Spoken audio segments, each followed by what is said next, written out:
Chapter 1. In the twilight of the chaotic ancient era, the Emperor of Ruins ascended to the heavens alone, single-handedly bringing an end to the primordial turmoil. The 9 heavens and 10 earths, along with the realms beyond, ultimately converged, yet the ferocity of the Great War inflicted damage upon the heavenly path, leaving the celestial domain flawed thus. No soul remained capable of attaining immortality. Even those of the later generations, as formidable as emperors, could scarcely evade the fate of millennia-long decline. However, all of this was transformed by the emergence of the 9 dragons' coffin that on that fateful day, beneath a serene sky, a colossal ancient bronze coffin suddenly appeared above the forbidden land of the ancient ruins. Upon its descent, it stirred a cloud of dust, and when the tumult settled, several young men and women emerged from within the coffin. It is worth noting that this forbidden land is renowned as one of the most infamous restricted zones in the world. Countless forbidden figures, seeking a chance at destiny before their demise, had never managed to emerge from its depths. Yet these few young individuals stepped forth from the ancient ruins, an event that instantly drew the attention of numerous sections. The tale we are about to unfold begins here. Upon the elevated platform, Lu Yu, clad in a flowing azure robe, spoke with eloquence, drawing upon ancient texts and exuding grandeur that seemed to unfurl a grand tapestry before the audience. Whenever he reached an impassioned point, the hall erupted in applause. During moments of tension, the assembled crowd held their breath, furrowing their brows, fearful of missing a single moment of brilliance. That moment, 2 young maidens seated by the window on the second floor were equally captivated, their eyes fixed intently on Lu Yu. With eyes like twinkling stars and skin as smooth as jade, they resembled ethereal beings stepped out from a painting. In particular, the maiden in white seated to the left emanated a subtle chill that deterred those nearby from approaching. Sister, this Lu Yu is truly remarkable. What he speaks of far surpasses the stale tales circulating outside, and he is rather handsome too, remarked the maiden in red, observing Lu. Yes, graceful gestures as he fanned himself. Indeed, he possesses an extraordinary quality. The maiden in white concurred, nodding in agreement. Despite her illustrious background and her reputation for being proud and aloof, she could not help but acknowledge his merits. Especially the grand and passionate world he depicted stirred her heart. Even as she practiced the ice heart incantation, her blood surged with excitement, longing to explore the realm described in his narrative. Sister Chan, I never imagined you would praise someone else, the maiden in red remarked, initially speaking to herself, yet taken aback when her sister responded with words of commendation. How absurd! What do you mean I would praise someone? His narrative is genuinely captivating, Yang Chan replied, bemused. If an outsider were to overhear, they might mistakenly believe her to be dismissive of all others. Though, in truth, there were few who could truly captivate her attention. Of course, if one were to uncover the identity of these maidens, they would soon realize that the elder sister indeed possessed the stature to be discerning. The young maiden in white is the youngest saintess in the illustrious history of the sacred palace of the 4 saints, while the maiden in red is her close friend and the daughter of the current palace lord. The reason for their presence in this place to listen to stories is merely a stroke of fate. Their outing was originally intended to investigate the mysterious disappearance of the disciple of the 6 Desires sect, but they fortuitously found themselves passing through Yunzhou and decided to linger in the city of Chang'an for a brief respite. Little did they anticipate that their stay would extend for over 10 days. The cause of this unexpected delay lies in the storyteller downstairs, Lu Yu. At first, the 2 regarded his tales as a mere diversion to alleviate their boredom. For how could an ordinary mortal possibly comprehend the intricacies of the cultivation world? Even they, themselves, would not dare claim to possess comprehensive knowledge of that realm to a mere mortal. It is akin to gazing at the vast sky from the confines of a well. However, once they began to listen, they found themselves irresistibly captivated by the grand cosmos depicted by Lu Yu, unable to extricate themselves from its allure. The majestic world, the dazzling array of techniques, and the exhilarating battles inspired an insatiable yearning within them. In Lu Yu's narrative, the formidable wielders of power could grasp the sun and moon and pluck stars from the heavens. The deceased could disrupt the balance of yin and yang, and the blood of demons could stain the sky. In humanity's darkest hour, 9 great sacred bodies once battled against the firmament. When the heavens are unjust, there arise cultivators who rise in rebellion. In comparison to these worlds spun from the pages of lore, the cultivation realm they so proudly hailed seemed trivial, akin to an ant gazing at a dragon. Thus, the matters of the Six Desires sect and their mission were cast aside, overshadowed by the enchanting tales. Could the disciple of the Six Desires sect experience such bliss from mere storytelling? Especially with the current tale, the record of the heavenly cover, whose opening, the 9 dragons pulling the coffin, instantly elevated the atmosphere to a crescendo.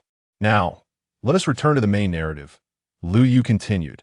Upon emerging from the ancient Forbidden Land, Yi Fan and his companions were immediately divided among several major sects. Yi Fan, with his aura akin to a soaring dragon, became the focal point of fierce contention. After a series of contests, Lingshu Cave Heaven ultimately triumphed, securing the right of first choice. As for the other 5 factions, having lost, they had little recourse to protest. However, upon discovering Yi Fan's unique physique, the smiles vanished from the faces of several elders from Lingshu Cave Heaven. What kind of physique? At this moment, every listener in the tavern held their breath, with a few impatient souls rising to their feet. Unparalleled in antiquity, a physique of supreme sanctity. Lu Yu proclaimed, shaking his paper fan as he uttered these 8 words. The instant this declaration resonated, the tavern erupted with excitement. All present were enraptured. Is it truly possible for a single physique to warrant such a title? Mr. Lu, is this physique really as extraordinary as you claim? Then does this mean Yi Fan is destined to soar to great heights? Indeed, with such a physique, how could he not ascend? I would disdain him otherwise, beneath the high platform. The crowd grew increasingly animated, with a few individuals fully immersing themselves in fantasies of galloping across the world and winning the affections of beautiful maidens. Some even contemplated resorting to violence over the matter of these maidens' allegiances. On the high platform, Lu Yu observed the fervor of the crowd with a subtle smile. With a sharp sound, he struck the table with a wooden block, commanding attention with his voice. Do you all recall the ancient legends I spoke of earlier? In those tales, there existed a physique unparalleled throughout history, manifesting in 9 successive generations, each one a force that shook the heavens and the earth. Invincible in their time, this physique was hailed as the supreme holy body of the world. Upon hearing these words, the venue fell into an immediate hush.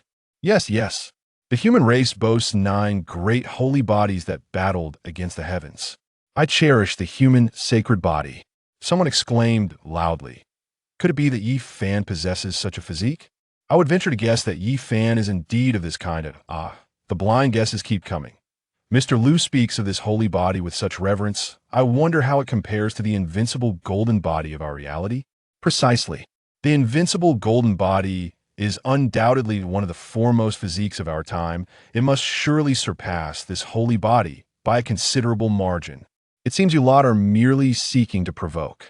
Mr. Lu is merely a storyteller, lacking any genuine understanding of the cultivation world. Amidst the lively discourse, the audience engaged in spirited exchanges, some asserting that the ancient holy body, no matter how formidable, was merely a figment of fiction, incapable of rivaling the tangible, invincible golden body, particularly with whispers suggesting that the current foremost prodigy, Wang Jiangling, embodied this very physique. Others insisted that even if the ancient holy body truly existed, it could never vanquish the invincible golden body. The term alone suggests invincibility. Some went so far as to declare that Lu Yu, being a storyteller with no first-hand experience in the cultivation realm, lacked the authority to comment on such matters, rendering the notion of 9 great holy bodies battling the heavens a mere jest. Mr. Lu, why not offer your insights on who is superior, Wang Jiangling or the 9 great holy bodies? Yes, indeed, since you deem the ancient holy body unparalleled and the foremost sacred body, you must have some knowledge on the subject. Mr. Lu, please enlighten us. Which is mightier, The 9 great holy bodies you speak of, or the current top prodigy, Wang Jiangling? It seems some were eager to witness Lu Ye's potential misstep, casting the dilemma upon him. Since you assert that the ancient holy body is the greatest in history, let us compare it to the foremost prodigy, Wang Jiangling. Many in the audience appeared prepared to revel in the unfolding spectacle. Yet, seated atop the platform, Lu Yu, upon hearing the contentions below, exhibited no trace of anxiety. Rather, he smiled with an air of serenity. Given your evident interest in this topic, allow me to offer a brief commentary.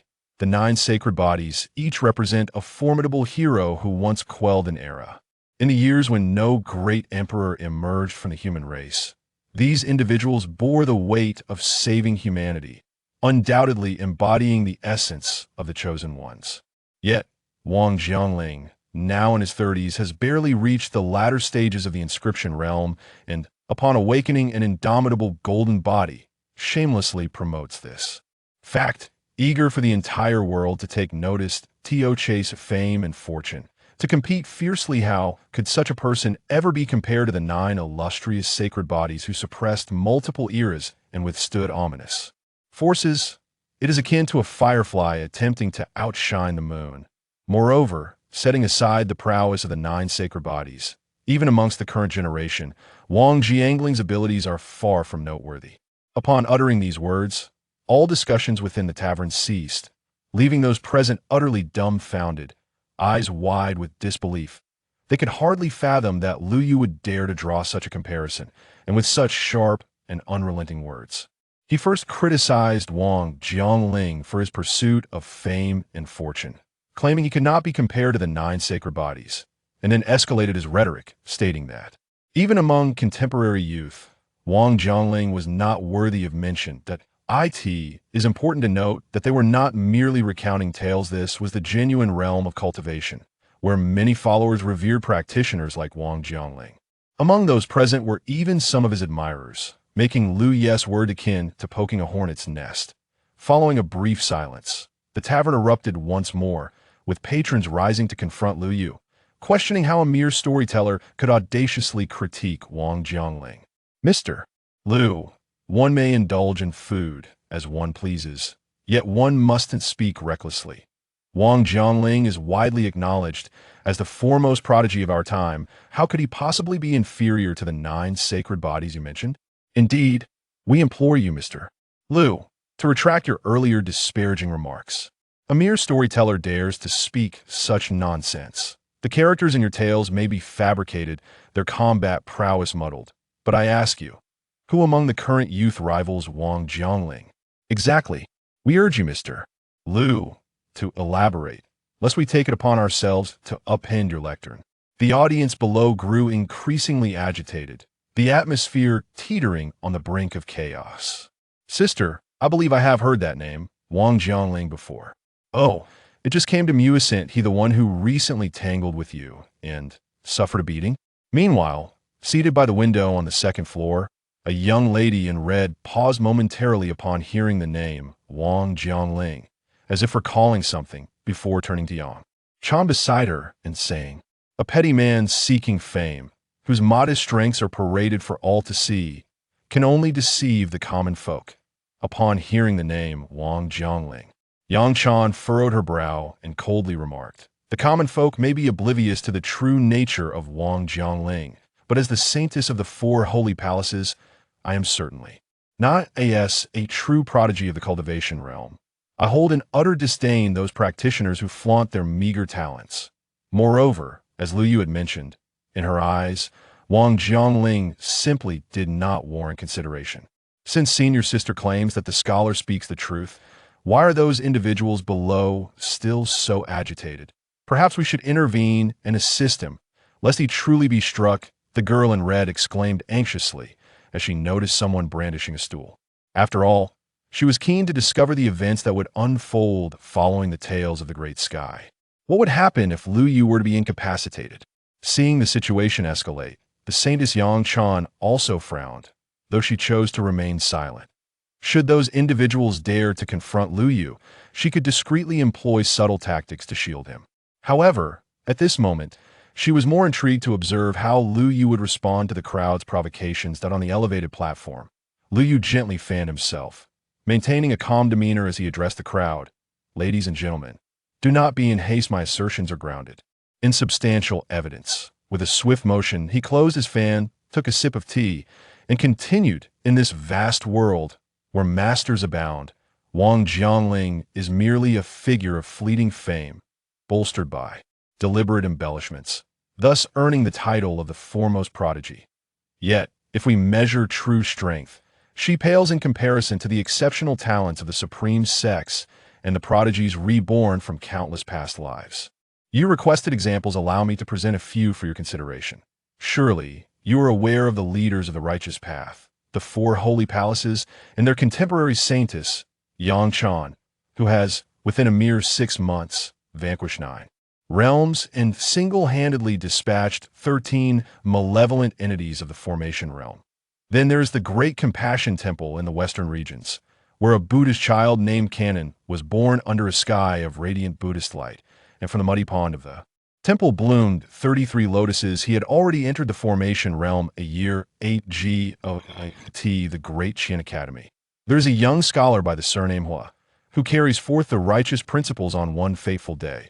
His noble spirit resonated across 3,000 miles that in the frigid north. The six-crowned monarch has emerged 6 times, undefeated, only to seal himself within an ice coffin after vanquishing his own cultivation 6 times.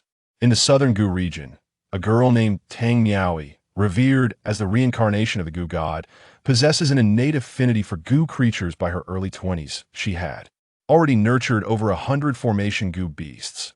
Moreover, there is the heavenly court's saint's son, Batian, who, 3 years prior, inherited the highest teachings of the heavenly court. He has since mastered them, effortlessly claiming the heads of generals amidst a sea of troops, as if reaching into a pocket. Which of these individuals can Wang Jiangling possibly compare with? As Lu Yu spoke these words with measured composure, the audience was left in a state of profound astonishment. Though most present were mere mortals, they had heard whispers of the cultivation world, and they could hardly fathom that Lu Yu had audaciously named so many figures, not only by name but with specific examples of their feats. In that moment, the crowd found themselves at a loss for words. They were uncertain whether Lu Ye's statements bore any truth. Even Yang Chan and the girl in red, who were on the second floor, stood up upon hearing his words. Sister Chan, the opponent, even mentioned you, but it seems there was an error. I recall you had slain 12. That is not incorrect. Indeed, prior to this expedition, I did vanquish another malevolent entity, bringing the total to 13. This moment, Yang Chan furrowed her brows tightly, fixated her gaze on Lu Yu below. She had initially intended to discern what he might reveal, yet she found herself unexpectedly implicated in the unfolding drama. The fact that she had broken through 9 realms in just 6 months was known only to the higher echelons of the 4 Saint Palace outsiders were utterly oblivious. Particularly, the slaying of 13 malevolent entities had occurred merely days prior, a secret shared solely between her and her master. How had he come to know of it? As for the Bodhisattva of the western regions and the maiden of the southern wilderness, they too were regarded as top-tier secrets by their respective factions, making it impossible for the outside world to gain any insight. That it was even more improbable for anyone to be aware of the 6-crowned king in the extreme northern snowfields, a detail that she herself was unaware of. However, it is now casually spoken by a storyteller, whose demeanor suggests he is far from an ordinary raconteur. Seated by the window on the 2nd floor of the tavern, Yang Chan exuded an aura of coldness that caused the crimson-clad maiden beside her to shiver involuntarily. Although the specific identity of Lu Yu remained shrouded in mystery, Yang Chan found herself profoundly astonished. It is crucial to note that the 4 sacred palaces are currently recognized as the leaders of the Righteous Alliance, possessing intelligence capabilities that far exceed those of typical organizations. Yet, Lu Yu appeared to possess knowledge that was even more intricate than that of her own sect. Moreover, it seemed that he spoke of these matters with utmost ease. Contemplating this, Yang Chan felt compelled to inform her sect to investigate the true identity of the storyteller upon the high platform. Junior sister, you must return to the 4 sacred palaces shortly to inquire about Lu Yu's identity. Very well. The girl in red nodded in response. Though she was still young, She had grown up in the sacred palace and was well aware of the gravity of certain matters. The information relayed by the storyteller downstairs was evidently beyond the knowledge of an ordinary person. Ding.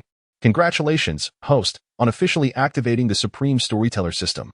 The talented individuals list has been fully unlocked. Upon the initial activation of the system, you have received a beginner's gift pack. The beginner's gift pack is now being opened. Successfully opened the beginner's gift pack and obtained a medium grade 10 consecutive draws. Note, the lottery is categorized into 3 levels: beginner with 1,000 storytelling points, intermediate with 10,000 storytelling points, and advanced with 100,000 storytelling points. The higher the level, the more precious the rewards may be. Storytelling points, 15,000. On the elevated platform, Liu listened intently to the voice resonating in his mind and could not help but take a deep breath. It has arrived. After more than half a month of storytelling, his system had finally been successfully activated. Esteemed guests, today's discourse concludes here. To discover what transpires next, let us reconvene in 3 days without fail. With trembling hands barely restrained, Liu closed the paper fan before him, offering a nod and a smile to the gathered assembly. He then descended from the elevated platform and strode towards the rear of the tavern, not casting a glance back. Is this the end? What is going on? I was just getting into the excitement, and now it's over? Mr. Liu, you are truly teasing our anticipation. I have brought forth all my savings. Mr. Liu, could you please elaborate on the remaining part? Even if it's just for another 5 minutes. Haha. My friend must be new here. Do not speak of your modest savings. Even if you were to purchase the entire establishment, Mr. Liu would not return. This has been the rule since his first day at the restaurant. Every 3 days, without fail. Well, let us not wait any longer. We shall return in 3 days. However, the matter of the ancient sacred body remains unclear, and I fear I shall not sleep well for the next few nights. Mr. Liu, I implore you, please continue. My father insists he cannot rest until he hears the conclusion. What nonsense are you spouting? Father, is that really you here? Please do not hit me. I was mistaken. And I shall never speak foolishly again. What a touching display of filial piety. The crowd beneath the high platform was taken aback by Mr. Liu's abrupt conclusion today, with many nearly erupting in frustration. However, amidst the agitation, some individuals settled down to debate the authenticity of the figures Liu Yu had mentioned earlier.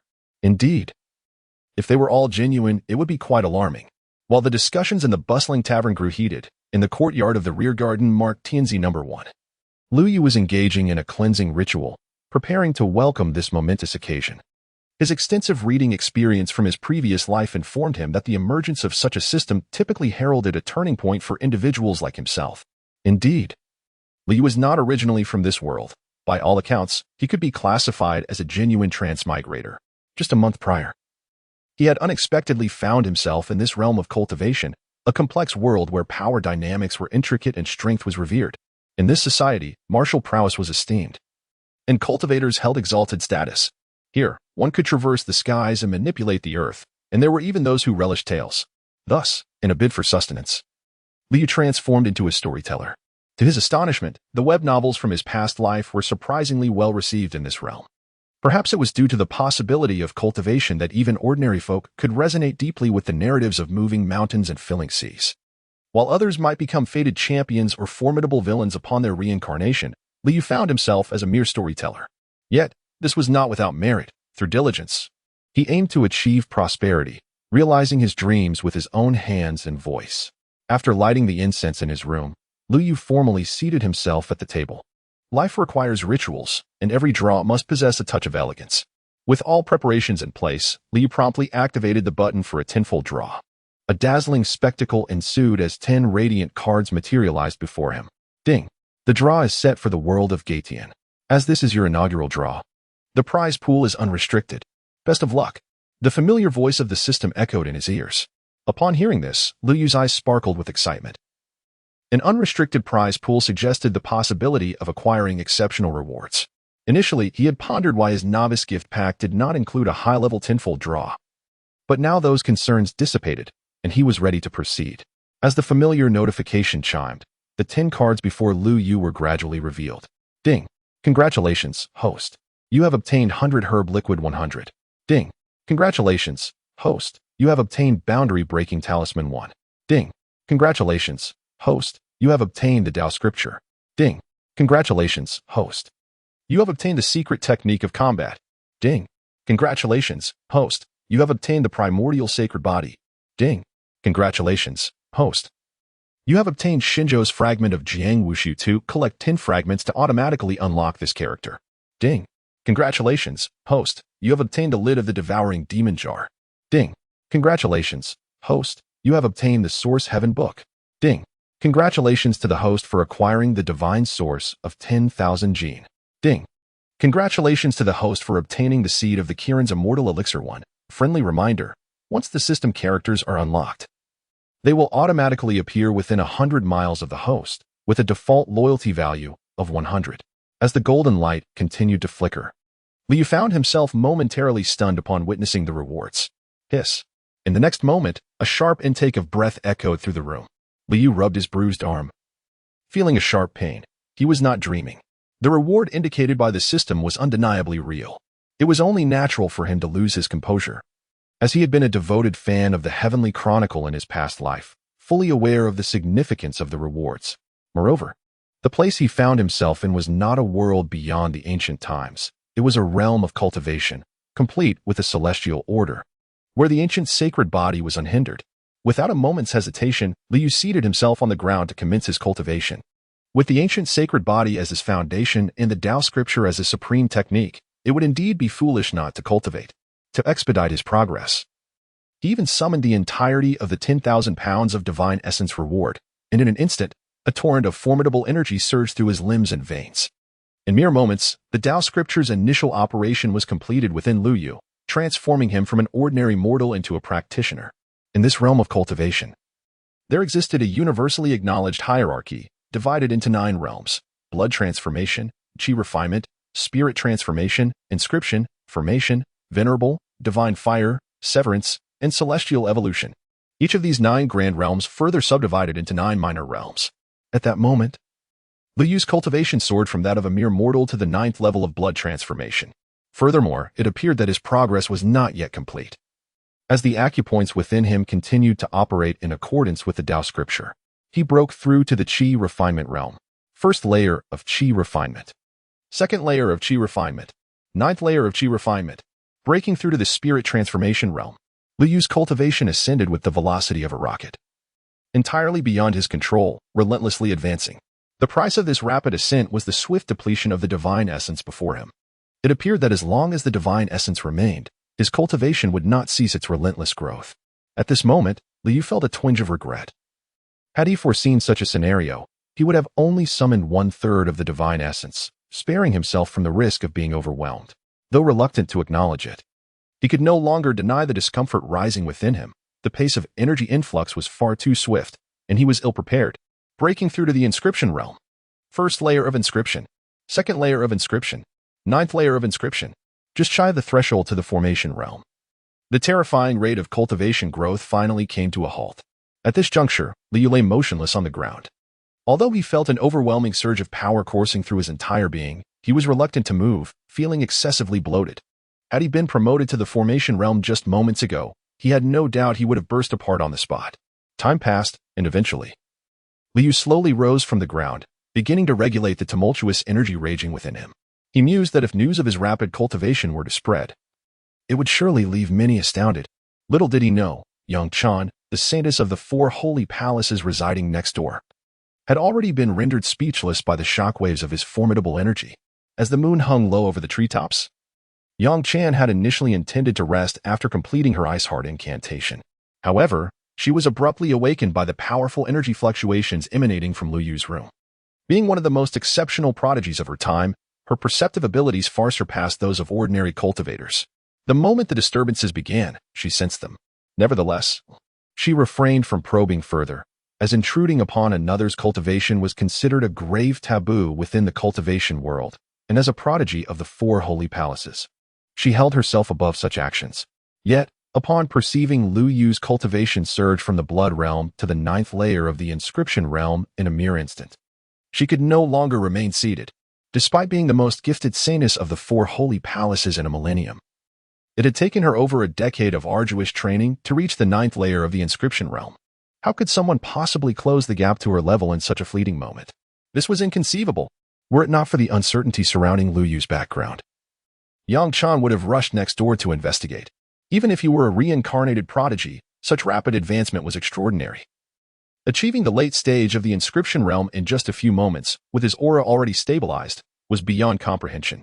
Lu Yu's identity undoubtedly harbored significant mysteries. Amidst her astonishment, Yang Chan's conviction regarding her earlier assessment only strengthened. Setting aside the question of how he managed such a swift elevation in cultivation, the mere fact that one could attain the peak of the inscription realm at his age signified that he was no ordinary individual. Meanwhile, in the adjacent room, Lu Yu gradually opened his eyes from meditation, an unimaginable force of energy enveloping him entirely. He felt capable of slaying a bull with a mere gesture. No. A herd of bulls. Such thoughts had once been inconceivable to him. At the 9th layer of the inscription realm, on the brink of the formation stage, Lu Yu suddenly broke into a smile. Excluding the prodigious disciples of the various immortal legacies and those extraordinary individuals long hidden from the world, his current strength could rightfully be deemed that of a genius, at least surpassing someone named Wang Jiangling by several streets. However, Li did not linger in excitement over this realization for long. After all, this is merely a fraction of the rewards just received, compared to these. The rest of the rewards are truly remarkable. Shifting focus to the other offerings of the system, the nearly 10,000 pounds of divine essence absorbed earlier rendered the herbal liquid of little consequence to his current self. Thus, it was dismissed. Gazing at the softly glowing green herbal liquid, Liu shook his head.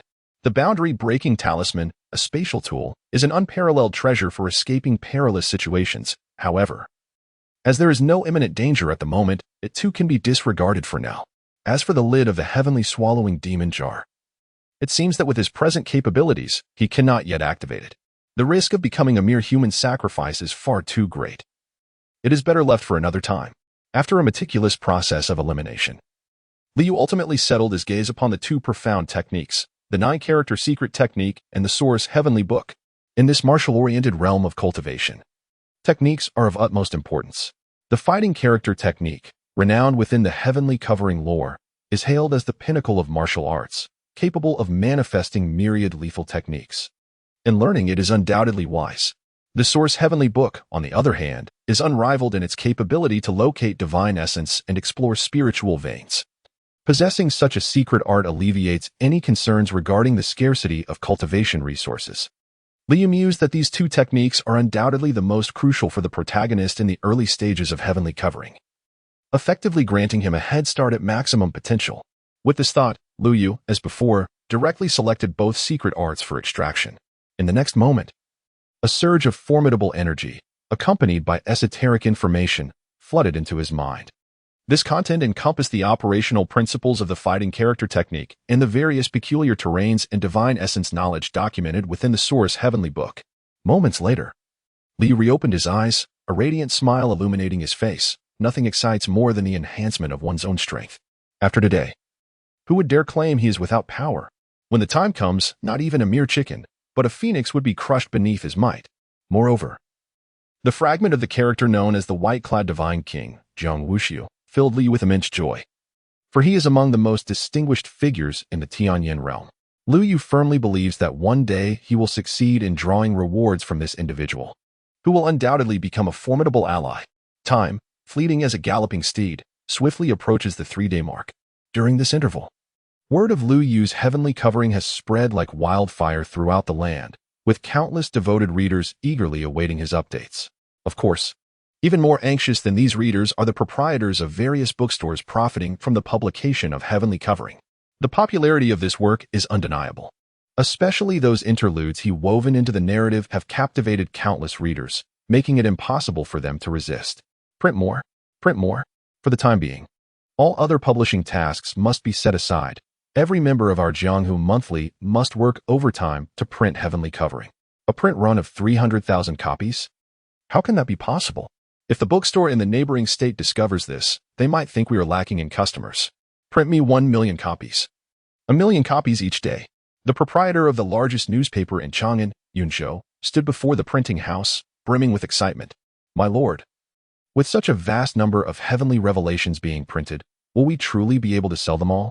I fear we might incur losses instead, remarked an elderly steward, observing his master's fervent demeanor with a hint of concern. How constricted? Is it too narrow? Old you, your perspective has become limited. The current concern is not whether the books can sell out, but rather if there is sufficient demand. As long as that storyteller continues to share his tales, these books will undoubtedly fly off the shelves. Indeed, we must hasten to print a limited edition of the stunning Guy Tianjuan for collectors. The market is ripe, and we cannot allow others to seize the opportunity first. Moments later, the proprietor of Jianghu Monthly suddenly recalled something and urgently called out to his steward, "Old you. Liu claims that Wang Jiangling is insignificant. Are you certain he said that personally?" Reporting to you, many listeners heard it with their own ears on that day. Then what are we waiting for? Quickly inform the printing team to add this statement to the cover and make the font as large as possible. In Yuzhou, just a mountain away from the capital of Chang'an in Yunzhou, all the bookstore owners were restless that day. They could not have anticipated that, alongside Guy Tianjuan, such explosive content would emerge from Yuzhou. As booksellers, they acutely sensed that once this information was printed, it would undoubtedly become the hottest material. Previously, despite Guy Tianjuan's popularity, it was merely a tale. While it garnered immense attention among common folk, many practitioners showed little interest in it. However, this time was different. The topic directly involved cultivators, particularly the recently renowned Wang Jiangling. It was likely that just the title alone would attract the attention of numerous practitioners, marking a true breakout success. In an instant, various exaggerated headlines were printed prominently by the booksellers, with some even fabricating statements that were downright grotesque. Once these words were released, they would undoubtedly spark unprecedented fervor. Wang Jiangling's followers would surely seek out Liu for retribution upon seeing it. Yet, what did that matter to them? The booksellers were solely focused on amplifying this hot topic and ensuring their printed books sold like hotcakes. As for Liu Yu's safety, it was far beyond their consideration. After all, the death of a mere storyteller was inconsequential. In truth, the events unfolded as they anticipated. Guy Tianjuan sold out on the very day it was printed. It was even being sold at prices exceeding 5 times its original value on the black market, astonishing the booksellers with its popularity. Particularly, Liu Yu's remarks about Wang Jiangling became the talk of the town, with many eagerly awaiting the storm this incident would unleash. How absurd. A mere storyteller dares to comment on matters of the cultivation world. He is utterly oblivious to the dangers. As a common mortal, extinguishing him would be as effortless as a flick of the wrist. A frog at the bottom of a well dares to leap forth. I shall go and put an end to them. There is no need for direct intervention. To deal with such individuals would only tarnish our hands. A mere command will suffice, and naturally, someone will take his life. In Yuzhou, within a grand tavern, several young men sat facing each other. The table adorned with the latest edition of the Guy Tianjuan, its cover featuring a particularly bold headline that stood out strikingly. Who is Wang Jiangling? He is the foremost prodigy of our time and the pride of Yuzhou's practitioners. Recently, he single-handedly defeated a long-revered elder in the cultivation world, further elevating his renown and garnering the admiration and allegiance of countless followers. Yet now, a mere storyteller has emerged, brazenly espousing his audacious claims. Not only does he slander Wang Jiangling as a petty seeker of fame, but he also asserts that his prowess is insignificant among the younger generation. This is not merely a critique of Wang Jiangling. It is a slap in the face to all practitioners of Yuzhou, and this matter cannot simply come to an end. Meanwhile, at the far end of the street outside the tavern, a group of exotic beasts suddenly appeared, their bodies gleaming with a metallic sheen. The crowd, both mortals and cultivators, instinctively parted to make way. The cause was evident. Such ostentatious beasts pulling a carriage, accompanied by armored soldiers clearing the path, could only belong to the illustrious Wang Jiangling. However, unlike the usual reverence, the onlookers today harbored an inexplicable expression as the carriage passed by. Have you all heard? There is a storyteller in the neighboring Yunzhou who seems to have offered a rather incisive critique of Wang Jiangling. As the carriage rolled on, an unknown voice murmured among the crowd. Of course, who isn't aware of the popularity of his tales. Yet, his remarks were not just sharp, they were downright lethal. The storyteller declared that Wang Jiangling is merely a man seeking fame and fortune. Lower your voices. Do you wish for the person inside the carriage to hear you? I've also heard a piece of gossip that you must not spread, according to my neighbor's friend's brother-in-law in Yuzhou. This storyteller claims that Wang Jiangling is not only a fame seeker, but also merely a fade. His true strength among the youth is nothing of note, with many capable of crushing him. What are you talking about? I have no idea what you're saying. Isn't Wang Jiangling the universally acknowledged prodigy of Yuzhou? Has he fallen from grace? You clearly don't know anything. You must have just been released. How do you know? I was in prison last year and just got out this morning. I'm going mad. Quickly, tell me what has happened. In the center of the street, a carriage drawn by several exotic beasts emanated an enchanting aura. Dozens of source stones were intricately embedded atop the carriage, while a man below exhaled and inhaled spiritual energy, with the sounds of wind and thunder resonating from him. Indeed, the man within the carriage was none other than Wang Jiaoling, hailed as the foremost prodigy of the present age. At the moment the carriage entered the street, he had already maximized the power of the gathering formation above him, saturating the carriage with pure spiritual energy that even the crowd outside could distinctly perceive. This was precisely Wang Jiaoling's intention. Deliberately lifting a corner of the carriage curtain, he observed the astonished expressions of the onlookers, a smirk of disdain playing at the corners of his mouth. Come forth, mortals, and worship me. As the current apex prodigy, he reveled in the adulation that came with his elevated status. However, merely defeating an old man drained by indulgence was insufficient to achieve his desired effect. If only a renowned fairy from a prestigious clan were to yield to my allure, it would be sublime. Contemplating this, Wang Jiaoling's previously jovial expression turned icy and somber. That wretched woman from the four holy palaces had the audacity to reject my advances. In a few days, I shall see her kneeling at my feet. And then we shall witness whether she retains her current air of lofty self-assurance. As if struck by a realization, a peculiar smile reappeared on Wang Jiaoling's face. Yet today, the clamor of the foolish mortals outside seemed particularly deafening. Frowning slightly, he sensed that the atmosphere of the street was unusually charged. Is there something happening today? He queried, directing his voice toward the carriage door. Master, it appears today is the day of the release of the Sky Chronicle, which accounts for the unusually large crowd on the street, came the voice of a young attendant from outside the carriage. The Sky Chronicle? Upon hearing that the throngs of commoners had not emerged to cheer for his arrival, but rather for something else, Wang Jiaoling's brow furrowed in displeasure.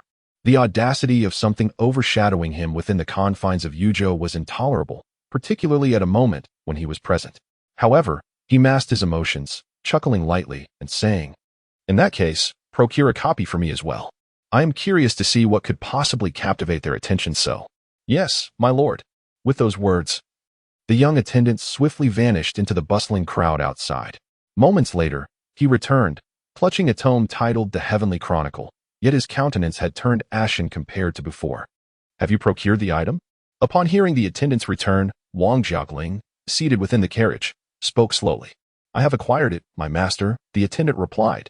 "Then, please present it to me." However, after he uttered those words, the page boy did not present the book. He remained silent, and an unsettling stillness enveloped the carriage. Wang Jiaoling instantly sensed something amiss. Ordinarily, the page boy would promptly execute any command he issued. Yet today, he dared to defy his orders. "Did you not hear me speak? Young master, it would be wiser for you to refrain from reading this. The content of the book is evidently intended to provoke public curiosity and is nothing but sheer nonsense. Bring it here." Before the attendant could finish speaking, Wang Jiaoling let out a cold snort, and an immense pressure rapidly descended upon the attendant from all directions. Faced with such overwhelming force, the attendant had no choice but to hand over the recently acquired Gadian Chuan. Inside the carriage, Wang Jiaoling's expression, which had been merely displeased, transformed into one of chilling fury upon reading the contents of the Gadian Chuan. His eyes brimmed with a palpable murderous intent. In an instant, the book in his hands disintegrated into a flurry of paper scraps, and the violent surge of energy caused the carriage to shake violently several times, leaving the attendant outside trembling in response to this overwhelming force. A frigid aura of death swiftly permeated the carriage. "How dare these insignificant mortals dare to slander me? It is a death wish. And that so-called 9 great sacred bodies, a fictional character, dares to challenge me? As for those I have never even heard of, the scholars of Dakian, the Buddhist disciple from Shima, the 6 crowned kings of the snowy domain, it is all utterly irrelevant. Lu Yu, no matter what role you play, I shall ensure you find no resting place in death." In a grand residence at the center of Jianghuai City, Wang Jiaoling now returned, wore a visage of murderous intent, the room's decor in utter disarray. Curse be Lu Yu. Wang Jiaoling could hardly believe that after investing so much time, manpower, resources, and energy to establish his illustrious reputation, it could be nearly undone by the mere words of a despicable storyteller. Moreover, those wretched mortals continued to circulate the contents of the book. The recollection of the conversations he overheard outside the carriage ignited an unquenchable fury within him. He could not allow this matter to propagate any further. Otherwise, the reputation he had labored so hard to build would be destroyed in an instant. He could not tolerate the loss of his title as the foremost prodigy. Initially, he had merely intended to kill you. However, it now seemed that additional effort would be required before your demise. After a moment of silence, Wang Jiangling approached the now-ruined bookshelf. With a series of rhythmic clicks, he activated the stones beneath the shelf, and after several sharp sounds, a hidden passageway emerged beside it.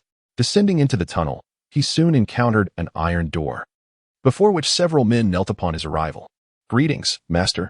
These individuals are the trusted assassins secretly cultivated by Wang Jiangling. For the past few years, all the clandestine activities he has engaged in have been carried out by these loyal subordinates. Rise." With a slight gesture, Wang Jiangling addressed the gathering before him, clarifying that he had not come to seek their counsel.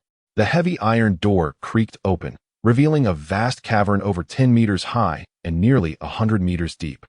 The walls of this cavern were adorned with countless luminous pearls, casting an abundance of light throughout the space. At the center of the cavern, a man clad in a blood-red robe reclined on an opulent bed, surrounded by 7 or 8 voluptuous women sprawled in disarray. "Isn't this our esteemed Prince Wang Jiangling? What brings you to this humble abode today?" Upon recognizing Wang Jiangling, the man in the crimson robe exhibited no reverence akin to that of the guards outside. Rather, he scrutinized Wang Jiangling with a playful curiosity. To onlookers, this scene would be utterly shocking, not merely due to the man's demeanor towards Wang Jiangling, but because he was none other than Nangong Wuji, the contemporary heir of the Six Desires sect, rumored to have gone missing. It was utterly unexpected for him to be found in such a setting. "I have encountered a predicament and require assistance from your sect," Wang Jiangling stated solemnly as he approached the bed, undeterred by the man's teasing tone. "Didn't you recently eliminate an ancient practitioner?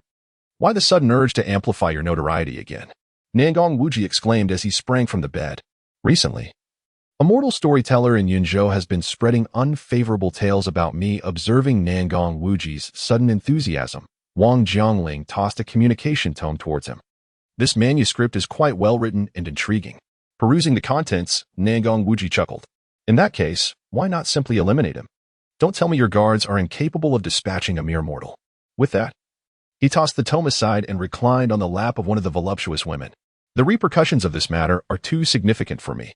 I need your Six Desires sect to feign protection over him, allowing the world to believe he is a pawn of your demonic sect attempting to tarnish my reputation. This way, I can eliminate him without repercussions, and his slanderous words will ultimately enhance my image. It is you self-proclaimed righteous individuals who possess the most tainted of hearts.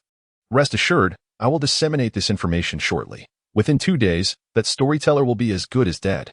No, I wish to wait until his next performance, so that I may execute him before the public, ensuring he is disgraced before his demise. You resemble a denizen of the magical realm even more than I do." In the southern wilderness, amidst the miasma, countless goo insects emerge from the depths, engaging in frenzied combat. With each batch that perishes, a new wave rises to replace them. It would not be an exaggeration to describe this as a battlefield of the insect clan. Yet, amidst the chaos of these maddened creatures stands a young maiden, appearing to be merely 17 or 18, her form still in the bloom of youth. Though not as voluptuous as the mature women, she radiates an enchanting beauty of youth. At this moment, she seems oblivious to the violent struggle unfolding around her, her expression one of earnest concentration as she immerses herself in the book she holds. As the sound of music and the clash of weapons resonate, a chilling light glimmers against the starry sky. "I possess a celestial heart. When shall the dust of the world settle and light be born, illuminating the mountains and rivers?" The ancient path of the 9 dragons sets sail. The ruthless emperor surpasses all talents across the ages. The maiden's gaze grows increasingly captivated by her book, the fascinating world within rendering her own life exceedingly mundane in comparison, until she reaches the final page. The reincarnated goo deity mentioned here seems to refer to me. After all, the esteemed elders in the village have told her since childhood that she is the reincarnation of a celestial goo god. As for the goo insects of the Array realm, she has indeed nurtured quite a few, perhaps around 100. However, she never expected to find herself immortalized in written words. After a prolonged silence, a realization appears to dawn upon her. Suddenly, an odd sequence of sounds escapes her lips, and the insect army engaged in battle before her abruptly halts. From a mound of insect corpses, a small golden goo insect crawls towards the girl. "Little Gold, next week will be my coming-of-age ceremony. The elders say it is time for me to venture into the outside world. Initially, I was reluctant to go, for my mother warned me that the hearts of people outside are dark. Yet, the storyteller seems intriguing. Do you think I should go and see for myself? Buzz. It seemed that the golden insect understood the girl's words, suddenly vibrating its wings twice before turning to fly back toward the village. Upon witnessing this scene, the girl let out a delightful giggle, as if she too comprehended the insect's intent, and in the next moment, she joyfully ran back in the direction of the village. Meanwhile, far away in the Dakian Academy on the second floor, a young man clad in a gray robe leaned against the wall, peering around. After confirming that no one else was present, he stealthily retrieved a book from his bosom and began to read with a broad smile. What are you doing here, brother? Why do you look so lecherous? The teacher will be quite upset if he notices your absence from the morning lesson, and the consequences could be severe. Just as the young man was engrossed in his reading, a youthful voice suddenly resonated in his ear, startling him to the point of nearly jumping out of his skin. Ah, so you are secretly hiding here to read forbidden texts again. I shall report you to master. Come back. Before the young boy could escape, the man swiftly pulled him back. Yufu, my dear junior, this is a serious piece of literature. How could you label it as forbidden? Moreover, consider how I have treated you. How could you bear to report me to the master? How have you treated me? Upon hearing these words, the boy named Yufu suddenly froze. Last month, you peered at Jinping Mei and told me it was the greatest marvel of literature. When master discovered it in the woodshed, you claimed I had bought it at the market, depriving me of sugar-coated hawthorn for an entire month. And 6 months ago, you tricked me into hiding illustrations for you. When master found out, I suffered a sore backside for 2 weeks. A year ago, you sneaked out and made me keep watch. The mere recollection caused tears to well up in the boy's eyes. He had heard that those outside the academy were treacherous, yet his senior brother only ever deceived himself. Today, he resolved to expose him, to uphold justice against kin. Master, come quickly. Brother was peeking at forbidden books in the kitchen again. Instantly, the boy's voice echoed throughout the academy. Don't speak nonsense. This time, I truly Haven T looked at anything inappropriate. Upon hearing the boy's outcry, Wubbing was momentarily stunned, thinking this was not how he had anticipated the situation to unfold. Why was this child deviating from the expected script? However, Wubbing was ultimately a step behind. Just as he covered his junior's mouth, a powerful aura locked onto him. Yufu, my dear junior, you have truly doomed me this time. And let me reiterate, this book is not forbidden. With that declaration, the youth leaped from the second-floor window of the woodshed. Just as he was about to hit the ground, a surge of righteous energy materialized to catch him, swiftly vanishing from the confines of the academy. What kind of mischievous disciple cultivates such righteous spirit? Truly, the academy is unfortunate. Standing at the woodshed window, watching Wubbing's vanishing figure, the academy's master sighed deeply and slowly remarked, Yufu, transcribed the classic of righteousness 50 times. Yufu. Initially, the young boy had intended to enjoy the spectacle, but upon hearing those words, he was left dumbfounded. Master, it was Brother Hua who was peeking at forbidden books. Why must I be punished? In that moment, Ding Yufu felt utterly aggrieved. Why was it always him who bore the consequences for his senior's misdeeds?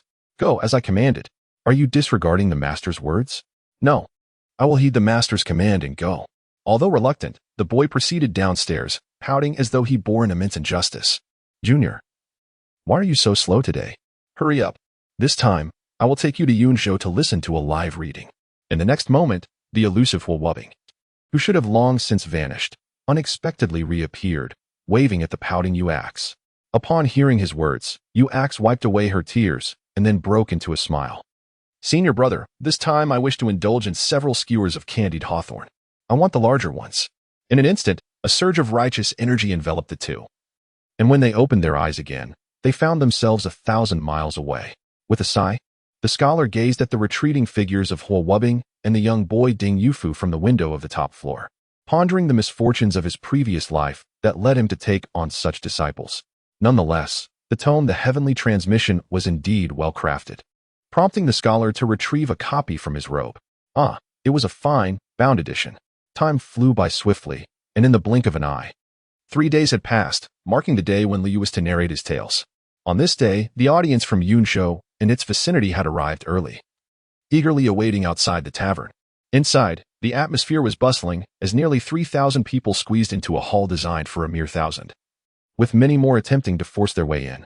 Some even offered exorbitant prices for entry, not demanding a seat. Standing would suffice, and if standing was not feasible, they would not mind lying down or even dangling from the rafters. Thus, the hall originally intended to accommodate 1,000 was crammed with over 5,000 souls, leaving not a single spot to rest, with approximately 200 clinging to the beams above. When will Master Lu emerge? I have not heard his voice in 3 days. 3 days. Do you know how I have endured this time? Master Lu, please come out. We miss you dearly. My father has not closed his eyes since he is yet to hear the continuation of the story. Little rascal, do you dare speak again? Father, why have you come again today? I was wrong. I shall never do so again. To those purchasing hanging tickets, please give us a heads up. We cannot have post-factum orders. Look, Master Lu is coming out. At that moment, someone in the corner suddenly shouted, and the once boisterous hall fell silent. Everyone turned their gaze towards the rear door of the hall. With a creak, the wooden door slowly opened, revealing a familiar figure stepping into view. Apologies for the long wait, Lu Yu said, as he ascended the podium, clad in a flowing white robe, nodding to the crowd. He then arranged his props, including the wakewood and fan, one by one. Instantly, the hall erupted into thunderous applause. The audience had awaited this moment for far too long, and some were ready to throw blades if Lu Yu delayed any further. Let us dispense with idle chatter and continue the tale. With a decisive strike of the wakewood, the clamor of the crowd ceased, and all ears were attuned to Lu Yu's words. Last time, we spoke of Yi Fan and a group of young men and women who, through an unforeseen twist of fate, were drawn into the ancient forbidden land by the 9 dragons' Coffin. After enduring countless perils, they managed to escape the confines of this place, only to find themselves besieged by several prominent sects in the blink of an eye. Following a fierce contest, Lingshu Dantian secured the right of first choice. However, Yi Fan's unique constitution ignited a stir among those present. Indeed, the ancient holy body is truly unparalleled, a peerless entity of the ages. However, it is now necessary to impose a temporal constraint, specifically prior to the ancient era. At this juncture, Lu Yu deliberately slowed his speech, pausing to sip his tea. Observing Lu Yu's halt, the crowd grew anxious. After all, they had waited 3 days, eager to discern the circumstances surrounding the ancient holy body. Yet, at such a critical moment, Lu Yu chose to remain silent, seemingly to tantalize their curiosity. Mr. Lu, what exactly is the situation with the ancient holy body? Please, do enlighten us. Indeed, Mr. Lu, do share your insights. We have all been waiting for 3 days. Are you intentionally trying to drive us to despair? Mr. Lu, please speak. My father warned that if you continue to withhold information, I shall depart this world with unfulfilled desires. Indeed, that was my assertion. The crowd's urgency reflected their familial devotion. Glancing at the eager faces below the platform, Lu Yu chuckled and waved his fan, saying, "Dear friends, do not be impatient. I merely wish to sip some tea to moisten my throat and assist you in recalling our previous discussions. You should remember the great battle of the ancient era. Following it, the realms of heaven and earth merged with an otherworldly domain. However, that conflict was exceedingly brutal, resulting in a fractured heavenly order, rendering it nearly impossible for anyone to attain immortality in this world. The ancient holy body was indeed favored by the heavens during the ancient times, and it would not be an exaggeration to call it the foremost holy body. Yet, the current deficiency in the heavenly order has cast a shadow upon the ancient holy body. To put it simply, this physique is virtually devoid of hope for cultivation in the present grand epic. Consequently, Yi Fan, once regarded as a prodigy by the 5 great powers, was abruptly sidelined, his expression resembling one who had tasted something foul. Upon Lu Yu's revelation, the assembly could no longer contain themselves.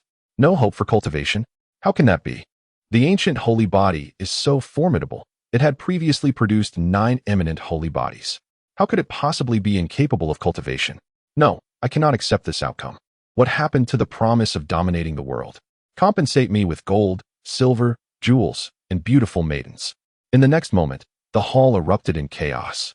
As everyone had initially believed that Yi Fan was the one destined to break the spell preventing ascension, only to now find him reduced to a mere mortal, incapable of cultivation, a result they could not fathom. Meanwhile, perched upon a beam in the tavern's hall was a man who was also frowning, albeit not due to the inability of the ancient sacred body to cultivate. This man was one of the disciples from the 6 Desires sect, sent by Nangong Wuji to eliminate Lu Yu. Originally, they had come in numbers, planning to slander Lu Yu's identity amidst the crowd and seize the opportunity to strike. However, Plans often falter in the face of reality. The disciples of the Six Desires sect could never have anticipated that a mere mortal storytelling event would draw such a throng. When they arrived, eager to take action, they found the area already teeming with people. Not only was it impossible to commit murder, but even entering the tavern proved arduous. After much effort, they managed to procure an exorbitantly priced ticket from a scalper, only to discover it was a worthless one. Following a discussion, they decided to let one of their own enter first to gauge the situation. Yet upon entering, he found himself suspended from the ceiling, making even the slightest movement a Herculean task. What a predicament this is. As for what to do next, he could only bide his time, hoping that his companions outside would manage to acquire tickets and join him soon. On the second floor, by the window, the girl in red returned today after a 3-day absence. How did your investigation go? Yang Chan asked sternly, observing Mu Qingqing's return. After days of watching Lu Yu, she increasingly felt that his identity was extraordinary. A person like him coming to the mortal realm to tell stories surely had significant reasons behind it. Sister Chan, even the seventh elder, who oversees information in our sect, has gotten involved. Yet all we could ascertain is that he arrived at this tavern over half a month ago to begin his storytelling. As for his identity prior to that, we could find nothing. As she spoke, Mu Qingqing furrowed her brow. The sect's efforts were far more extensive than she had indicated. In recent days, the intelligence department of the Four Holy Palace had been overwhelmed, with even her father, the current master of the palace, beginning to intervene. Yet, Lu Yu seemed to have appeared out of thin air, leaving them with no useful information. They had managed to uncover some clues related to what Lu Yu spoke of, but it was alarming that even the Four Holy Palace, as the current leader of the righteous path, could not uncover his identity. On the high platform, Lu Yu set down his teacup and continued his narration. The remaining men and women who emerged from the ancient bronze coffin were swiftly claimed by various powerful factions. Once a prized jewel, Yufan had now fallen into obscurity, evidently deemed a worthless burden by the powerful factions that once sought him.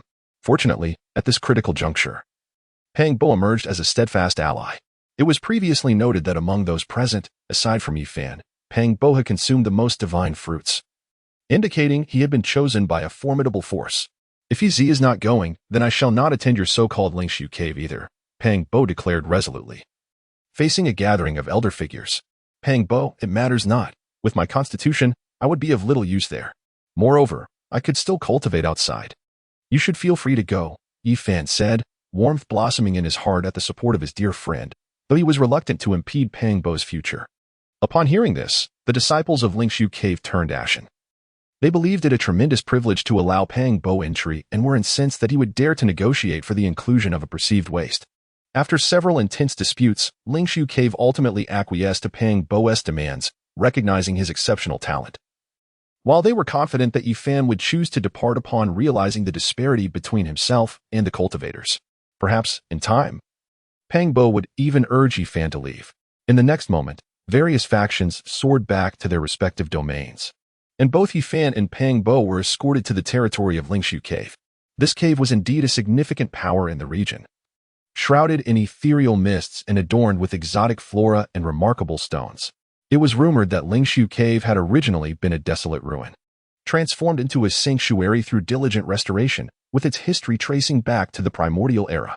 Upon arriving at Lingshu Cave, Yufan and Pang Bo formally engaged with the world of cultivation. Pang Bo, nurtured as a celestial seedling, quickly grasped the tenets of cultivation, while Yufan, hampered by his constitution, exhibited no discernible talent for the craft. Nonetheless, he did not emerge empty-handed. His physical prowess had markedly improved over the course of their training. Months slipped by as the two resided in Lingshu Cave, and under normal circumstances, all would have continued smoothly. However, one fateful day, the sect began distributing cultivation resources to all disciples. Just as Yufan and Pang Bo approached to claim their share, they were suddenly intercepted by a group who seized their belongings. Unbeknownst to them, this seemingly coincidental event concealed a sinister plot. It was revealed that Elder Han of the sect, upon learning that the two had consumed the divine fruits from the primordial forbidden land, had been consumed by malevolent thoughts. He intended to commit murder to forge elixirs. Upon a modest stage, Liu gently swayed a paper fan while recounting the events that transpired between Yufan and Pang Bo in the Lingshu Cave heaven.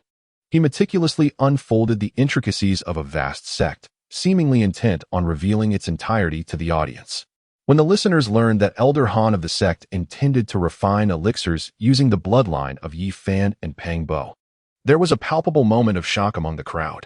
After all, the majority present were mere mortals, and their understanding of the ruthless nature of the cultivation world was largely gleaned from hearsay. Such a blatant act, brought to light in such a manner, was indeed a novel experience for them.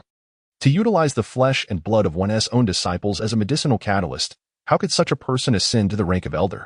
It was nothing short of diabolical. Indeed, even the most base of creatures understand the wisdom of not consuming their own kin. I had once harbored a yearning for the cultivation realm, yet now it seems I am ill-suited for such a world. My innocence renders me out of place. Fear not. Elder Han's intention to concoct elixirs does not equate to rendering you into lard. Your physique holds no allure for such endeavors. Beneath the high platform, a hushed murmur arose among the crowd. After all, the realm of cultivation described by Lu Yu was a far cry from the idyllic training world they had envisioned. The promises of divine opportunities and sweeping victories seemed to have transformed into mere meat on someone else's chopping board. Meanwhile, the disciple of the Six Desires sect, suspended from the beam, began to tremble involuntarily. Part of his agitation stemmed from the discomfort of his predicament, but more significantly, Lu Yu's mention of Elder Han evoked memories of his own sect's esteemed elder. As a disciple of the Six Desires sect, he was acutely aware that Lu Yu's words were not mere fabrications.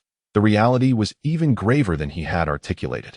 An elder could easily orchestrate the demise of a disciple through countless means, and even if the act were blatant, no one would dare to object. Such occurrences had transpired far too often within the Six Desires sect. There had been disciples who had inexplicably gone mad or vanished without a trace. This realization suddenly filled him with dread about his own future. In the northwest corner of the second floor, two young men, one tall and one short, were also suspended from the beam, their brows furrowed for different reasons. Brother Hua, you didn't mention yesterday that we would need to be tied to the beam while listening to the story, the younger one, Yu Ax, lamented, feeling a sense of grievance. Had he known, he would have worn more layers when leaving the academy. Now, his thin attire felt constricting. Junior brother, consider this an unconventional form of hanging by a beam and pricking the bones. Focus on the story. Did you forget what the teacher said? When heaven is about to bestow great responsibilities upon a person, it must first exhaust their strength, Will Wubbing replied, momentarily taken aback by Yuax's question before responding with conviction. In truth, he had not anticipated that a storyteller from the mortal realm would draw such a crowd. The 2 tickets they had were obtained only after he had tirelessly bargained with an elderly vendor.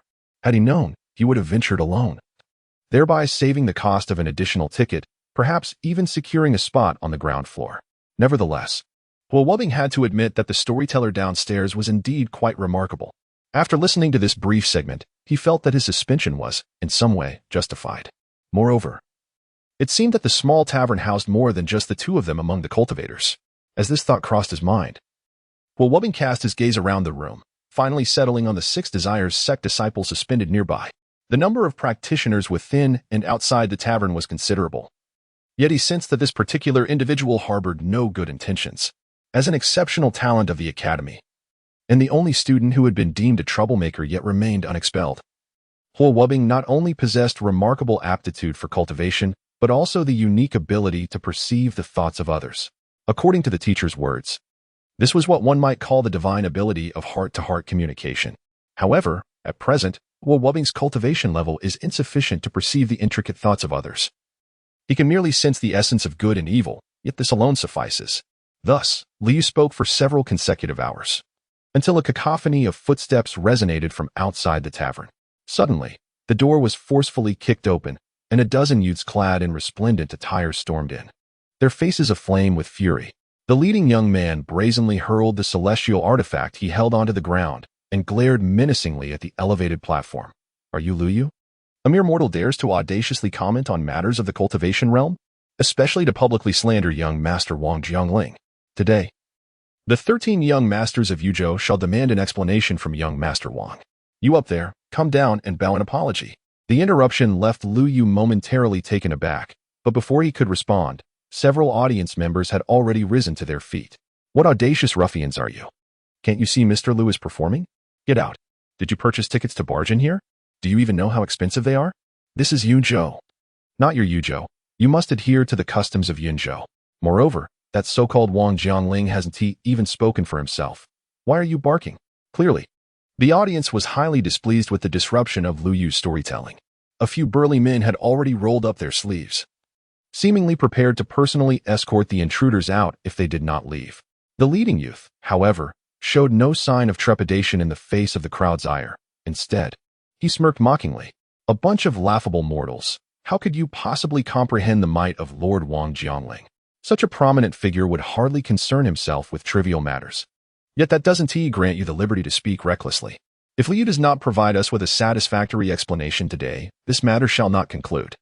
As for rules, my rule is the rule. With that declaration, the young man unsheathed the long blade from his waist, and in an instant, the blade's energy sliced through the door behind him, reducing it to a shower of splinters. Witnessing this spectacle, the crowd retreated to their seats, realizing they were dealing with cultivators, someone not to be trifled with. Had the intruders been merely individuals of influence, the audience might have dared to intervene. After all, those who managed to secure a seat here to listen to the readings, regardless of their status or wealth, possess a certain degree of significance, especially given the multitude gathered. However, once their identities as practitioners are confirmed, the situation becomes markedly different. It is essential to recognize that in this world, there exists an insurmountable chasm between practitioners and ordinary individuals.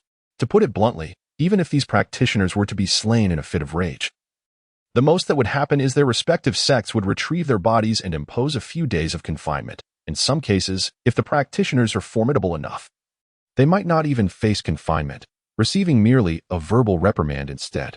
Such incidents have occurred in the past. Upon reflecting on this, the initially indignant crowd fell silent, and a circle of emptiness formed around them. Senior brother, who are the 13 young masters of Yuzhou? Why does everyone seem so fearful of them? On the beams above, the young boy with the jade axe gazed down at the individuals below, confusion etched on his face. Meanwhile, Huowubing, who had recently been stirred by the narrative, now wore a countenance of fury, reasoning to himself that it was rather ill-timed for these troublemakers to appear, especially at such a crucial moment. Was it not their intention to provoke him? It's nothing. They are merely a nuisance, Huowubing remarked tersely, casting a disdainful glance at the individuals beneath him. A nuisance? Then do they not belong to the same category as senior brother? Does master not often refer to senior brother as the greatest nuisance of our academy? Aye. Were it not for being bound to the beam and rendered immobile, Huowubing would undoubtedly bestow upon his young junior brother a heartfelt embrace. Can these little troublemakers beneath him possibly compare? Pah, he is certainly not a troublemaker. Should you continue to speak with such childish candor, I shall promptly send you back to the academy. Suspended from the beam, Lu Hai, a disciple of the Six Desires sect, was momentarily taken aback by the unexpected scene before him. Having secured a ticket to hang from the beam was already quite a surprise, yet now several figures had suddenly appeared, jeopardizing his plans. What a predicament this was. On the second floor, seated by the window, Mu Qingqing turned to her companion and whispered, Sister Chan, it seems these individuals below have come to provoke. Should we lend Mr. Liu a hand? Fear not. These individuals are no match for Liu Yu, young Chan replied with a slight smile. Just days prior, she would have certainly intervened in such a situation. After all, it was evident that these individuals were aggressive and, more importantly, practitioners of the craft. However, after observing Liu Yu over the past 2 days, she realized her concerns were unfounded. Given Liu Yu's displayed prowess, he faced no threats among his peers, save for the elite talents from the major sections.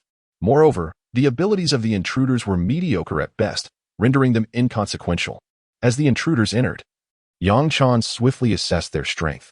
The most formidable among them had merely just entered the transformation realm. To speak candidly, even if Liu Yu were to stand motionless, they would be incapable of posing any threat to him. While the atmosphere in the hall became charged with tension from various factions, Liu Yu remained undisturbed, comfortably seated on the elevated platform, leisurely sipping his tea. This nonchalance infuriated those who claimed to be the 13 young masters of Yuzhou, as it seemed he regarded them with utter disdain. Did you not hear me? Get down here. One of them bellowed. Brother, I believe this lad is doing it on purpose. Let me go up and drag him down. No need for you, Brother 3. Allow me to handle this, retorted Brother 8. As Liu Yu remained motionless, the anger of those at the entrance escalated. They could hardly fathom that a mere commoner would dismiss their commands as if they were inconsequential. Esteemed guests, whatever your grievances may be, might I ask that you allow me to finish today's tale before we discuss them? Liu Yu said, placing his teacup down with calm deliberation. After all, He was simply an unremarkable storyteller, wishing to avoid any trouble, especially since the rewards for his performance had yet to arrive. Still intending to tell your tale?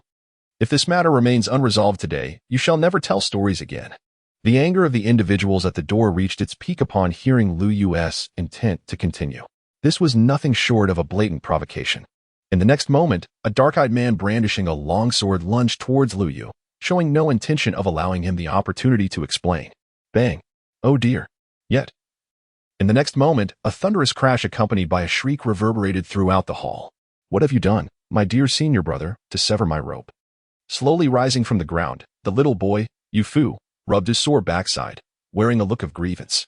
As for the dark-eyed man, he was knocked unconscious, flattened beneath the weight of the rotund boy. This unexpected scene left everyone present in a state of shock. Even the previously furious instigator appeared utterly bewildered. A cultivator. Utterly subdued by a plummeting chubby child. What a spectacle. Old Ba, are you all right? In the next instant, several individuals rushed over. Fortunately, apart from being unconscious, the man seemed unharmed. It was likely he had simply been knocked out by the impact. You reckless fool. The group turned their icy gazes towards the chubby boy. Yu Fu, who spoke with a frosty tone. I sincerely apologize, esteemed guests. My junior brother is simply too overweight. I often urge him to lose weight, but he never listens. Who would have thought he would actually land on someone today? I humbly extend my apologies on his behalf. Before Yu Fu could further explain, Huo Wubbing leaped down from the beam, a smile on his face as he remarked, it was clearly you, senior brother, who severed my rope. Upon hearing Huo Wubbing's words, the chubby boy, Yu Fu, was evidently quite indignant. Apology? Upon hearing the word, the individuals across the table wore expressions of deep discontent. The safety of old 8 was a trivial matter. However, their pride was of paramount importance. Should news of this incident circulate, the infamous 13 young masters of Yuzhou would find it impossible to maintain their standing within the realm of cultivation. With this thought in mind, the group swiftly drew their weapons, resolute in their refusal to allow such an affront to transpire. I see the two of you, along with that babbling fool on stage, are all practitioners of the demonic path, they exclaimed. Indeed, you must have tampered with my brother 8. The once boisterous hall fell into a profound silence. The crowd, initially eager to witness the spectacle, turned pale and hastily retreated upon hearing the term demonic practitioners. While most present were not cultivators, they were nonetheless familiar with the notorious reputation of such individuals. It was known that while ordinary cultivators might face repercussions from their sects for harming mortals, demonic practitioners acted without restraint, guided solely by their whims. Suspended from the beam above, the true demonic practitioner, Lu Hai, was momentarily taken aback. It was one thing to intrude and cause chaos, but if memory served him correctly, these words were his own. How had they been uttered before him? Glancing down at the group below, uncertainty crept in. Could it be that these fools were summoned by his external allies? This deviation from the original plan raised doubts. Nonetheless, since the others had spoken the necessary lines on his behalf, he welcomed the ease it afforded him. After all, those declarations were merely an appetizer. The true fatal strike awaited in the wings. For now, he needed only to bide his time until the opportune moment arrived. Am I truly a wicked practitioner?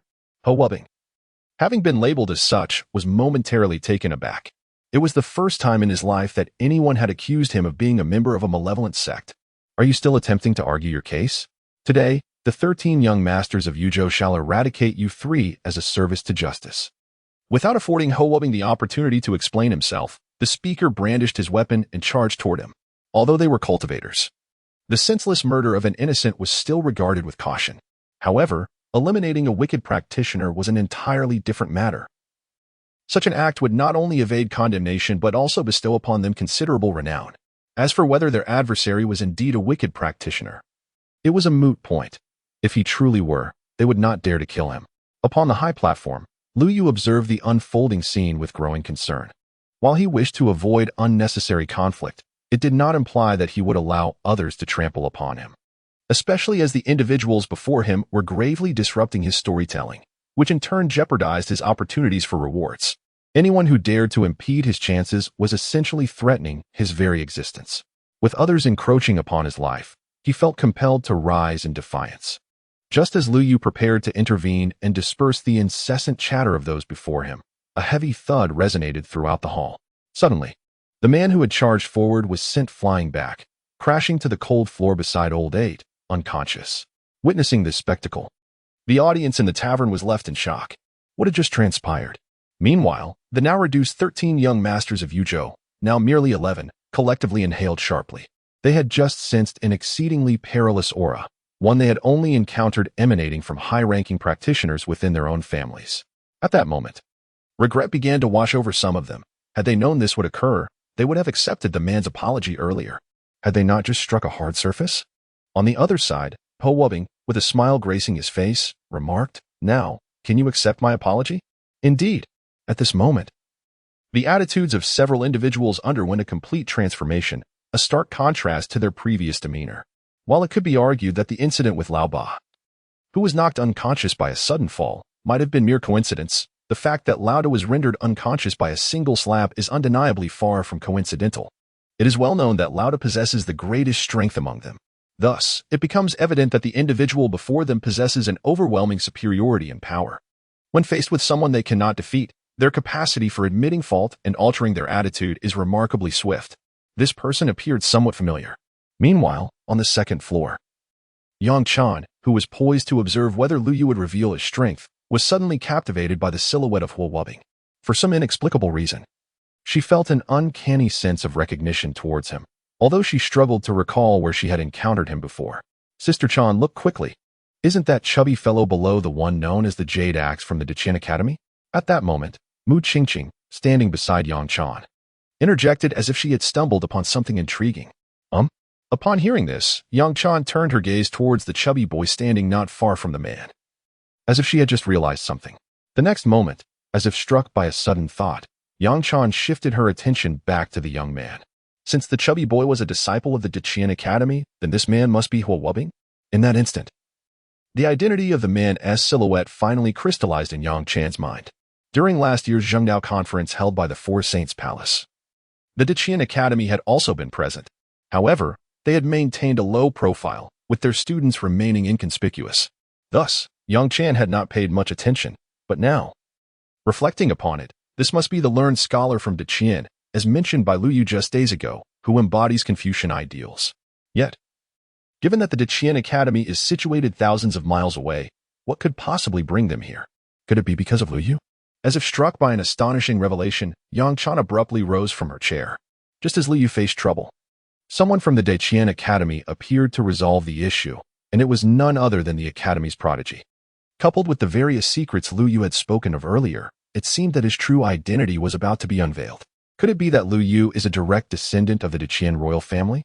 With such an identity, it would make sense for him to be privy to so many secrets.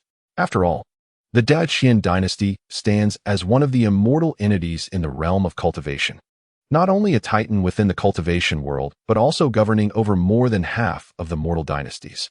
Their capacity for information gathering would undoubtedly surpass that of ordinary factions. The more she pondered, the more convinced Yang Chan became of her hypothesis. But am I still not a demonic cultivator? At this moment, Ho Wubbing looked at the few individuals before him and continued to smile, inquiring further. No. How could you possibly be a demonic cultivator? You are an exemplary citizen. No, you are a good person. Upon hearing Ho Wubbing's inquiry, the 13 young masters of Yuzhou, it was the entire assembly of 11 young masters, nodded fervently, fearful that a single outburst from the other party might reduce them to the same sorry state as their leader. As for those on the stage, Mr. Lu, too, was a good person. It was merely our ignorance that led us to speak inappropriately. We extend our sincerest apologies to Mr. Lu. After uttering these words, several of them hurriedly bowed and offered their apologies to Lu Yu. Upon witnessing such a situation, Lu Yu waved his hand dismissively. Since the other party had already admitted their mistake, there was no need for him to delve deeper. After all, in his eyes, the art of storytelling held greater significance. Thank you, Mr. Lu. As Lu Yu gestured, several individuals hastily made their way towards the exit. At that moment, considerations of pride seemed trivial in the face of survival. It turned out they were merely a group of bullies who feared the strong. I had thought they were truly formidable, yet they were but cowardly insects. My temper is rather volatile, but fortunately, they fled swiftly. Should anyone dare to disturb us again, I shall unceremoniously toss them out. As the initially aggressive group slinked away, the tavern quickly regained its earlier vibrancy. A few patrons even spat towards the entrance, dismissing the claim that Lu Yu was a rogue. Did they truly believe that a malevolent practitioner would grace them with tales? That was utterly absurd. Let us resume our narrative. With a sharp rap of the wooden block, Lu Yu steadied the atmosphere and continued. Speaking of the tomb of the demon emperor, Pang Bo vanished in an instant, enveloped by a green light. Yi Fan, refusing to remain idle, pressed deeper into the ruins. At that moment, the tomb of the demon emperor materialized. It is known that this emperor was the last of his kind in history, and the treasures within his tomb were of immeasurable worth.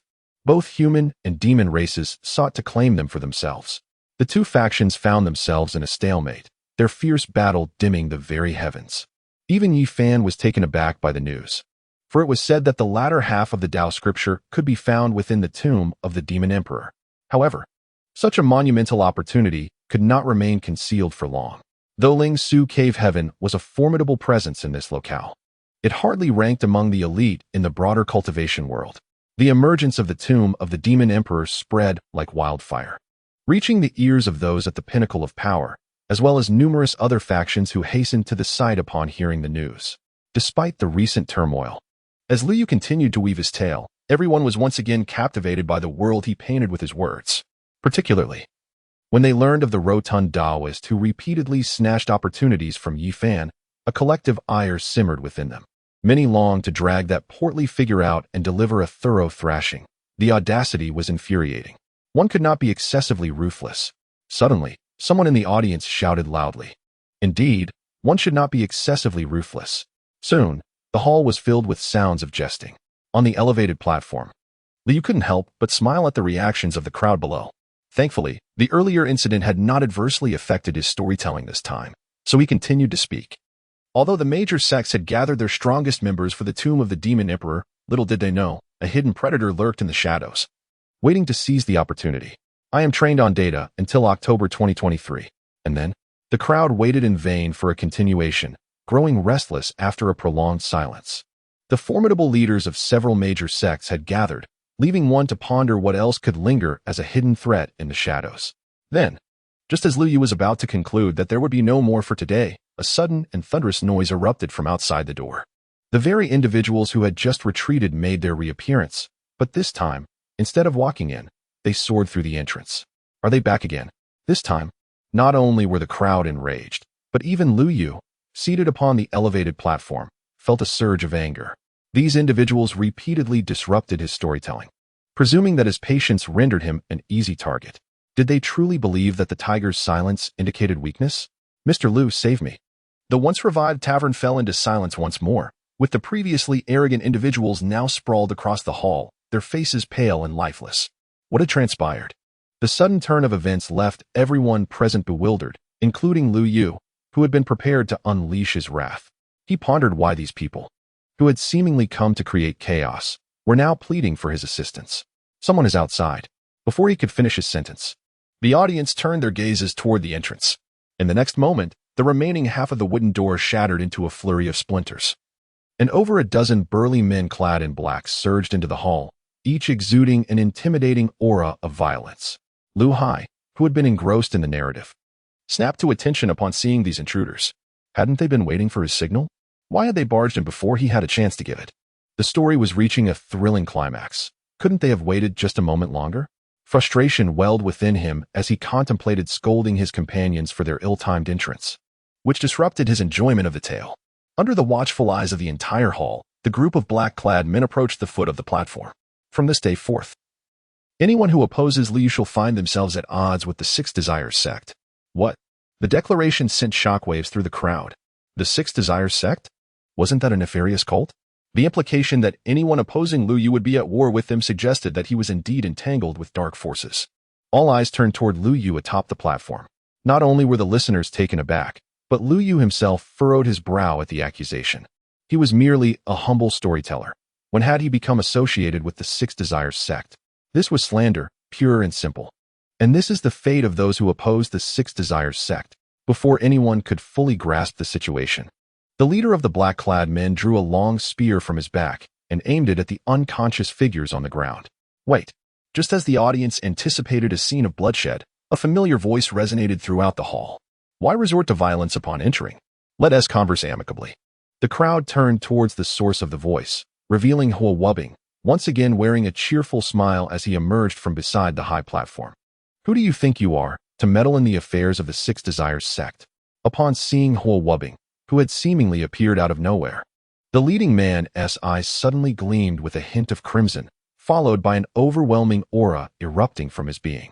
A thunderous crash echoed as the stone tiles beneath them shattered, seeking death, upon discovering that the person beneath him had been rescued. The man in black was instantly engulfed in a fervent rage, exuding a chilling aura of murderous intent that made everyone in the lobby shudder involuntarily. In the next moment, a spear whistled through the air, aimed directly at Hua Wubbing's face. In fact, aside from him, those behind had also drawn their weapons, their gazes fixed on the audience surrounding them. Why must you be so volatile? Is there not a way to resolve matters amicably? Yet, in the face of the spear, Hua Wubbing remained remarkably composed and affable. As the spear lunged towards him, he merely extended a finger, halting the weapon mid-air, the immense pressure causing the spear to bend dramatically. Are those truly disciples of the Six Desires sect below? Should we not intervene? Muxinking, observing the scene from her window perch on the second floor, unsheathed her whip, eager for action. Not so fast. Their demeanor seems peculiar. Let us observe for a moment. Yang Chan replied, gesturing dismissively. As a genuine prodigy, she had sensed something amiss the moment those individuals entered the hall, particularly the leading figure in black, whose aura felt as though it were manipulated by unseen forces. What are you all dawdling for? Charge together. The man in black bellowed in frustration upon seeing his assault thwarted, declaring that notions of single combat and fair battles were foreign to their nefarious ilk. In an instant, a dozen individuals surged forward, weapons raised, rushing towards Hua Wubbing. It's too dangerous below. I must assist, Muxinking exclaimed, leaping from the second floor. Yang Chan, observing the unfolding chaos, shook her head in exasperation, reflecting on her junior sister's otherwise commendable traits, save for her excessively radical stance against the dark cultivators. After all, the individuals standing below were none other than Hua Wubbing of the Dakian Academy. How could these attackers possibly pose a threat to him? Moreover, Lu Yu had yet to even make his move. Alas, despite her sigh, Yang Chan leaped down alongside the others. After all, the individuals below were practitioners of the Six Desires sect, and she could not simply stand by while they committed their misdeeds. The scene unfolded as a lopsided battle, with a mere trio facing off against a dozen adversaries. Yet, victory seemed to favor the trio, as the man in black was swiftly subdued and pinned to the ground by Hua Wubbing at the very moment he drew his weapon. Meanwhile, Mu Qingqing wielded her whip with a resonant hum, empowered by spiritual energy, creating an almost palpable sense of space being torn asunder. As for Yang Chan, her flowing sleeve struck down upon 3 or 4 opponents with deft precision. This, Lu Hai, who had been struggling to descend from the beam, fell silent in an instant. What is this? How could a mere storyteller attract the attention of such formidable cultivators? Upon witnessing the 3 individuals in the hall, each more powerful than he, Lu Hai was engulfed in silence, feeling somewhat relieved that he was suspended above. After all, with the strength of those 3, his presence would be utterly inconsequential. He would merely be a distraction, flailing ineffectually. Never mind, his life was paramount. Upon returning, he would claim that the intelligence was erroneous, asserting that Lu Yu was not a mere mortal but a powerful practitioner, surrounded by more than a dozen protectors. Yes, that would suffice. With this thought, Lu Hai turned his gaze towards Lu Yu on the elevated platform.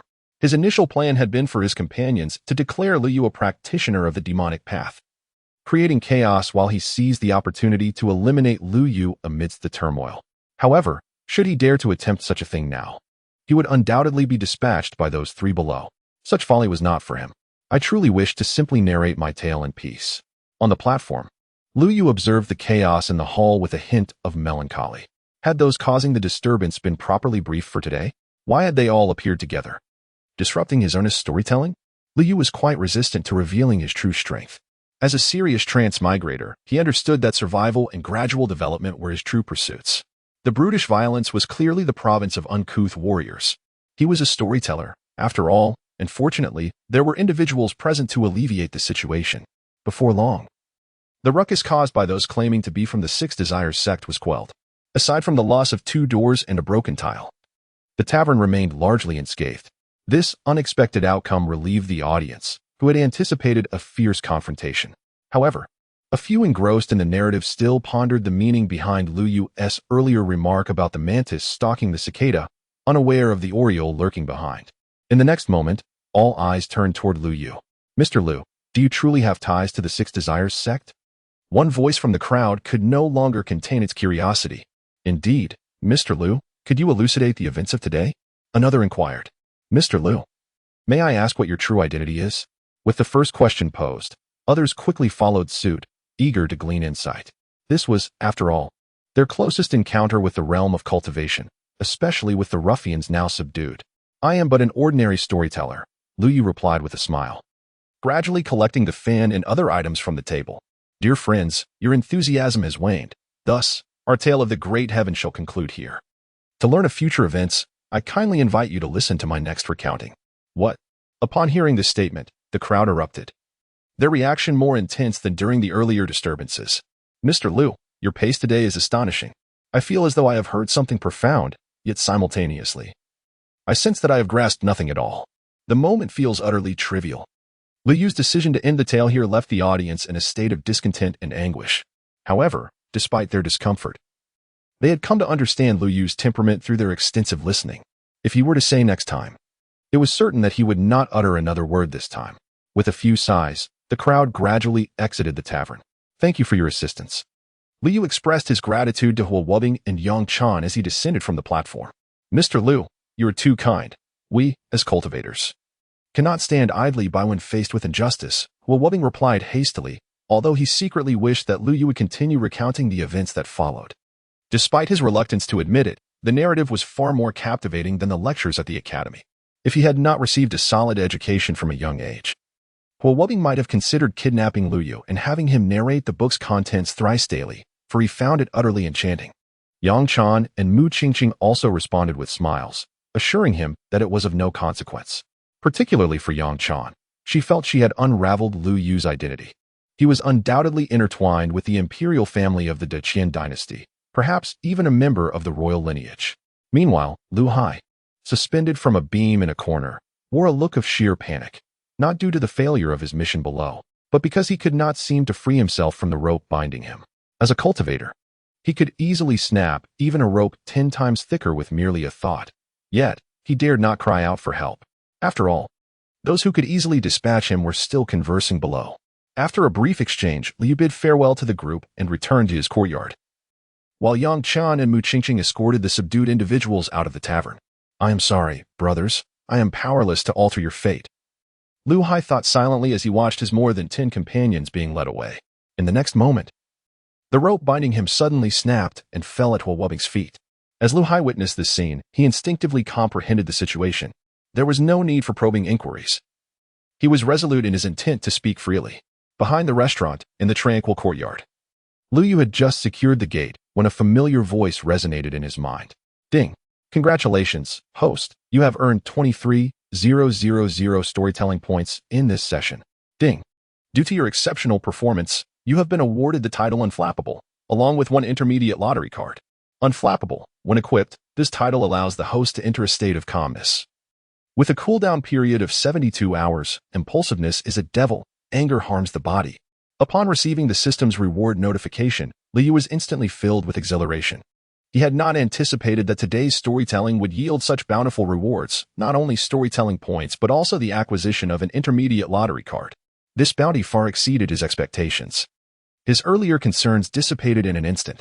Following this, he indulged in a complete ritual of bathing in incense, for the sense of ceremony surrounding the lottery must be fully honored. With a total of 38,000 storytelling points, he could exchange them for 3 intermediate lottery cards. Furthermore, the title granted him an additional card, culminating in a total of 4 cards. With this in mind, Lu Yu promptly proceeded to redeem all his points. "Would you like to exchange for 3 intermediate lottery cards?" Redemption. Without hesitation, Lu Yu clicked on the notification that appeared on the system. In an instant, 4 golden cards emerged before him. This round of the lottery was set in the realm of the wishing him good fortune. As Lu Yu activated the cards, they began to rotate gracefully. "Congratulations, host. You have obtained character fragment, Jiang Wushu 3. Congratulations, host. You have acquired 3,000 pounds of. Congratulations, host. You have received the 3rd killing formation from the upper realm. Congratulations, host. You have obtained the technique. With each announcement from the system, Lu Yu's expression shifted from astonishment to exhilaration. Initially, he believed that winning such formidable rewards on his first draw was due to the initial bonus disregarding prize levels. To his astonishment, the second draw yielded equally impressive rewards. With the 3 fragments he received this time, he had now collected a total of 5 character fragments. And with just 2 more draws, he could summon Jiang Wuxiu. Lu Yu held a deep reverence for the white-robed divine king, Jiang Wuxiu. There was a technique of mass destruction, reputed to summon heavenly thunder to vanquish foes. As for the third killing formation, it was one of the most formidable chaotic killing formations that had existed since the dawn of creation, notorious throughout history for targeting titans. Its reputation resonated through the ages. However, what brought Li the greatest joy was the 3,000 pounds of mutated, a resource directly correlated with one's strength, especially since this was a variant. He believed that with these, he could strive to reach the formation realm that very night.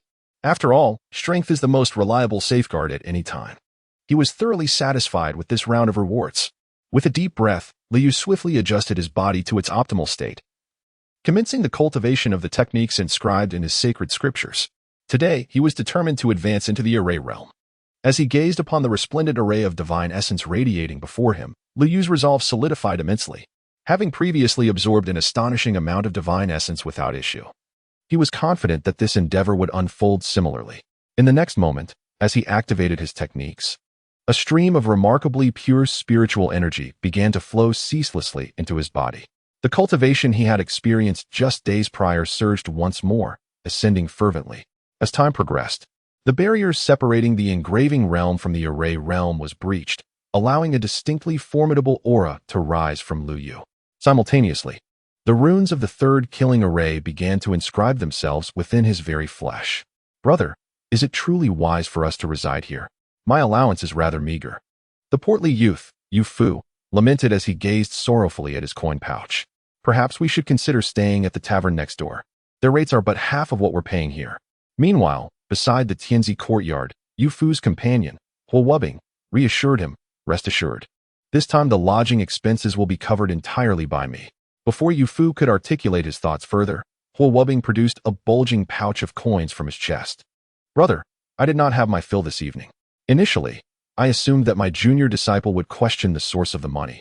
However, to my utter surprise, Huo Wubing did not anticipate that the other party would merely express his dissatisfaction with his meal.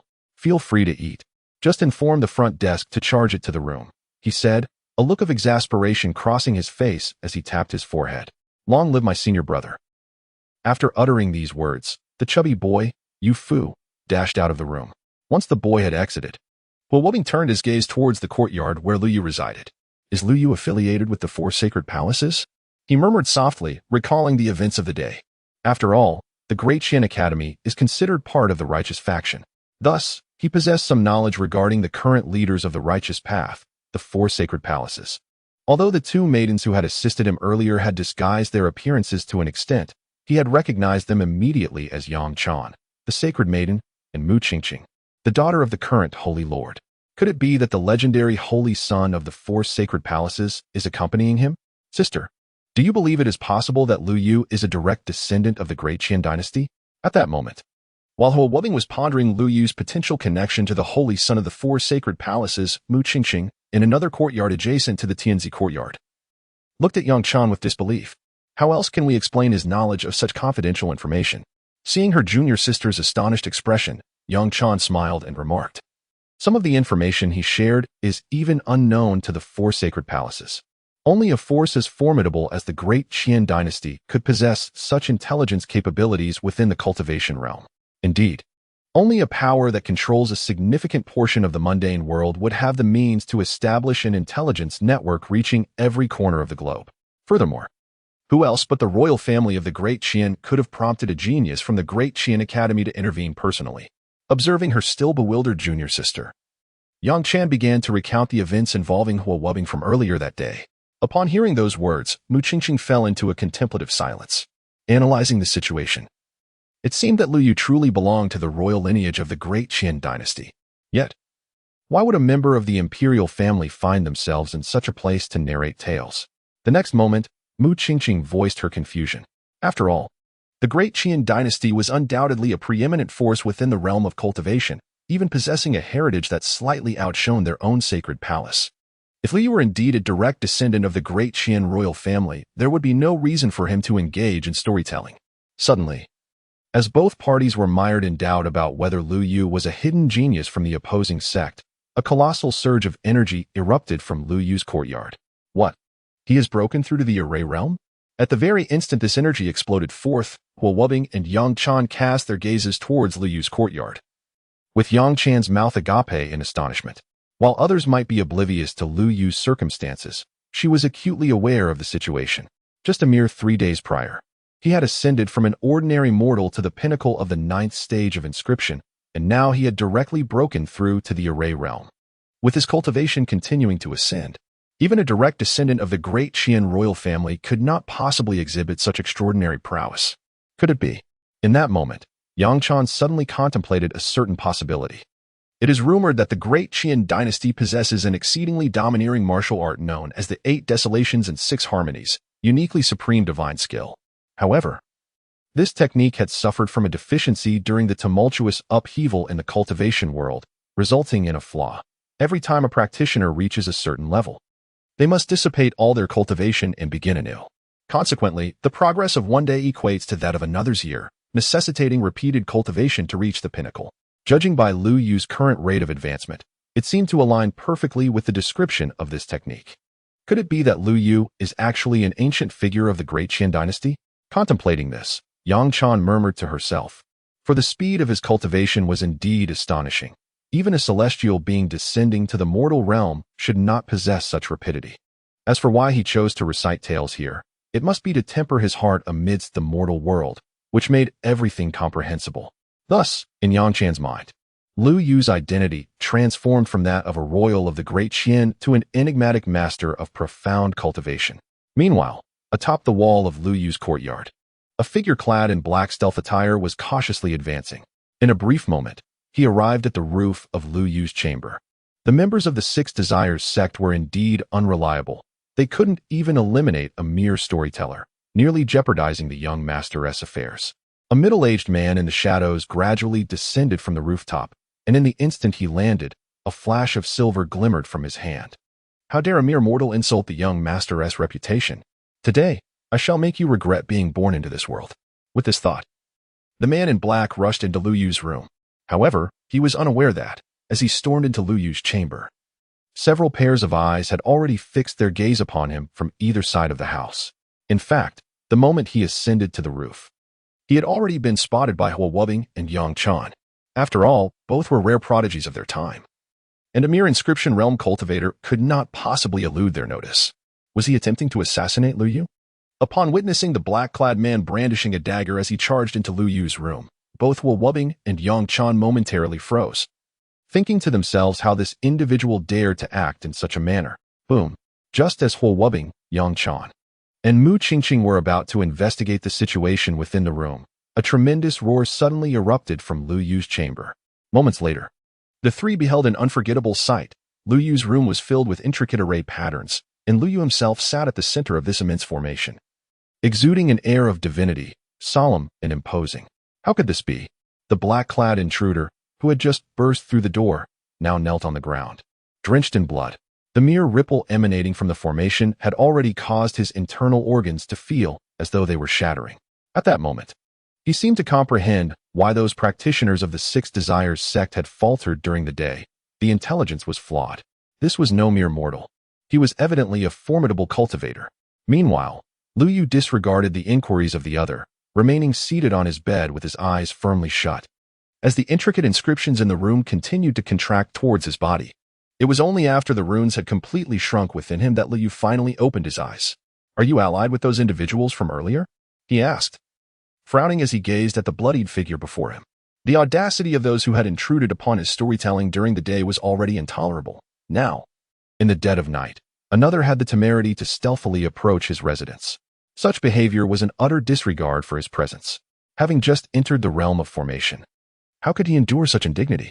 As the black-clad man met Lu Yu's gaze, it felt as though he was under the scrutiny of an ancient deity. An overwhelming pressure enveloping him. With a sudden gasp, before he could utter a word, He coughed up a mouthful of blood, wiping the blood from his lips. The black-clad man was thrown into a state of utter disarray. The mere glance from Liu Yu had nearly shattered his mental fortitude. Such an individual could not possibly be just a storyteller. You are not a mere storyteller. Who exactly are you? Upon hearing the inquiry about his identity, Liu Yu's expression darkened. To attempt an assassination without even knowing who one is was indeed rather excessive. With this thought, Liu Yu could not help but sigh. All he desired was a moment of tranquility to narrate his tale, yet it seemed an insurmountable challenge. Meanwhile, the man in black, kneeling on the ground, seized the opportunity of Liu Yu's distraction to bite through his own tongue, unleashing a torrent of his essence. His actions were not intended to engage Liu Yu in a life-or-death struggle, but rather to ignite his latent potential and propel himself towards the exit. Escape. This singular thought dominated the mind of the man in black. After all, nothing was more paramount than preserving one's own life. Given Liu Yu's displayed prowess, it was unlikely that even his master, Wang Jiangling, could contend with him. Observing the assailant's flight, Liu Yu let out a cold chuckle. He prided himself on his benevolence. Ordinarily, he would have allowed the fugitive to flee unimpeded. However, today, his trump cards had been revealed. If he allowed the man to escape, how could he continue to be an unremarkable storyteller in the future? Do not rush away. You have yet to answer my earlier question. Are you truly allied with those from the day? In the next instant, Liu Yu vanished from sight, reappearing directly behind the man in black. Would you believe me if I claimed to be your fervent admirer? Upon hearing Liu Yu's voice from behind, the man in black froze momentarily, then tremulously turned to respond. I believe you're lying. Third killing formation. In the darkness, Liu Yu's flesh radiated with an ethereal glow, intricate runes surging forth from within him, enveloping him swiftly as if he were clad in armor forged from celestial gold. The very fabric of the void rippled, as if it could scarcely withstand the burgeoning pressure. Gazing at the man in black before him, Liu Yu slowly raised his right hand, a cataclysmic force coalescing within his palm, which then erupted forth with astonishing speed. The killing formation took shape, sweeping forth with a devastating might. The man in black, previously preoccupied with thoughts of escape, was suddenly beset by an overwhelming pressure encroaching from all sides. With great effort, he turned to face the source of this insurmountable force, only to witness a scene forever etched in his memory. A beam of light, comparable to a celestial pillar, hurtled towards him, warping the surrounding space under its luminous intensity. Boom! Before he could comprehend the unfolding events, the radiant beam pierced through his form, ascending into the far reaches of the sky. Alas! Under the devastating output of the third killing formation, the man could not even utter a final cry before losing consciousness, his body rendered lifeless beyond recovery. The terrifying waves of the third killing formation did not dissipate immediately after the man's demise. Instead, they surged defiantly, ultimately vanishing into the vastness of the night. To think, such immense power exists. Gazing at the colossal beam of light that faded beneath the shroud of darkness, Liu Yu could not help but exclaim.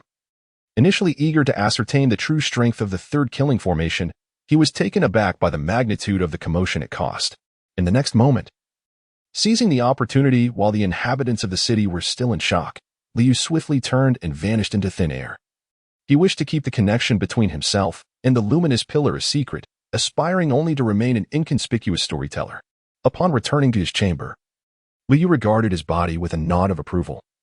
The difference between a body that had not entered the realm of formations and one that was akin to heaven and earth. Particularly striking was the fact that he had inscribed the third killing formation within his flesh. Truly, as the third formation since the dawn of creation, its might was utterly terrifying, albeit with considerable backlash. At that moment, having just ascended to the realm of formations, Liu Yu felt an overwhelming fatigue, as if the force of that singular strike had drained all his strength. With this thought, Liu Yu yawned and promptly collapsed onto his bed. As for the identity of the man in black from earlier, he was not particularly concerned. After all, with his current prowess, he felt more than capable of handling any further disturbances from that individual. What he truly needed to focus on now was sleep. Meanwhile, in the adjacent courtyards, Hua Wubbing, Yang Chan, and Mu Qingqing all stared wide-eyed at the vanishing beam of light beneath the night sky. Was that truly a formation realm cultivator?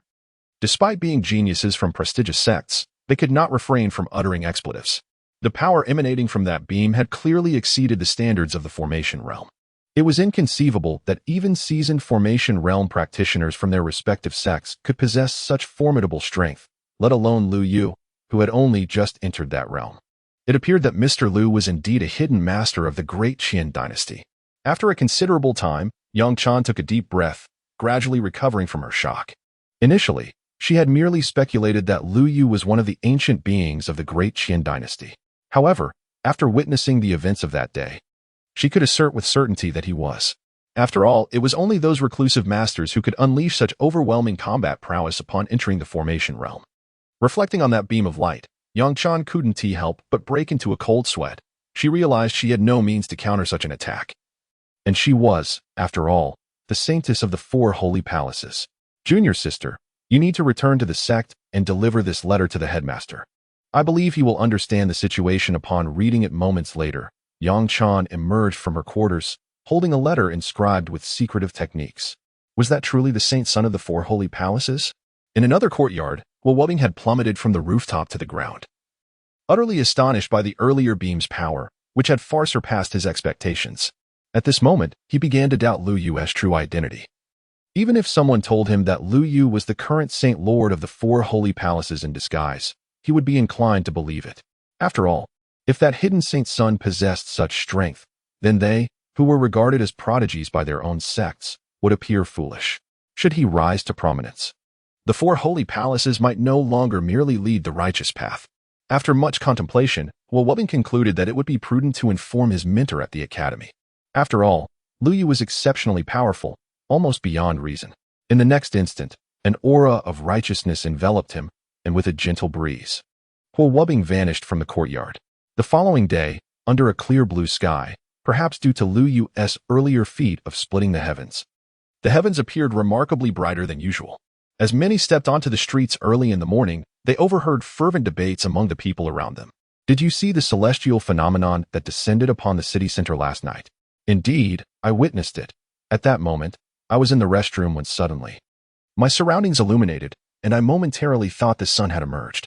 However, it was no celestial phenomenon. I have heard whispers of an extraordinary master engaged in combat within our Chang'an city. An extraordinary master? Is that truly credible? Could such a person possibly grace our humble abode? It must be true. A friend of mine returned late from a night of revelry, recounting that he first spotted 2 figures in the sky, which were subsequently followed by that radiant beam of light. Precisely. I too have a companion who beheld the same spectacle upon returning from the gaming house. In no time, the streets and alleys brimmed with speculation regarding the luminous column witnessed last night.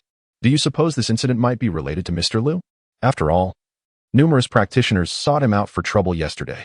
In the next moment, an unexpected voice surged from the crowd, abruptly silencing the discussions echoing through the streets. How could this be? Hadn't Mr. Liu himself proclaimed he was merely an ordinary storyteller? Indeed, if he possessed the prowess akin to the characters in his tales, perhaps it would be plausible.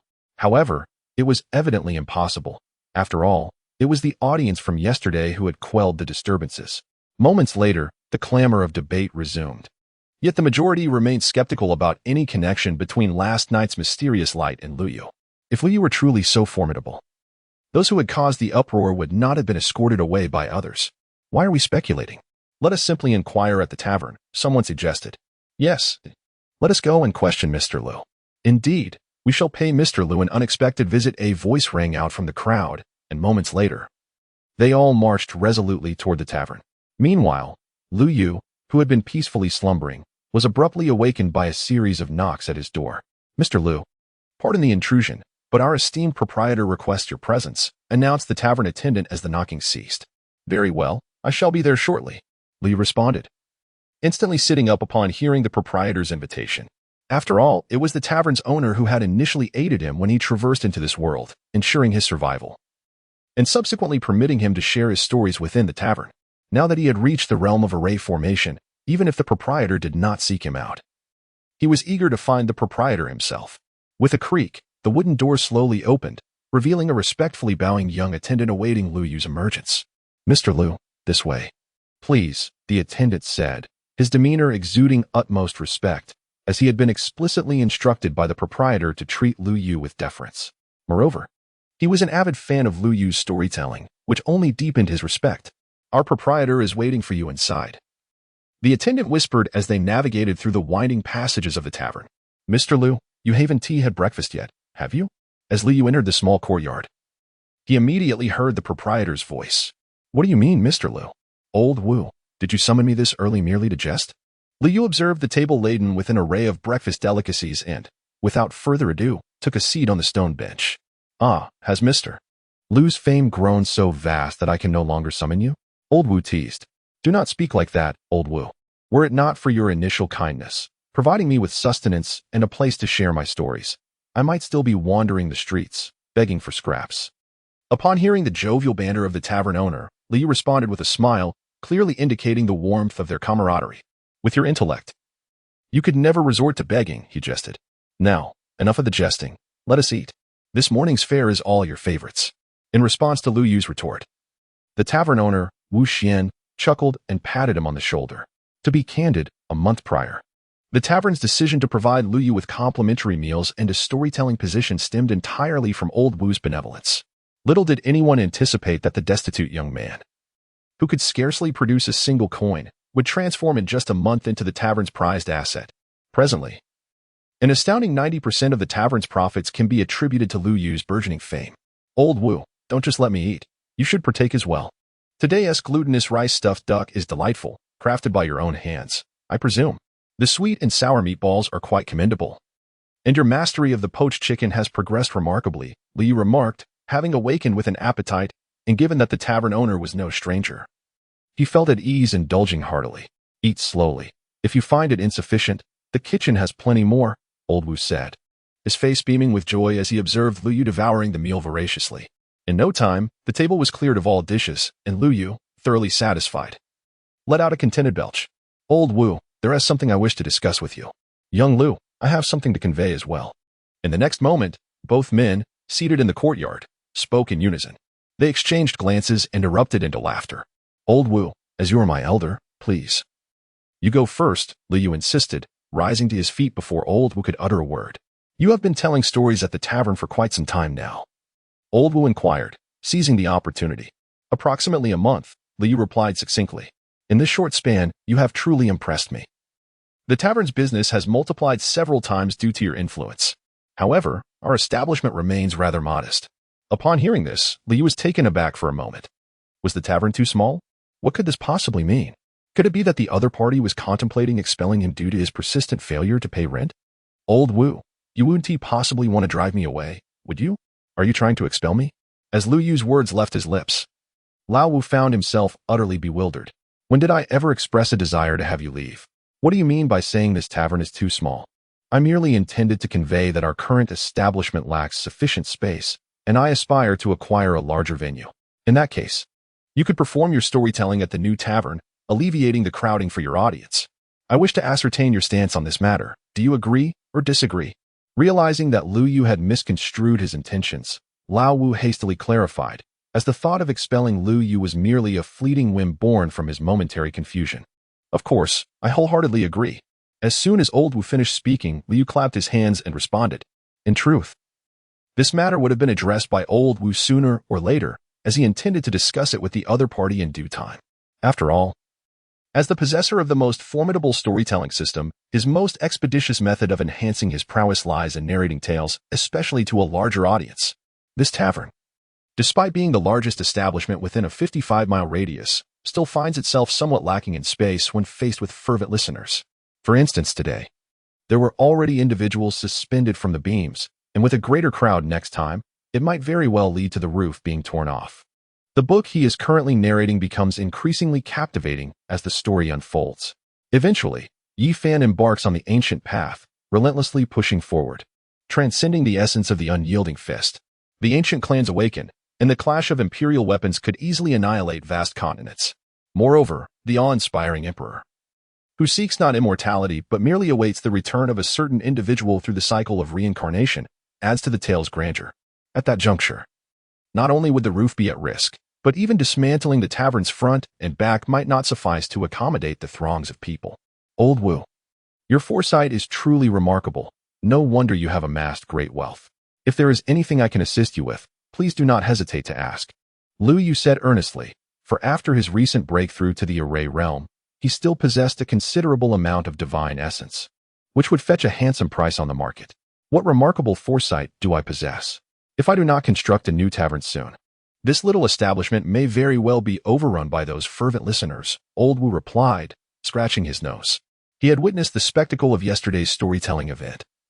An impressive display indeed, filled with the sounds of drums and firecrackers, vibrant red banners, and a sea of people that nearly forced him beneath the tables.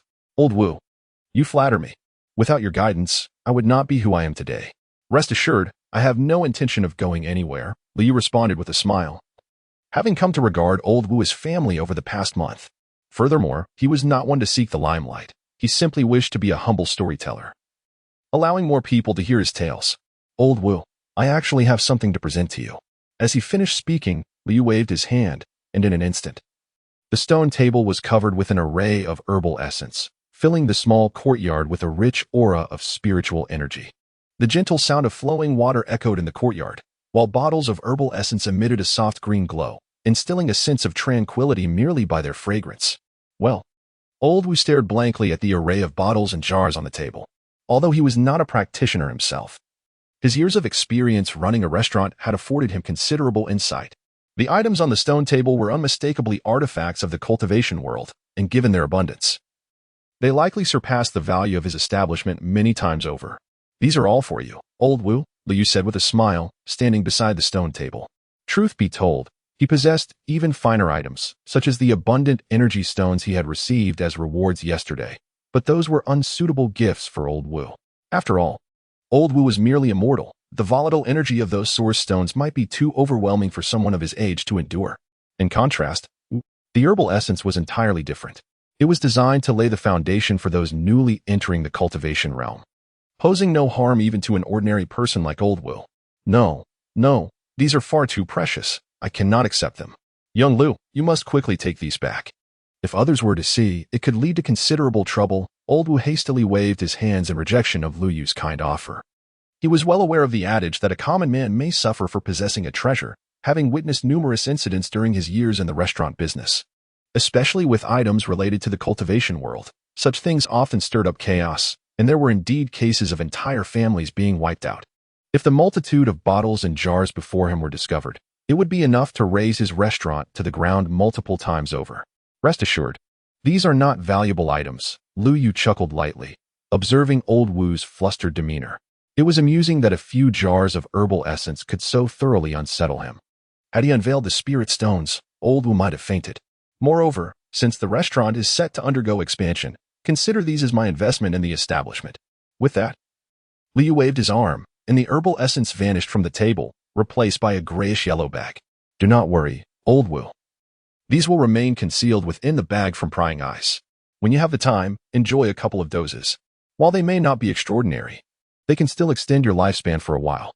After placing the bag into Old Wu's hands, Liu Yu turned and strode out of the courtyard without looking back. Wait. Yet, in the next moment, the voice of Old Wu halted him once more. What is it, Wu Lao? Who exactly are you, Xiaolu? Me? I am merely an ordinary storyteller. Meanwhile, within a small courtyard of the tavern, a middle-aged man dressed as a scholar furrowed his brow as he gazed at the two youths before him. Senior brother, why did you summon the teacher? In the courtyard, the chubby boy, Yu Fu, who had a swollen backside, whispered in inquiry to his senior brother. Did we not agree that you would bring me out to listen to the stories? Why, after the tales, have you also brought the teacher?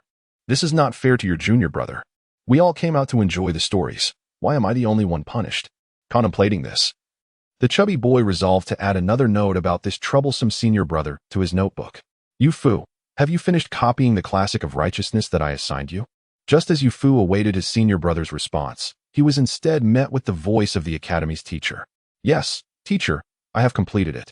After a brief silence, Yu Fu took a deep breath and said, Fortunately, I was so stuffed last night that I couldn't sleep, so I copied the classic of righteousness 10 times overnight. Otherwise, the consequences would be unimaginable. Very well, now go and write it 10 more times. Little Yu, who initially believed she had narrowly escaped disaster, was left in a state of shock upon hearing those words. Write it 10 more times? Do you have any objections to this decision? Mr. Hui expressed no objections. Although he verbally claimed to have none, the little chubby boy was on the verge of tears. Had he known earlier, he would have simply stated that he had finished writing. Was this just inviting trouble upon himself?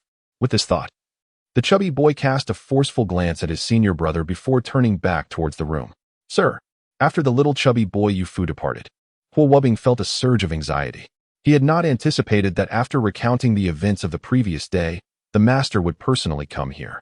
Had he known this would happen, he would have waited a couple more days to speak. Is that Liu residing next door? Glancing at his troublesome disciple, the esteemed teacher of the Deqian Academy, Jiang Yulu, spoke with a hint of resignation. Indeed, master, he is indeed next door. But it seems he has gone out for the moment. Upon hearing Jiang Yulu's words, Huo Wubbing nodded vigorously, fearing that his master might take out his frustrations on him. After all, he had endured his fair share of beatings in his youth, and at this age, another thrashing would be utterly humiliating. You say he is connected to the Four Sacred Palace? Yes, master. The saintess and the daughter of the current sage of the Four Sacred Palace reside right next to Lu Yu. Initially, I thought they were there to protect him.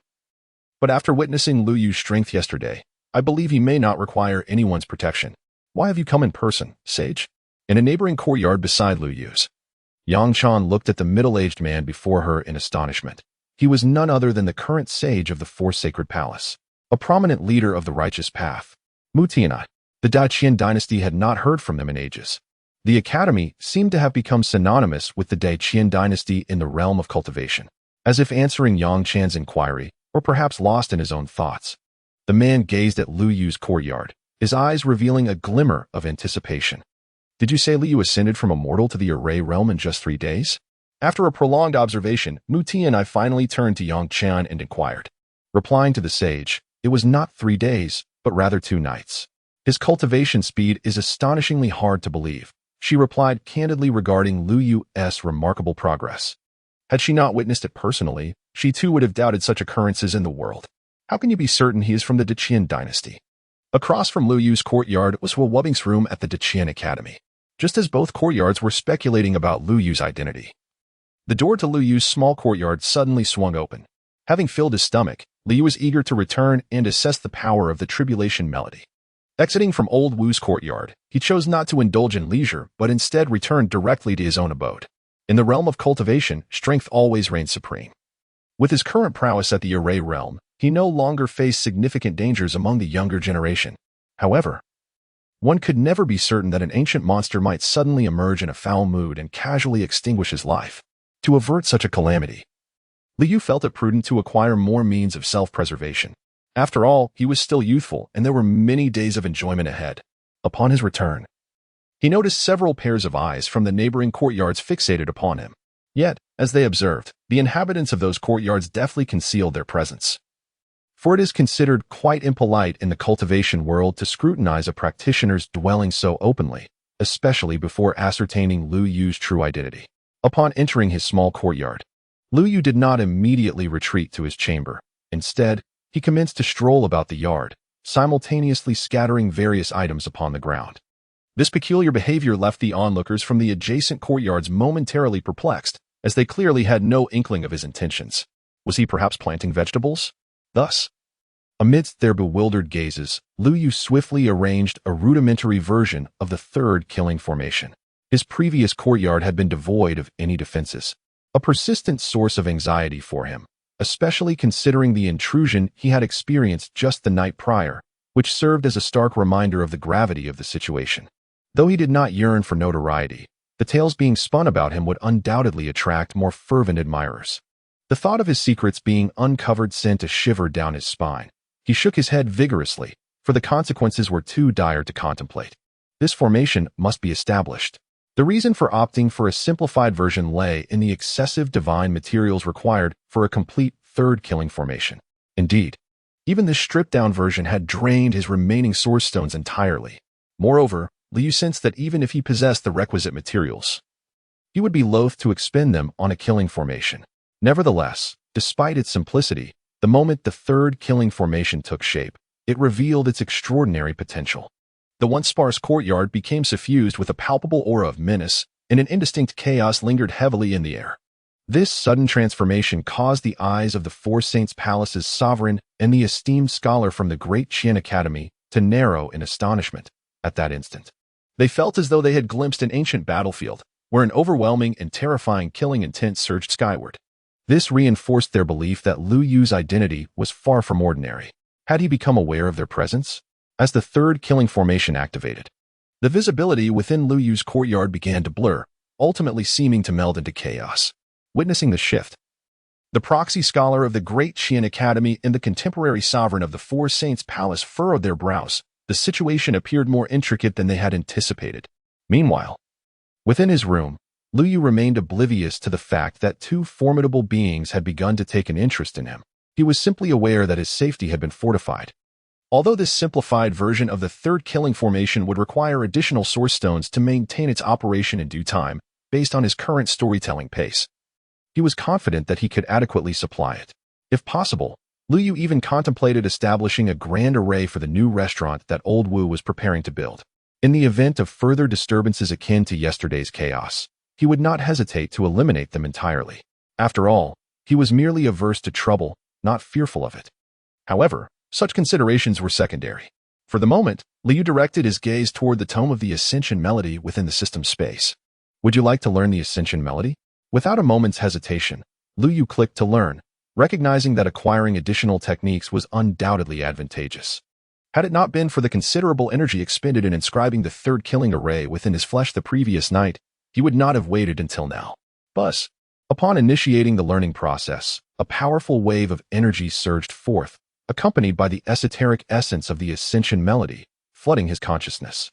Unlike the Tao scriptures or the 9-character mantra he had previously studied, the Ascension Melody appeared to possess a more intricate design. Despite its seemingly simple exterior, it encompassed an array of transformations. Beneath the divine resonance of the Great Path, one could discern the essence of all things. Uncertain of how long he had meditated within the confines of the room, Liu opened his eyes once more to find that night had long since fallen. His stomach, too, voiced its protest once again. After all, he was still merely at the array formation stage, not yet in a state of transcending earthly sustenance. Furthermore, the practice of these techniques was exceedingly taxing on his physical vitality. With this thought, Liu promptly rose and made his way toward the courtyard. At last, as soon as the door to Lu Yu's courtyard opened, the inhabitants of the neighboring courtyards instantly sensed the occurrence. Should this matter reach the ears of the cultivation realm, it would undoubtedly stir a tremendous uproar. After all, who were Mu Tianai and Jiang Yulo? They represent an elite faction at the pinnacle of the entire cultivation community. Not to mention, both are backed by formidable powers such as the 4 holy palaces and the Qian Academy. It is truly astonishing that such high-ranking figures from these prestigious forces would wait an entire day in the courtyard merely for a storyteller. One might hesitate to pin such a scenario even in a fictional narrative. After a considerable time had passed since Lu Yu's departure, the doors of the 2 courtyards were finally opened with a slow creak. As the 2 individuals emerged from the yard and beheld each other's faces, a momentary pause ensued. "Master Mu, how delightful to see you in good spirits," one remarked. "Mr. Jiang, I never anticipated encountering you here." In the next instant, both engaged in a conversation laced with awkwardness, yet they smiled. For as long as one remained unperturbed, the discomfort belonged to the other. Neither had expected to cross paths in such a setting. Beyond the embarrassment, they both arrived at a shared conclusion. Lu Yu's identity was undoubtedly remarkable. At that moment, they felt fortunate to have come personally. Otherwise, they would have missed this monumental news. "Master Mu, may I inquire what brings you to this remote locale? What could possibly be happening? My daughter has lingered here for days without returning home, and as a father, I am quite concerned. Hence, I ventured out to see if she had encountered any trouble. Yet, Mr. Jiang, what brings you so far from the esteemed Qian Academy?" "Oh, it is merely my 2 mischievous students, whose playful spirits led them to sneak away. I, too, am filled with concern, hence my visit." Indeed, the younger generation does give one much to ponder. 2 individuals stood together, each harboring a multitude of thoughts, and after several rounds of tentative exploration, they retreated to their respective courtyards. Upon returning, the warmth that had graced their faces moments ago was instantly replaced by an icy demeanor. "Why has he returned?" echoed in unison from within both courtyards. "Father, why are you back?" questioned Mu Qingqing, stepping out of her room with a puzzled expression. She recalled that her father's countenance had been cheerful when he departed. What could have transpired to darken his mood? Had he perhaps lost track of Mr. Lu? "It's nothing. An unforeseen circumstance arose." Mu Tianai sighed upon hearing his daughter's inquiry, refraining from elaborating further. After all, discussing the matter with her would yield no benefit. So he truly lost him? Mu Qingqing affirmed her earlier suspicion at her father's response. If even her father could not keep pace with Mr. Liu, how formidable must Mr. Liu be? Suddenly, she conjured an image of Liu Yu in her mind. Draped in a flowing robe, exuding elegance and unmatched strength, a paragon of perfection. Shaking her head vigorously, she admonished herself for such thoughts. Meanwhile, in the opposite courtyard, Jiang Yulo's expression mirrored a similar discontent. With the contemporary leader of the Four Sacred Palace involved, the mystery surrounding Liu Yu's identity deepened. At that moment, his insatiable thirst for knowledge surged, instinctively recognizing that Liu Yu's true nature concealed monumental secrets that they, as scholars, were destined to unravel. Indeed, to unveil the secret.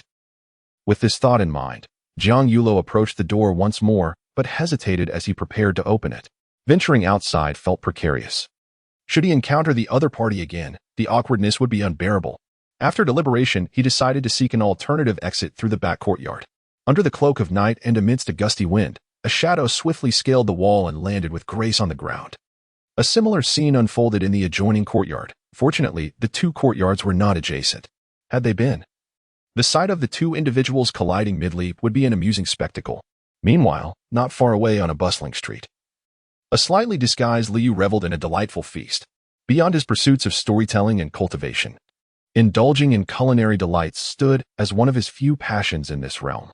After all, how could a self-proclaimed gourmand like him forget his love for food after traversing into a new world? Financial concerns were far from his mind. The tavern not only provided him with complimentary meals and lodging, but also granted him a generous weekly dividend. The dividends he received comfortably sustain his current appetite. I don't want this meat, that grilled egg, or those fruits over there. Just pack up everything else for me. As he strolled past the street vendors, Liu indulged in his feast, relishing the enhancement of his abilities, which not only provided him with a greater sense of security, but also significantly increased his capacity for consumption. No longer limited to merely a few establishments, he now found himself savoring delicacies from an entire second street. After wandering through 2 streets and feasting for nearly 3 hours, Liu finally let out a satisfied burp. With ample funds and little to worry about, he never anticipated that his aspirations from a previous life would be unexpectedly fulfilled in this world, and so swiftly at that. Meanwhile, Jiang Yulo, having leapt from the back wall, finally spotted Liu Yu, albeit having altered his appearance to some degree, as he wished to avoid an encounter with the leader of the 4 holy palaces. Unbeknownst to him, Mu Tianai had also discovered Liu Yu's presence, having similarly disguised himself, with the rationale for their transformations being strikingly alike. At that moment, these 2 men, regarded by outsiders as the pinnacles of the cultivation realm, mistakenly believed Liu to be affiliated with the other's faction. As the night deepened and the stars twinkled above, Liu Yu, having dined to his heart's content, made his way back to the inn, unaware that 2 shadowy figures were closely trailing him. Mr. Liu. Just as Liu Yu was about to turn the corner and reach the entrance of the tavern, a voice suddenly called out to him, bringing him to a halt. Upon hearing the voice, Liu was momentarily taken aback, then discreetly turned his head to discover a middle-aged man waving at him. He recalled that he had disguised himself. So how could he still be recognized? Had the fervent fans developed such an acute ability to distinguish the genuine from the fake?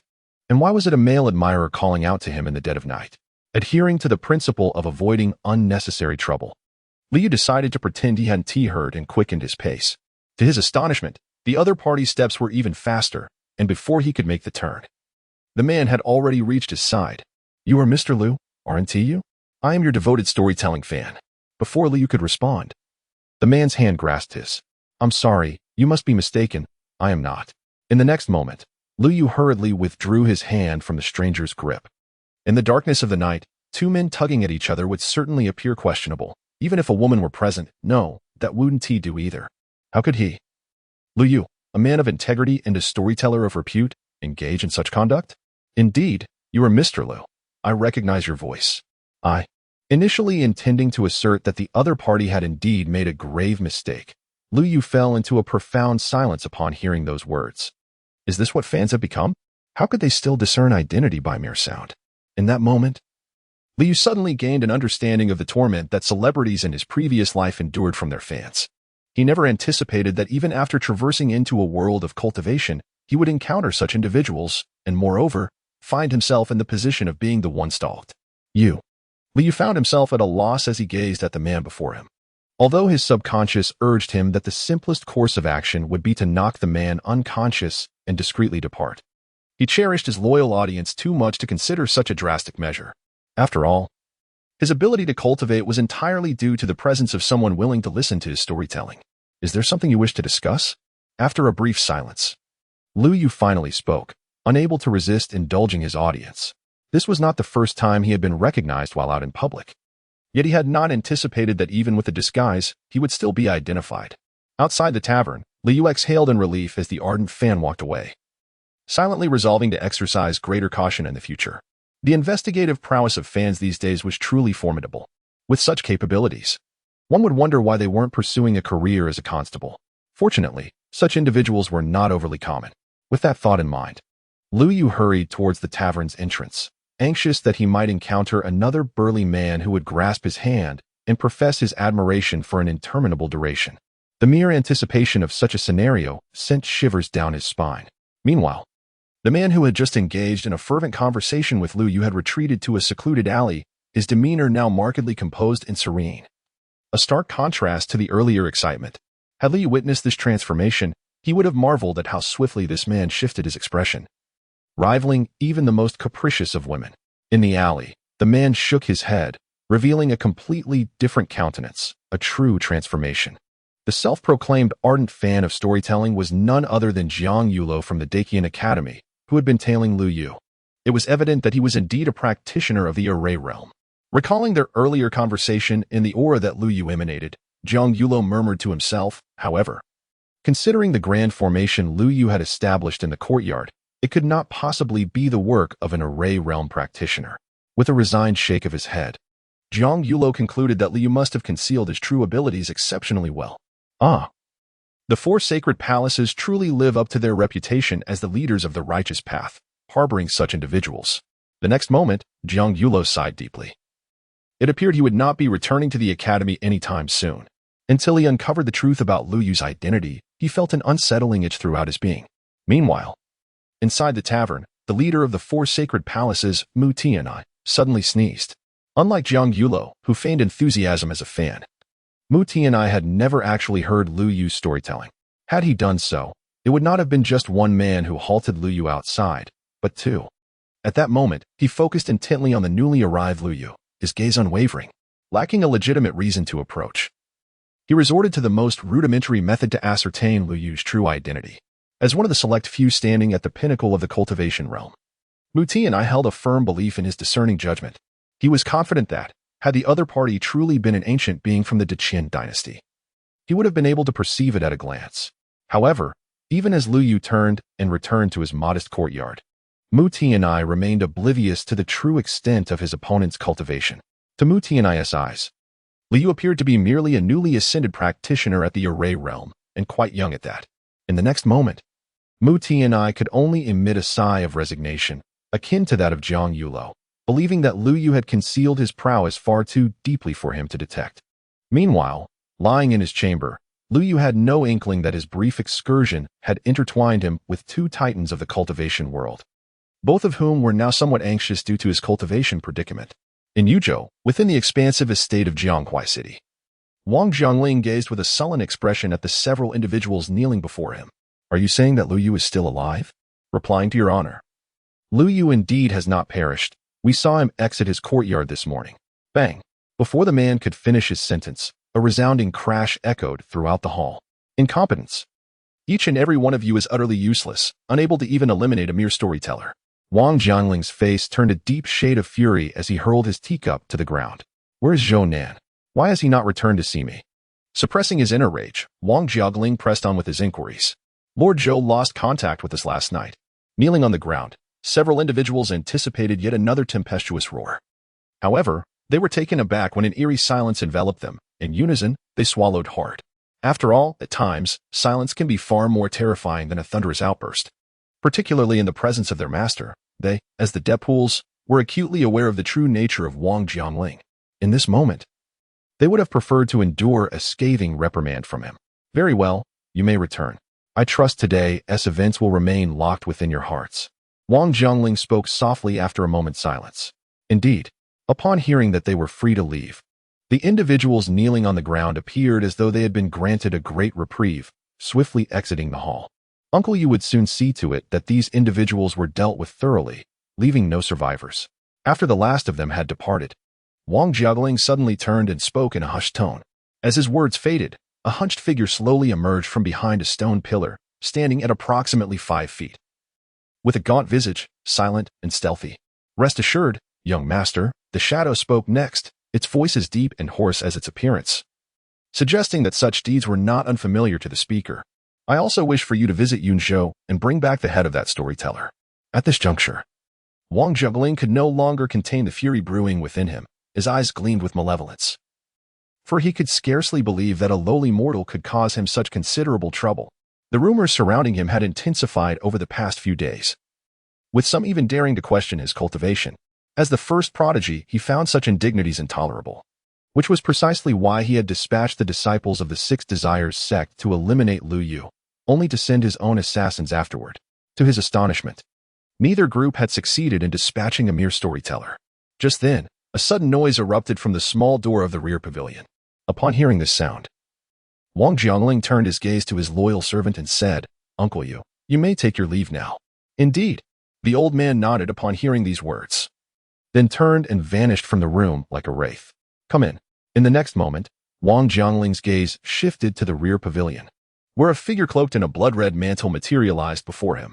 "Did I not instruct you to refrain from appearing before me?" Wang Jiaoling's expression turned frigid as he addressed Nangong Wuji. "Rest assured, my presence here will remain undisclosed. Your subordinates have all failed. I have come to discuss this matter with you. The identity of that storyteller is far from ordinary." Within the dimly lit chamber, flickering lights cast an eerie glow as Wang Jiaoling regarded Nangong Wuji, his face a stormy hue. "Are you suggesting that Lu Yu is merely Yang Chan's plaything?" "Indeed. Otherwise, how could an ordinary storyteller possess such profound knowledge of the secrets of the cultivation world? Furthermore, all those subordinates I dispatched yesterday are now imprisoned within the domain of the 4 holy palaces." Observing the simmering rage emanating from Wang Jiaoling, Nangong Wuji maintained a placid smile, seemingly indifferent to the fates of his own subordinates. "I always knew that the pristine faade of that so-called saintess was merely a ruse. The leader of the righteous path, devoid of any sentimental attachments. I shall make her kneel at my feet one day." Upon hearing Nangong Wuji's assured declaration, the flames of Wang Jiaoling's fury were ignited completely, transforming his earlier reflections on Lu Yu into what he perceived as Yang Chan's humiliation towards himself. "Isn't your 6 Desires sect at odds with the 4 holy palaces?" In the next moment, Wang Jiaoling lowered his voice as he regarded Nangong Wuji. "Wang Jiaoling, do you truly believe that we of the 6 Desires sect would serve as your lackeys?" Upon hearing this, Nangong Wuji's smile vanished, his expression turning icy, and the temperature within the chamber plummeted sharply. "I dare not."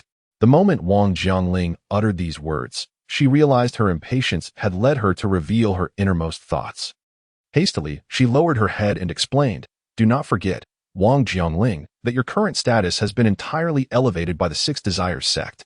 We have the power to raise you to divine heights, yet we can just as easily bring you crashing down to ruin. Do not dare to forget." Upon hearing this, Wang Jiaoling fell to her knees. "However, our 6 Desires sect is indeed at odds with the 4 sacred palace. Rest assured, Lu Yu, I shall resolve this matter for you. It is precisely my desire to witness the expression on the sacred maiden of the 4 sacred palace upon learning of Lu Yu's demise. Nevertheless, it is imperative that you recognize your own position." As his words faded, Nangong Wuji vanished from the secret chamber. "I will establish my rightful place." After hearing the departure of the other, Wang Jiaoling slowly lifted her head, a shadow of gloom flickering in her eyes. Meanwhile, in the southern Gu region, a young girl was preparing her belongings, bidding farewell to the elders of her village one by one. "Miaoi, once you step into the outside world, be wary. The men beyond the Gu region are most skilled in sweet words. Do not let them deceive you easily. Do not worry, mother. I am no longer a child. But Miaoi, I am uncertain whether you will adapt to the food outside. Great ancestor, you know I have never been picky. Perhaps it would be wise to postpone your journey for 2 years." The entrance of the village was crowded with people, all gazing at Tang Miaoi with reluctance. To them, she was not only the reincarnation of the Gu deity, but also their most cherished descendant. Everyone was deeply concerned about her first venture into the outside world, fearing she might encounter peril. Some even suggested that she delay her departure or abandon the idea altogether, as the village fully acknowledged her identity. "Enough, do not quarrel. Can you protect her for a moment, yet fail to guard her for a lifetime?" Miaowie must eventually venture forth. Just as the crowd was embroiled in debate, a coarse voice suddenly echoed from the back.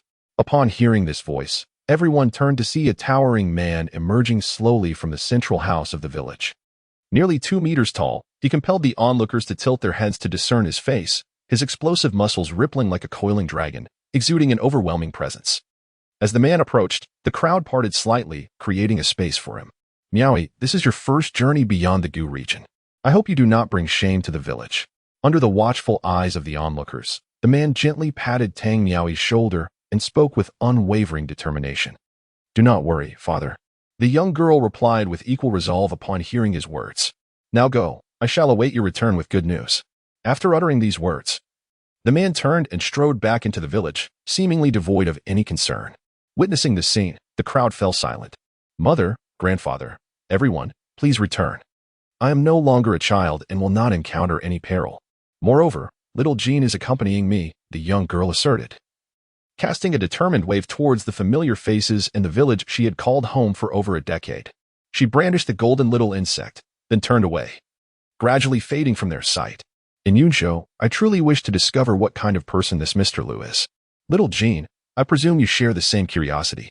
Having finally emerged from the Gu territory of the southern frontier, the girl grasped her book tightly and directed her gaze towards the direction of Yunzhou, a smile blossoming on her lips. Meanwhile, in the vast desert of the western region, before a colossal statue of Buddha, thousands of monks sat in meditation, engaged in their daily morning recitation. The resounding chants seemed to resonate with the very fabric of the universe, as soft rays of light emanated from the statue, spreading in all directions amidst the darkness. This was the Great Compassion Tower of the western region, reputedly the origin of contemporary Buddhist teachings, without exception. At that moment, amidst the chanting of countless monks, a young monk exited the Great Compassion Tower without a backward glance. The instant he stepped out, the immense statue appeared to tremble slightly.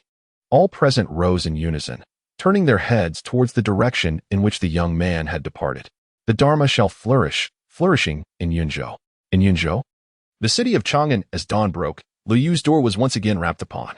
Who is it? Upon hearing the knock at the door, Liu Yu instinctively responded. It's me, old Wu. Came the voice of Wu Xiandao, the tavern owner, from beyond the wooden door. Here he comes. Upon hearing the voice, Liu Yu immediately leapt from his bed. As the wooden door creaked open, the first figure he beheld was the anxious countenance of old Wu. What brings you here so early in the morning?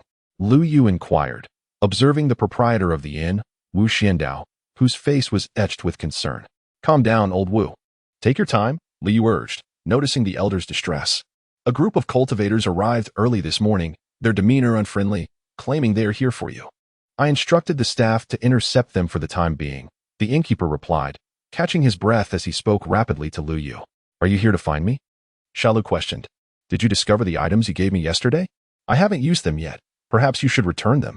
Before Liu Yu could comprehend the situation, old Wu swiftly placed the Qian Kuan bag from yesterday back into Liu Yu's hands. Boss. At that moment, the voice of the tavern attendant echoed from a distance. It was over. He could no longer bear it. Upon hearing the attendant's call, old Wu collapsed onto the ground. Xiaolu, heed your uncle's advice and flee while you still can. I shall face whatever transpires here. In the next instant, old Wu hastily nudged Liu Yu twice, while he himself strode purposefully towards the front hall. Old Wu. Upon hearing this phrase, Liu Yu couldn't help but smile. The medicinal concoction was a reward bestowed upon him by the system. How could there be any issue with it? However, he was genuinely moved by old Wu's actions. In such a perilous situation, the fact that the other party still prioritized his safety was quite remarkable. Even relatives bound by blood might not exhibit such concern. Contemplating this, Liu promptly approached Wu Xuandao's side. Rest assured, old Wu, the items I provided you are perfectly fine. Let us go and see who has arrived outside. It could very well be a misunderstanding. Without allowing old Wu a chance to retort, Liu swiftly returned the Qian Kuan bag to his embrace and guided the elderly man towards the hall. As they entered the grand hall, they were met with the sight of 7 or 8 elegantly attired youths seated calmly in their places. Old Wu, is this what you meant by their unfriendly demeanor? Liu was momentarily taken aback by the scene before him. Just moments ago, he had contemplated revealing his strength to deter any unruly behavior should trouble arise at the tavern. Yet, this spectacle starkly contradicted old Wu's description. There was no trace of hostility here. In fact, the countenances of these individuals appeared quite amiable, and the atmosphere was even more serene than when he performed his storytelling. Well, not only was Liu momentarily taken aback, but even old Wu stood there in astonishment. He distinctly recalled that when he had first encountered these individuals, they appeared entirely different. How had they transformed so dramatically during his brief visit to the courtyard? What on earth was happening? In his helplessness, old Wu turned his gaze towards the young attendant nearby. He remembered instructing the attendant to calm these patrons before he left. Could it be that his efforts had been successful? The proprietor attributed this change to the esteemed guest, as those who had previously been clamoring to meet Mr. Liu had quieted down after the gentleman emerged and engaged them in amicable conversation. After pondering his choice of words for a moment, the attendant pointed towards the chair behind him. "It's nothing.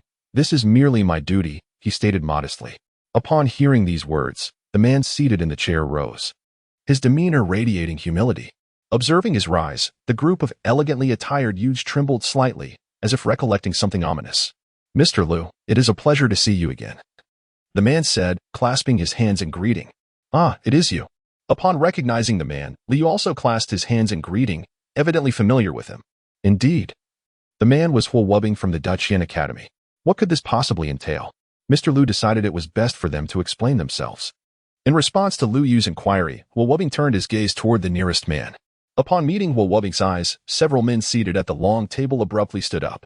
"We are cultivators from Yuzhou, and we hold Mr. Liu in the highest regard. We heard you reside here and wish to pay our respects. However, the innkeeper informed us that you do not accept visitors, and our demeanor may have been less than cordial at the time." After a flurry of explanations from the men, Li began to piece together the situation. They had come seeking him, but due to his prior stipulations, the inn had barred their entry, which had understandably led to their discontent. Consequently, a commotion ensued, and it was at this juncture that Huo Wubing intervened to quell the disturbance. Reflecting on this, Liu Yu felt a twinge of embarrassment, as Huo Wubing had assisted in resolving 2 such incidents recently. "There is no need for thanks, Mr. Liu," Huo Wubing interjected. "If you would not mind, might I invite you to breakfast?" Sensing Huo Wubing's intentions, Liu Yu smiled and nodded, delighted to engage in conversation with such an individual. Of course, upon uttering these words, Liu Yu directed his gaze towards the proprietor of the tavern. "Rest assured, this matter shall be entrusted to me." After all, having operated the establishment for many years, old Wu immediately grasped Liu Yu's intentions and promptly busied himself in the kitchen. Meanwhile, a group of young men stood beside the long table, their attention primarily fixated on Huo Wubing, for the latter had indeed posed a threat to them, although they yearned to inquire if they could take their leave. The recent events rendered them mute, as the desire to exit the premises alive overshadowed all else. "Mr. Liu, how do you wish to handle these individuals?"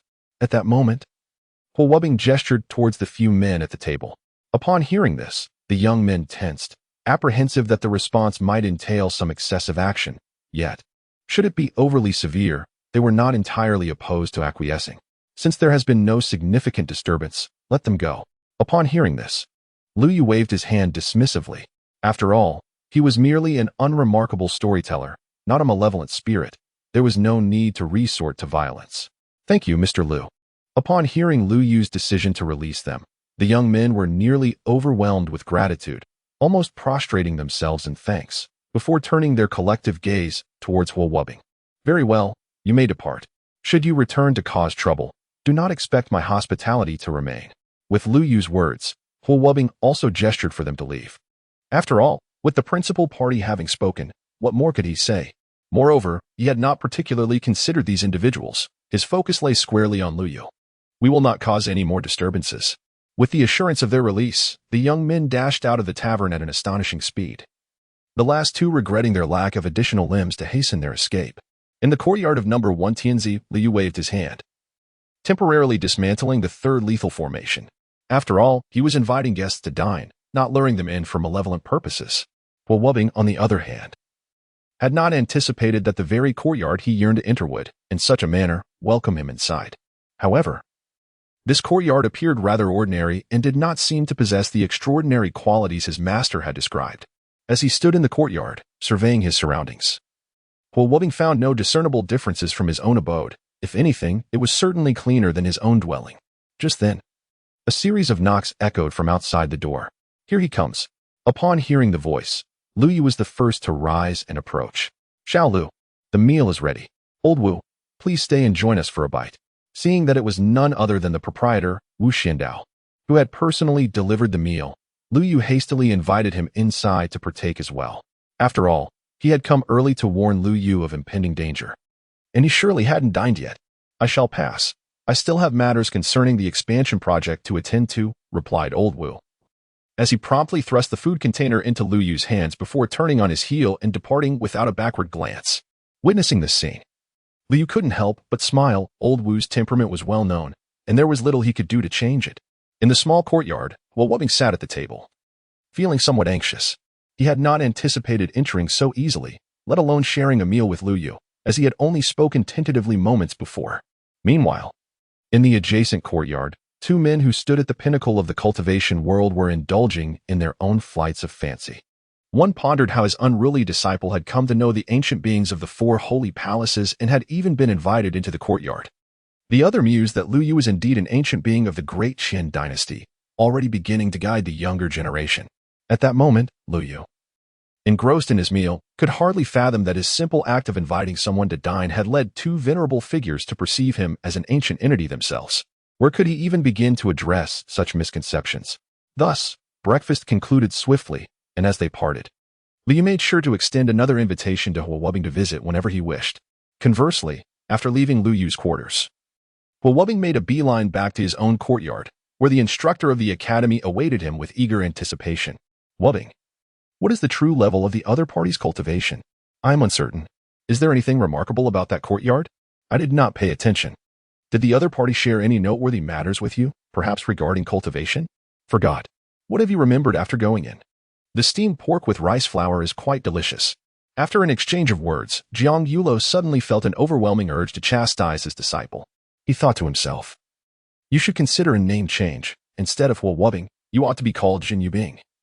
For such a rare opportunity, and all you could remember was a dish of steamed pork? However, Mr. Lu mentioned that he could seek him out again in the future.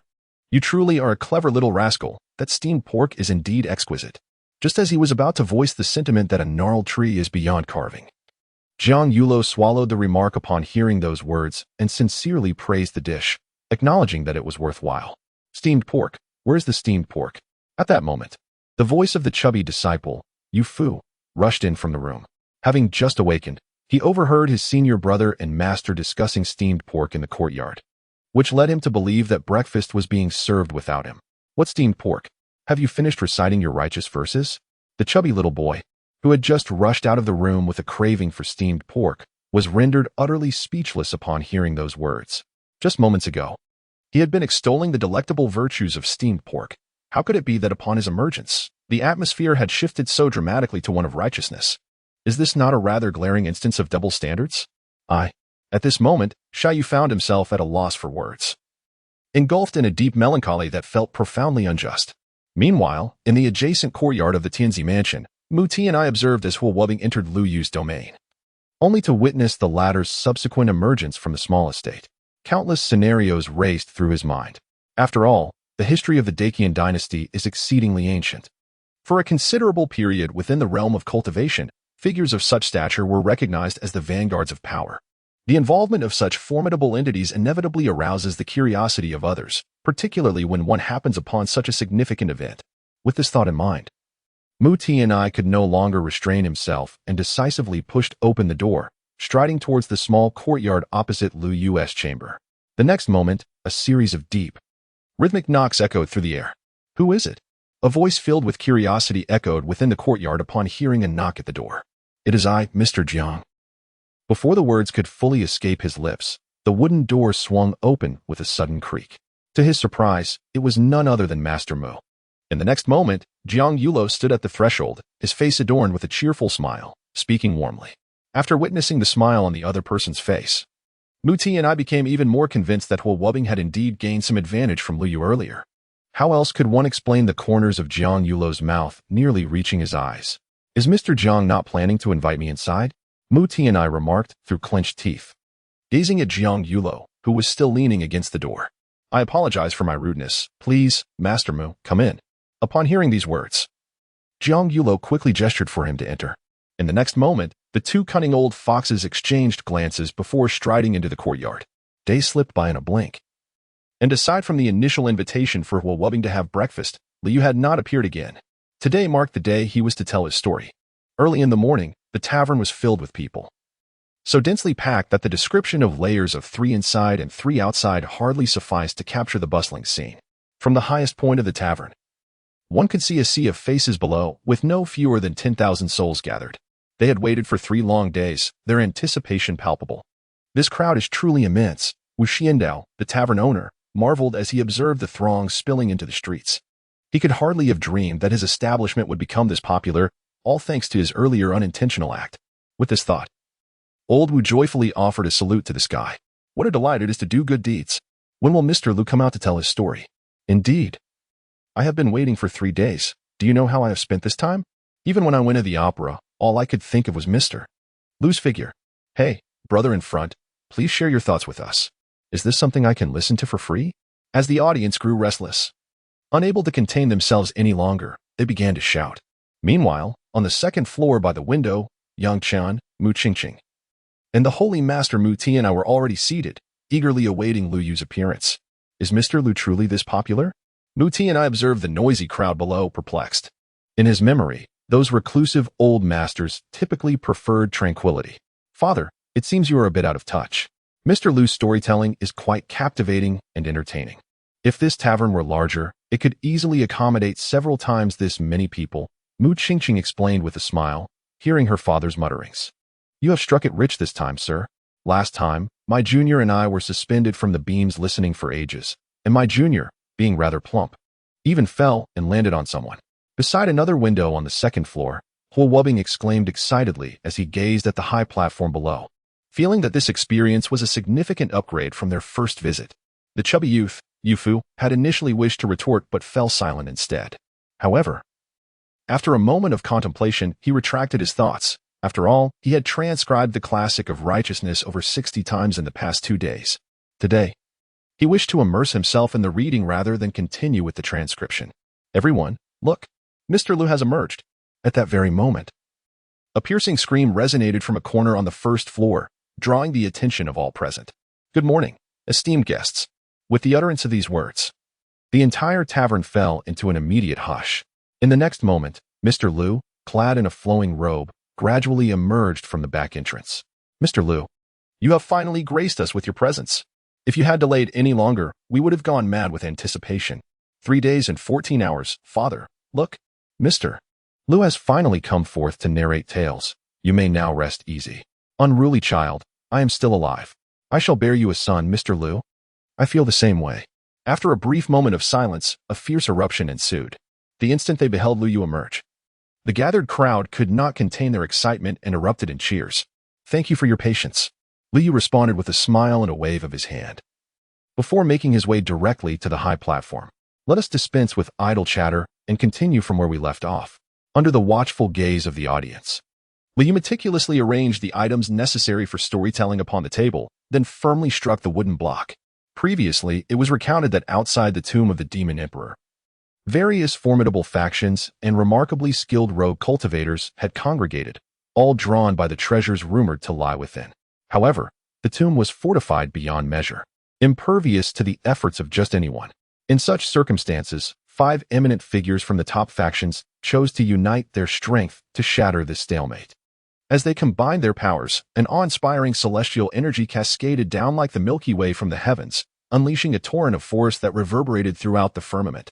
Confronted with this spectacle, all present cultivators trembled involuntarily, feeling a pressure that resonated deep within their souls. With a resounding roar, the magnificent and ancient tomb of the Demon Emperor began to crumble, releasing treasures that had lain dormant for millennia.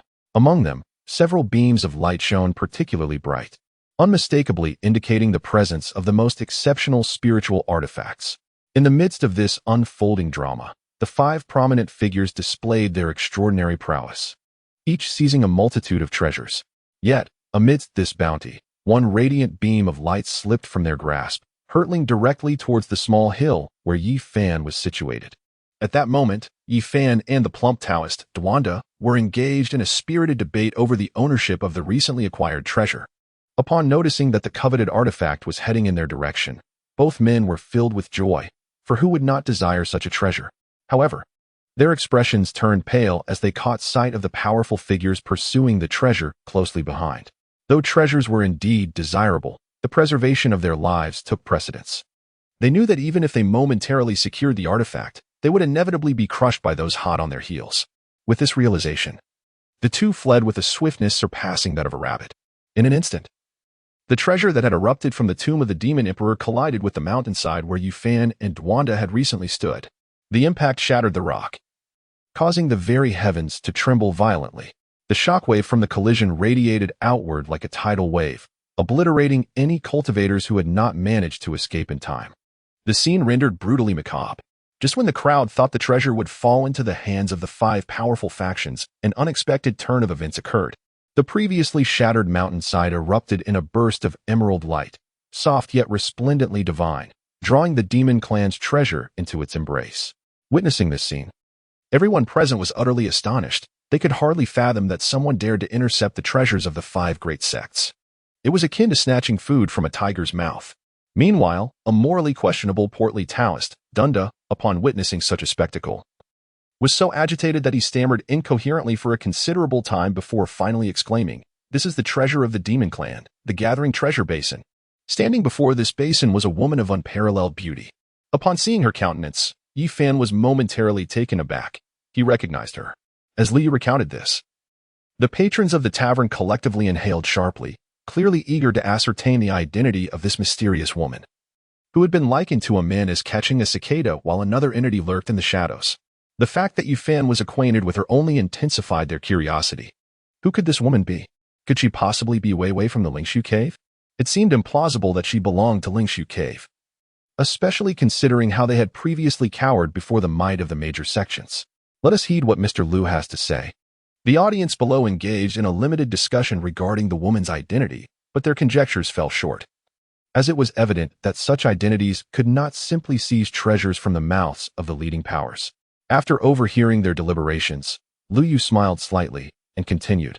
This woman, as previously mentioned, is indeed the demon woman who appeared beside Pang Bo during his moment of uncontrollable rage. Upon hearing this, the audience was struck with realization. How could they have overlooked her? It was, after all, a demon woman, and they were presently at the tomb of the Demon Emperor. It was entirely reasonable for a demon woman to possess the gathering treasure basin. The audience unanimously found this identity plausible and without fault.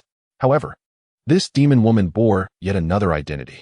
Ignoring the hushed discussions from the crowd, Liu Yu continued, "It is uncommon for a demon to possess such treasures, as her other identity is that of a close descendant of the Demon Emperor.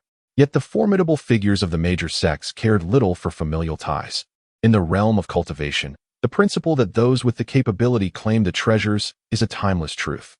Upon witnessing the woman acquire the artifacts of the Demon Emperor from his lifetime, several individuals instinctively directed their attacks towards her. A terrifying surge of energy cascaded forth like a tsunami, igniting the entire sky in a fiery crimson. Just when everyone believed the woman would meet a grim fate, an unexpected turn of events unfolded. The powerful strike, which had seemed destined to land, instead met with empty air as the woman's figure transformed into ripples, vanishing amidst the glow of the setting sun before the spectators' very eyes. The prominent figures from the major sects found it difficult to accept that she had escaped right under their noses. After all, they had united to unseal the tomb of the Demon Emperor, only to inadvertently aid another in the end. However, only a few chose to pursue outside. For within the rumors surrounding the tomb of the Demon Emperor lay not only the imperial weapons of the Demon Emperor during his lifetime, but also a treasure of utmost significance to the human race of the Eastern Wilderness.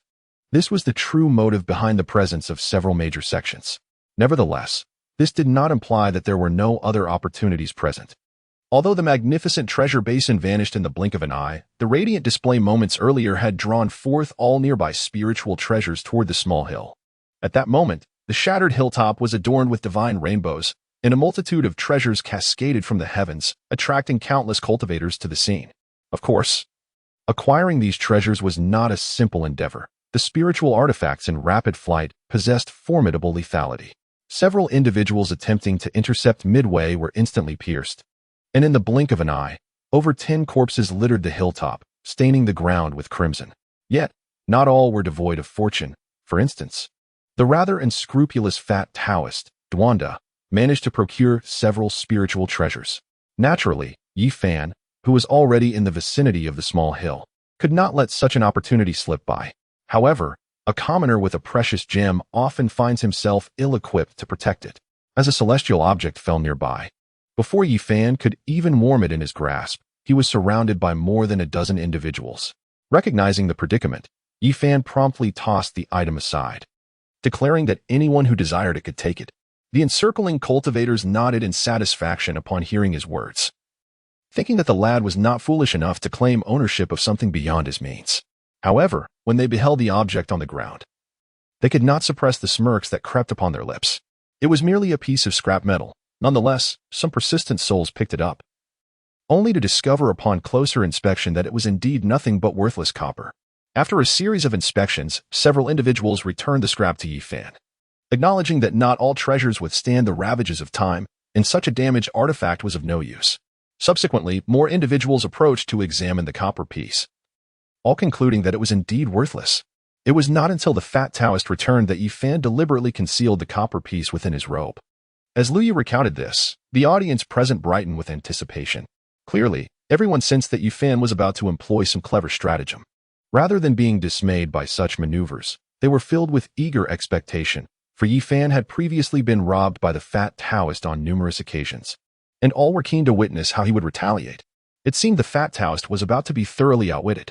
In the second-floor window seat, Hu Wuobing's eyes sparkled with excitement upon hearing this portion of the narrative, clearly intrigued by the unfolding events. Brother Hua, much like the unscrupulous, rotund Taoist, displayed a certain lack of integrity. Beside him, the chubby youth Yusu quietly murmured to himself, contemplating when he might have the opportunity to outsmart his own master, just as the protagonist in the tale had done. With this thought, his eyes began to glimmer with ambition. He mused that previously, it had always been his master who had taken advantage of him. Why should he not turn the tables? In the next moment, the chubby boy attentively listened, eager to learn how Yi Fan had deceived the portly Taoist. He resolved to replicate that cunning with his own master, but for now, perhaps he would let him off the hook. On the high platform, Liu took a delicate sip of tea before continuing, stating that the deceitful Taoist Dunda, upon seeing Yi Fan's furtive behavior, immediately concluded that he had stumbled upon something valuable. The adage rings true. One's appearance reflects their heart at that moment. The greedy expression was almost etched upon Dunda's face. Yi Fan, noticing the Taoist's gullibility, candidly admitted he had indeed found a treasure, but it was impossible to take it without offering something in exchange. This back and forth between the two resulted in Lu Yu obtaining a jade pendant. Although its quality was subpar and it was missing a corner, it still surpassed the worthless copper in comparison. Meanwhile, Dunda's face darkened upon receiving the greenish scrap, clearly realizing he had been duped. Yet, recalling the numerous times he had tricked Yi Fan, he felt too embarrassed to voice his grievances, resigning himself to this silent humiliation. Such is the nature of retribution. One ought not to be excessively unscrupulous. Just a jade pendant? If I were up there, I would have taken his undergarments. Someone quipped. Oh, spare me. You once bought that counterfeit at the market and ended up with nothing but your dignity, came the retort. Hearing Dunda's misfortune brought a wave of joy to the gathered crowd. Although the loss was minor, even the legs of a fly are meat. Having something is better than having nothing at all. How amusing, exclaimed a girl in a long dress from the southwest corner of the first-floor hall, clapping her hands. This is far more entertaining in person than in the book. Perched upon her shoulder was a small golden insect, flapping its wings in enthusiastic agreement with her statement. In that moment, the patrons of the inn shared a sense of vindication. Lu Yu gently flicked his folding fan and continued with the tale. As the disheartened Dunda departed, Yi Fan casually snatched up the copper coins from the ground. With so many witnesses, he certainly did not regard them as treasures. His actions were merely to taunt the rotund Taoist. Having successfully ridiculed Dunda, Yi Fan felt little inclination to linger any longer. Although there are many opportunities here, they do not belong to him. As Yi Fan raced toward the outskirts, he diligently channeled the principles from the scriptures. While he did not acquire any significant spiritual treasures, his journey proved fruitful. Just as he was about to exit the realm of the Demon Emperor's tomb, the copper piece cradled in his arms suddenly underwent a transformation. The verdigris began to peel away extensively, and the once battered and rusty fragment now exuded an aura of ancient elegance, though it was merely a remnant. It possessed an indescribable charm. Noticing this change, Yi Fan hastily came to a stop, yet no matter how thoroughly he examined the copper piece thereafter, it showed no further alteration. Ultimately, he could only conclude that this object was exceptionally sturdy. Just as he prepared to continue his pursuit toward the periphery of the Demon Emperor's tomb, an unusual phenomenon occurred once more. The copper piece, which had been resting in his embrace, inexplicably vanished. Upon touching his empty chest, Yifan found himself momentarily frozen in place. One can imagine the panic that ensues when an item mysteriously disappears from one's pocket in broad daylight. Yifan was no exception. In the next instant, he hastily turned his attention inward, and to his surprise, he discovered that the originally solitary page of golden paper in the Sea of Bitterness had inexplicably acquired a copper piece the size of a mung bean. Moreover, the verdigris had forced the golden paper, which occupied the central position, outward. The effects of the Tao patterns extend far beyond mere weaponry. They manifest in various domains. For instance, inscribing Tao patterns upon mountains and rivers can condense extraordinary power, even capable of imprisoning a realm. By etching specific Tao patterns onto rare materials, ordinary individuals might traverse realms. As Liu elaborated on these concepts, the listeners in the tavern exchanged glances, their disbelief palpable. After all, there exists a vast chasm between mortals and cultivators, not to mention, the physical resilience required for such feats differs immensely. Just as the crowd hesitated, the two eminent figures, Muti and I and Jiang Yulo, seated on the second floor, could no longer remain composed. Tao patterns represent the pinnacle of secrets within the cultivation world. Even their two formidable factions had not fully unraveled these mysteries. Yet here was Lu Yu, divulging such secrets in plain view. Was this truly permissible? In light of this, Muti and I and Jiang Yulo exchanged glances, seemingly questioning whether their esteemed ancestors would dare to reveal such information. In the next moment, the two individuals hastily redirected their attention back to Lu Yu, fearful of missing any captivating revelations. To them, this was no mere storytelling. It was akin to a profound impartation of wisdom, delving into lofty themes. The intricate patterns of the Tao could coalesce into celestial forces, wielding unimaginable power. The origins of these Tao patterns are steeped in antiquity, many having been meticulously replicated by powerful ancient practitioners and subsequently passed down through generations, thus forming the Tao patterns we recognize today. In a certain sense, contemporary Tao patterns reflect the ancient practitioners' profound understanding of the Great Way. Consequently, those with deeper cultivation find themselves increasingly engrossed in the study of these patterns. Liu gradually elucidated the origins of the Tao patterns. Although most in attendance struggled to comprehend, none dared to disrupt the discourse. After all, while the content might elude their understanding, it exuded an air of sophistication, serving as an excellent topic for future conversations. Having shared so much, let us now return to the main narrative. Just as Muti and I and Jiang Yulo were lost in rapt attention, Liu gently tapped the wooden surface, instantly drawing the two back to the realm of reality. Is that all? Upon hearing the return to the main text, both individuals were momentarily taken aback. It was far too brief, leaving them yearning for more. With this thought in mind, they gazed at Lu Yu with a look of silent entreaty, seemingly hoping he would elaborate further, as they were thoroughly captivated by this segment. It is worth noting that although the copper piece obtained by Yifan bore no visible patterns on its surface, the fractured area was intricately adorned with a myriad of complex designs, brimming with profound resonance that struck the beholder with an undeniable sense of its ethereal essence. Yifan, despite his limited understanding of these patterns, recognized that it was undoubtedly a supreme treasure. Just as Yifan was poised to depart the confines of the Demon Emperor's tomb with the copper piece in hand, he suddenly found his path obstructed. The prominent figures from the 5 great sects proclaimed that no one was permitted to leave the vicinity of the Demon Emperor's tomb. Upon Lu Yu's utterance, the atmosphere became eerily silent, as an air of tension enveloped the crowd. They had anticipated that the Yifan from the narrative would swiftly escape with an extraordinary fortune. Yet they were utterly blindsided by the sudden halt at such a critical juncture. What happens next, Mr. Liu? They murmured anxiously. Is Yifan truly unable to escape? Mr. Liu, you must be kind. Do not leave us in suspense here. As Lu Yu fell silent once more, the crowd grew increasingly restless, fearing that he might conclude the storytelling today with the promise of a return 3 days hence. Such occurrences were not unprecedented, and Lu Yu had a penchant for leaving his audience at tantalizing cliffhangers. Amid the eager gazes of the onlookers, Lu Yu merely sipped his tea and remarked, "Dear friends, please do not be anxious. Allow me a moment to refresh myself before continuing." It should be noted that the 5 eminent sects did not merely block Yifan's escape. All cultivators present in the Demon Emperor's tomb were ensnared within this confines, including the rotund Taoist, Duanda. as Yi Fan was compelled to retrace his steps into the ruins of the Demon Emperor's tomb due to the impasse. The unscrupulous Taoist Duanda, previously mentioned, suddenly returned with haste from afar. Upon their encounter, the first thing Duanda did was demand the scrap copper from Yi Fan. In earlier times, Yi Fan might have been ignorant of the copper's significance and could have yielded it to the plump Taoist. However, with newfound awareness, he resolutely refused.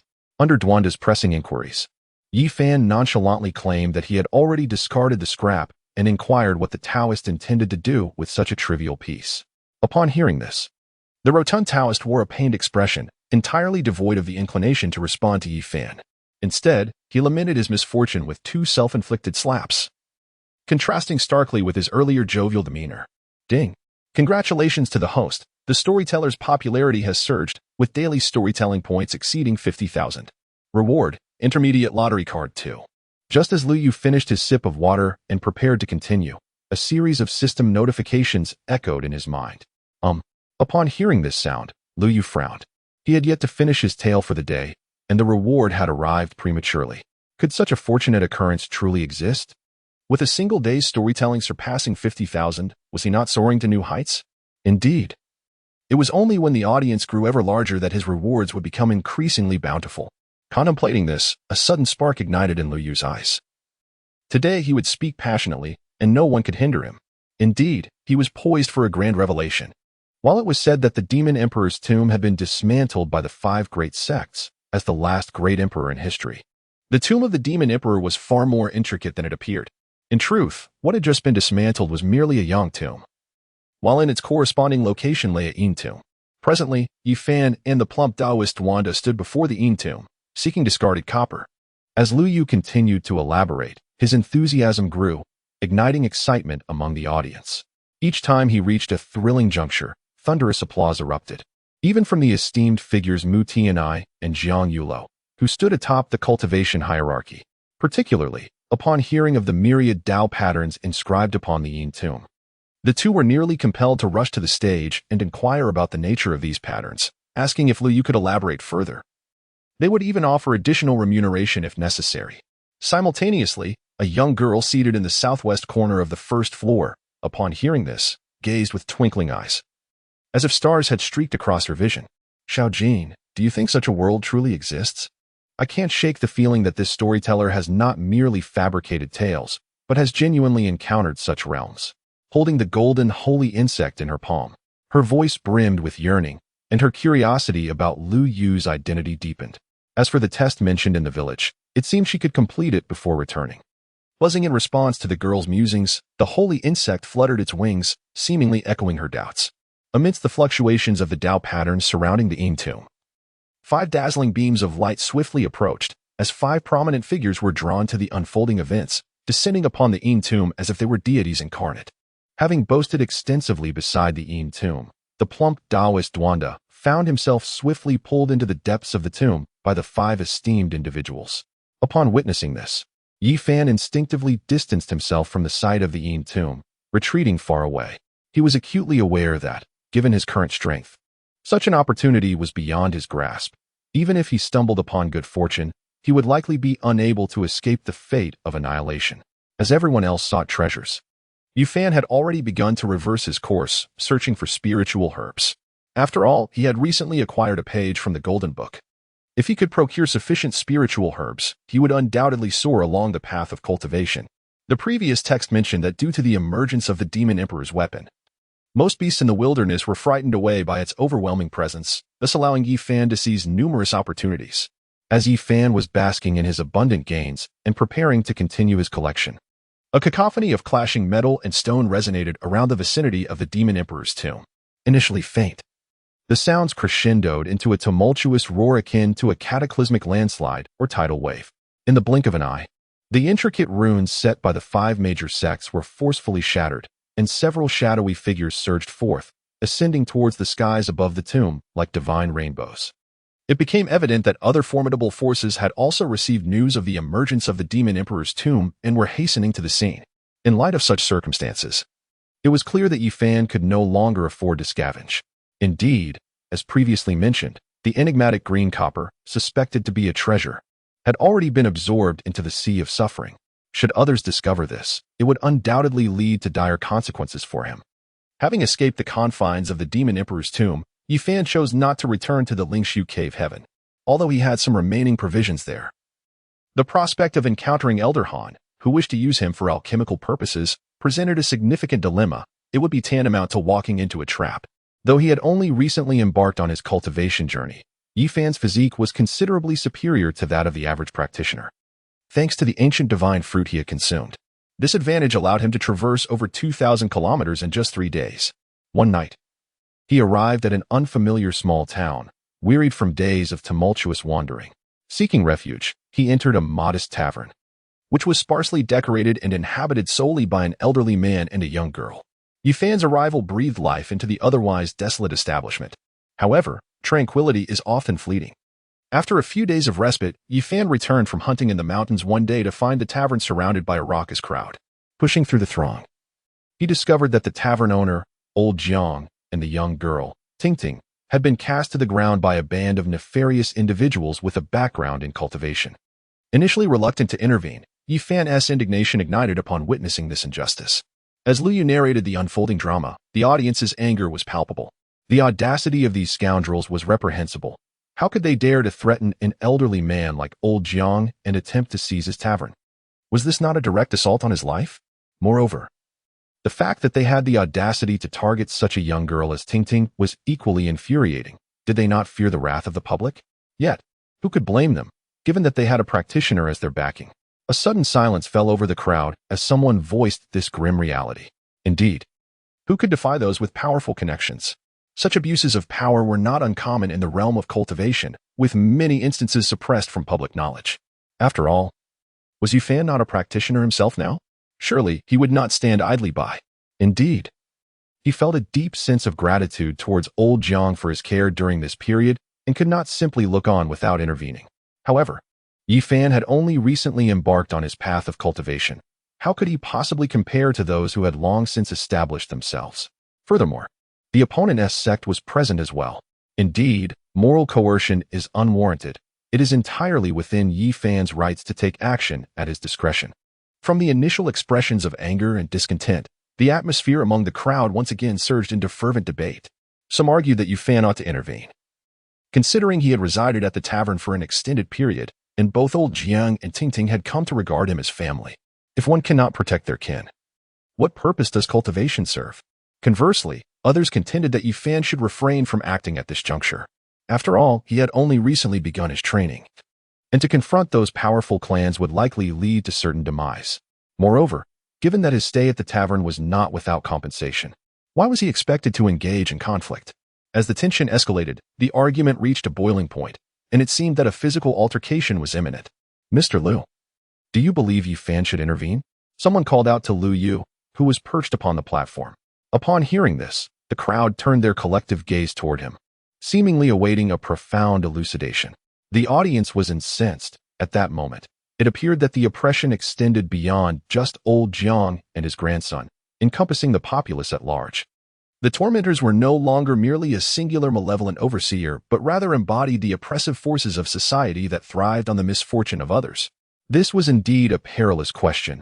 A careless response could lead to scorn and ridicule, or even incite public outrage, resulting in Liu Yu's disgrace and making it impossible for him to speak again in the future. However, seated upon the platform, Liu Yu exhibited no signs of anxiety. Rather, he maintained an extraordinary composure. "Gentlemen, allow me to elaborate." As the crowd appeared on the verge of conflict, Liu Yu abruptly struck the wooden table, and the cacophony of voices fell silent. It is only natural for Yi Fan to wish to assist Old Jiang and Tingting, but not through direct confrontation with the wrongdoers. Without allowing the crowd an opportunity for rebuttal, Liu Yu continued. After all, Yi Fan had only recently commenced his cultivation, and driving away a mere overseer would bear little significance. As previously mentioned, the overseer's audacity stemmed from the backing of the Li family. Following a day of reconnaissance, Yi Fan had devised a meticulous plan for retribution. Returning to the Li family, it was known that they engaged in monthly procurement of grain and goods, thus monopolizing over half of the town's commerce. Coincidentally, the day for resupplying was approaching once again, and the overseer was the one responsible for the procurement. The following evening, Yi Fan donned a set of dark attire, and concealed himself along the valley path that the Li family's supply convoy would traverse. After several hours of waiting, he finally spotted the caravan, over a dozen horse-drawn carts laden with goods. Under the cover of darkness, Yi Fan unleashed the prepared barrels of oil, igniting a fierce blaze that consumed the convoy's supplies in an instant. The person in charge was promptly expelled from the Li family due to this incident. However, the matter was far from resolved. Just when those present believed that their grievances had been avenged, Liu Yu unfolded his fan with a smile and spoke. At Liu Yu's remark, the audience was filled with questioning glances. The oppressive steward had already been expelled from the Li family. Could the matter still be unresolved? The true complication lay with the Li family's connections to cultivators. If the issues of the Li family remained unaddressed, then even if a steward was driven away today, a new malevolent servant would emerge tomorrow, and this cycle would never cease. Seated by the window on the second floor, the holy maiden Yang Chan of the Four Saints Palace felt a chill wash over her at this juncture. Though she was a paragon of the cultivation world, she could not deny that such occurrences were not confined solely to the realm of cultivators and mortals. Even among cultivators, such conflicts frequently arose. The powerful would naturally exploit the weak, a reflection of humanity's inherent flaws, regardless of individual circumstances. Nearby, Huo from the Dakian Academy echoed similar sentiments. This was not merely a phenomenon among cultivators. Even those self-proclaimed righteous sects often found themselves embroiled in such disputes. It was crucial to understand that the focus was not merely the steward, but rather the Li family, the true force behind the scenes.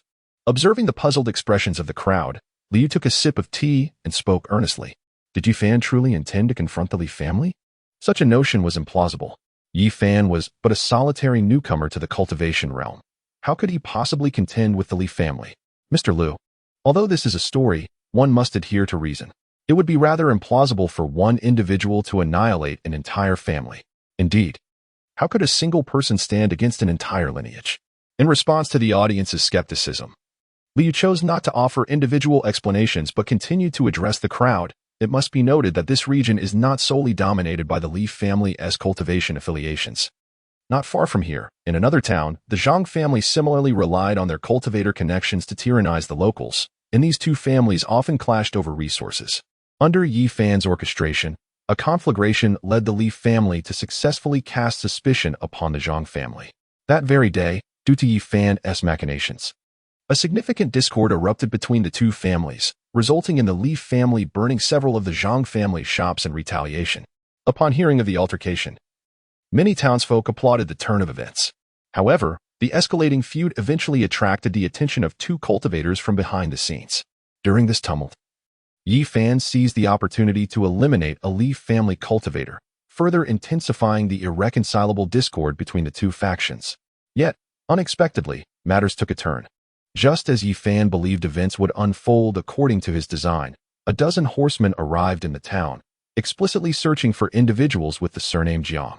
At this revelation, a wave of tension swept through the assembly. After all, the earlier text had noted that this small town, with its limited population, housed only the Jiang family, namely Old Man Jiang. Could it be that the situation had been exposed? How could one possibly contend against the formidable clans of cultivators while standing alone? It is evident that Yi Fan has brought about the demise of Old Man Jiang and his entire family. Had it not been for Yi Fan's intervention, Tingting would have already been sold off. Could Old Man Jiang, at his advanced age, truly survive after being expelled from the tavern? The atmosphere below was lively, even more so than before. Yet, Liu remained indifferent to such matters. With a resounding clap of the wooden block, he proclaimed, to discover what transpires next. We shall unravel it in the next session.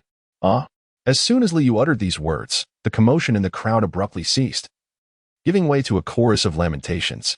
Is that all? My comment is but one word. Brief. Mr. Liu, after making us wait for 3 days, you present us with such scant content? Mr. Liu, do elaborate a bit more. At the very least, complete this segment. Such abruptness is genuinely inhumane. My father's evenings last longer than your narratives, Mr. Liu. You impudent rascal, it seems you are once again in need of a reprimand.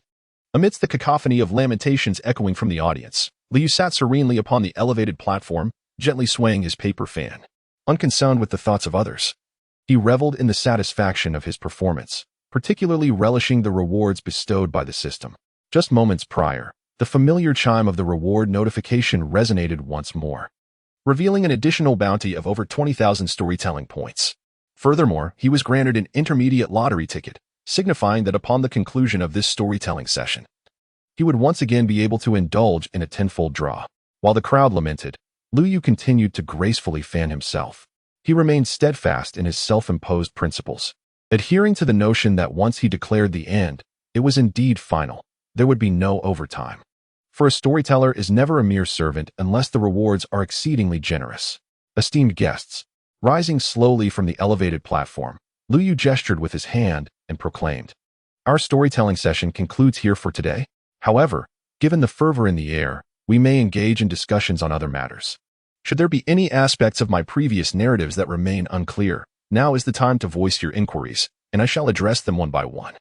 As soon as the words were uttered, the hall was enveloped in astonishment, particularly the two individuals seated on the second floor, Jiang Yulo and Mu Tianai, who wore expressions of sheer delight. Could it truly be that every question would be answered? If so, they would not hold back any longer. "Mr. Lu, may I inquire if it is indeed possible to ask anything?" In the next moment, someone could no longer contain their eagerness and called out, "Certainly." Upon hearing these words, Lu Yu nodded earnestly. "Mr. Lu, could you elaborate on the prodigies you mentioned earlier?" "Yes, indeed, Mr. Lu. We are immensely intrigued by the prodigies you spoke of last time. What is the standing of Wang Jiaoling among the youth? How do you come by this knowledge, Mr. Lu?" In the next moment, the hall erupted into a cacophony of excitement, anticipation etched on every face. Were they about to publicly discuss the current prodigies? Seated on the second floor, Jiang Yulo and Mu Tianai felt a surge of interest. After all, it was this very topic that initially drew their attention to Lu Yu. Now, with the crowd's enthusiasm, they too were eager to discern who, in Lu Yu's view, held the upper hand among today's prodigies.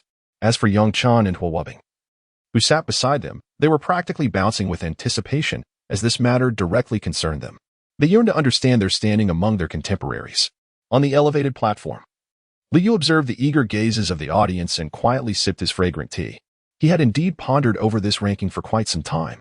Such revelations, once disseminated, would undoubtedly stir tremendous excitement, potentially sweeping across a significant portion of the cultivation world. This would undoubtedly enhance his reputation as a storyteller. One could only imagine the rewards a single session could yield, perhaps even a high-level 10 consecutive draws. Given the remarkable items that had surfaced from mid-level draws, Lu Yu could scarcely fathom what treasures high-level draws might unveil. As for the rankings of the prodigies, although he was unfamiliar with many of them, he possessed the prodigy list provided by the system. It was important to note that the list not only documented the rankings, but also detailed events that could influence these standings, many of which were unknown to the general populace. He was well acquainted with all of this. With this in mind, Lu Yu nodded, recognizing the potential in combining storytelling with commentary. "All right, as per your request, I shall now present the top 10 prodigies of the present age." The moment Lu Yu's words fell, the entire hall erupted in a frenzy. The audience had not anticipated such a turn of events. They had merely sought to inquire about the individuals he had previously mentioned. Yet, Lu Yu had swiftly shifted the discussion to encompass the entire cultivation realm. "Mr. Lu, you have spoken. This is splendid. I am eager to listen. Everyone, do not distract Mr. Lu. He will guide us. Is the discussion of the top 10 prodigies truly this intense? Is this something I can simply pay to hear? Could the tavern please raise the ticket prices? Otherwise, I cannot fully enjoy this." At that moment, the audience erupted into cheers. After all, who has not harbored the ambition of becoming a formidable cultivator in their youth? Who, during their childhood, has not dreamt of being a dominant figure among practitioners? Today, we delve into the exhilarating topic of the top 10 prodigies in the contemporary world. Naturally, aside from the majority of the audience, a few individuals seated by the window on the second floor were equally exhilarated. After all, both Yang Chan and Hua Wubing are undoubtedly genuine prodigies.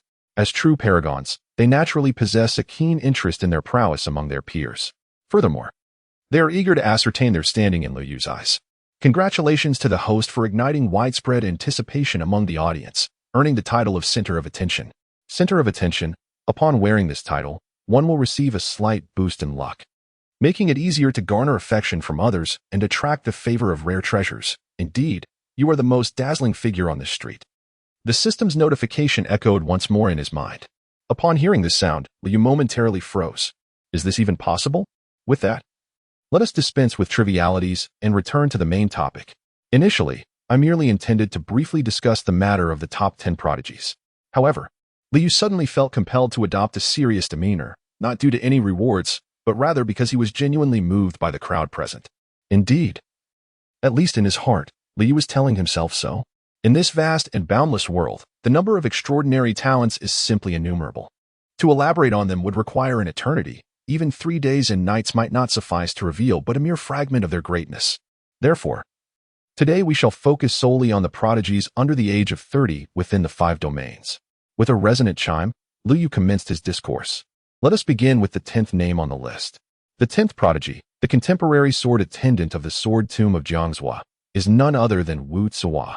Upon hearing this, the crowd momentarily fell silent. Wu Zuihua, a name that seemed rather casual. Are there really practitioners with such a name? Moreover, they had scarcely heard of this sword tomb before. Yet, a few individuals seated near the window on the second floor tensed at Liyu's words. The Wu family's sword tomb in Jiangzhou was once a formidable power in the cultivation world 5 centuries ago. Its patriarch, Wu Xiaofeng, was lauded as a once-in-a-millennium sword master, defeating the former patriarch within just a few decades of his cultivation, thus becoming the youngest patriarch since the sword tomb's establishment. Unfortunately, this ambitious new patriarch's aspirations led to dire consequences, nearly resulting in the extermination of the entire sword tomb from the cultivation realm. Since then, the sword tomb has languished, with scarce news in the past 2 centuries. Now, it appears that a sword attendant named Wu Zuihua has emerged, ascending to the pinnacle of the prodigy rankings. Could it be that the sword tomb is on the verge of resurgence? Mr. Liu, who exactly is this Wu Zuihua, and what is this sword tomb you speak of? Indeed, Mr. Liu, on what basis do you assert that Wu Zuihua deserves the 10th rank? A chorus of inquiries arose from the audience, as most present were mere mortals. And even among practitioners, few were familiar with the sword tomb's legacy. It is entirely understandable that they were perplexed. Please, do not rush. Allow me to elaborate. Liu replied with a smile, responding to the audience's calls. The sword tomb was once a top power in the cultivation world 500 years ago, boasting 36 sword cultivators at the peak of the immortal realm. Unfortunately, during its zenith, a broken sword embroiled them in grave consequences, almost leading to their annihilation. And they have since remained dormant for a century. As his words settled in, the audience was struck with clarity, so it was a force from 5 centuries past. No wonder they were unaware. However, given that this power had been silent for a century, why has it resurfaced now? The listeners began to murmur amongst themselves, while those seated near the window on the second floor could no longer contain their reactions, particularly the esteemed figures Jiang Yulo and Mu Tianai. Is it true that the sword tomb nearly faced annihilation because of a broken sword? How could they be unaware of this matter? Was it not publicized that the sword tomb's tribulations stemmed from Patriarch Wu Xiaofeng's aspiration to transcend into the highest realm, inciting divine retribution? In an instant, the flames of gossip ignited fervently in the hearts of the 2 elderly gentlemen. Initially, they sought merely to glean Liyu's insights on the younger generation, yet unexpectedly stumbled upon such a monumental secret. Their visit from Chang'an had proven exceedingly worthwhile. Meanwhile, atop the high platform, Liu took a deep breath and continued. Although the sword tomb has languished for several centuries, its legacy remains unbroken. Notably, the current sword prodigy, Wu Bairen, has drawn forth the very sword wielded by Wu Xiaofeng in his prime. Mr. Liu, did you not just mention that the 10th is the sword attendant Wu Zuihua? How has it now transformed into the sword prodigy Wu Bairen? Indeed, Mr. Liu, you aren't attempting to deceive us, are you? I acknowledge that your narrative is captivating. But do not presume us to be fools, interjected several attendees, their discontent palpable. Some, intent on creating mischief, vocally derided Liu Yu, claiming he was fabricating tales and that the concept of the top 10 prodigies was a mere farce. In the face of this mockery, Liu Yu remained unperturbed, even chuckling softly as he replied, I never claimed that this sword prodigy was the 10th. Throughout the generations, each sword prodigy from the Wu family has always been accompanied by a sword attendant. Until the prodigy fully comprehends the path to invincibility, this attendant serves a protective role. Wu Zuihua is indeed the sword attendant of the current prodigy, acting as their guardian in the present world. Upon hearing this clarification, the crowd displayed expressions of sudden enlightenment. Had they known sooner, they would have avoided the misunderstanding. Then, Mr. Liu, what is the actual prowess of Wu Zuihua? Yes, Mr. Liu. May I inquire about Wu Zuihua's cultivation level and how she secured her place on the prodigy list? In the next moment, someone in the crowd could no longer contain their curiosity. After all, the sword tomb had been in decline for centuries. Even if its legacy endured, its strength had surely waned.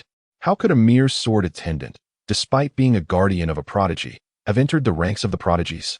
Seeing the crowd's interest peaked once more, Lu Yu smiled and nodded. This was precisely the atmosphere he desired. Wu Zuihua's inclusion in the prodigy list was indeed justified. In fact, prior to Wu Byron being recognized as a prodigy, the Wu family had long been training her as if she were one. In terms of swordsmanship talent, the current family had deemed Wu Zuihua to be the foremost talent after Wu Xiaofeng from 5 centuries ago. Regarding the nuances of sword intent, no contemporary individual comprehends it more profoundly than Wu Zuihua. As for her cultivation, she had achieved the great sword mastery level 3 years prior. As Liu spoke, the crowd below was rendered speechless in shock. The thought that no one among the younger generation of sword cultivators could compare to Wu Zuihua was indeed terrifying. After all, one must recognize that the world is home to countless sword practitioners, and this individual had long ago ascended to the ranks of the array realm. At this moment, the crowd seemed to grasp why Liu would place him on the list of prodigies. With such strength, what caliber of skill would qualify one for the list? Had a sword child from the sword tomb re-emerged in the world? Seated by the window on the 2nd floor, Jiang Yulo, a scholar from the Great Qin Academy, felt a spark of insight upon hearing Lu Yu's remarks. After all, he was aware of the pinnacle strength in the cultivation realm, bolstered by the backing of the entire Great Qin dynasty. The Academy's intelligence network was formidable. According to the records, since the disappearance of Wu Xiaofeng, the master of the Wu family's sword tomb, 500 years ago, no sword child had left the sword tomb, which contributed to its gradual obscurity in the cultivation world. Now that a sword child had resurfaced, it was hard not to associate this event with the forthcoming actions of the sword tomb. Similarly, Muti and I, the current holy master of the Four Saints Palace, shared this perspective. As a top sect in the cultivation realm, the Four Saints Palace had its own records regarding the Wu family sword tomb, and there existed some historical ties between the two. The names Wu Byron and Wu Zuihua lingered in his mind, plunging him into contemplation. On the high platform, Liu maintained a calm demeanor, continuing, "Next, let us discuss the remaining prodigies on the list." In 9th place on the prodigy list was Tang San Kai, the heir of the Tang clan from the Shu region. He was the eldest grandson of Tang Zhongyi, the current head of the Tang clan. Though young, he had already mastered the clan's secret arts and, at a tender age, had unlocked the Tang clan's mechanism box, revealing his extraordinary talents. 3 years prior, when demonic creatures ravaged the Tianju Valley, the Tang clan dispatched disciples to exterminate them. And in a single night, the creatures were eradicated. While many believed this feat was accomplished by hundreds of Tang disciples, in truth, it was merely one individual who had stepped forth from the clan, none other than the newly adult Tang San Kai. Without pausing for breath, Liu continued amidst the astonished gazes of the crowd. 8th on the prodigy list was Ba Tian, the holy son of the Celestial Court. The Celestial Court, the most ancient assassin organization in the cultivation realm, was also recognized for its unparalleled efficiency.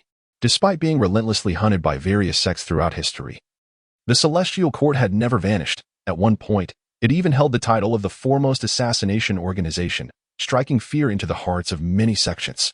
Ba Tian grew up within the assassin enclave, and his skills in assassination had reached their zenith. He had once taken down 7 seasoned practitioners of the array realm in a single night. Although he bore severe injuries himself, he had carved out a formidable reputation. Without pausing to sip his tea, Liu spoke once more. 7th on the prodigy list was Huo Wubing, a disciple of the Great Qin Academy.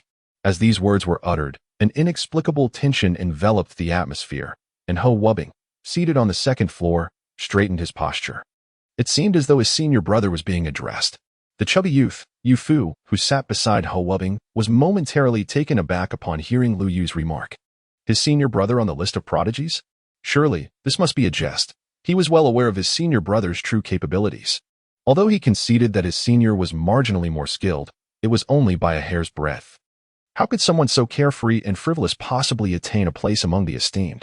The chubby youth could vividly imagine his senior brother pleading for mercy at the first sight of confrontation with other prodigies, perhaps even pushing him forward as a shield.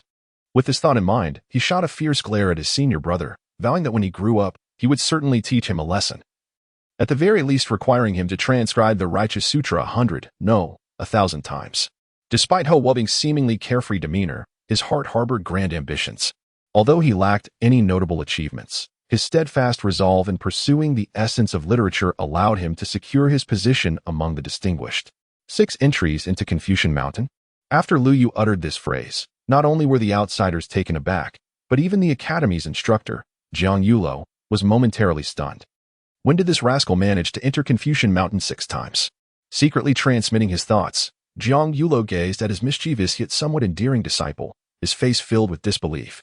Confucian Mountain, as the greatest secret of the Daqian Academy, exists somewhere between a treasure and a mystical realm, with countless academies across the realm. The Daqian Academy distinguishes itself primarily due to the vast abundance of literary essence found atop Confucian Mountain. After all, for scholars, the first step in cultivation is acquiring this literary essence. Prior to the emergence of Confucian Mountain, literary essence was an elusive treasure, something many scholars spent their entire lives searching for without ever encountering a single fragment. The advent of Confucian Mountain perfectly resolved this dilemma. Any scholar who enters Confucian Mountain can select their own literary essence. Of course, some prodigies, unsatisfied with their initial choice, may return for a second entry. And even the most exceptional talents might venture in a third time. Jiang Yulo himself had once entered Confucian Mountain 4 times before selecting his current 7-colored Linglong heart. Initially, Jiang Yulo believed that his 4 entries into Confucian Mountain to choose his literary essence were already quite extraordinary, considering the substantial element of luck involved. He thought that no matter how gifted his disciple was, they would only reach his level. However, he never anticipated that he had severely underestimated the concept of extraordinary talent. 6 entries into Confucian Mountain. What does that signify? It is rumored that the Academy's former headmaster, in his youth, had only entered 5 times. And many who consider themselves geniuses find their resolve shattering after just 2 entries.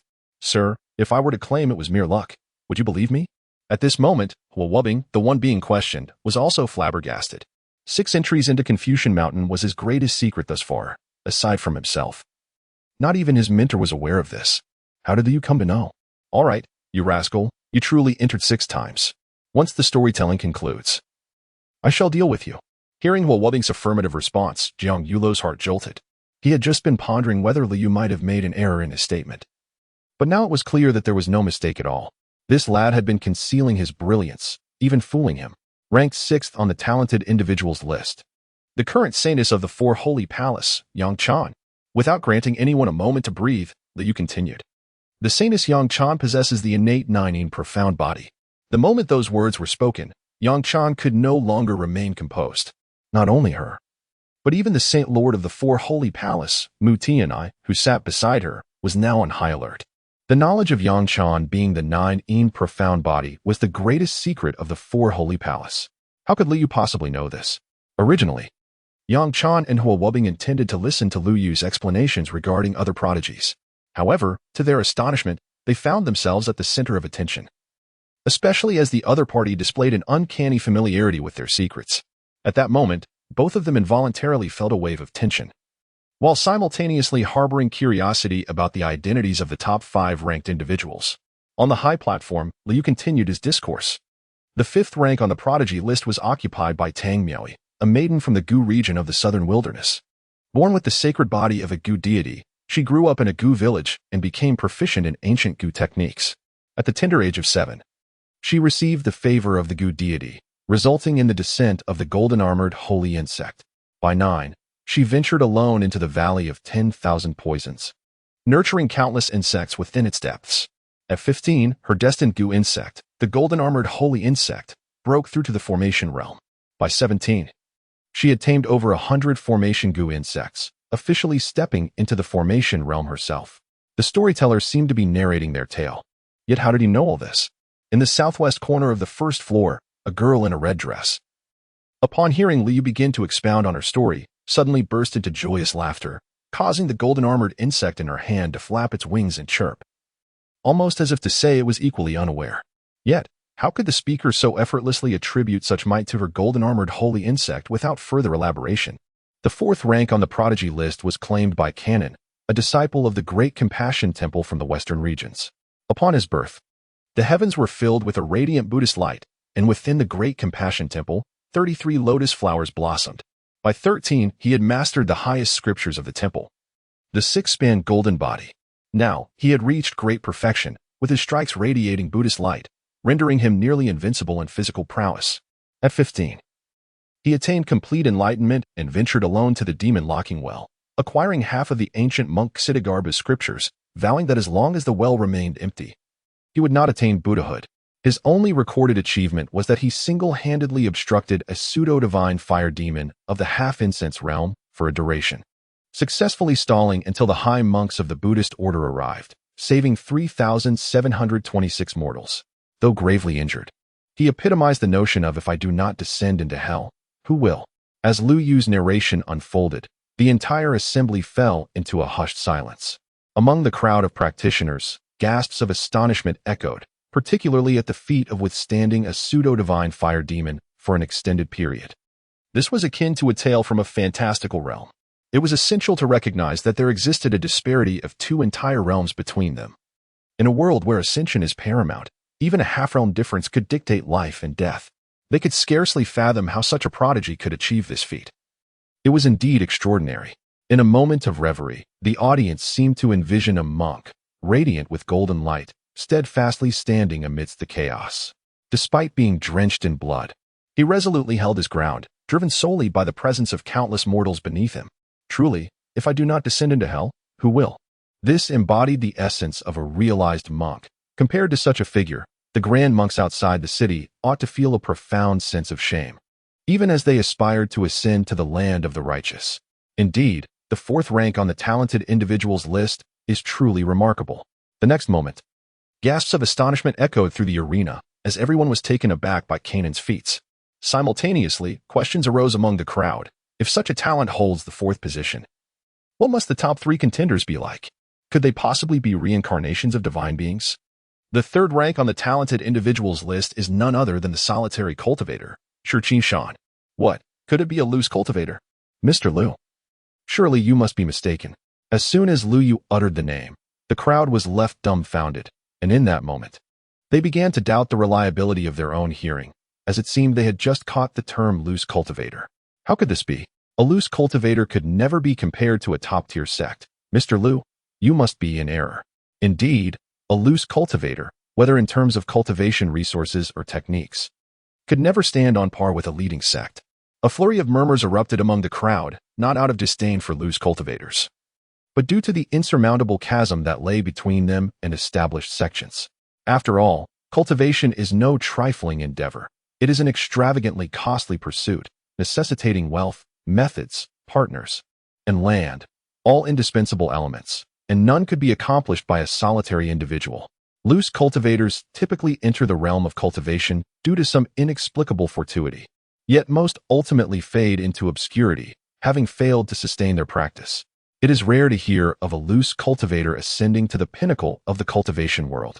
Now, Mr. Lu has placed a loose cultivator on the celestial talent ranking, and even at the exalted third position, this is simply unacceptable. Even those seated by the window on the second floor paused in disbelief upon hearing the term loose cultivator. Please remain calm. The third-ranked talent, Shurqin Shan, is indeed a loose cultivator. As for how he achieved this esteemed position, allow me to elaborate, Lu Yu announced, his voice clear as he sipped tea to moisten his throat. Shurqin Shan was born into a destitute family in the northern region. At the tender age of 3, he lost his parents to a wild beast while they were gathering firewood, and was subsequently raised by the villagers. Although his fate was fraught with adversity, being orphaned at such a young age, Shurqin Shan was nonetheless blessed along his path of cultivation. By the age of 7, he was already capable of hunting alone in the mountains, albeit with modest catches such as wild chickens and quails, enough to satisfy his hunger. His formal journey into cultivation began at the age of 8. One afternoon, while hunting in the mountains, young Shurqin Shan was on the verge of ensnaring his prey when a sudden gust of wind swept through, followed by an overwhelming shadow that engulfed half the mountain. The young boy initially assumed it was merely a shift in the weather, as mountain climates can change unpredictably, catching one off guard. Just as he prepared to leap from his perch to seek shelter from the impending rain, a celestial crane descended from the heavens and whisked him away. When Shurqin Shan regained consciousness, he found himself within a cave, suffused with spiritual energy and the gentle sound of flowing water, while the celestial crane stood vigil beside him.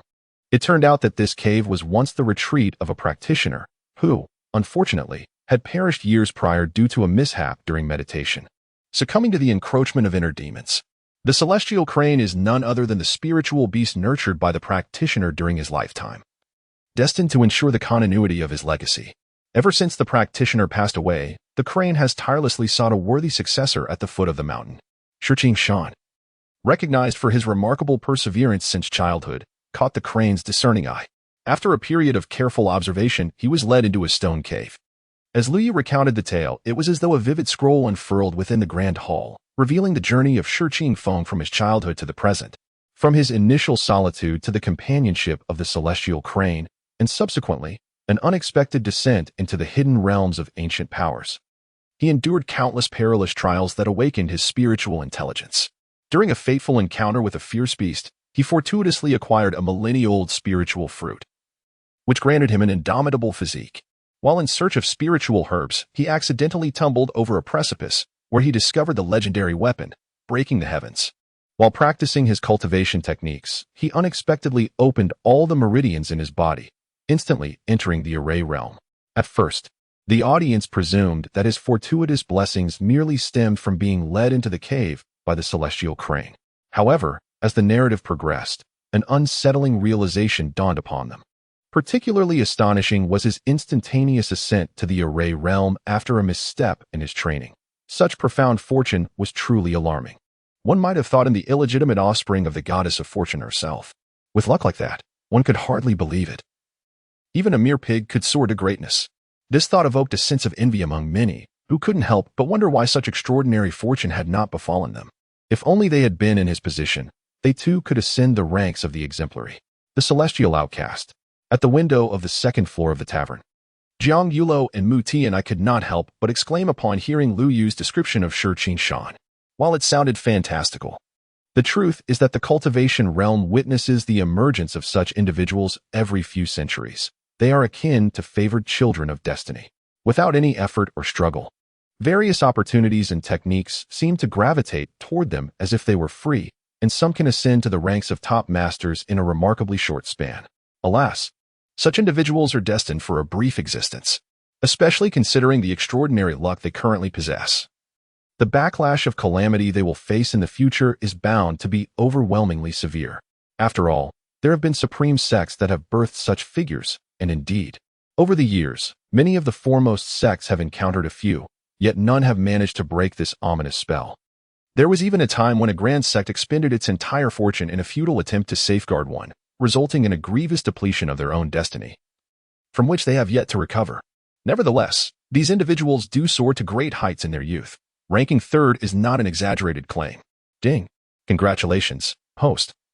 For achieving a new pinnacle of popularity, you are rewarded with one advanced lottery card. The audience was electrified, and the storytelling points surged to 10,000. Just as the fervent discussions were underway below, the voice of the system resonated once more in Lu Yu's mind, though this time he exhibited little emotion. He felt numbed. The rewards of the day had left him utterly desensitized. Even before he concluded his narrative, the system had already issued rewards thrice. In response to such occurrences, Lu Yu could only utter a single phrase. Is this how the system entices storytellers? The storyteller could hardly withstand such temptation. Perhaps next time, it should entice him even more, for he is one who relishes challenging his own vulnerabilities. As he gazed at the excited crowd below, a bold idea began to take shape in Lu Yu's mind. With a resounding clap, the atmosphere fell into an immediate hush. All eyes in the hall turned toward Lu Yu, for the ensuing moments promised to be the highlight of the event. The first and second ranks of the illustrious list of prodigies were about to be revealed, and given the exceptional prowess of the 8 that had already been showcased, the audience could scarcely fathom the level of skill possessed by the top 2 contenders. Ladies and gentlemen, this concludes today's Prodigy Rankings. To discover what transpires next, we shall reconvene in 3 days. With these words, Lu Yu began to tidy up the items on the stage. As the audience absorbed these words, they were left utterly astounded. There were still 2 individuals on the talented list yet to be revealed. Is that it? Mr. Lu, could you kindly elucidate the circumstances surrounding those remaining 2? Indeed, Mr. Lu, you have a knack for keeping us in suspense. If you do not complete your tale, my father shall truly remain restless in his grave. Indeed, I am his father, and those words are mine. Mr. Lu, I implore you, kindly act with humanity. Prior to my arrival today, a fortune teller proclaimed that I have but 3 days left to live. Before I depart from this world, pray tell me the identities of the remaining two, so I may find peace in my final moments." The atmosphere was rife with lamentation. The audience had anticipated that Mr. Lu's narrative would conclude with a flourish, yet they were taken aback to discover that even the talented list had been left incomplete, and at the most critical juncture. Was this not a deliberate provocation? Not only the audience in the hall, but even Jiang Yulo and Mu Tianai, leaning against the window on the second floor, could not suppress their astonishment and rose to their feet. Is this truly the end? They had yet to voice their inquiries, and their composure was unraveling. Mr. Lu's audacity was remarkable. In that moment, both individuals found themselves at a loss for words regarding one another. Were any of their disciples to act thus, they would be seized and subjected to a thorough reprimanding, compelled to continue speaking until all was made clear. Yet, Mr. Lu remained unfazed by the audience's reaction. After all, it was customary for him to elicit such responses after each performance. He had grown accustomed to it. What mattered most now was to return and ascertain the nature of his rewards. Given the 3 system announcements he had received, he was certain that substantial rewards awaited him. Moreover, with the emergence of the talented list, he was confident that future audiences would grow increasingly numerous, leading to rewards far beyond his current expectations. Contemplating this, a radiant smile graced Lu Yu's face. Today's work is concluded, and it is time to rest. As the moon ascended into the branches, the night deepened. Having completed his evening rituals, Lu Yu sat reverently in his chamber, his gaze imbued with devotion. Life demands ceremony, and a lottery must be conducted with finesse. System, reveal yourself. With a mere thought, the system display materialized before his eyes. Storytelling points, 93,000. Intermediate lottery cards, 2. Advanced lottery card, 1. Title, Unflustered in Crisis. The center of attention. As Lu Yu beheld the array of information presented by the system, his eyes sparkled with brilliance. It was an extraordinary harvest, particularly the advanced lottery card. Given the immense power of the intermediate lottery cards, how transcendent must the advanced ones be? Initially, Lu Yu had intended to embark on a tenfold intermediate draw. After all, there were only a few fragments left of Jiang Wushu's character. This time, during the 10 consecutive draws, he was confident he would finally obtain the elusive figure. However, with the appearance of the advanced lottery card, he suddenly felt it was time to refresh his outdated mindset. Especially after receiving so many storytelling points today, he believed that if he exerted himself a bit more, perhaps in a month he could access the advanced 10 consecutive draws. The thought was simply delightful. Thus, he decided to start with a triple draw using the intermediate card as a warm-up, and then see what treasures the advanced card might yield. Resolute in his decision, Lu Yu gently closed his eyes. Initiate the intermediate triple draw. As Lu Yu's consciousness stirred, 3 golden cards materialized before him, and in the next moment, the cards began to spin rapidly. After a brief pause, golden light flickered accompanied by a system notification sound. Ding! Congratulations to the host for acquiring 3,000 pounds of top-tier divine essence.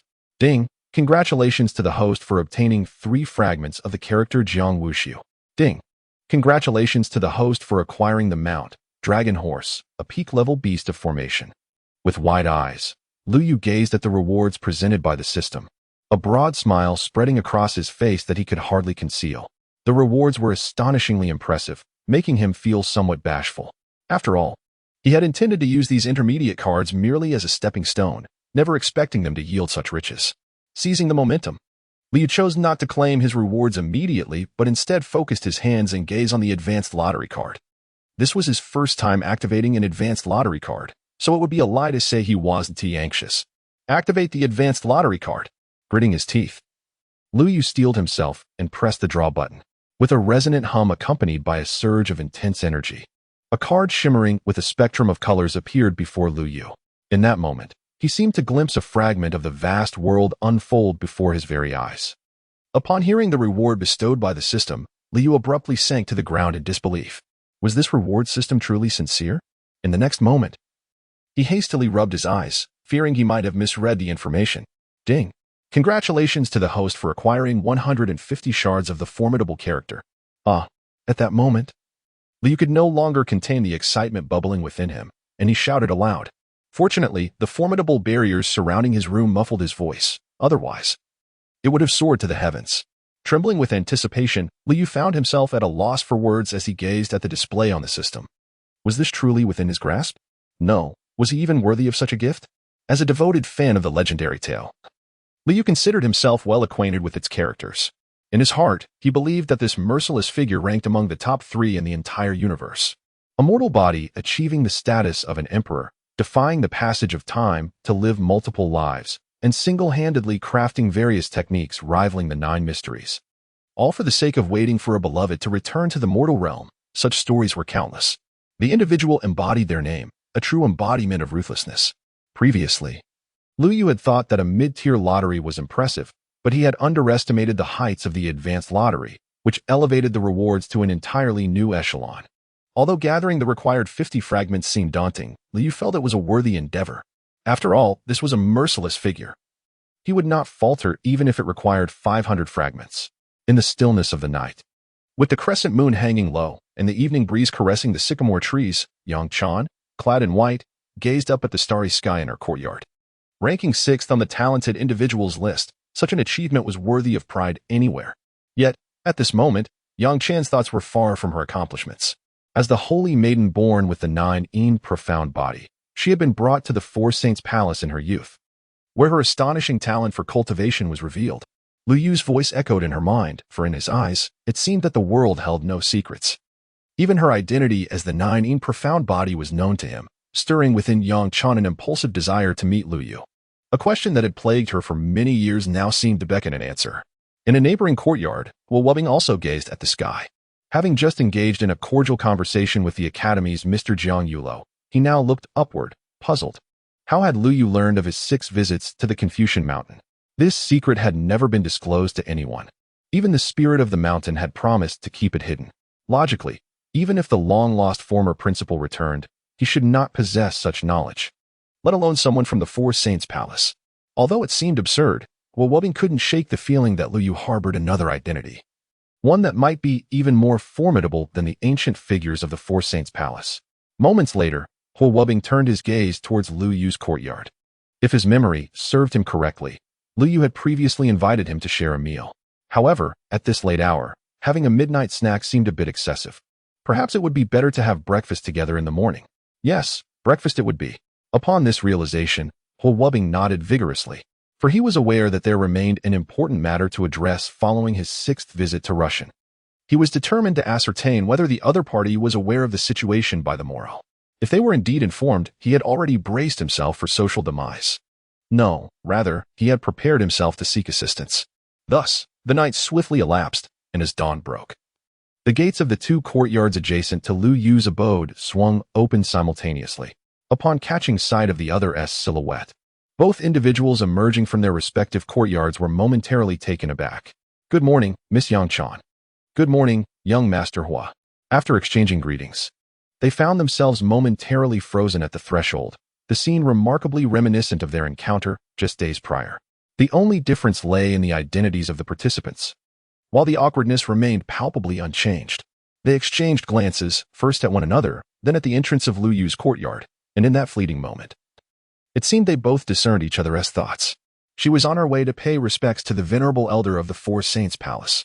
He was destined to visit the esteemed elder of the Great Qian Academy. Indeed, aside from Liu Yu, who remained blissfully unaware of his own status as an ancient prodigy, the others within these 3 courtyards had already regarded him as a deeply concealed figure of profound cultivation within the realm. Creak. Just as the 2 were locked in a stalemate at their respective doorways, uncertain of what to say, the sound of another door creaking open echoed through the air. In the next moment, the gate to Liu Yu's small courtyard was gently pushed open from within. "Mr. Liu."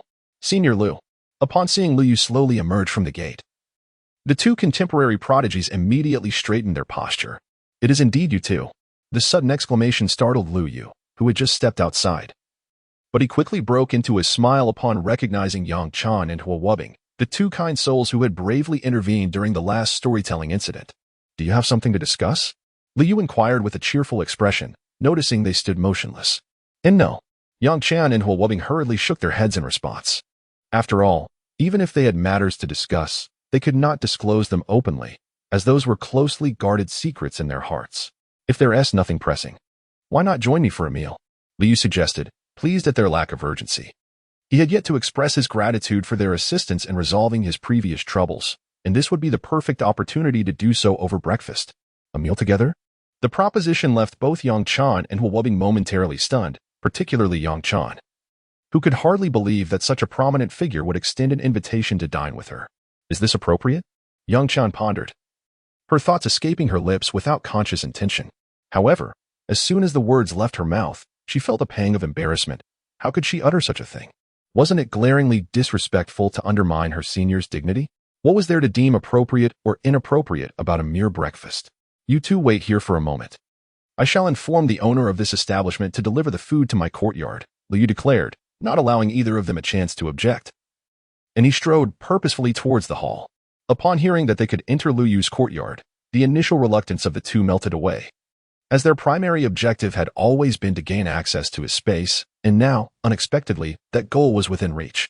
They exchanged glances, each smiling, secretly wishing that this fortunate turn of events could have occurred without the other's presence. Liu moved swiftly and returned even more rapidly in a matter of moments.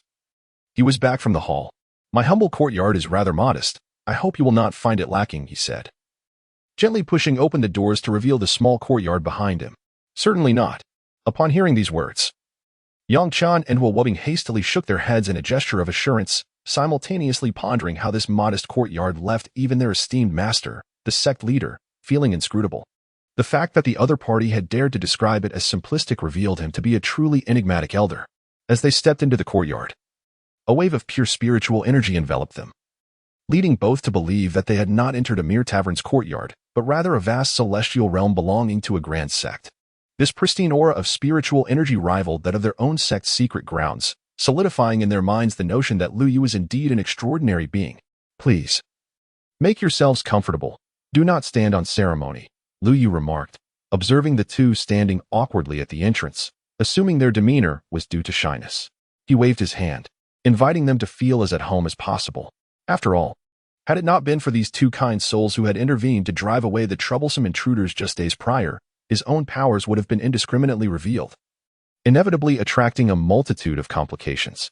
At that point, it would be nearly impossible to continue his humble storytelling. Please take a seat. I shall prepare some tea for you, he said, before promptly retreating into the inner room. Once Liu Yu had departed, both Yang Chan and Hua Wuobing instinctively exhaled. The oppressive aura he had exuded moments before weighing heavily upon them. When the invitation to enter had been extended, they found themselves utterly defenseless. Where have all the tea leaves gone? Liu rummaged through cabinets in his room for an extended period, failing to locate any tea. It then dawned on him that he had consumed the last of his supply during yesterday's storytelling session and had not yet replenished his stock. What a predicament this is, he mused, shaking his head in resignation. After all, he could not simply inform his guests that he had run out of tea and that they should refrain from drinking, as that would be tantamount to sending them away. What alternatives exist? With this thought in mind, Liu activated the space granted by the system, searching for something suitable. The items he found, such as the Breaking Boundary Talisman, the lid of the Swallowing Heaven Demon Jar, fragments of the God King Jiang Wuxiu, and a dragon horse, seemed entirely unfit for consumption. The only potential option appeared to be a few remaining bottles of the herbal essence, but that greenish liquid hardly resembled tea and seemed rather inappropriate to serve. Just as Liu Yu found himself in a quandary, his gaze fell upon a cluster of green leaves. Wait, the seeds of the immortal herb. Upon catching sight of the verdant leaves, Liu Yu suddenly realized that he possessed something capable of brewing tea, those very leaves atop the immortal herb seeds. Surely, plucking a few leaves would not significantly affect the herb, would it? After contemplating for a brief moment, Liu Yu gently snipped off a segment of the green foliage. After all, the two individuals outside had previously assisted him in overcoming considerable troubles, thus, it was only fitting that he brewed some fine tea for them. Moreover, the immortal herb bore plenty of leaves. The loss of this one should pose no significant issue. The next moment, he retrieved several cups from within the house and, while strolling outside, remarked, "This is the only tea I have at home. I hope you won't find it lacking." "Not at all, esteemed senior. You are most considerate," replied Yang Chan and Hua Wuobing, both rising hastily from their stone benches upon witnessing Liu Yu's emergence. To be welcomed into this quaint courtyard, they would gladly partake in tea, or even water. "As long as you do not mind, please do sit." Noticing their readiness to rise again, Liu Yu waved his hand quickly, pondering why they were so bashful, standing up at every opportunity. "Come, taste this new tea. Although freshly picked, it possesses a unique flavor." He divided the leaves of the immortal herb into 3 parts and poured hot water into the cups. At that moment, an array of ethereal light erupted, causing the very formation within the courtyard to tremble. What is this? Upon witnessing the luminescence emanating from the teacups, Yang Chan and Huo Wubing nearly leaped from their stone benches. They referred to this as merely making do? As the light dissipated, their gazes turned to the cups, revealing tea that was crystalline and amber-hued, exuding an aroma that invoked a sensation of transcendence. Despite being the pride of their generation, both instinctively swallowed in unison. This was no ordinary tea. Should it appear in the outside world, it would undoubtedly cause a tremendous uproar. Even the foremost sects would vie for it with fervor. Could this truly be something they were meant to drink? With this thought in mind, both turned their eyes toward Lu Yu, as the tea leaves were his offering. What are you waiting for? Hurry and drink. Are you perhaps disdainful of my tea? At that moment, not only did Yang Chan and Huo Wubing feel taken aback, but even Lu Yu was astonished that such a simple brew of leaves could create such a commotion. Had he known it would be like this, he would have prepared it in advance. Fortunately, he had already set up a formation in the courtyard. Otherwise, the radiant light would surely have attracted attention from the outside world, potentially bringing about greater troubles. Esteemed senior, we meant no offense. Upon hearing Lu Yu's words, both Yang Chan and Huo Wubing hastily lifted the teacups from the stone table. Their eyes were filled with longing, and it was inconceivable that they would disregard such an exquisite offering. However, at that moment, beyond their excitement, a profound sense of astonishment enveloped them. The fact that the other party could present such fine tea revealed the depth of their own cultivation. After a brief silence, they simultaneously raised their teacups and savored the brew.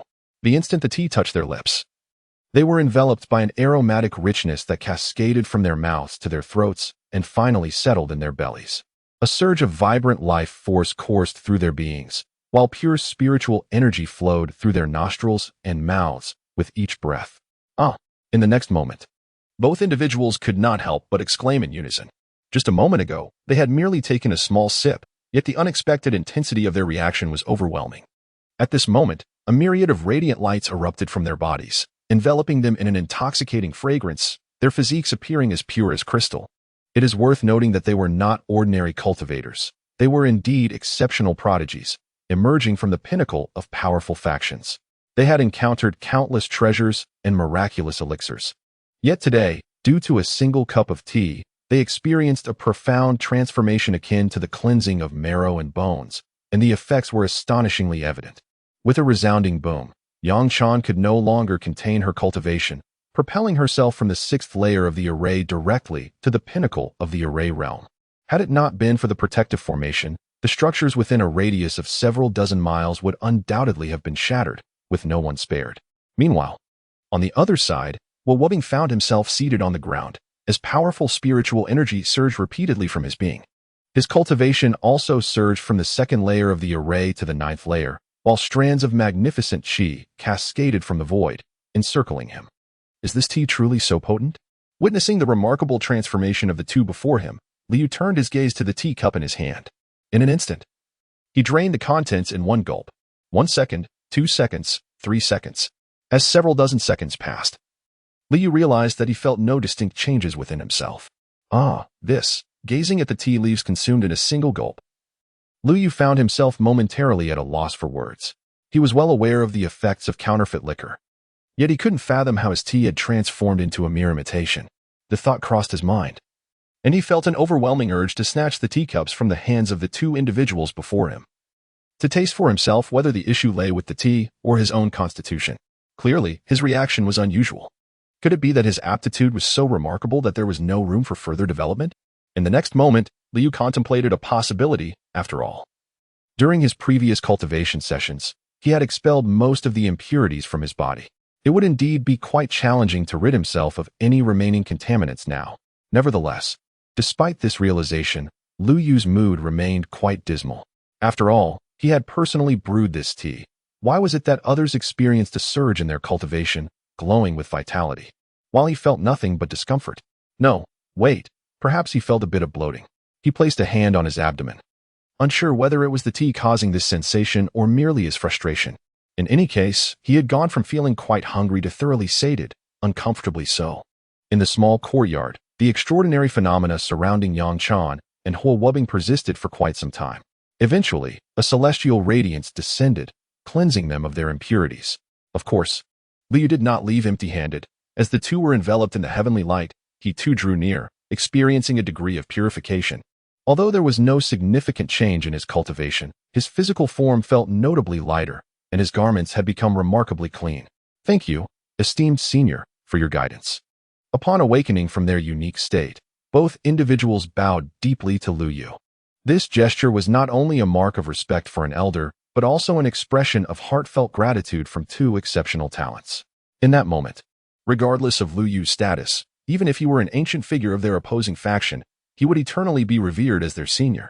Meanwhile, outside the small courtyard, Mu Tianai, the lord of the four holy palaces, and Jiang Yulo, the esteemed scholar of the great Qian Academy, paced anxiously. After all, their most promising disciples had been in Liu Yu's courtyard for quite some time, and there had been no sign of activity. At this point, they should have finished breakfast, if not even lunch. Did these two miscreants intend to linger for dinner? Were it not for the complete absence of any signs of conflict within the courtyard, the two protective elders might have stormed in to retrieve their students, just as they could no longer contain their impatience and were about to investigate the matter. The door to Liu Yu's courtyard suddenly swung open. In the next moment, Yang Chan and Hua Wubbing emerged together, bowing deeply to Liu Yu. Their gracious host as they exited. What transpired within the courtyard, dear students? Did Mr. Liu impart any insights on cultivation matters, perhaps regarding formation patterns? As Yang Chan and Hua Wubbing emerged from Liu Yu's courtyard, they were promptly drawn back to their own quarters by their respective masters, who were fervently inquiring about their experience. To their astonishment, both responded succinctly and in unison, for indeed, Liu had uttered nary a word to them. What then? Occupied your time within for so long? Upon hearing that nothing had transpired, the two esteemed figures at the pinnacle of the cultivation world were rendered speechless. How could it be that they had spent such an extended period merely gazing at one another in bewilderment? Upon witnessing the astonished expression of their esteemed leader, both individuals responded earnestly. Upon hearing this utterance, the two prominent figures at the pinnacle of the cultivation realm were utterly perplexed. After spending half a day, all they had accomplished was to sip tea. Who would believe such a tale? There was no illness at hand. Previously, your concealment of your shortcomings did not incur my wrath. After all, everyone in the cultivation world harbors their own little secrets. A measure of caution is indeed prudent. Yet, do not presume me to be a fool. The first occasion involved steamed pork, and now it is merely tea. Is Mr. Liu's courtyard akin to a breakfast stall? Upon learning that the other party had spent an entire morning merely drinking a cup of tea without uttering a word, Jiang Yulo could no longer contain his frustration. His disciple had not spoken a single truth. It appeared that the rules of the academy must be enforced. I truly did not deceive you, but wait. What do you need the ruler for? We genuinely spent the entire morning drinking tea. If you do not believe me, feel free to inquire with the saintess of the four holy palaces across the way. Could you please refrain from resorting to corporal punishment? In the next moment, a blood-curdling scream akin to that of a slaughtered pig echoed through the small courtyard of Hua Wubbing, accompanied by the sharp sound of a ruler striking. Meanwhile, the atmosphere in the adjacent courtyard was markedly more harmonious. After all, Yang Chan was the revered saintess of the four holy palaces. Mu Tianai would never resort to using a ruler against her in the same manner. Furthermore, Mu Tianai held unwavering trust in the words spoken by Yang Chan. You claimed that after consuming a cup of tea, you ascended to the pinnacle of the array realm, mere steps away from the venerable realm? Upon hearing Yang Chan's assertion that she nearly broke through due to a single cup of tea, Mu Tianai's eyes nearly bulged in astonishment. In an instant, he hastily cast a grand array to seal off his courtyard, fearing that others might eavesdrop on their conversation. Indeed, Master, Senior Liu served both Hua Wubbing and me a cup of tea upon entering. When the tea was poured, a radiant aura filled the air. Had it not been for the grand array reinforcing the other courtyard, the enticing fragrance would have likely permeated a 100-mile radius. Recalling the events that transpired in Liu Yu's courtyard, Yang Chan divulged everything without reservation, though she refrained from mentioning her reasons for wanting to visit Liu Yu's abode. This was, after all, unrelated to the tea, and she ultimately did not manage to voice her own inquiries. A single cup of tea nearly allowed you to transition from the array realm to the venerable realm. Mu Tianai murmured to himself, falling into a profound silence. Despite his esteemed position as the leader of the righteous path and the master of the four holy palaces, he had never encountered such tea. While many wondrous items could momentarily aid in breaking through realms, most of them came with significant limitations. However, the kind of tea that Yang Chan described, devoid of any adverse effects, was exceedingly rare. The mere fact that it could be summoned so casually left him utterly bewildered, profoundly shaken. Meanwhile, in Liu Yu's courtyard, having just seen off Yang Chan and Huo Wubing, Liu Yu found himself deep in contemplation, gazing at the seed of the Kirin immortal herb in his hand. He realized that merely storing it in the system's storage space would not promote its growth. If he wished to consume it, he would need to nurture it to maturity.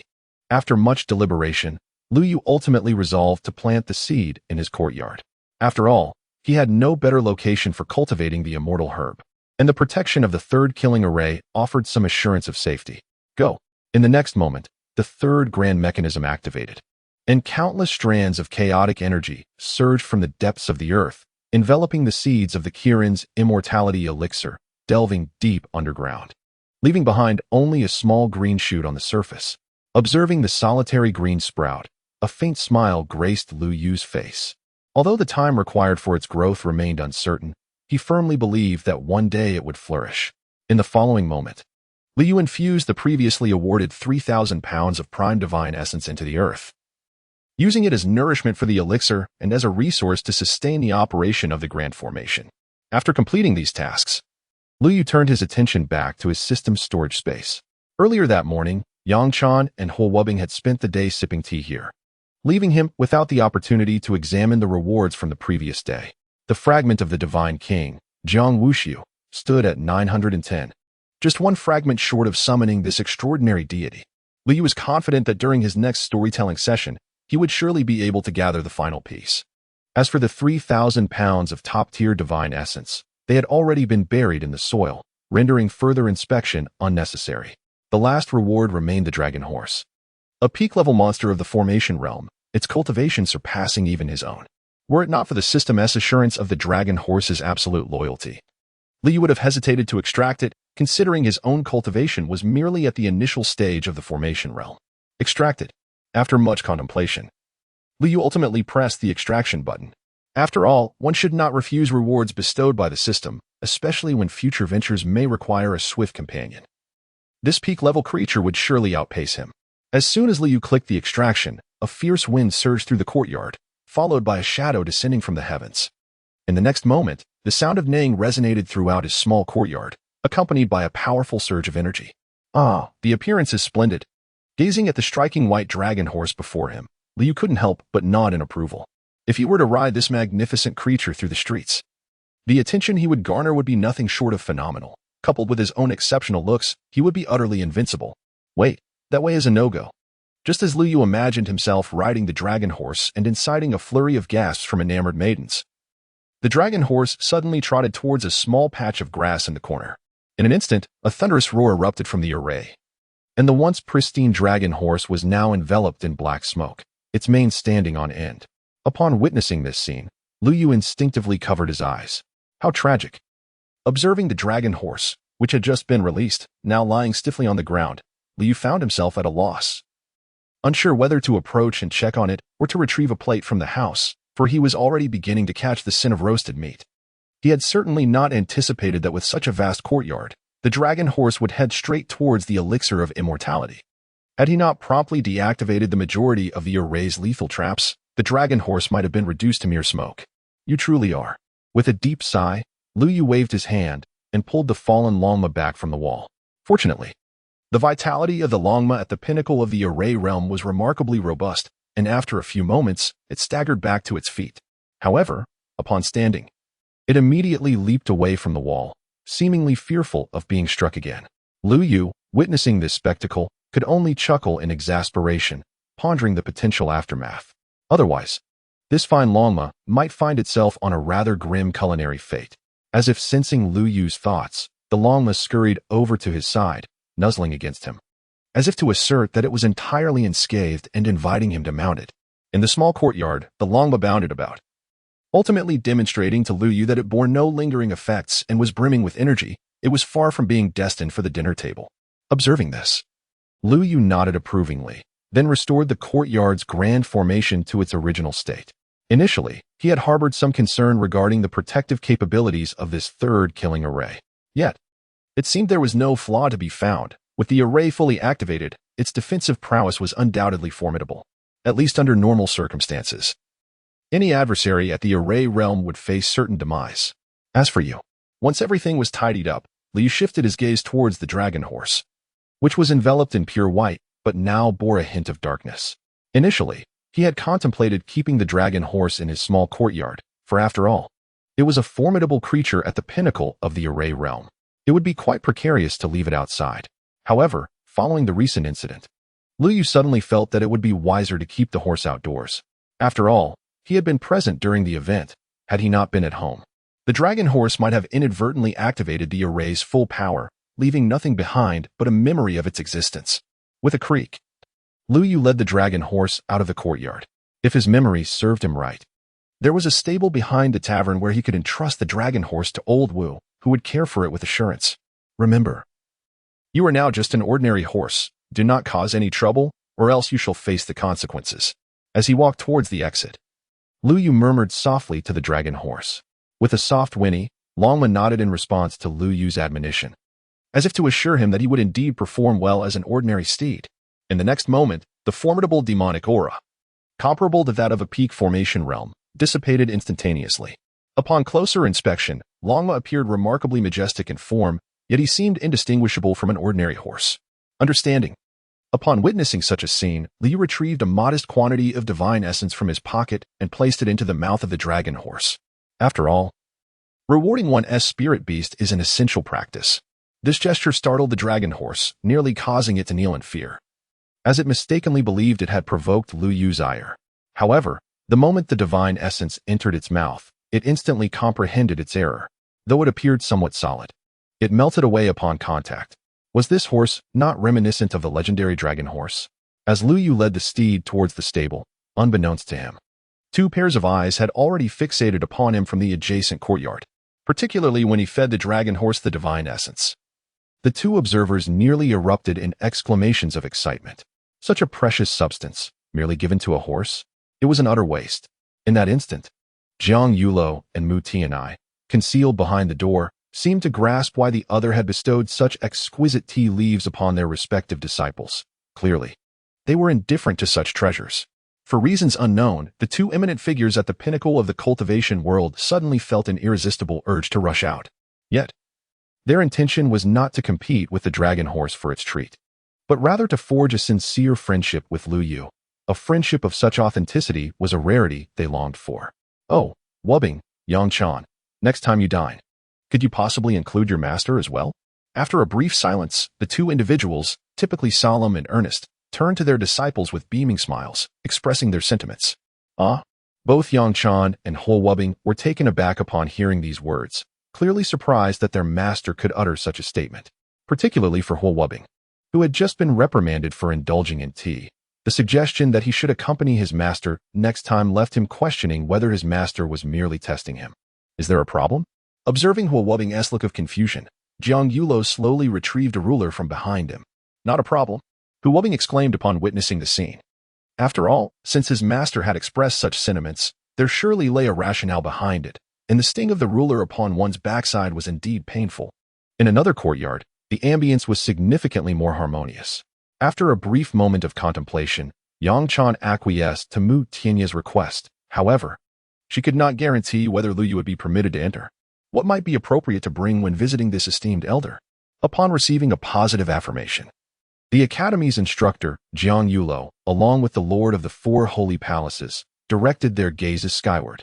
Considering the host's willingness to present such exquisite tea leaves to guests, it would be quite impolite for them to arrive empty-handed. Meanwhile, Liu, who was still in the stable tending to the dragon horse, could hardly fathom that his casual invitation for morning tea had attracted the attention of two genuine luminaries from the realm of cultivation, who were intent on presenting him with gifts. In response to this unexpected turn of events, Liu could only express a desire for more. Old Wu, let this horse remain in the stable for now. Simply feed it what the other horses eat, Liu said with a smile to Wu Xiandao, the proprietor of the tavern. He trusted Old Wu's character and felt confident that the dragon horse, having recently received sufficient training, would not cause any complications. Rest assured, we have plenty of superior fodder in the tavern, Old Wu replied with a grin. Whether it be one horse or even 20, it poses no issue. If you inquire around, no one in the vicinity of 55 miles knows more about horse care than I do. By the way, little Lu, there's something I need to discuss with you, Old Wu said as he led Liu into his private courtyard. What is it, Old Wu? Liu inquired, noticing the enigmatic expression on the elder's face. Do you recall my earlier mention of expanding the tavern? Old Wu asked. Indeed, I remember. Has something occurred? Upon hearing it was about the tavern's expansion, Lu Yu's demeanor shifted to one of seriousness. The expansion was directly tied to his own strength, and this matter could not be taken lightly. I had already secured a location and even paid the deposit. It was in the heart of Chang'an City. The foot traffic and geographical positioning were exceptionally promising, Old Wu said, taking a deep breath before continuing. And then, what happened? Lu Yu sensed that something was amiss, and that Old Wu would not display such concern without good reason. Within the tranquil courtyard, the sound of flowing water accompanied Lu Yu's anxious gaze fixed on Old Wu. To be frank, he felt more apprehensive now than he had during his recent ascension to the Array realm. Old Wu, what has transpired? Did someone snatch away the location you had chosen? Had it not been for the presence of Old Wu, Liu would have contemplated resorting to the sinister practices of soul-searching. Why did the conversation abruptly cease? This only serves to exacerbate one's frustration. Indeed, there was a near theft, but fortunately it was resolved by a passing gentleman. Upon hearing those words, Lu Yu felt an overwhelming urge to hurl the speaker into the third killing array for a thorough lesson. Why could they not express themselves all at once instead of gasping for breath? Just moments ago, his anxiety had almost led him to reveal his true capabilities. Now that the matter was resolved, was that not a cause for celebration? After a brief silence, Liu spoke softly. However, the issue lies in the fact that this person resides right across from you, and I fear there may be a hidden agenda. After glancing around to ensure there were no unforeseen circumstances, the tavern owner, Old Wu, leaned in close to Lu Yu's ear and whispered, "Across from me." Lu Yu momentarily froze upon hearing this revelation. Did not the young man living across from him bear the surname Hua? Indeed, it was the very same young man who had assisted him just days prior in renting the small courtyard. Had I not seen it for myself today, I would have remained oblivious, for the coincidence of these two events struck me as rather suspicious. Observing Lu Yu's bewildered expression, the tavern owner, Wu Xian, stated plainly. After all, Liu's current status is exceedingly precarious. Should he encounter someone with ulterior motives, it could easily lead to grave complications. Upon hearing the words of Old Wu, Lu Yu fell into a contemplative silence. Indeed, the circumstances seemed to weave an intricate tapestry of coincidences. Achu, at that very moment, as Jiang Yulo was preparing to visit Lu Yu that evening, he suddenly let out a loud sneeze. Who could be speaking ill of me behind my back? He rubbed his nose and murmured softly, "Never mind, I shall focus on what to bring." However, Jiang Yulo did not dwell on this thought for long. After all, the matters of the evening took precedence over concerns of slander. If necessary, he could simply have Yu Fu transcribe the classic of righteousness a few times. Meanwhile, the Lord of the Four Holy Palace, Mu Tianai, was also preparing gifts. He was uncertain of Mr. Lu's preferences. Yet he recalled Yang Chan mentioning earlier that the latter's household seemed to be running low on tea. The treasury of the Four Holy Palace was suffused with radiant light. The ethereal aura so dense it seemed almost to coalesce into mist. Any treasures occasionally revealed within would be coveted beyond measure if displayed externally. After hesitating before a prized artifact for quite some time, Mu Tianai ultimately pushed open a hidden door. He was determined to treat the evening's affairs with utmost seriousness and could not afford to be vague. While the treasures were splendid, they were not rare enough. Thus, the afternoon swiftly slipped away. Upon returning from the tavern, Lu Yu maintained a vigilant disposition but harbored no excessive worries. After all, the assistance he received from the two individuals across the street was genuine. What if he wrongfully accused good people? That would surely chill one's spirit. Moreover, even if they were indeed ill-intentioned, the third lethal formation within his courtyard was no trifling matter. Should anyone dare to intrude with malice, they would soon learn the reason behind the vibrant blooms. Contemplating this, Lu Yu could not help but enhance the third lethal formation once more. Having recently buried over 3,000 pounds of prime divine essence underground, he still possessed some leverage. As the third lethal formation gradually reached perfection, his courtyard seemed to be enveloped in a veil of hazy mist. What was once merely a concealed view of the courtyard now blurred even the scenes beyond its walls, gradually fading from consciousness until forgotten entirely. This was precisely why Jiang Yulo and Mu Tianai were not present at the scene, Had they been, the gifts would have surely escalated in value, for the formation within this small courtyard was akin to their sect's protective mountain formation. It is worth noting that their sect was no ordinary one. It was a prestigious lineage refined through the annals of time, and their protective formation had been perfected over generations to achieve its current stature. Yet Liu Yu managed to produce a similar effect single-handedly.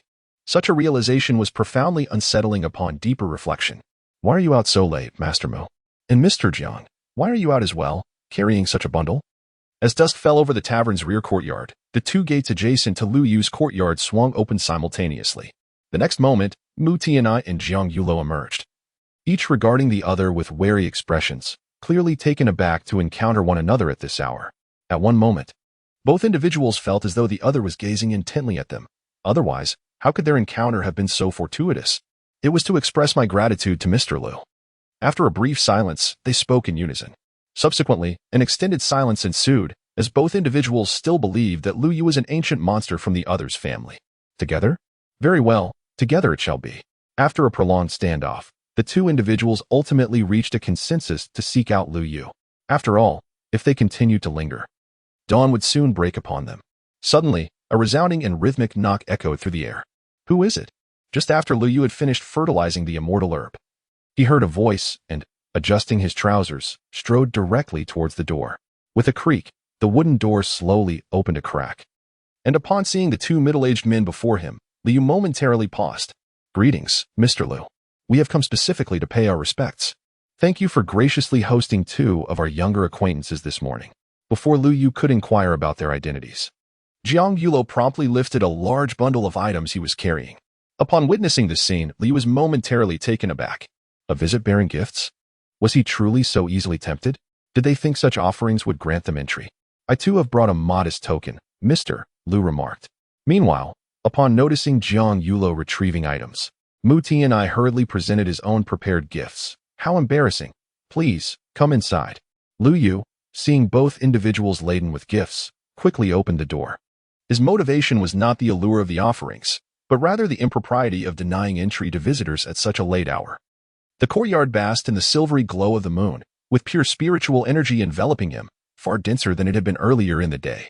As Mu Tianai and Jiang Yulo entered the small courtyard, each carrying their respective gifts, it was a sight unimaginable to the outside world.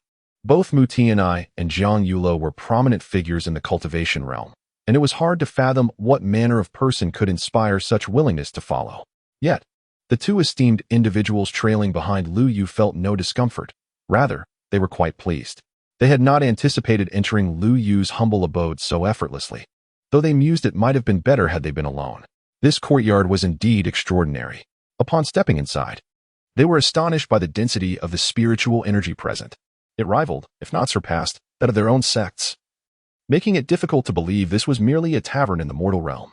Reflecting on their earlier discussions with their junior disciples, both shook their heads. Realizing that the younger generation needed further experience, their discernment was evidently lacking, unable to recognize even the most basic levels of spiritual energy, thus overestimating their own sect. With this thought, the two eminent figures prepared to return and have earnest discussions with their respective disciples. Meanwhile, in the adjacent courtyard, Yang Chan and Huo Wubing both sneezed in unison. However, they dismissed it as mere coincidence, for they had more pressing matters at hand, solidifying their cultivation. Uncertain if it was merely a sensation, both felt that the tea they had consumed earlier had not fully integrated into their bodies. A significant reserve of energy seemed to linger within. This feeling was particularly pronounced as they meditated. The thought of Liu Yu inevitably crossed their minds. Forgive me for not having anything substantial to offer you at this late hour, Liu said, standing before the stone table and cupping his hands in greeting to Mu Tianai and Jiang Yulo. Not at all, Mr. Liu. You are too kind. Indeed, we are the ones intruding. We hope you will not take offense, they replied. Upon witnessing Liu Yu's actions, the two individuals promptly responded.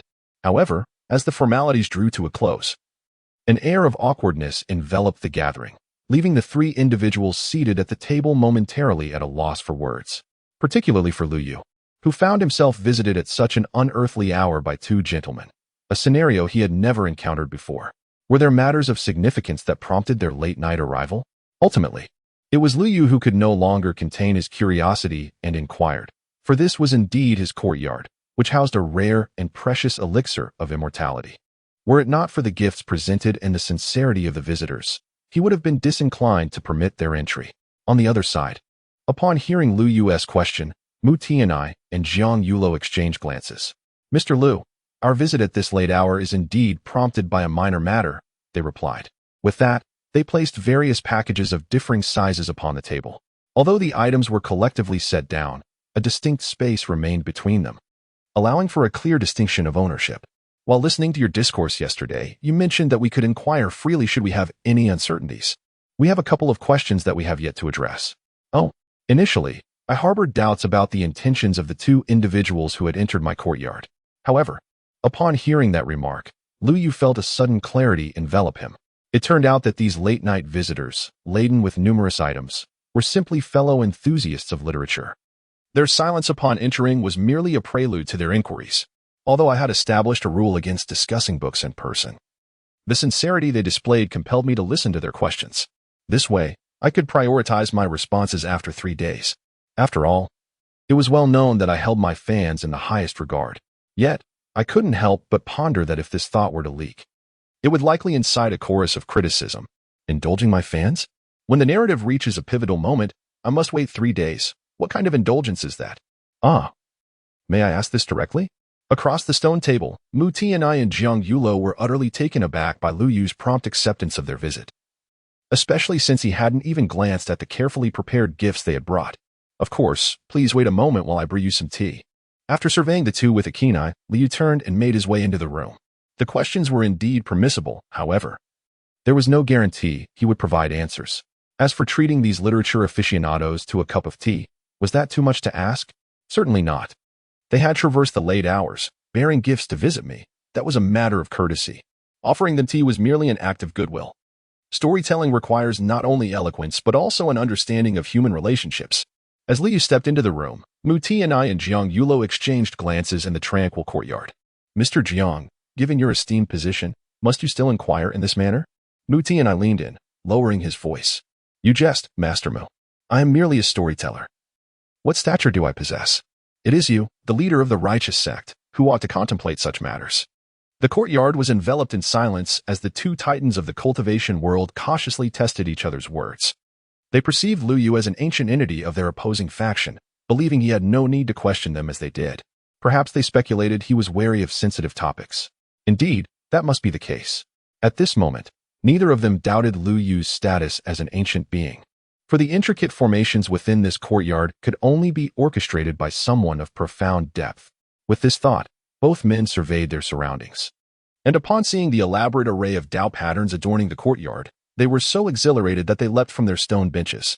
Dao patterns.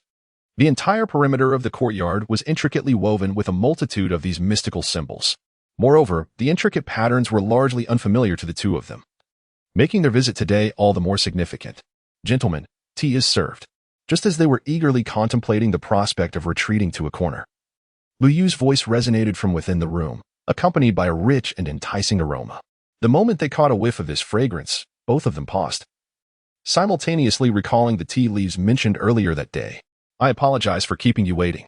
If you have any questions, let us discuss them over tea." As he placed the teapot on the table, Liu thoughtfully set aside the gifts that his guest had brought, positioning them carefully at his feet. His intention was not out of envy for the offerings, but rather a desire to protect such precious tokens of goodwill from being splashed by the tea, which could potentially dampen the spirits of his esteemed literary friends. After all, how could he permit such an unfortunate occurrence to befall those he cherished? "Please, take a seat," Liu said, placing the freshly poured cups of tea before the two guests. Mr. Liu was quite courteous. Upon witnessing this, Mu Tianai and Jiang Yulo simultaneously lifted their cups. However, as they took their first sip, they were instantly transfixed upon the stone bench, caught off guard by the exquisite flavor of the tea. They had initially intended to hastily finish their tea and observe the two individuals in the corner, but the first taste left them momentarily paralyzed. In that moment, a radiant brilliance erupted in the eyes of the two individuals. This tea was truly remarkable. Despite their esteemed positions as the sovereigns of the 4 holy palaces and esteemed scholars of the Great Qian Academy, they could hardly contain their excitement. The essence of marrow and bone cleansing, indeed, it was a genuine phenomenon. as they both sensed a surge of vitality coursing through their bodies. Although they had anticipated the tea's extraordinary nature prior to their arrival, they were utterly unprepared for its profound effects, akin to a thorough cleansing of marrow and bone. In that instant, all thoughts of intricate patterns and grand formations were cast aside. Their sole curiosity lay in uncovering the true nature of this tea. After all, they were not mere novices in the realm of formations, but seasoned experts at the pinnacle of the cutting realm. With one foot already poised on the threshold of the celestial transformation realm, such treasures that could influence them were exceedingly rare.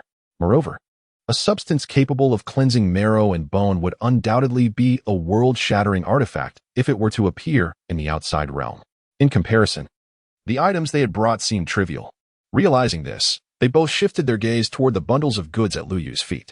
Although their own possessions were considerable and could be classified as divine materials and treasures in the outside world, they clearly paled in comparison to the tea.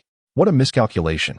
Meanwhile, Lu Yu, who was also enjoying his tea, directed his attention towards the two individuals before him, pondering why they kept glancing at the items at his feet. Could it be that they regretted their decision and wished to reclaim their gifts?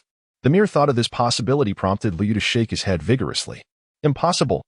Since they had already presented their offerings at his residence, there was no way he would allow them to take anything back. If an uninformed observer were to witness this, they might mistakenly believe his abilities were lacking. How do you find this tea? Lu Yu inquired with a smile, observing the glowing figures of Mu Tianai and Jiang Yulo before him.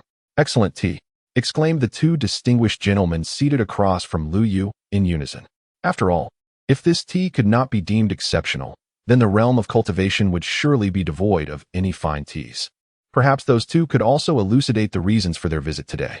Hearing their response, Lu Yu smiled, for if they were to inquire further after savoring such exquisite tea, he could scarcely believe that they would have the audacity to take back the gifts they had brought. Well, on the other side, both Mu Tianai and Jiang Yulo were momentarily taken aback upon hearing these words. If they had not been sipping tea, they might have inquired about the Tao patterns. After all, they had prepared numerous gifts specifically for this purpose. However, now that they had finished their tea, the value of those gifts seemed to have been nullified, making it rather awkward for them to broach the subject of Tao patterns. With this thought, the two exchanged glances, seemingly communicating a silent message. This is your ancient being. You should speak up first. Rest assured, whatever questions you have, feel free to ask. Observing their indecision, Lu Yu grew increasingly convinced that they intended to take back what they had brought, an occurrence he simply could not allow. A duck that has flown into one's grasp is not known to escape. Mr. Lu, we hope you won't find our inquiry too presumptuous. Upon hearing Lu Yu's words, the two decided to shed their reserve. We would like to inquire about the Tao patterns you mentioned yesterday, if it is convenient. After this statement, they glanced at each other. Tao patterns? Upon hearing this, Lu Yu breathed a sigh of relief. He had feared they truly wished to reclaim their gifts.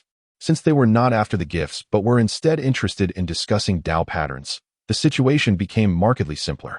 The topic of Tao patterns is indeed intricate and convoluted. After taking a sip of tea, Lu Yu began to speak slowly. However, since you have visited at this late hour, I shall provide a brief overview.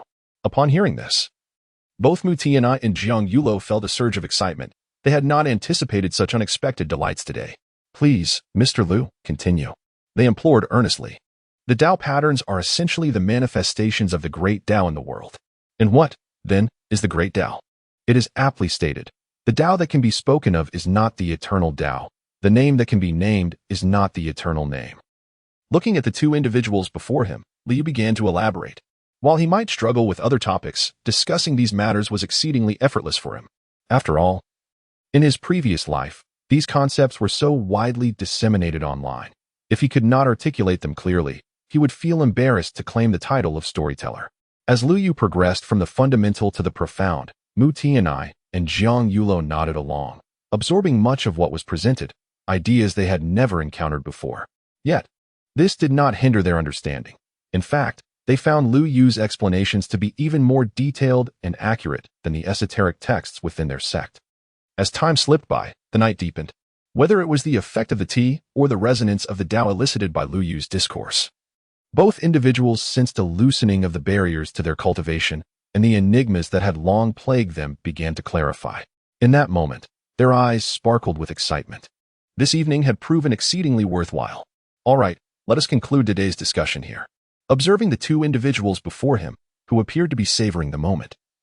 Lu Yu clapped his hands and remarked that if the discussion were to continue, dawn would soon break. "Thank you, Mr. Liu, for your enlightening guidance." Upon hearing these words, both Mu Tianai and Jiang Yulo rose to their feet, bowing respectfully to Lu Yu. Through this discourse, they felt as though they had discovered their respective paths, perhaps leading them to ascend to a higher realm in the future.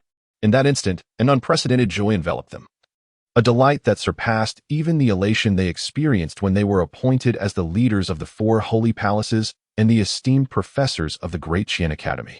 "We are uncertain if we will have the pleasure of your company again, Mr. Liu," they said earnestly, standing at the entrance of the courtyard. "You are always welcome to visit," Lu Yu replied, "though it would be preferable for you to come during the day next time." Naturally, he could not decline their desire to return, as they were, after all, his devoted readers and friends. However, given the late hour, it was best to postpone the visit, as he feared others might misinterpret his intentions. "Then, Mr. Liu, we shall come to visit again tomorrow." "Ah, indeed, Mr. Liu, we shall return tomorrow." "No, that is not what I meant." Before Liu could finish his sentence, Mu Tianai and Jiang Yulo, both brimming with excitement, returned to their courtyard, leaving Liu standing at the door in a state of bewilderment. "That was not my intention." "Welcome back, master," they greeted. At that moment, in the 2 diagonally opposite courtyards, Mu Tianai and Jiang Yulo returned with broad smiles. Upon seeing their return, Yang Chan and Hua Wubing, who were seated in the courtyard, hurriedly stood up. After all, they had never witnessed such expressions on their master's face before. It would surely astonish outsiders. The leader of a top-tier sect ought to exude authority, yet here he appeared almost comically delighted, with smiles that seemed ready to bloom. "Everything is fine. Let us retire early tonight. Tomorrow, I shall accompany you to visit Mr. Liu." Initially, they had intended to reprimand their unreliable junior, as Lu Yu's courtyard bore no resemblance to what they had described. The spiritual energy there was evidently more potent than that within their sect. However, after their recent conversation, they were too elated to chastise him. Moreover, having a bit of faith in their own sect was a good thing. After all, they were still a formidable force. Meanwhile, in the other courtyard, Lu Yu quickly secured the door after watching Mu Tianai and Jiang Yulo depart. Anxious that a robust figure might suddenly appear to engage him in an extended conversation, such inclinations were not to his taste. They arrive bearing gifts, yet insist on being so courteous. I hope they continue this trend in the future. Moments later, Lu Yu's eyes regained their sparkle as he beheld the multitude of packages now within his courtyard. "Let me see what treasures lie within." He unceremoniously placed the items on the stone table, his anticipation mounting. After all, this was his first experience receiving such gifts, and his excitement was palpable. Which one to open first? Gazing at the assorted packages, Lu Yu suddenly hesitated, reminiscent of the dilemma faced when unboxing deliveries in his previous life, especially since these were akin to mystery boxes. Let us start with you." After much deliberation, Lu Yu finally focused on the smallest jar. Beginning with the least significant item would ensure that even if it were disappointing, it would not dampen his spirits too much. With a crisp sound, he removed the wooden lid from the jar, releasing an intoxicating fragrance that filled the air. "This is..." Lu Yu gazed into the jar, taking a deep breath. "Tea." Lu Yu poured a small amount of the contents from the jar and stared in amazement at the golden yellow tea leaves in his hand. What a splendid treasure! Although he could not articulate the precise name of the item, the ethereal aura and rich fragrance of the tea leaves assured him that they were indeed extraordinary. With this exquisite tea, he would be well equipped to entertain guests in his home. After all, the revered Qilin elixir consisted of only a handful of leaves. Depleting them would be an irreparable loss. With this thought in mind, Lu Yu swiftly replaced the lid. Naturally, this was merely a reflection of his inner musings. Should such sentiments reach the outside world, they would undoubtedly incite a tremendous uproar. Indeed, the golden tea leaves nestled within the small jar in Lu Yu's possession were none other than the exclusive Xing tea of the Four Saints Palace, meticulously plucked from the mother plant. While the average individual would consider even a single leaf a treasured heirloom, Lu Yu's intention to use it as hospitality tea was nothing short of unprecedented. "Let me take a closer look at this." Placing the tea jar on the table, Lu Yu turned his gaze toward another modestly sized package. With a swift motion, he tore away the outer layer, revealing its contents. "Is this an incense burner?" he pondered. Lifting the small golden toad from the table, his expression one of curiosity. "Never mind, let's examine other items." Casually setting the incense burner aside, Lu Yu shifted his attention to the remaining packages. After all, he already possessed several incense burners in his room, all significantly larger than this one, thus diminishing his interest in this particular piece. The 4 treasures of the study. A set of wooden carvings. This is a sack of rice. Could there possibly be cooking oil as well? As the package was gradually unwrapped, the items within revealed themselves to be a delightful array of the peculiar. It was particularly bewildering when Lu Yu uncovered a barrel of oil, leaving him momentarily speechless. Surprisingly, he found these gifts rather endearing. After all, for a gourmand, receiving food is eternally fashionable. Moreover, these offerings were sent by his devoted readers, so how could he possibly find fault with them? Finally, there remained 2 parcels. After unwrapping the assorted items, Lu Yu turned his attention to the 2 largest packages beneath the stone table, which he had intentionally reserved to open last. Let me see what these are. Carefully lifting the items onto the table, Lu Yu began to swiftly tear away the wrappings. As the layers of packaging were peeled away, a tremendous surge of energy erupted, accompanied by a brilliant flash within Lu Yu's courtyard. Fortunately, the protective array contained the commotion, preventing any disturbances from reaching the outside world. Once the tumult subsided, a long bamboo pole stood before Lu Yu, nearly his height, divided into 9 segments, each of a different hue and thickness. The lowest purple segment was almost as thick as an adult's wrist, while the topmost golden segment was scarcely the width of a finger. What is this? Walking around the 9-colored bamboo, Lu Yu's expression was filled with curiosity. The peculiar items received that evening were indeed strange, while he could discern the general nature of each. They seemed to defy his conventional understanding. Particularly with this bamboo, featuring 9 colors, he would have dismissed it as a low-quality craft in his past life. With a touch of bewilderment, Lu Yu placed the bamboo gently on the ground. After all, even if it were of little use, it could still be fashioned into a bamboo rice tube.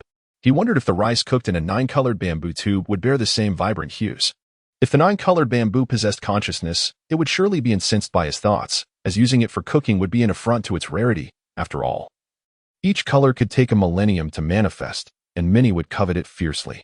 However, Lu Yu remained oblivious to the bamboo's significance, and even if he were aware, it mattered little. After all, could the 9-colored bamboo rival the value of his own immortal elixir? The elixir, after all, was merely brewed from the fallen leaves of the plant. The following morning, before dawn had broken, Lu Yu quietly slipped out of his courtyard. He was not attempting to evade the visits of Mu Tianai and Jiang Yulo. Rather, he had made arrangements with the tavern owner, Old Wu, to inspect the newly selected tavern location that morning. It is merely a tad earlier than the agreed-upon time. In the depths of the backyard of the tavern, a crisp knocking sound reverberated outside Old Wu's door. Who could be knocking so early? There was a night watchman stationed outside. As the knocking persisted, a low and impatient voice responded from within the courtyard, clearly belonging to someone who had been roused from slumber and was not in the best of spirits. Old Wu is me, Lu Yu responded with a smile after hearing Old Wu's grievances. Lu Xiaozai? A gasp resonated through the room, followed by a cacophony of sounds. In the next moment, the wooden door creaked open hastily, revealing Old Wu, his face marred by a bruise around one eye. Old Wu, what has happened to you? Upon seeing the darkened eye of Old Wu, Li was momentarily taken aback, then burst into laughter. Just yesterday afternoon, everything was fine. How had he suddenly ended up with a black eye today? Had he gotten into a scuffle? It's nothing. I just got up in a hurry and bumped into the doorframe. Do you have something to discuss? Noticing Lu Yu's barely suppressed laughter, Old Wu felt an urge to retaliate, but the thought of possibly being outmatched by Lu Yu quelled that impulse. Weren't you supposed to take me to see the new restaurant today? Did you forget after banging your head? Lu Yu teased, observing the distinct bruise on Old Wu's eye. Go ahead and laugh, but if I hadn't been in such a rush to open the door, would I have hit my head? Old Wu replied, motioning for Lu Yu to enter. After saying this, he shielded his eye and stepped into the courtyard, with Lu Yu following closely behind.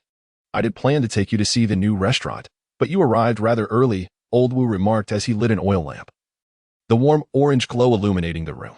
Sitting in a chair, he retrieved a box of ointment for bruises and began applying it around his eye. I thought it would be wise to scout before dawn. If too many people recognize us during the day, it could become troublesome. Liu had no desire to be cornered by a throng of book enthusiasts during the day, especially after having disguised himself so thoroughly just days prior, only to be recognized. He was left pondering whether his disguise skills were lacking or if the current generation of book lovers possessed exceptional investigative abilities. Old Wu, don't bother with that. Didn't I give you plenty of herbal liquid a few days ago? It would be more effective, Lu Yu remarked, eyeing old Wu's now swollen eye, reminiscent of a black chicken. That won't do. Those remedies you provided are obviously precious. I can't waste them on something so trivial. If you need them in the future, just come to me, old Wu responded dismissively. After all, it was merely a bump from the doorframe. Not a serious injury that warranted such extravagance. Alas. Upon hearing the other person's words, Liu could not help but let out a sigh. Rest assured. I still have some here. You may use it without concern. He retrieved the few remaining bottles of herbal essence from his embrace. And without waiting for old Wu to utter a word, Lu Yu promptly twisted open the caps. In the next moment, a refreshing aroma of herbs permeated the room. That's enough. Just one bottle will suffice. Why have you opened so many? Seeing Lu Yu open 2 bottles of herbal essence in succession, old Wu was nearly beside himself with anxiety, as if Lu Yu were not merely opening bottles, but jeopardizing his very life force. Old Wu, give it a try? Lu Yu said earnestly, handing the opened herbal essence to old Wu's outstretched hand. Very well. With the bottle of herbal essence now opened, old Wu had no reason to refuse any longer.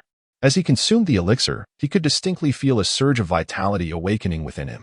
His waist no longer ached. His legs were freed from pain, and even his vision became remarkably clearer.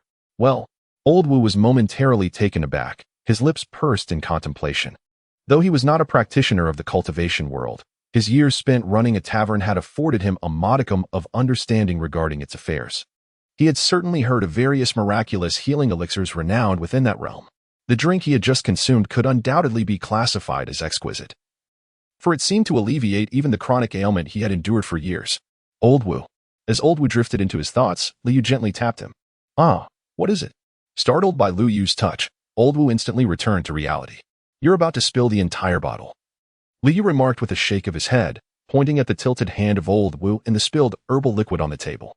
He mused internally about how one could be distracted after consuming only half, wondering if the herbal liquid contained any alcohol. Goodness, what a waste. Observing the emerald liquid on the table, old Wu hurriedly leaned down, carefully collecting the liquid back into the bottle. If Lu Yu hadn't been present, they might have resorted to licking the table clean. All right, old Wu, I've given you quite a bit. Rest assured, it will suffice. Let us first check out the new tavern. Otherwise, it will be dawn before we know it. Noticing old Wu's inclination to lick the table, Lu Yu quickly pulled him along, thinking it unnecessary to go to such lengths for a bottle of herbal liquid. After all, he wasn't planning to withhold it in the future. He had many storytelling days ahead. As they exited the tavern, the streets were still dark, with only a few pedestrians, lending an air of desolation. Lu Yu hurried after old Wu, heading towards the city center. When will this tavern be ready, old Wu? He whispered as they walked. Rest assured, that place was originally a grand mansion. After these days of diligent work, we should be able to move in by the time you tell your next story. Old Wu replied, his face brimming with pride upon hearing Lu Yu's inquiry. Although this venture nearly depleted his savings, the outcome was undeniably satisfying. Look. It's that building up ahead, he said, pointing to a structure in the distance, his expression radiating a sense of accomplishment. That one. As Lu Yu gazed in the direction indicated by old Wu, he was momentarily taken aback. It was simply colossal, at the end of the long street. Beneath the immense structure, old Wu's eyes sparkled with excitement as he remarked, What do you think, young Lu? This tavern is grand and imposing, is it not? In terms of scale, this establishment undoubtedly ranks as the largest within a radius of 555 miles. When it was completed, it caused quite a stir in Chang'an. It so happens that the previous owner has not returned for some years due to unforeseen circumstances. Otherwise, this edifice would never have been made available for public sale. Finding such a location can largely be attributed to fortune. On the other side, Lu Yu could not help but draw a deep breath as he surveyed the magnificent structure before him. It was undeniably spacious. When the time comes, it would not only accommodate a gathering of 10,000, but could easily host a grand storytelling event with an audience of 100,000. Excellent. With this thought, Lu Yu nodded in satisfaction. After all, his strength was directly correlated with the number of listeners. With such a venue for storytelling, how could his prowess not soar? Let us venture in and explore further. Very well, Lu Yu replied after hearing these words, indicating his agreement, as he was also eager to see how the interior decoration had turned out. Initially, he had planned to wait until you finished your narrative next time to take your life. However, since you have voluntarily come to meet your demise, do not blame me for being ungracious. Rather, blame yourself for having offended those you ought not to have. as Lu Yu and Old Wu entered the building in succession. A hoarse voice emanated from the pinnacle of the structure. In the faint morning light, one could discern an emaciated elder, standing 5 feet tall, casting a shadowy gaze towards the spot where Lu Yu had just stood. In the next moment, the elder's figure flickered and vanished like a specter into the air above the building. Behold, this is the elevated platform specifically constructed for you, situated at the very center so that all attendees can hear your voice clearly. The second floor features exquisite compartments designed for guests who prefer to remain anonymous. Furthermore, there are dining and lodging facilities ensuring that the establishment remains bustling even during your moments of repose. Additionally, we offer long-term packages. As they walked through the interior of the establishment, Old Wu provided Lu Yu with insights into the arrangements, each tailored to meet the demands he had articulated during his previous storytelling sessions. Notably, the storytelling platform, towering at 2 meters, serves as a crowning touch, ensuring that Lu Yu's narratives resonate clearly from any corner of the first, second, or third floors. Indeed, Lu Yu exclaimed sincerely upon witnessing such a scene. Previously, he had believed that Old Wu's mention of expansion merely entailed finding a space similar to the tavern and rearranging the interior to make it more conducive for storytelling and listening. However, he never anticipated that Old Wu would present him with such an astonishing surprise. If this place did not generate at least 100,000 in storytelling revenue each day, he would feel embarrassed to perform here. Had it not been for the previously established rule of storytelling every 3 days, he might have been tempted to tell a story right away. Yet, rules are rules, particularly those he had set himself, and they must be adhered to. This was not a matter of laziness. After Old Wu has finished looking around, let's head back, Lu Yu remarked with a smile, observing that Old Wu was even more excited than he, the storyteller, was. Very well. Just as Lu Yu and Old Wu were preparing to depart from here and return to the old tavern, an eerie cacophony suddenly echoed through the hall. The sounds seemed to possess a peculiar influence over the human spirit. As they resonated, Old Wu, who stood beside Lu Yu, immediately succumbed to unconsciousness. Upon hearing the voice, Lu Yu became alert, recognizing that an unusual occurrence often heralds malevolent intent. The voice clearly indicated that someone sought to harm both him and Old Wu. With this thought, Lu Yu immediately conjured the boundary-breaking talisman from his system space. For such a talisman is a vital safeguard in critical moments. However, the talisman possesses a limitation. It can only protect the bearer and cannot facilitate an escape for Old Wu as well. Glancing down at Old Wu, who lay unconscious on the ground, Lu Yu silently withdrew the talisman. The notion of abandoning Old Wu to flee alone was unfathomable to him. After all, just days prior, when trouble had sought him out, Old Wu had risked his life to ensure Lu Yu's safety. If he were to forsake Old Wu now and flee alone, what would outsiders think? He knew he could never reconcile such an action within himself. Originally, he had intended to narrate a tale, yet there are always those who compel him to take action. At that moment, countless possibilities surged through Lu Yu's mind. He even contemplated whether it was an ancient being from the shadows preparing to persecute him. If that were the case, then the lid of the celestial devouring demon jar would be your choice. Without hesitation, disregarding whether he could activate it, Lu Yu pulled the lid from his storage space. With the formidable reputation of the celestial devouring demon jar, he was confident that even if his adversary were a powerful entity of this realm, they would be unable to withstand its might. At the very least, he could inflict severe injury upon them. Meanwhile, the elder perched on the beam observed Lu Yu with a grin. The sight of Lu Yu's heightened tension, especially after Old Wu collapsed, only intensified the elder's amusement. He relished witnessing such expressions of fear before death. You brought this upon yourself by offending the wrong person, he murmured softly, vowing to sever Lu Yu's head and present it to the young master, with a glint of cold light in his hands. The elder leapt down from above Lu Yu's head. Crash! Just as the elder aimed to deliver a fatal blow, a sudden clamor of metal grinding interrupted their confrontation. In an instant, the 2 daggers in the elder's grasp shattered into fragments, and he was jolted back by the force, blood welling from his palms. I was waiting for you. On the other side, Lu Yu, who had been standing frozen in fear, seized the opportunity and hurled the lid of the celestial devouring demon jar. As the lid soared through the air, countless order chains erupted in brilliance, manifesting around it and shattering the void. By heavens! The elder, who had initially hesitated, pondering why his strike had missed, was rendered speechless upon witnessing the approaching lid. What on earth was this, and why was it expanding? Before he could comprehend the nature of this object, a tremendous sensation of tearing coursed through his entire being. In the presence of such a treasure, Even the most formidable figures in the realm of cultivation appeared insignificant, let alone him. Within the hall, the lid of the devouring sky demon surged with a dark radiance, while the crimson chains of order voraciously consumed the remnants of the elder's flesh and blood, leaving no trace behind.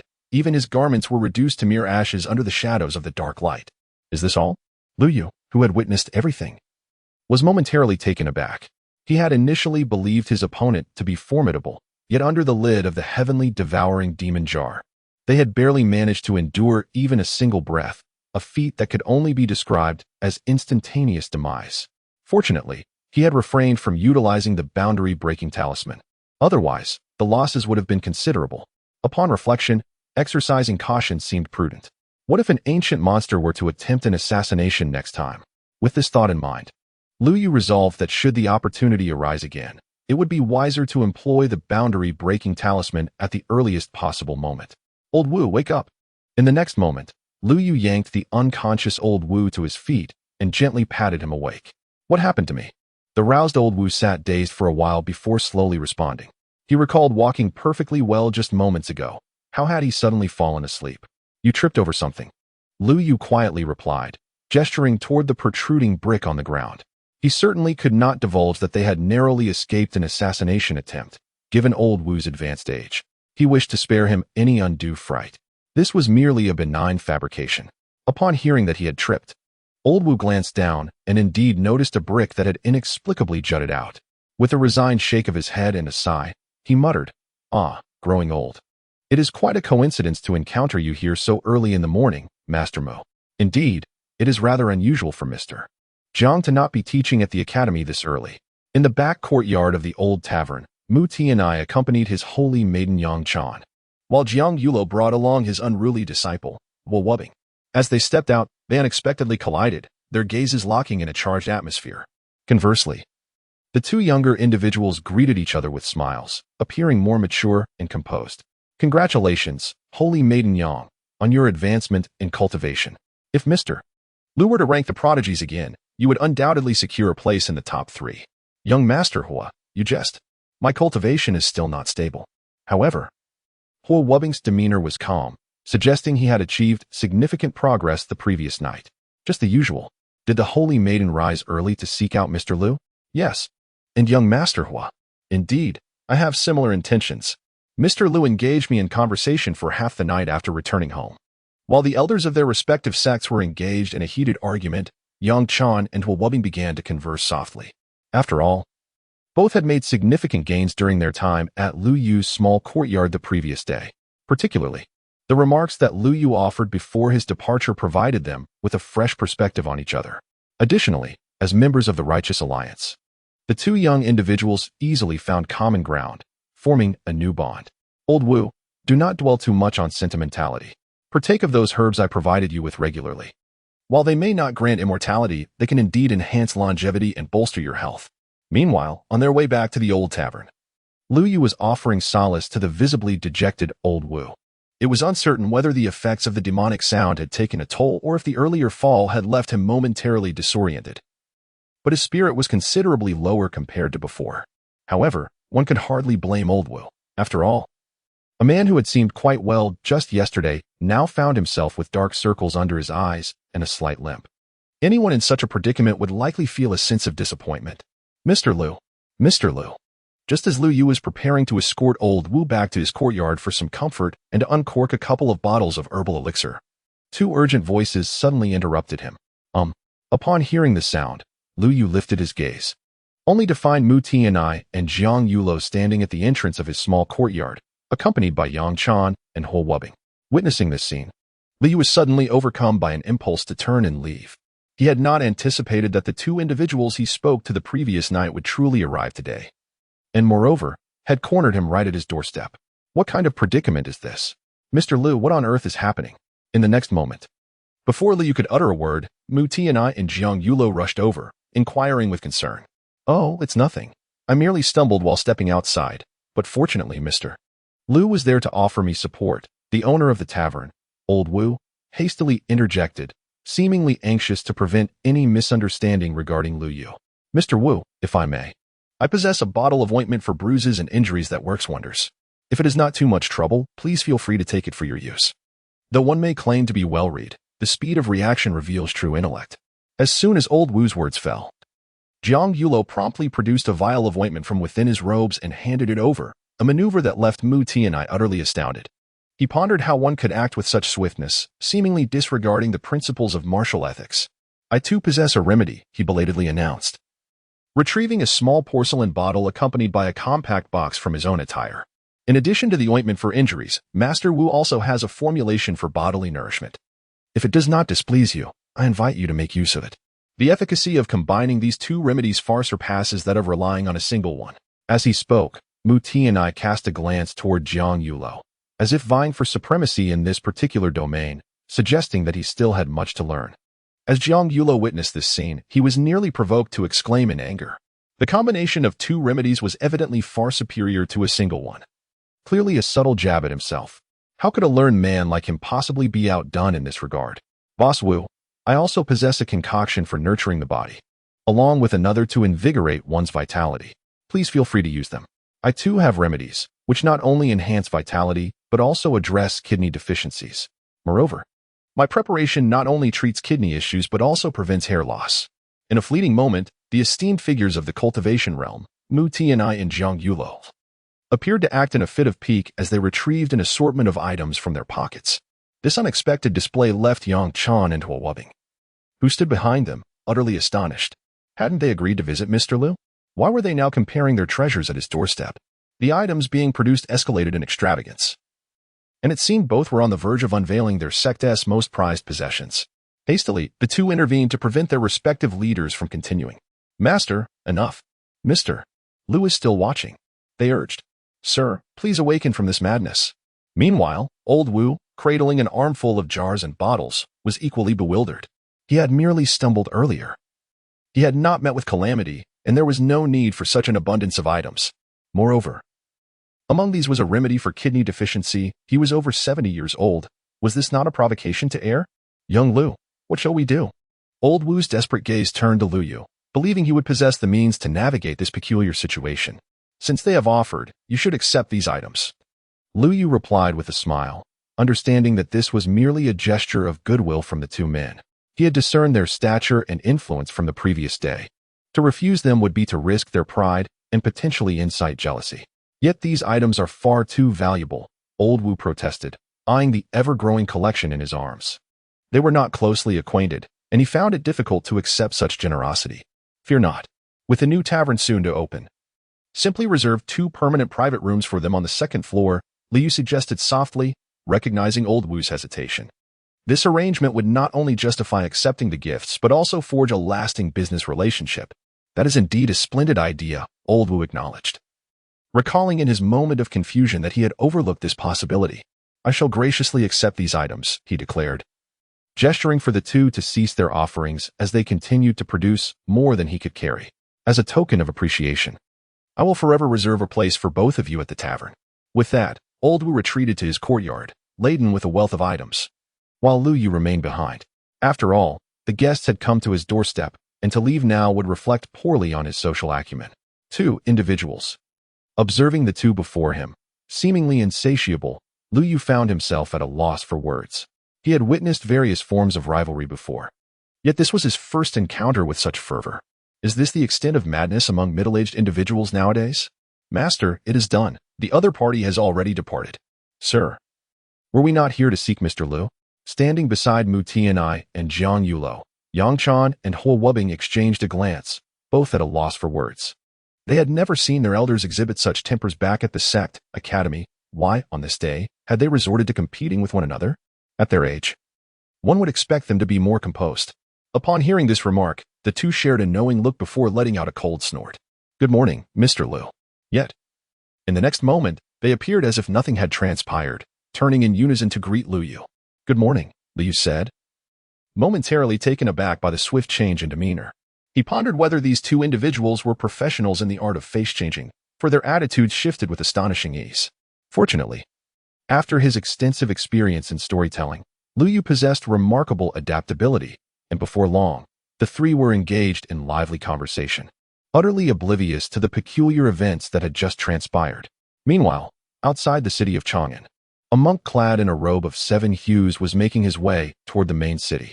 Trailing behind him was an assembly of countless creatures, including herbivores such as deer and hares, alongside carnivorous beasts like pythons and leopards. Above, several scavenging vultures circled in the sky. Typically, encounters among these animals would result in fierce chases and brutal confrontations. However, at this moment, they followed the monk in profound tranquility, even when a few animals lagged behind.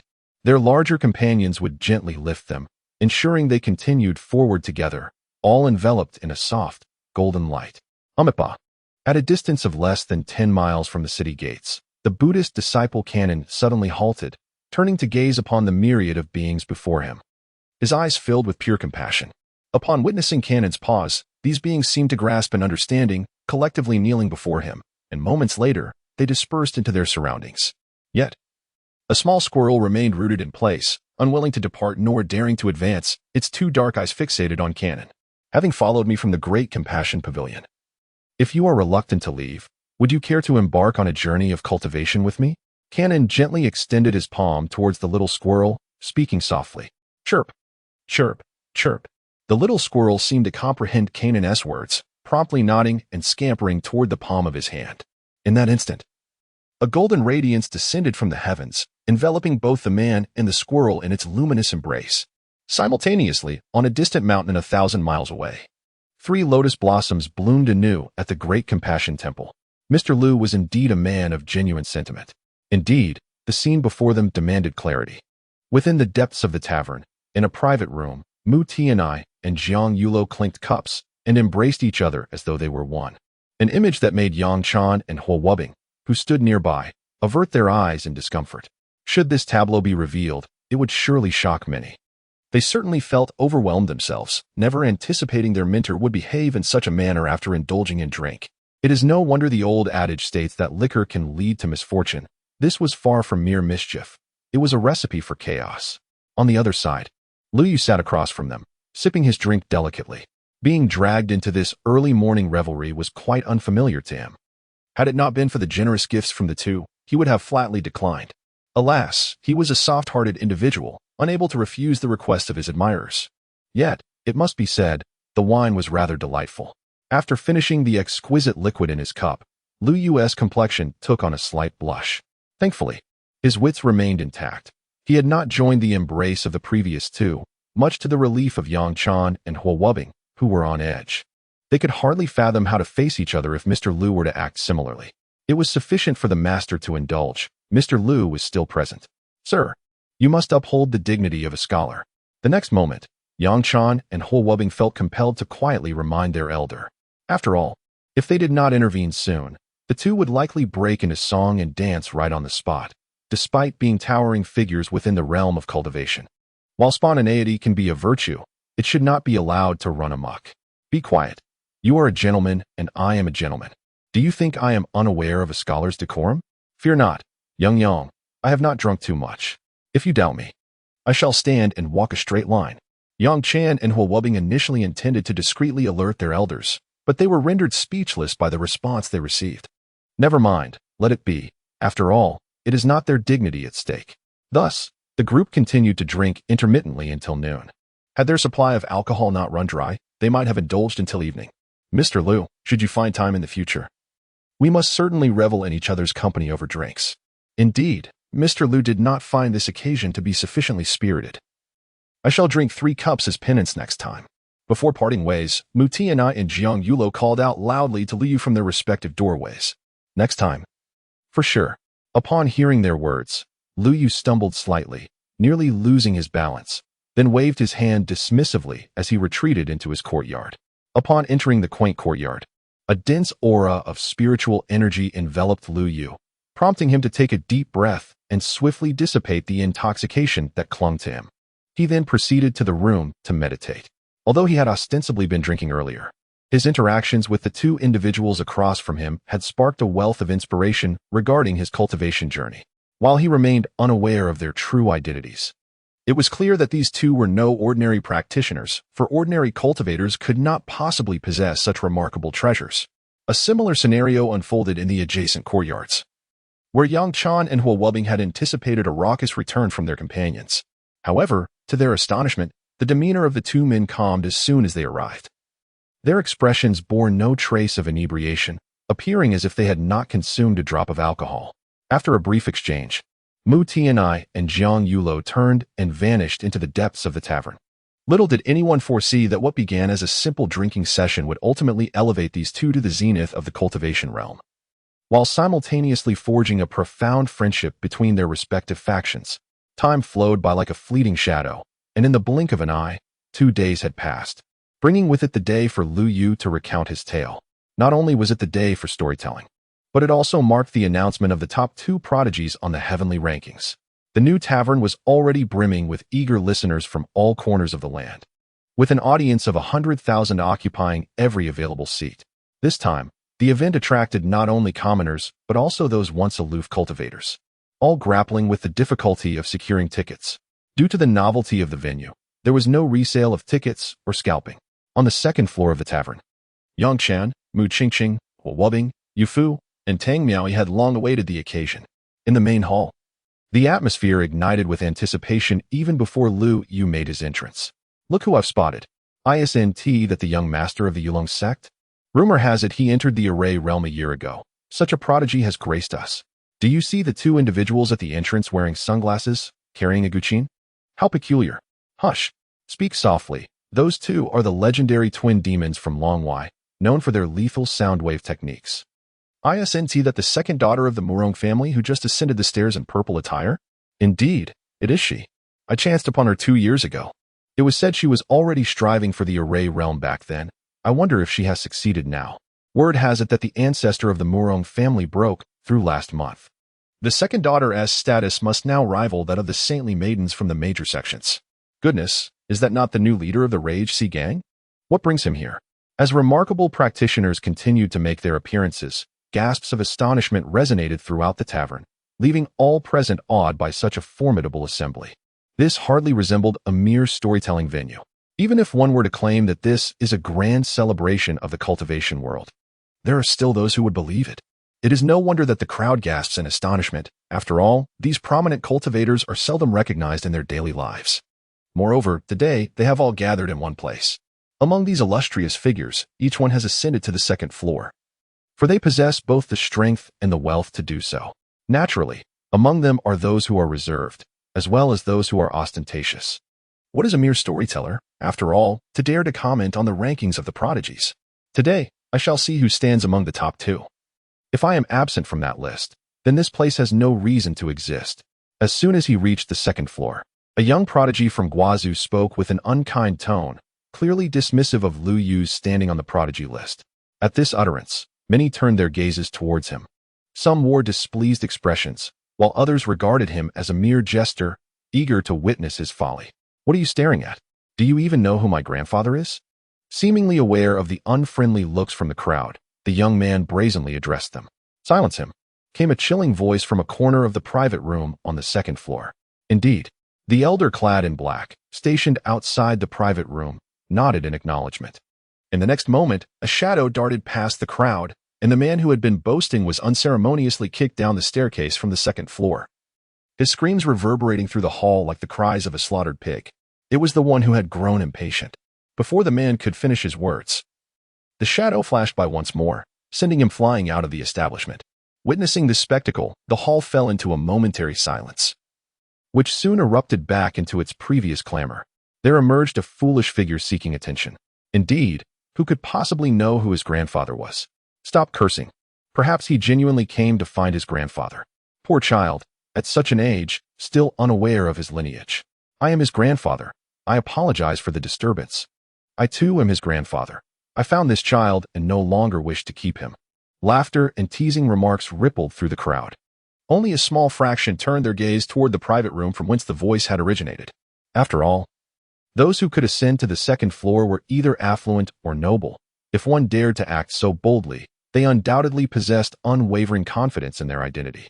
Ancestor, if you enjoy listening to stories, wouldn't it be more fitting to bring the storyteller home rather than come here?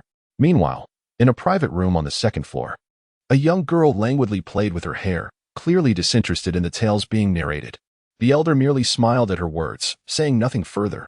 "Cousin, it seems your name also appears on that list of prodigies," remarked a slightly chubby boy in another room, fiddling with a device in his hands that morphed from the shape of a parrot to that of a puppy, eventually transforming into a miniature figure resembling the man seated before him. "You mentioned that the last time you vanquished those beasts, it was with our ancestors' assistance. How is it that he claims you did it alone? Have you been secretly bribing him?" At this, Tang Sankai, who was perusing a previous issue of the Great Sky Chronicle, snapped the book shut and looked at the chubby boy with a playful smile, saying, "If you keep talking nonsense, I shall have my uncle confine you to the Tang Sect's Cloud Summit tomorrow." At the moment the chubby boy uttered these words, he instantly sealed his lips and fashioned a headpiece from the myriad of gadgets, placing it atop his head. It was evident that he harbored a certain trepidation towards this place. Yunding, "Sui Hua, perhaps we should ascend to the second floor? Just look at how crowded it is down here. It wouldn't matter if I were to be jostled about, but if it were to happen to you, that would be quite unfortunate. Quiet down. Our funds for this journey are already insufficient. If we continue to squander them recklessly, we may find ourselves unable to afford even our meals in the future. But Suehua, I genuinely believe your pickled vegetables are delectable. We need not indulge in any other dishes. Yet just yesterday you expressed disdain for the monotony of my pickled vegetables. Well, they are indeed of a single flavor. Why not try pickling some cucumbers tomorrow?" "I will not." Meanwhile, in the outermost area of the first floor, a handsome young man observed the girl beside him as she persistently pleaded. After all, they were already standing at the entrance. Taking even half a step back would mean exiting the tavern, which certainly did not resemble a place for storytelling.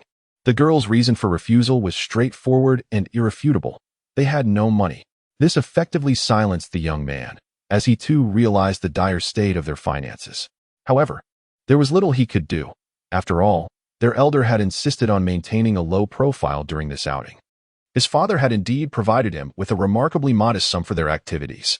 Were it not for the presence of Tsue Hua, who could pickle vegetables, he would have doubted he would be the first of the Wu family swordsmen to perish from hunger during the trial.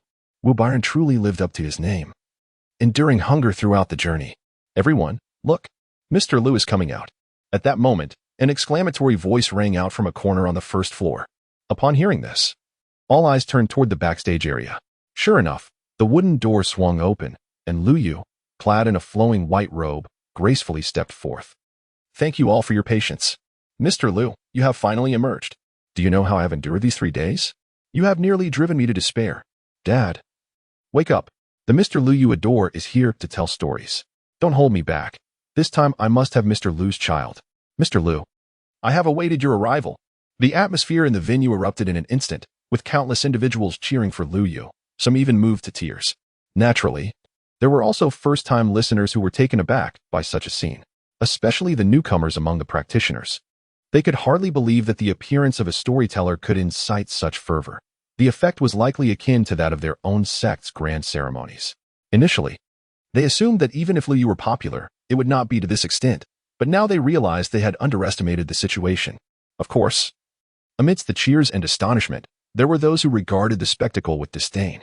In a few private rooms on the second floor, upon hearing the uproar, several individuals snorted derisively. Some even cast glances of contempt toward Liu Yu, believing that a mere mortal did not deserve such adulation. These cheers ought to be reserved for powerful cultivators like themselves. At last, Mr. Liu has made his appearance. Upon the appearance of Liu Yu, the Saintess Yang Chan of the Four Saints Palace rose from her seat in a state of excitement, mirroring the fervor of her counterpart, while Wubbing from the Great Qian Academy seated opposite her. The previous evening, due to certain special circumstances, the headmaster Mu Tianai of the Four Saints Palace and the esteemed Mr. Jiang Yulo of the Great Qian Academy had chosen to return to their sects momentarily. Without the lively banter between these two characters, Yang Chan and Huo Wubbing decided, after a brief discussion this morning, to share a room for the purpose of listening to Liu Yu's lecture. After all, the partition space on the second floor was quite spacious, and both were renowned prodigies of their generation, deeply connected to Liu Yu. This arrangement would facilitate communication should any questions arise during the lecture. Under the watchful gazes of the audience, Liu Yu ascended the high platform with measured grace, feeling immensely satisfied with the scene before him. The fact that this newly established tavern was brimming with eager listeners brought him great comfort. The more attendees present, the faster his prowess would elevate. He was indifferent to whether the audience comprised cultivators or mortals. As long as they entered the tavern to listen, they were his guests. With a sharp rap of the wooden block, Liu assumed a serious demeanor and began, "Let us return to the matter at hand. Last time, under the scheming of Yi Fan, a fierce conflict erupted between two major cultivation families near the town, resulting in the expulsion of the steward from Old Man Zhang's household. However, soon after, a group of formidable individuals arrived at the town, specifically seeking out Old Man Zhang's family. The town is quite small, and the circumstances of Old Man Zhang's family could not remain hidden for long. It wasn't long before this group found their way to Old Man Zhang's home." As these words fell from his lips, the seasoned listeners and avid fans became tense, clearly recalling the previous narrative. The prospect of cultivators seeking out Old Man Jiang and the little girl Tingting was a cause for concern. Who could blame them? The adorable Tingting would surely suffer if she fell into the clutches of such scoundrels. Mr. Liu implores with ink-stained sincerity, "Spare Tingting from harm." "I second that, Mr. Liu stated. "It is imperative to show kindness, for Tingting is entirely innocent, while you all express your sympathy for her.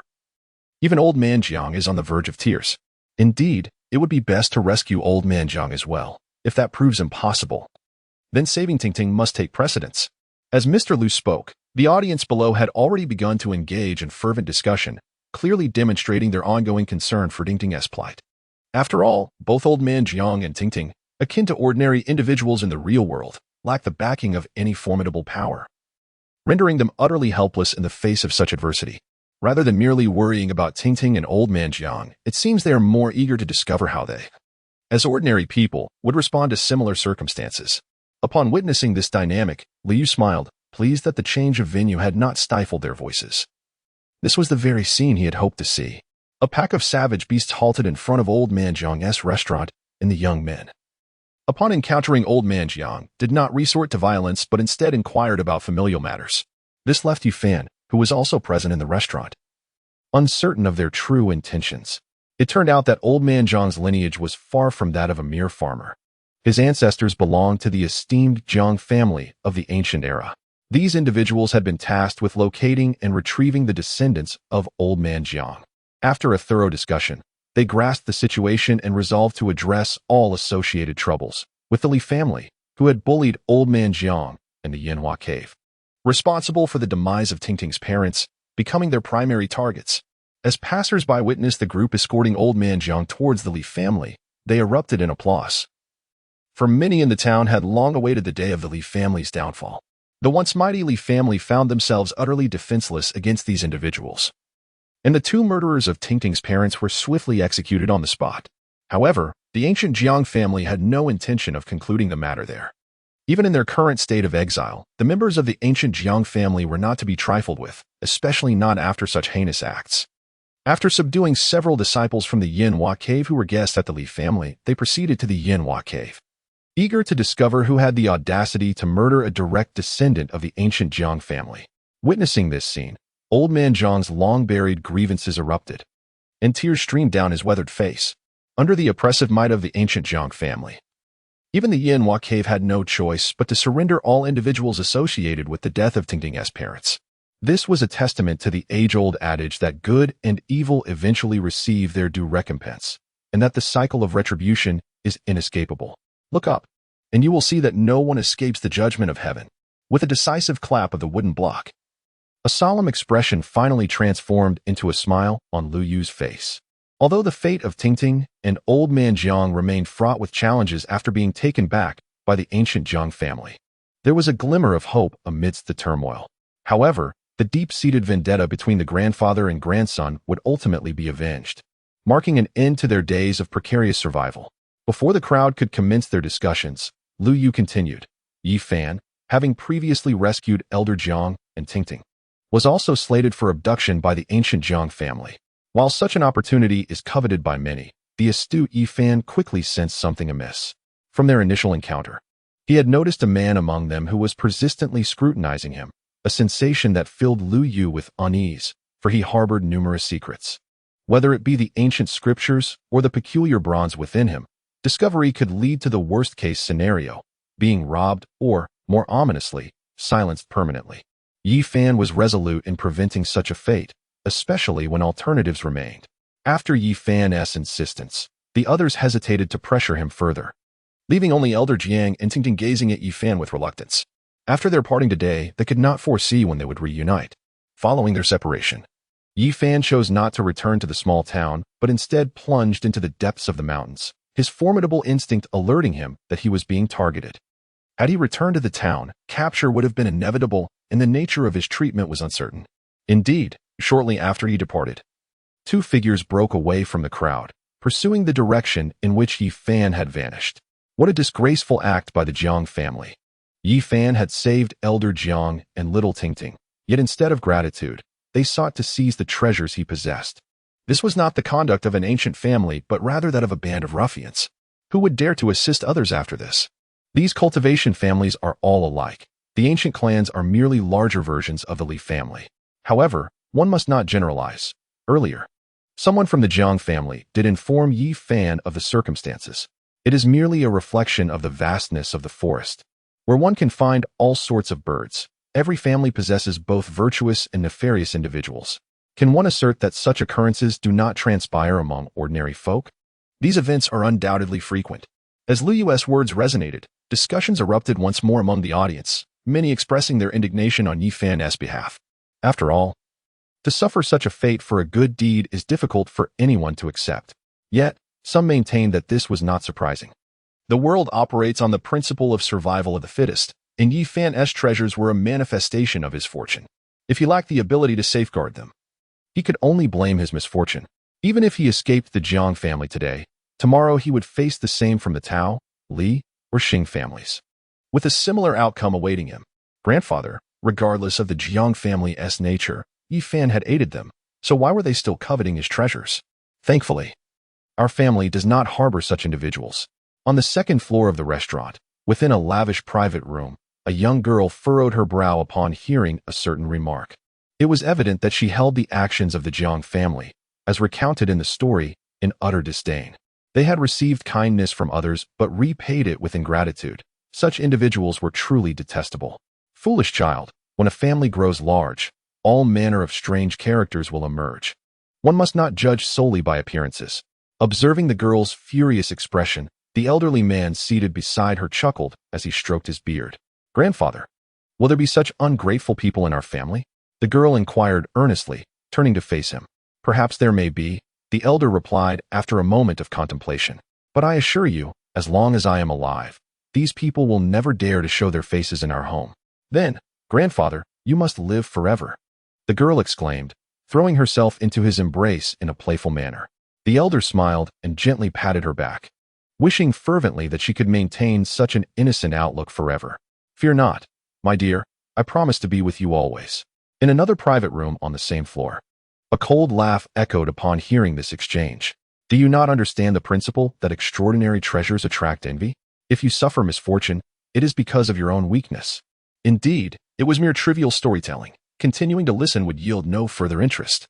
A youth, who had little interest in Lu Yu's narration, stood and scoffed, expressing a greater desire to learn about the rankings of the talented ones. Repaying kindness with malice? The outside world is indeed as dark as Mother described. Little Jean, do you think there are such people in our village? Father mentioned that similar events occurred there in his youth. In an exotic-themed room on the inner side of the second floor, a girl clad in a red gown murmured as she gazed at the golden-armored sacred insect in her hand. Buzzing. The golden insect vibrated its wings rapidly upon hearing her words, seemingly wishing to convey that it was merely a bug, unaware of such matters. However, in the realm of insect manipulation, treachery and ingratitude were unheard of. If ever encountered, it would have consumed them. Indeed, consumed. In the next moment, the golden sacred insect began to vibrate its wings in a peculiar manner, summoning countless tiny bugs from all directions into the room, which it devoured one by one. The girl, witnessing this spectacle, exhibited no signs of fear, as though she were already accustomed to such occurrences. Bah, the world is often this way. The burdens we bear are great, and the path ahead remains long. In a secluded chamber on the second floor, the contemplative figure of Buddha Jikanan stood by the window, gazing at Lu Yu, who was comfortably seated on the elevated platform, seemingly lost in thought. Perched upon his shoulder, a small squirrel nodded vigorously, as if to convey its unwavering determination to persevere. Meanwhile, after savoring a sip of tea, Lu Yu continued. Yi Fan has resided in this town for a while, thus he is aware that these mountains are merely the fringes of the ancient Forbidden Zone. Now, feeling the threat of life looming over him, he yearns to plunge into the depths of the Forbidden Land, eager to escape this quagmire of turmoil. However, he secretly hopes this is merely a misjudgment on his part. After hours of relentless travel, Yi Fan was poised to take a respite when suddenly a cacophony of roars from savage beasts echoed from the direction of the town.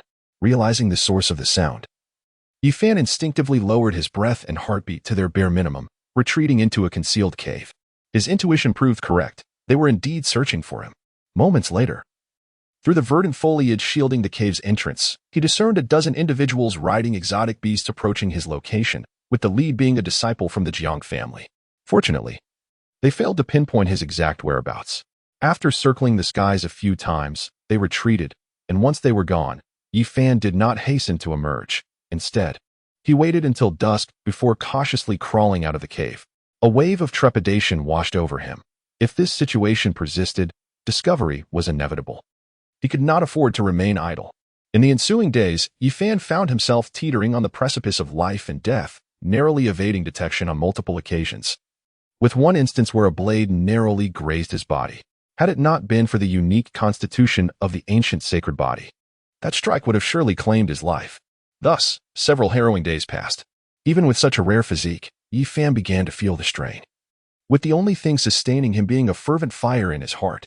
He vowed that once he escaped this peril, he would seek vengeance against the Jiang family, particularly against the disciple who had issued the assassination order.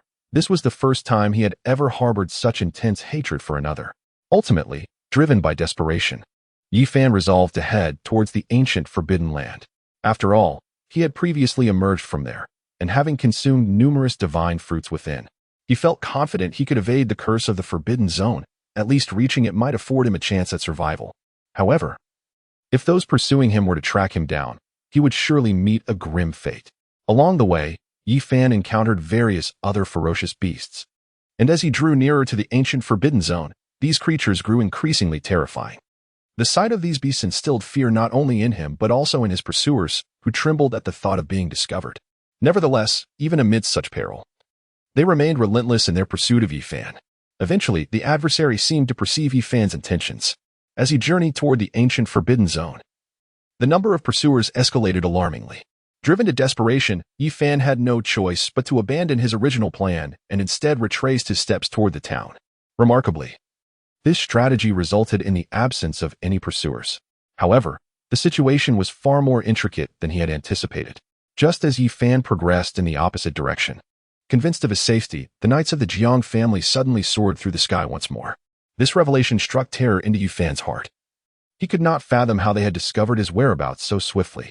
In utter frustration, he sought refuge in a large city, hoping that the chaos of the throng would obscure him from their sight. As Liu narrated the events, the atmosphere in the room thickened with tension. In that moment, it appeared that every listener had become a fugitive, enduring the hardships of the wilderness, with the constant threat of demise lurking nearby.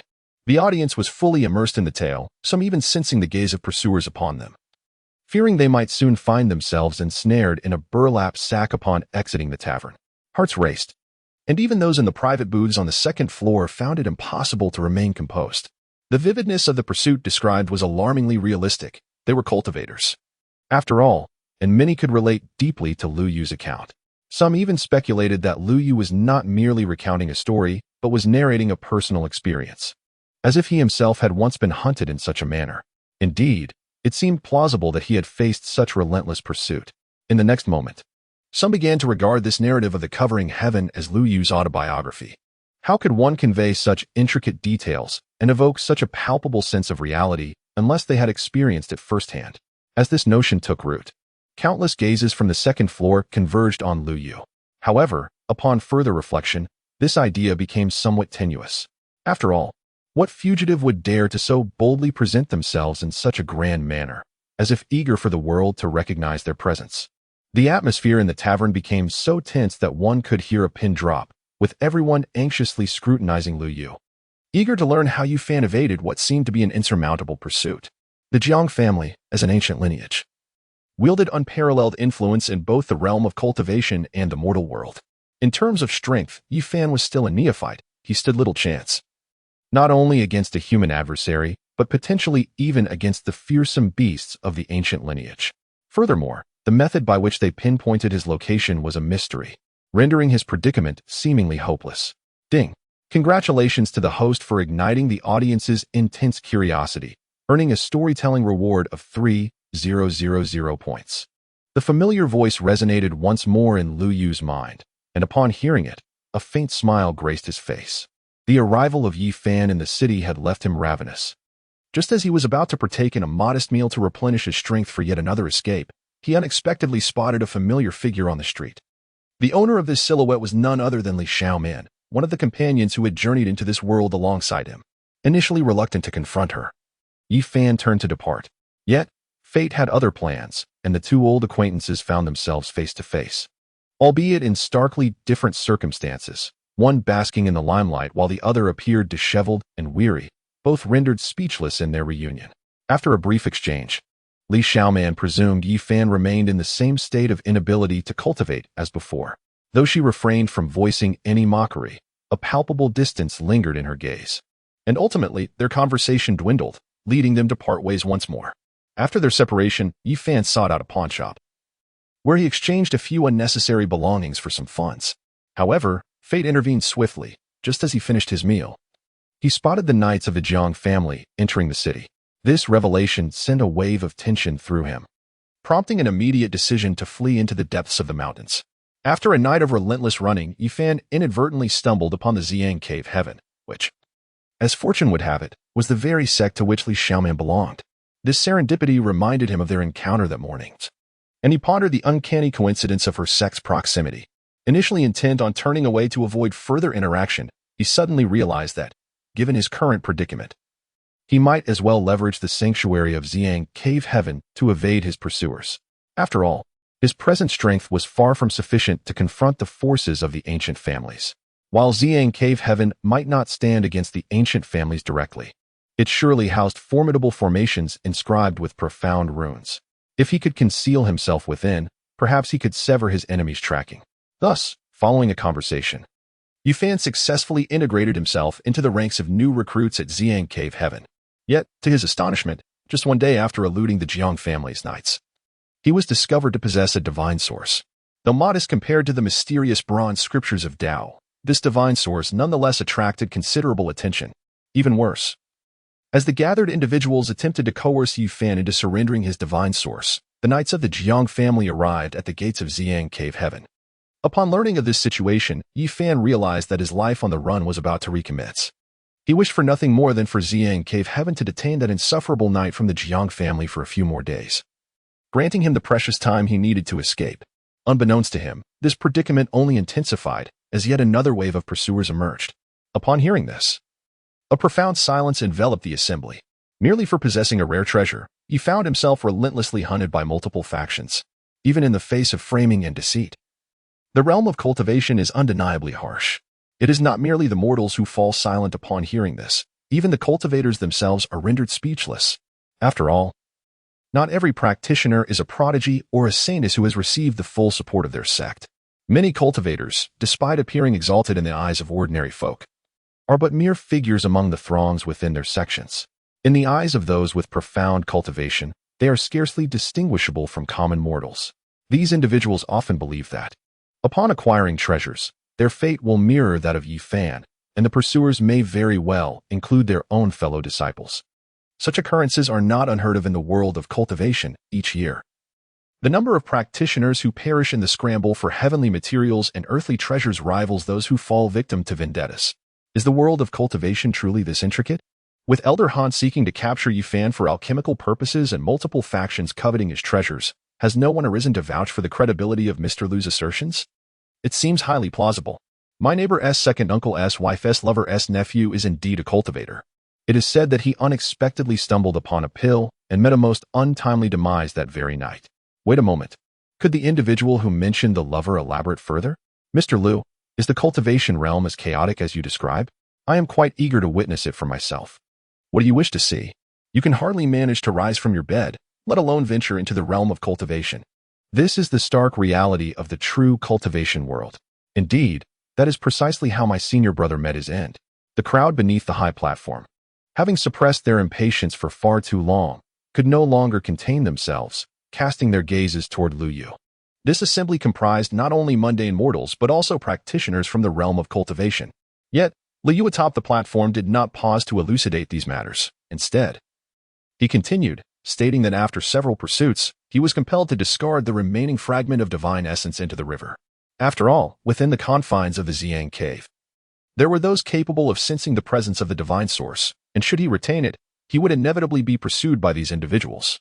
Following the discarding of the divine essence, Yi Fan sprinted through the night, just as he believed he had reached a point of safety.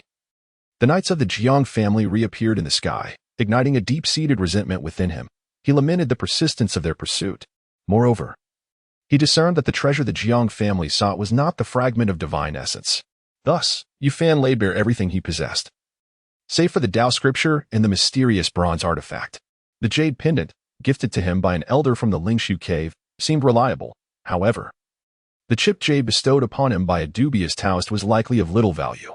Ultimately, Yi Fan's gaze settled upon the Bodhi seed, the only treasure that had accompanied him to this world, and seemed to incite the Jiang family's relentless pursuit. As Yi Fan prepared to flee once more, to his dismay, he encountered an unwelcome acquaintance, Elder Han.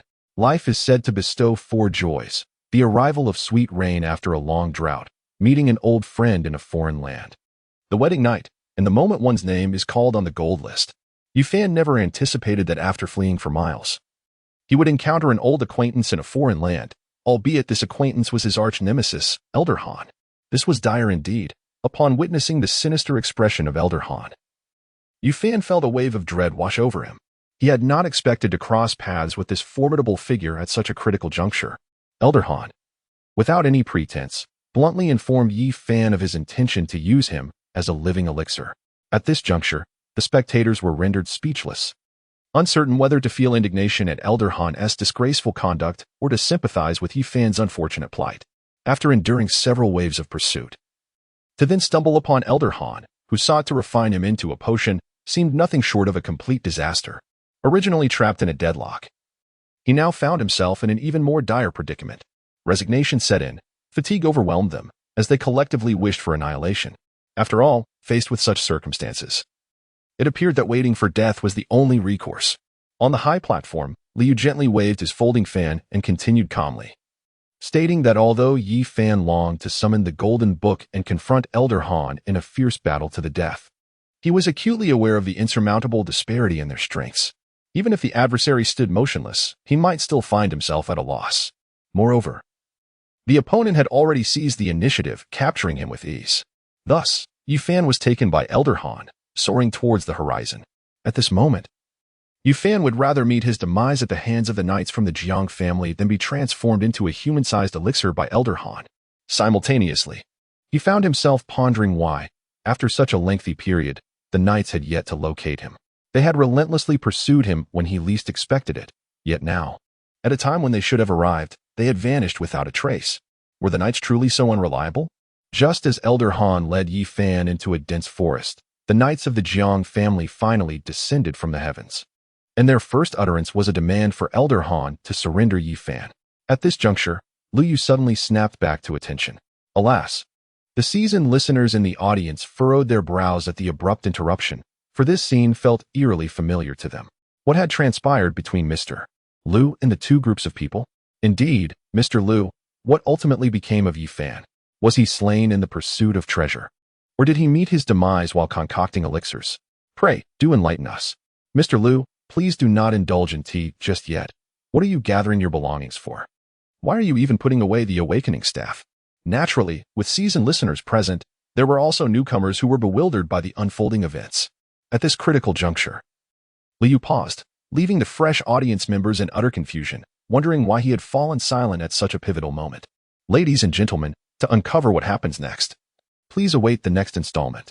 With the expectant gazes of the crowd upon him, Liu gently closed his folding fan and spoke slowly. Ah, is that all? Please, Mr. Lu, we are in the midst of excitement here. I shall offer more money. I implore you, share another segment. Indeed, I too shall contribute. At the very least, disclose the circumstances of the meeting between these 2 groups, Mr. Lu. In an instant, The audience erupted in lamentations, their voices nearly lifting the roof off with the collective outcry of nearly 100,000 souls. Of course, some of the seasoned listeners remained quiet, for they understood that even if the crowd succeeded in raising the roof, Mr. Liu would not continue. After all, this was a rule established since the commencement of his storytelling, and throughout numerous sessions, they had never witnessed an exception, not even when practitioners had disrupted the narrative. Moreover, aside from storytelling, Mr. Liu had other matters yet to address. With this thought, a glimmer of hope re-emerged in some eyes. Our storytelling shall conclude here for today. Let us now discuss the remaining 2 individuals on the Celestial Talents list. Indeed, having finished tidying up, Liu did not depart from the high platform but instead waved his paper fan and resumed speaking. At this utterance, the cacophony in the venue was significantly subdued. Many practitioners on the second floor, who had previously closed their eyes in meditation, opened them at this moment. While the preceding tale had been captivating and brought them joy, they had not forgotten their true purpose for being there. It was the top 2 positions on the Celestial Talents list that they most eagerly wished to hear about. Were the top 2 contenders on the Celestial Talents list finally to be revealed? In the private box by the window on the second floor, Yang Chan and Huo Wubing both stood up upon hearing this. As recognized talents on the list, their curiosity was piqued. Who were the 2 individuals that surpassed all contemporary prodigies and were personally acknowledged by Liu Yu? Xiaojin, why do you think Mr. Liu knows so much? Yet, compared to the Celestial Talents list, my greater curiosity lies with you fans' fate. Alas, to uncover the truth, we must await 3 days hence. In the exotic-themed private box, the young woman in the red dress felt a sudden pang of despondency upon hearing the conclusion of the storytelling. Although she was also placed on the talented individuals list by Liu Yu, she found herself rather indifferent to this ranking. Instead, it was the vast world that Liu Yu spoke of that captivated her deeply. The golden sacred goo insect, upon hearing the young lady's question, fluttered its wings as if to convey that the talented individuals list held little significance. It suggested that if one possessed true skill, they should create a goo insect ranking, allowing themselves to feast according to their standings. Sui Hua, do you think the top 2 on the talented individuals list might include me? After all, my swordsmanship has even been praised by the old master. Surely, the storyteller must have placed me at the end for dramatic effect. Dream on. You can't even defeat me now. On the outermost edge of the first floor, Wu Baijin, the contemporary swordsman of the Wu family, was excitedly imagining the expressions of those around him upon seeing his name at the top of the talented individuals list. However, before he could finish his thought, Wu Tsuehua doused his enthusiasm with a bucket of cold water. Upon hearing Wu Tsuehua's words, Wu Bairen was instantly rendered speechless. Although he wished to retort, perhaps by mentioning how he had gone easy on her during their trial, or that he had been indisposed with a stomach ailment on the day of the competition. Upon reflection, he realized that he might indeed be outmatched by Tsuehua. The thought that she might become irate and cease to provide him with her pickled vegetables was too great a loss to bear. Thus, this contemporary swordsman reluctantly abandoned his lofty rhetoric and sighed in resignation, lamenting that even a hero can be undone by a mere penny. How dare a mere novelist presume to critique the list of prodigies? I am eager to discover who this first-place contender is. Just wait for the moment when I rise to strike back at you. Indeed, this individual is nothing more than a jester seeking attention. I deem the list of prodigies to be sheer fabrication, as I have not heard of a single one of those individuals or events. Of course, amidst the anticipation, there were also several mocking voices interspersed. Many of the practitioners who had come to listen to the tales were skeptical of Liu Yu's ranking, believing it to be arbitrary. After all, if the list were legitimate, why was their own name absent from it? Although the reactions of the crowd varied, at that moment, all eyes were ultimately drawn to Liu Yu. Among these gazes were those of prodigies from various sects, wandering knights, and the elite from ancient families, all clearly curious about the last 2 names on the list. Cough. On the elevated platform, Liu Yu faced the gaze of over 100,000 onlookers without a hint of panic. Instead, he cleared his throat, for he was about to reveal the top 2 positions on the illustrious Tianjiao list. The second position on this esteemed list belonged to the enigmatic figure known as the Son of Heaven, who has remained invincible for 6 generations and has severed his own cultivation 6 times. This individual is shrouded in mystery, hailing from beyond the realms of the 5 domains and the 4 seas. Since his emergence, he has referred to himself as the Son of Heaven, and the last time he manifested was 3 centuries ago. Perhaps some of you may wonder why a figure from 300 years past would appear on a list purportedly reserved for those under the age of 30. Without granting the audience an opportunity to inquire, Liu directly articulated the questions swirling in their minds. Some of the older listeners present were likely familiar with the name of the Son of Heaven. Indeed, he is the same six-time champion I previously mentioned. Aside from the year of his emergence when he traversed the cultivation world, he has spent the remainder of his time ensconced within a frigid coffin, sealing himself away. Thus, if we consider his age, he is merely 27 years old this year. Who is this Son of Heaven? I've never heard of him, one might exclaim. Of course, Mr. Liu has already clarified that this individual last appeared 3 centuries ago, if you had heard of him. It would be quite extraordinary. Perhaps your grandfather's grandfather might have had some inkling. Now, how does Mr. Liu possess knowledge of this figure from 300 years ago? It is evident that he must have his reasons for knowing, and 300 years is not such a distant span of time. After all, which sect lacks its ancient practitioners, some of whom may be several hundred years old? Perhaps Mr. Liu gleaned this information from the accounts of such venerable beings. The announcement of the second position on the Tianji list ignited fervent discussions among the gathered multitude, all of whom were intrigued by how Liu Yu had come to know of this individual's existence. Naturally, some were also curious whether this being known as the Son of Heaven truly remained sealed within his icy coffin for 3 centuries. After all, 3 centuries is not merely 300 hours or 300 days. It is a span long enough for the mortal realm to witness the rise and fall of 4 or 5 generations. Even within the cultivation world, it is sufficient for the ascendance of 2 or 3 generations of prodigies. If he has indeed sealed himself for 300 years just once, that accounts for over 1,000 years in total. This contemplation is indeed chilling. Grandfather, do you know of this person called the Son of Heaven? In a booth on the 2nd floor, a young girl with pigtails, who had previously been preoccupied with the ordeal of Yi Fan being pursued, suddenly brightened at the mention of the Son of Heaven. Though she was young, her grandfather was of considerable age. Surely he must be aware of events from 3 centuries past. Is it the Son of Heaven? Upon hearing his granddaughter's inquiry, the elderly man seated in the wicker chair stroked his beard thoughtfully. This matter was indeed unknown to him, as 3 centuries prior, he had yet to exist. After a brief pause, as if recollecting something, the old man smiled at his little granddaughter and spoke. Grandfather, you are deceiving me. The way you stroked your beard suggests you know something about it. Please, do enlighten me. The little girl, her hair styled in 2 playful pigtails, remained unconvinced by his words and playfully swung from his beard. My little ancestor, please come down. You might pull grandfather's beard right out. Observing the child dangling from his long beard, the white-bearded elder chuckled helplessly. Among all his descendants, only this little girl dared to speak to him in such a manner. No, unless you tell me what the Son of Heaven is truly like. Her insistence only strengthened her belief that her grandfather was indeed privy to the information. Very well. Since my little Nyonya wishes to know, I shall share, though my knowledge is limited. Now, come down before you fall. With that, the old man flicked his beard, sending the girl momentarily soaring into the air before deftly catching her with his outstretched hand. In my youth, I did hear the name of the Son of Heaven. However, like a fleeting bloom, he vanished as swiftly as he appeared. I recall it was during a chaotic skirmish in the realm of cultivation. As he settled the girl beside him, a glimmer of nostalgia sparkled in the old man's eyes as he seemed to reminisce about his youthful experiences. Is this Son of Heaven the one Mr. Liu spoke of earlier? Yet, there were no records of such an individual in the tomes of the 4 sacred palaces, and young Master He was uncertain whether the academy possessed any accounts regarding this person. In another private room on the 2nd floor, Yang Chan quietly inquired of He Wubing, who sat beside her. Celestial Sovereign. On the other hand, after hearing this name, He Wubing fell into a moment of contemplation. To be candid, he did possess a faint recollection of it, as if he had encountered it somewhere before, yet upon deeper reflection, the details eluded him. It seemed he had glimpsed it in some tome at the academy, though the specifics remained hazy.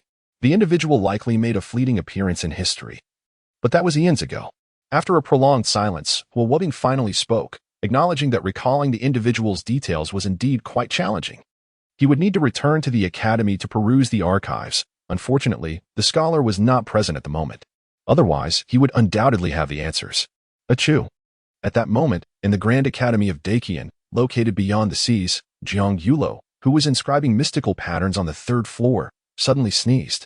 A book beside him was jolted to the ground, opening to a page that contained an exceptionally brief yet highly esteemed introduction to the identity of the Son of Heaven. The origins of this Son of Heaven were obscure, with no recorded defeats, and he subsequently vanished from the mortal realm. What Son of Heaven? I am merely a commoner. As for being frozen for 3 centuries, that is pure fabrication. Just wait. I shall publicly expose this storyteller's hypocritical facade. It is time for the world to understand that the affairs of the cultivation realm are not for them to casually fabricate. In a corner of the tavern's first floor, a robust man was glaring furiously at Lu Yu on the high platform, shadows of discontent dancing across his features. As the vice leader of the Divine Fist gang, with a father whose prowess could shake the rivers, he believed that merely attending this shabby tavern to listen to tales was a tremendous favor. Yet, upon ascending to the second floor, he was audaciously asked for money, and the price was exorbitantly steep. This was a blatant disregard for him, Li Jiaolong, and he could not swallow such indignity. On the platform, Lu Yu took a sip of tea and spoke softly. Although the Son of Heaven's appearances have been fleeting, with scarce victories recorded, he has never tasted defeat when he takes action. Lu Yu's introduction of the Son of Heaven was succinct, not out of a desire to tantalize the audience, but because that was all the system's list of prodigies offered regarding him. There was little more to elaborate upon. However, while the introduction was brief, its impact on the listeners was profound. Never defeated. What did this imply? It suggested invincibility in his time. And with the Son of Heaven emerging 6 times, each separated by centuries, did that not indicate he was the foremost among the youthful generation of these millennia? The moment those 4 words were uttered, the atmosphere became charged with agitation. Especially among the elite who had ascended to the second floor, they could no longer remain seated. They had not paid much attention to Lu Yu's prodigy list, considering it merely his own creation, lacking true credibility. However, to claim that he had never been defeated was rather excessive, setting aside how he could freeze himself for centuries only to emerge once. The assertion that he had suppressed all challengers for a millennium was something they could not accept. Many present were disciples from ancient families and sects, some of which had histories extending back over 10,000 years. If Lu Yu claimed the Son of Heaven had no defeats over the past 1,000 years, did that not imply he surpassed even their ancestors in their prime? As adherents to their sects, they would never allow such audacious claims to stand unchallenged. Moreover, if this Son of Heaven was so formidable, being undefeated for a millennium, yet only ranked second, who could possibly hold the first position? Had they transcended to immortality upon birth? The notion of a Son of Heaven, undefeated for a millennium, appeared to be nothing more than the fabrications of a storyteller, spreading absurdities to mislead the masses. At that moment, a voice echoed through the crowd, drawing the attention of all present, who turned to see a shadowy figure emerging from a secluded corner on the first floor. This individual was none other than Li Jiaolong, the young deputy leader of the Divine Fist gang, who had been reluctantly sent back down after hesitating to pay for access to the second floor. With a mocking expression, Li Jiaolong fixed his gaze upon Lu Yu, who stood upon the high platform. Indeed, his intention in this moment was to humiliate Lu Yu, to demonstrate to the patrons of the folly of provoking him. He even envisioned a scene where these individuals would find themselves kneeling before him, pleading for him to cease his taunts. However, what took Li Jiaolong by surprise was that as time ticked away, not a single soul in the tavern stepped forward to halt him. Even a nearby waiter stood, gazing at him with a bemused expression. This peculiar state of affairs instilled in him a sense of unease. Yet, having already made his stand, he could not retreat in disgrace. It would be far too humiliating. Resolving to maintain his composure, Li Jiaolong strode boldly to the platform where Lu Yu stood, declaring in a resounding voice, "Are you left speechless by my words? If you recognize your folly, descend at once and prostrate yourself before everyone, confessing that your claims are mere fabrications. Otherwise, do not blame me for my lack of courtesy." After uttering these words, he executed a dramatic toss of his head, convinced that his gallant display warranted but one expression: invincible. Unbeknownst to him, Lu Yu observed from his elevated position, pondering, what sort of fool is this? After all, he had encountered similar scenarios before. Previously, a dozen unruly patrons had caused much greater disruption at the old establishment, yet he had not faltered. Now, a single individual sought to intimidate him for amusement? Clearly, this was a misguided soul, and he should promptly exit to spare himself further embarrassment. Indeed, it was evident that this dimwit was merely here to make a spectacle of himself. Do not waste Mr. Lu's time, he thought. Everyone is paid for their enjoyment. Behold, I shall bestow upon you a foul egg. Someone shouted. Where did that rotten egg come from? Sell me too. I too wish to hurl them at him. Yet, what Li Jiaolong found even more astonishing was that not only did Lu Yu and the tavern staff remain unresponsive, but the audience below also refrained from joining in the uproar. In fact, a few seasoned listeners, seemingly equipped with rotten eggs and cabbages, had the audacity to hurl them at him. Do you know who I am? I am Li Jialong, the vice leader of the Divine Fist Gang. In an instant, having been pelted with a half-basket of rotten eggs, Li Jialong could no longer contain his fury. When had he ever endured such indignity? Moreover, the scoundrel who had thrown stones disguised as rotten eggs had the audacity to believe they could rival the effects of real eggs. Fortunately, he had trained in his youth. Otherwise, he would now be sporting a head full of bruises. As Li Jialong's enraged shouts echoed, the cacophony of insults and the flinging of eggs ceased momentarily. Upon witnessing this scene, Li Jialong smirked, thinking, now you wish to halt? It is too late. The one who threw vegetables and stones at me will certainly not escape unscathed. Li Jialong, I am an overpass. Hurry and get down. Indeed, do not delay, Mr. Lu from his storytelling. My temper is fierce. Today, I shall treat you to these foul eggs. Everyone, throw with all your might. After a brief respite, a tempest of chaos ensued. Just when Li Jialong believed his declaration of identity had instilled fear among the onlookers, a torrential downpour of wilted vegetables and rotten eggs descended upon him as if they were free for the taking. For reasons unbeknownst to him, Li Jialong suddenly felt his body slipping out of his control, and in the blink of an eye, he found himself buried beneath a veritable mountain of decayed produce. At that moment, the previously motionless attendant, who had appeared to be merely a spectator, sprang into action. However, his movements differed vastly from Li Jialong's earlier apologies. The attendant had inexplicably procured a small cart and several shovels. In the next instant, Li Jialong, along with the foul eggs and spoiled vegetables, was unceremoniously loaded into the cart by a group of attendants, who executed their task with a fluidity that suggested rigorous training for such eventualities. Above, on the elevated platform, Liu observed the unfolding spectacle without uttering a word. He had grown accustomed to such disruptions. After all, individuals intent on causing mayhem were an inevitable occurrence. Fame often attracts controversy, and an increase in ruckus only served to underscore his popularity. Meanwhile, those genuine prodigies seated on the second floor could not contain their laughter upon witnessing the scene, particularly in the private box of Yang Chan and Huo Wubing. Huo was in fits of laughter, for it was indeed his enchantment that had rendered Li Jialong immobile.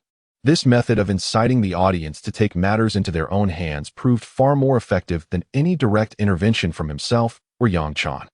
Even the revered Yang Chan could not suppress her laughter at the absurdity of the situation. However, the presence of seasoned listeners often led to confusion among newcomers, especially those cultivators attending for the first time, whose knowledge of Lu Yu was limited to the announcements of the prodigy rankings. Now, with someone openly challenging the credibility of the rankings, eyebrows were raised and whispers of doubt circulated among the crowd. Was the heavenly sovereign truly as extraordinary as Mr. Lu had described? Indeed, having sealed himself in an ice coffin 6 times, with this occasion marking a span of 300 years, did that not imply the heavenly sovereign had lived for over a millennium? Not only the sovereign, but the rankings of those preceding him were equally formidable. Some figures had never even been heard of before. Could it be that Mr. Lu had concocted these tales to deceive them? Initially, murmurs of dissent were faint, but soon they crescendoed into a cacophony of controversy. Despite explanations from longtime listeners and those nearby, the venue, filled with over 10,000 attendees, was predominantly comprised of newcomers. When public opinion swells, it often disregards the veracity of the matter at hand. They were eager to consume the individuals and events at the eye of the storm. The clamor of dissent grew louder, prompting some cultivators on the second floor to emerge from their private boxes. After all, many individuals are dissatisfied with the prestigious rankings of the Tianjiao list by Lu Yu. The reason for the surge of attendees today is largely to question this matter. Now that someone has boldly taken the initiative to voice their concerns, it is only natural that others would seize this opportunity. Mr. Lu, is the Tianjiao list you mentioned truly accurate? In that moment, a voice of uncertainty resonated from the private room on the second floor. Similarly, upon hearing this voice, Yang Chan and Huo Wubing, also on the second floor, instantly recognized that the situation was more precarious than they had anticipated. It appeared that someone was deliberately inciting chaos. The individual from the so-called Divine Fist Gang, Li Jialong, now seemed more like an unfortunate soul who had unwittingly ignited this controversy. In an instant, both Yang Chan and Huo Wubing turned their gazes towards Lu Yu on the elevated platform, pondering how he would address this predicament. Would he expose his true, monstrous identity? However, doing so would complicate their future visits to the reading hall and the courtyard. With this thought, They both made their way toward the exit of the private room, resolute that such an incident must not transpire. If necessary, they would reveal their own identities, trusting that their stature, along with the influence of their backing, would suffice to quell the ensuing turmoil. Ladies and gentlemen, please remain calm. Just at this critical juncture, a resonant voice boomed from the second floor, its timbre enhanced by spiritual energy, instantly silencing the entire establishment. In the next moment, everyone turned their gaze towards the staircase leading to the second floor. Even Yang Chan and Hua Wubbing, who were about to exit the private room, paused and directed their attention outside, pondering whether Mr. Liu had foreseen such an event and thus made prior arrangements. Since Mr. Liu had the audacity to make such a statement, it must surely be grounded in some form of evidence. Noticing that he had captivated the attention of the majority present, the man in white subtly adjusted his attire and began to descend from the second floor to the first. Moreover, this was not the first prodigy Mr. Liu had evaluated. He had previously assessed 8 others, had he not? As he concluded this thought, the man in white reached the platform beneath Liu Yu.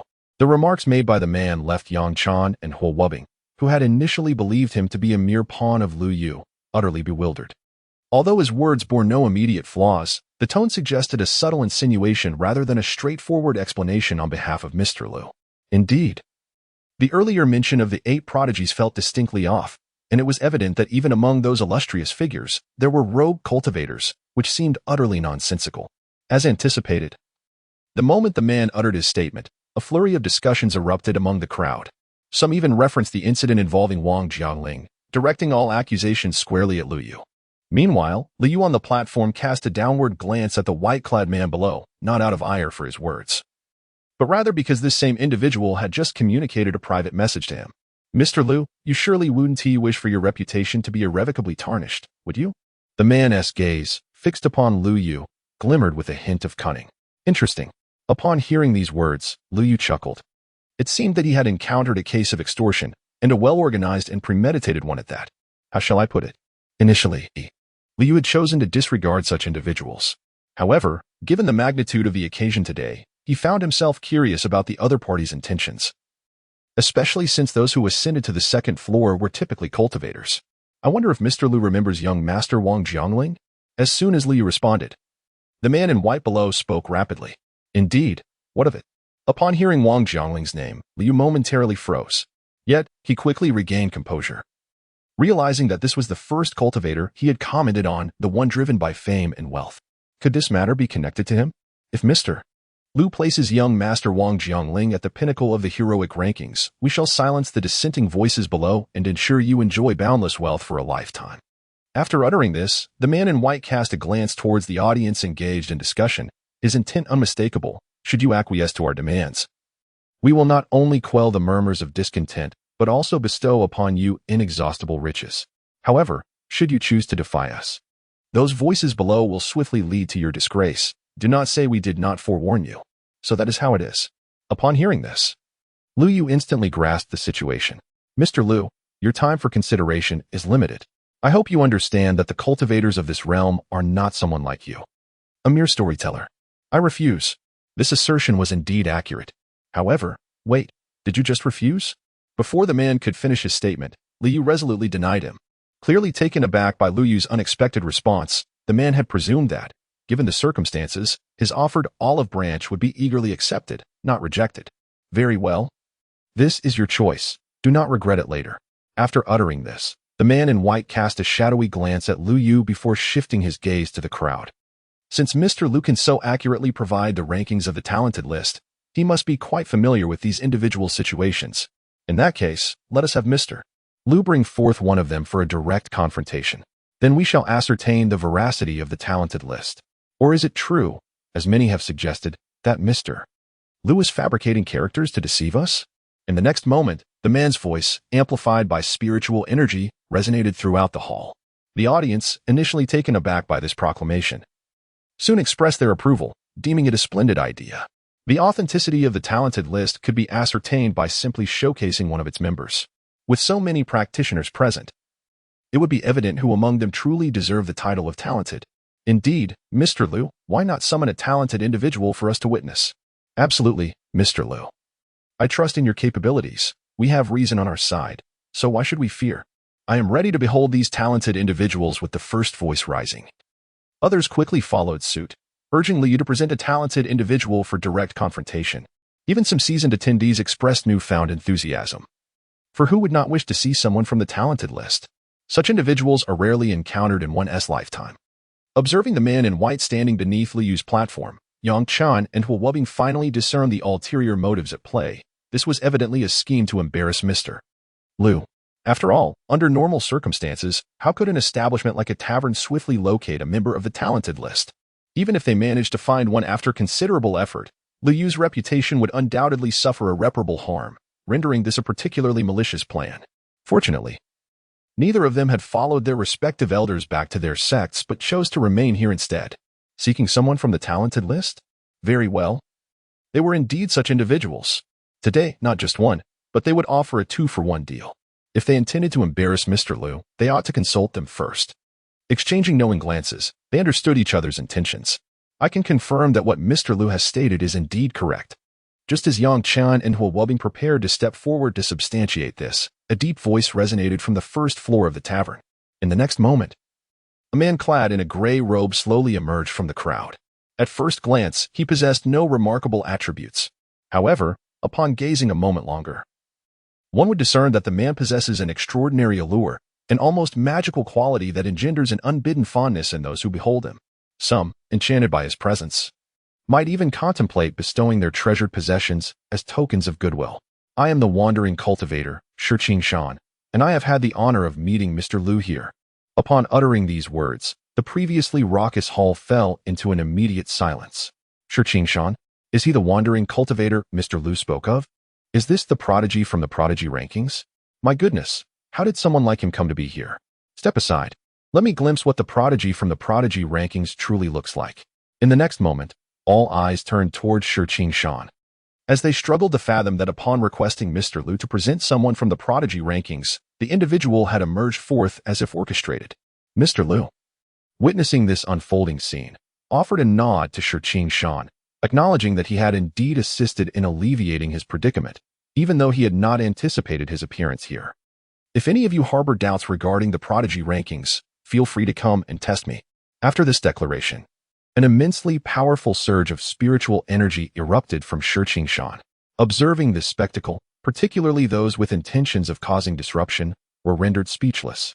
They could hardly conceive that a prodigy from the prodigy rankings was indeed present in this establishment and appeared to possess such formidable prowess. Who would dare to provoke him? That would be an open invitation for trouble. This Shi Shan is indeed remarkable. In the private rooms on the second floor, numerous luminaries of the cultivation world rose to their feet. From the aura exuding from Shi Shan, they realized he could not possibly be a mere pawn conjured by Mr. Liu to deceive. He was a practitioner of genuine strength. Nevertheless, many remained skeptical regarding his rank in the prodigy rankings. After all, mere observation of his aura could not definitively ascertain his true prowess. A practical confrontation was necessary. Yet, it seemed no one was willing to be the first to step forward. Is this Shi Shan? Upon witnessing his arrival, Yang Chan and Hua Wubbing, standing at the entrance of the private room, exchanged tense glances. Impressive was the first thought that crossed their minds. The second thought was whether he truly was a wandering cultivator. His imposing presence did not seem characteristic of one. They could easily believe he was a direct descendant from a prominent sect. Wandering cultivator Shi Shan? Wu Byron stared at Shi Shan, who stood not far from him. Momentarily taken aback, he indeed appeared formidable, though Wu Byron wondered how he measured against his own strength. At this thought, the sword at his back began to hum restlessly, as if it yearned for a duel. Do not even think about it. You are no match for him. As if sensing the thoughts of Jianzi Wu Byron, the sword attendant Wu Tsui Hua candidly expressed her sentiments. How can one truly grasp the path of sword cultivation without trial? Tsui Hua, do not forget that I am the esteemed descendant recognized by our ancestors. My power exceeds your imagination. Very well, then you may proceed. But I shall collect your remains afterward. I truly appreciate your encouragement. There is no one quite like you to deliver such demoralizing remarks. Initially, upon hearing the first half of the statement, Wu Byron felt a surge of impulse to step out and engage in a contest with his opponent. However, upon hearing the latter half, he instantly deflated. Is it truly acceptable for me to have my remains collected? What would happen if you and your opponent were to clash? Seemingly unwilling to concede, Wu Bairen cast another lingering gaze at Shi Qingshan and could not help but speak again. 9 swords. Upon hearing this phrase, Wu Hua fell silent for a moment, seemingly contemplating the prospect of engaging in combat with the other party. Ultimately, she merely uttered 2 words softly. 9 swords? Then this list of prodigies is rather unreliable. The 9 swords king is indeed formidable. Ancestor, is this Shi Qingshan truly as formidable as the storyteller described? Did you not mention that there are no remarkable figures among the loose cultivators? In the innermost chamber on the 2nd floor, a youthful figure with red lips and white teeth fixated intently on Shi Qingshan below, remarking, "A celestial calamity star, such a cultivator is destined for a brief existence. Even if they display remarkable prowess now, they will eventually fade into the annals of history." In the next moment, a deep voice resonated from the recesses of the room, accompanied by a shadow that flitted swiftly past. Although the crowd harbored doubts regarding Shi Qingshan's ranking, no one dared to voice their thoughts at that moment. Even the young man in white, who had earlier instigated the situation by challenging Lu Yu to produce a member from the prodigy list, now refrained from speaking further. After all, Shi Qingshan was right beside him. Should he utter another word, he could expect no reprieve. With this in mind, the young man in white turned to leave this contentious place. However, before he could take 2 steps, he was abruptly intercepted by Shi Qingshan. "Where do you think you are going?" Shi Qingshan inquired, a faint smile gracing his face as he regarded the young man in white. I am merely returning to my seat," the young man stammered, his voice trembling as Shi Qingshan grasped him by the collar. In that moment, he realized he was utterly unable to break free from the other's grasp. He comprehended that he was no match for Shi Qingshan. "Were you not questioning Mr. Lu's ranking on the prodigy list? Now, let us see for yourself." With that, Shi Qingshan effortlessly pulled the young man before him, the overwhelming surge of spiritual energy causing the latter's legs to quiver uncontrollably. At this moment, the man clad in white was utterly bewildered. No one had informed him before he descended that he would have to confront Shi Qingshan. Had he known, he would never have descended to cause a commotion. It was plainly an invitation to trouble. Unbeknownst to him, had it not been for Shi Qingshan's appearance, he would now be facing the formidable inquiries of Yang Chan and Hua Wubbing, both of whom had significantly enhanced their prowess. The ensuing confrontation would hardly be any less daunting. As the spectators in the hall witnessed the unfolding scene, they were stirred to their feet in excitement. Was a battle among practitioners about to commence? Could they witness such a spectacle merely for the price of listening? While their curiosity about the identity of the top-ranked prodigy was palpable, the prospect of witnessing a confrontation prior to their anticipated stories was equally enticing, particularly that of the 3rd-ranked Shi Qingshan. In recent days, the rankings of Lu Yu had gained considerable attention. One would feel embarrassed to admit ignorance of the prodigy rankings while strolling through the streets. Especially noteworthy was Shi Qingshan's ascent as an independent cultivator, which piqued everyone's curiosity regarding his capabilities. The opportunity to observe a prodigy of Shi Qingshan's caliber in action was a coveted experience, even drawing curious glances from Lu Yu, who had just concluded his narrative. "Mr. Lu, I trust my actions will not disturb your storytelling?" At that moment, Shi Qingshan, standing below the platform, turned respectfully towards Lu Yu and inquired earnestly. "Not at all. Not at all." Lu Yu hurriedly waved his hand, assuring him it was of no concern. Truthfully, he found such scenes quite enjoyable, especially since the young man in white had previously dared to threaten him, as if he were merely an inconsequential storyteller. Had it not been for the decorum expected of a storyteller, Lu Yu might have been tempted to intervene personally. Fortunately, someone else was now stepping in on his behalf, alleviating his burden. "Mr. Lu, save me. I am but your loyal listener." On the other side, the man in white seemed to have recalled something or heard a thought, urgently calling out towards Lu Yu, completely forgetting his earlier threats to ruin Lu Yu's reputation. "Wait." Upon hearing this exclamation, Lu Yu waved his hand once more. Just as the man in white believed he had been saved, Lu Yu murmured, "Please refrain from spilling blood everywhere. This is a newly opened tavern, and it would not reflect well." The white-clad gentleman, upon hearing this, was incensed, retorting with a string of expletives. What did it matter if the tavern was new? Could one not spill blood in an old establishment? Was this truly the kind of dialogue befitting a storyteller? His words had effectively sealed his own fate. "Rest assured, Mr. Lu," the white-clad gentleman replied, "I am quite adept at maintaining control." Upon hearing this, Shi Qingshan nodded with a smile. Truth be told, he had been genuinely concerned that Lu Yu might relent and release the man in white. Had that been the case, he would have had to reconsider his own plans regarding Lu Yu. However, this decision aligned perfectly with his preferences. Anyone wishing to trouble Mr. Lu today would first need to contend with Shi Shan. Come forth. With a forceful shove, the man was brought before him. Shi Shan ceased to suppress the aura emanating from his being, and a powerful wave of energy surged outward.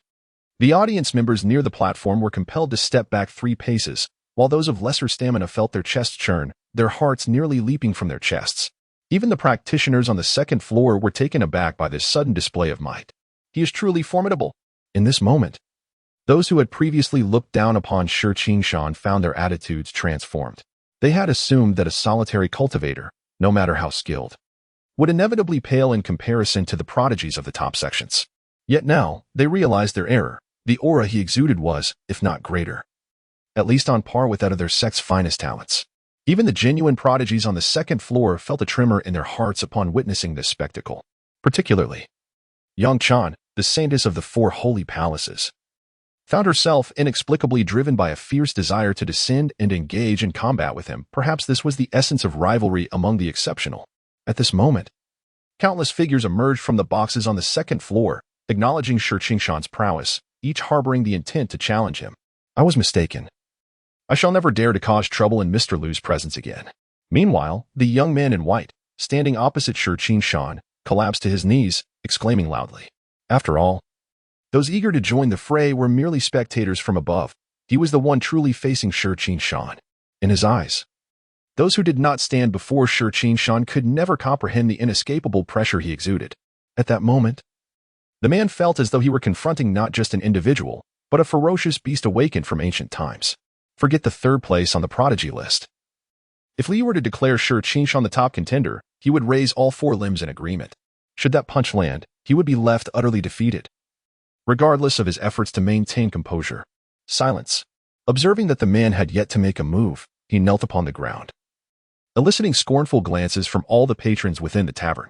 Upon witnessing this, Shi Shan wore an expression of utter disdain. If the adversary were truly lacking in prowess yet still chose to engage him, he might have shown some mercy. After all, such a choice could be deemed the mark of a genuine practitioner. However, the more this situation unfolded before him, the more he yearned to deliver a decisive blow. The independent life he had led since childhood had instilled in him a profound aversion to such individuals. Boom. In the next instant, an overwhelming pressure emanated from Shi Shan, causing the white-clad man to feel as though his very organs had been crushed. Before he could comprehend the situation, he was propelled out of the tavern. A profound silence enveloped the establishment. Was this the conclusion? The crowd, initially brimming with anticipation, found themselves utterly dumbfounded by the spectacle. At that moment, they perceived that the white-clad man was even less formidable than Li Jiaolong from the Divine Fist sect, who at least had the fortitude to maintain his composure while departing. This individual, however, was utterly feeble, a disgrace to the realm of cultivation. Who would dare to question the heavenly talent's ranking now? Within the towering tavern, the atmosphere was eerily still, as if frozen in time. Shi Shan stood beneath the high platform, exuding an imposing aura.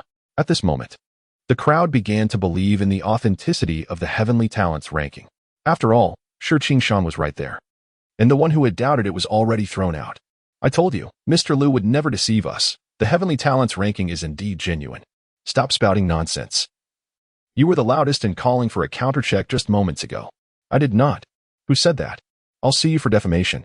With the 3rd-ranked contestant proving so formidable, one could only wonder what strength the 1st-ranked individual possessed. After someone voiced this thought aloud, all eyes turned once again to Lu Yu atop the platform. Indeed, if the 3rd place was this impressive, how extraordinary must the 2nd place be? And what of the 1st? As Lu Yu observed the proceedings below come to a close, he took a sip of tea to soothe his throat and announced, "Now, I shall reveal the name of the 1st-ranked contender on the Heavenly Talents ranking, the one-armed youth from Nanheim Martial Emperor City, Wang Bushing." If one were to speak of brilliance on the path of cultivation, each of the top 10 on the Heavenly Talents ranking possessed their own unique strengths. The Emperor's offspring, undefeated since his emergence, Shi Shan, with unparalleled fortune, the Buddha's disciple, Canon, who withstood the demonic flames of a false god for half an incense stick restoration. The young girl Tang Miaoi, who at her tender age raises over 100 array-controlling insects, and Hua Wubbing, who penetrated the Confucian Mountain 6 times. Along with the saintess Yang Chan, embodying the 9 mysterious body. Though Lu Yu had recounted these accolades previously, the crowd could not help but feel a renewed sense of astonishment upon hearing them again. Initially, Liu had presented these claims without evidence, leaving everyone in doubt. However, with Shi Qingshan standing beside him, the authenticity of the rankings could not be denied. Given the prowess of these 9 individuals, one could only speculate what the first-ranked contender must be like. Could he possibly possess 3 heads and 6 arms? At that moment, the audience's curiosity reached its zenith. Yet, just when the crowd anticipated Liu to unveil the dazzling accomplishments of the first-ranked Wang Bushing, his tone shifted unexpectedly. For Wang Bushing, since his debut, had never achieved a single victory. What? Was it my hearing that failed me, or had Mr. Liu misspoken? No victories at all? The moment Liu uttered these words, it was as if a colossal stone had plummeted into the sea, stirring up tumultuous waves. All present gazed at him in utter bewilderment, their expressions seemingly conveying, "Sir, surely you must be mistaken. How could the number 1 on the heroic rankings have no victories? It defies logic that one could ascend to such heights without a single triumph. Could it be that you have been bribed to utter such nonsense? After all, if one could attain the top rank without victories, then they too could claim the title of number 1. What does losing even mean, when it appears anyone could do the same?" In the face of the crowd's skepticism, Liu remained unperturbed. Instead, he spoke with remarkable composure and poise. "Ladies and gentlemen, do not be hasty. Allow me to elaborate. The renowned Wang Busheng of Nanhai Wudi City, originally named Wang Qingji, was born into a humble merchant family within the city. However, this young man possessed an extraordinary physique, and at the tender age of 9, he was discovered by the returning lord of Wudi City, who took him as his disciple. Upon entering Wudi City, Wang Qingji immediately showcased astonishing talent for cultivation. Within merely 6 months, he achieved the Wudi sacred body, a feat unmatched by anyone other than the city lord himself. After turning 10, he broke through his cultivation realm annually, and by the age of 15, he had already stepped into the array realm. As soon as these words were spoken, the atmosphere erupted with fervor, particularly among the cultivators on the 2nd floor. As members of the cultivation community, they were acutely aware of the sheer terror behind breaking through each year and reaching the array realm at such a young age. Even if someone were nurtured in a medicinal environment from birth, feasting on spiritual herbs, achieving the array realm by 15 would still be an insurmountable challenge. Furthermore, Wang Bushing had already been 10 years old when he was taken under the tutelage of the city lord, which in the cultivation world is considered quite late. This revelation left them utterly astounded. Moreover, taking a hypothetical step back, how could one who reached the array realm at 15 possibly have no victories? Such prowess, barring encounters with ancient and formidable cultivators, should indeed yield a flawless record. If he had sought out such formidable foes from the outset, he likely wouldn't have survived to this day, making such claims evidently flawed. East Sea Wudi City, on the 2nd floor of the tavern. Huowubing paused momentarily upon hearing the mention of East Sea Wudi City. What thoughts crossed his mind? Standing beside him, Yang Chan inquired upon noticing his reaction. A century ago, the Dacian dynasty trampled through the cultivation world, obliterating countless sects and powers, only to halt at Wudi City. The current city lord is none other than the same figure from that era. After a brief silence, Huowubing slowly replied, "This matter is considered a closely guarded secret of the Dacian dynasty, and my knowledge of it is limited. However, I am certain that the affairs concerning the city lord of Wudi City are among the most confidential of secrets. Even his identity eludes any meaningful information. Yet, Liu Yu seems to possess knowledge even of the secretive cultivation practices of the Lord of Wudi City, which is truly unnerving upon reflection." At this thought, Huowubing could not help but marvel at the prowess of his predecessor. The intelligence-gathering capabilities are simply extraordinary. Meanwhile, Yang Chan, upon hearing Huowubing mention the Lord of Wudi City, was momentarily taken aback. She recalled that during a previous sect grand ceremony, she had overheard the elders discussing the Lord of Wudi City, but the distance had prevented her from grasping the details clearly. In retrospect, she remembered the elders' expressions were marked by an unusual caution when referring to him. It now seemed evident that the Lord of Wudi City harbors profound mysteries. Indeed, Elder Lu's formidable prowess enables him to acquire such intelligence. It is no wonder he was able to bestow upon both herself and Huowubing such exquisite tea previously. This realization only deepened Yang Chan's admiration for Liu Yu. On the high platform, Liu Yu observed the excited expressions of the crowd below and smiled faintly. This was precisely the effect he desired. The more fervent the debate among the attendees, the greater the rewards he would reap. Moreover, everyone seemed to revel in this atmosphere of discussion. Why not indulge in it? Ding. Congratulations, host, for achieving a new high in storytelling ambience. Reward: 10,000 storytelling points. Congratulations, host, for unlocking a new title, Topic Creator. Topic Creator. Upon wearing this title, you may influence the emotions of beings within a small range. The 7 emotions and 6 desires are inevitable for all beings, and you are a master of emotional control. Please utilize this ability wisely, unless chaos is your intention. As expected, the system's voice resonated in Lu Yu's mind once more. In addition to the storytelling points, he had successfully acquired yet another title. Although he had yet to fully utilize these titles, who could ever have too many rewards? If you were to ask Lu Yu, he would say, let the titles come in greater abundance. He can withstand it. Upon hearing the system's voice, Lu Yu had mastered the art of maintaining a stoic expression. Don't ask, he had simply grown accustomed to it. Furthermore, he still had a significant matter to address: the reason behind the top-ranked Wang Bushing's 100 battles and 100 losses. Are you aware of a martial art that accumulates momentum from the very beginning of one's cultivation? Lu Yu began to speak slowly, observing the impassioned discussions of the crowd below. Momentum? What is momentum? I know of a posture that descends from the heavens to the one prohibiting driving. Please seek me out for a detailed discussion after you leave the tavern. What are you all discussing? In such a serious setting, remember to include me. As Lu Yu's words echoed, a wave of discussion erupted from the audience, for not everyone present were practitioners. In fact, there were more mortals among them. The reactions from those on the second floor starkly contrasted with those on the first, as genuine practitioners and distinguished prodigies of various sects. These individuals possess their own unique interpretations and understandings of power dynamics. They are well acquainted with the techniques for accumulating strength. For instance, those who study swordsmanship refrain from wielding their cherished blades once they have mastered the art. It is only when they sense the imminent transition to a higher realm or encounter an indescribable peril that they unsheath their blades, revealing an unprecedented might capable of transcending levels and vanquishing adversaries. This is the essence of the concealed blade technique, or what is known as hidden power. Similarly, other weapons such as guns, swords, halberds, axes, hooks, forks, and canes share this principle.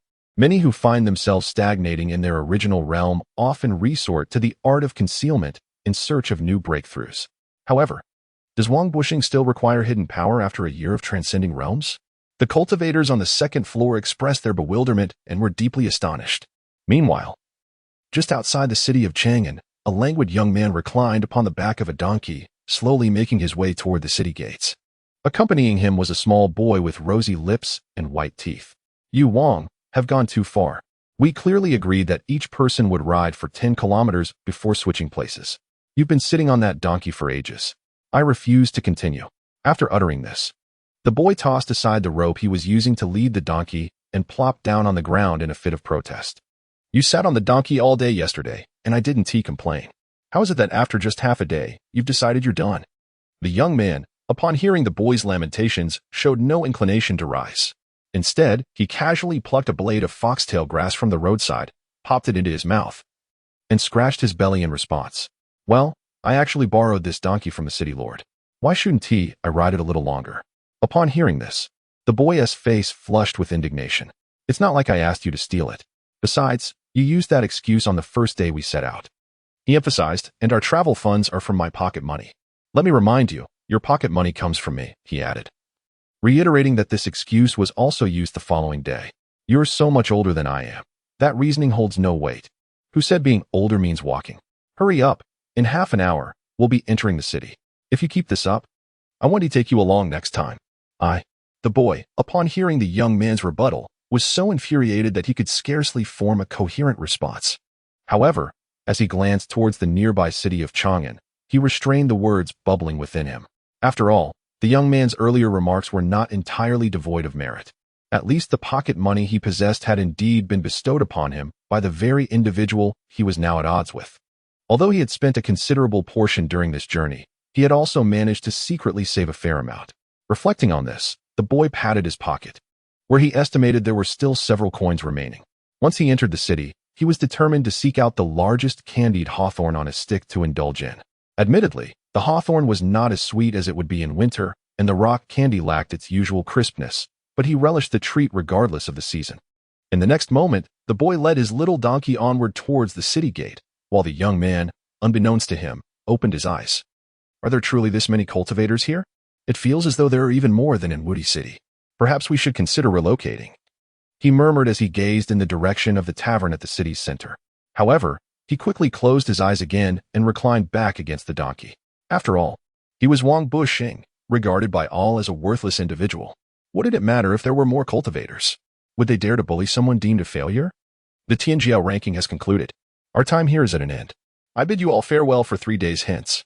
At that moment, within the tavern at the heart of Chang'an, Lu Yu gently brushed the hem of his garment as he descended from the high platform towards the audience below. The listeners, however, were far from satisfied. Mr. Lu, do not depart. Today's session was far too brief. Indeed, I feel as though I have heard nothing at all. Must it end now? Yes, Mr. Lu, you have yet to clarify Wang Buxing's circumstances for us. What has he hidden for all these years? Mr. Lu, please. It's all right if we cannot see you for the next 3 days. We will meet again, will we not? It matters not if we do not see you. You must find happiness. How can I possibly live without you, Mr. Lu? Take me with you.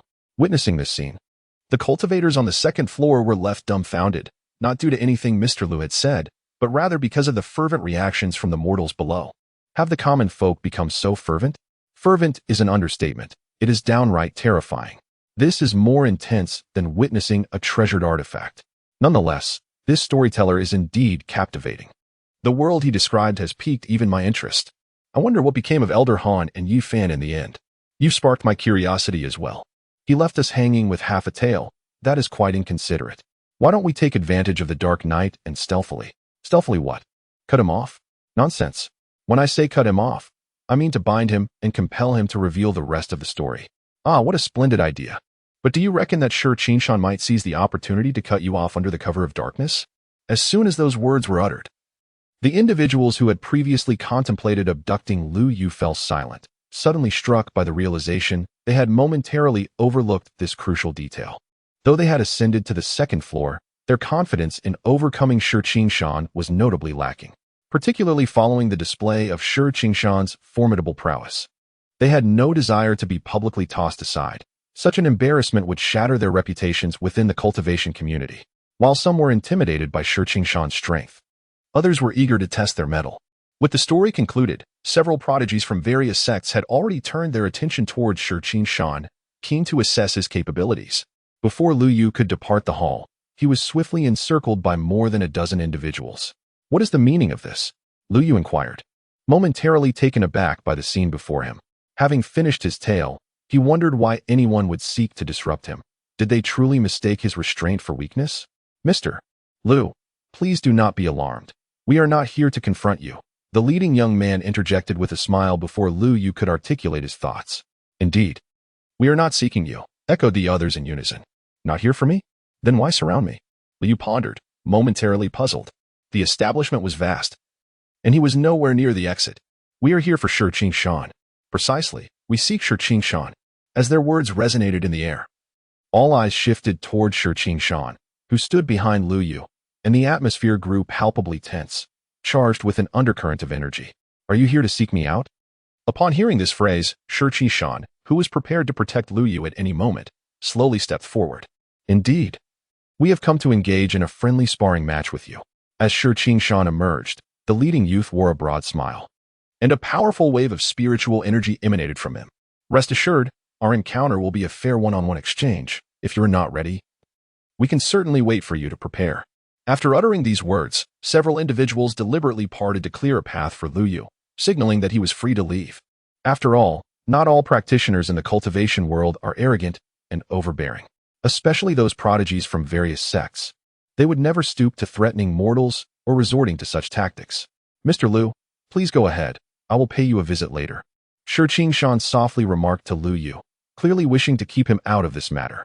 Indeed, after hearing these words, Lu Yu departed without turning back or uttering another word. After all, this matter bore no relevance to him. He was merely an unremarkable storyteller. Furthermore, Lu Yu harbored great confidence in his standing on the talent ranking, believing that, given Shi Qingshan's position at third, he would face no significant challenges from a few contenders. For those who wish to spar, let us discuss this outside, so as not to damage this newly established tavern. Once Lu Yu had left, Shi Qingshan turned his gaze towards the individuals before him, his eyes glinting with a hint of anticipation. He always welcomed those who sought to challenge him. For he understood that mere solitary cultivation would not suffice for his advancement. He needed to engage in exchanges with others. Moreover, the individuals before him appeared to possess commendable strength, making it worthwhile for him to engage in a contest.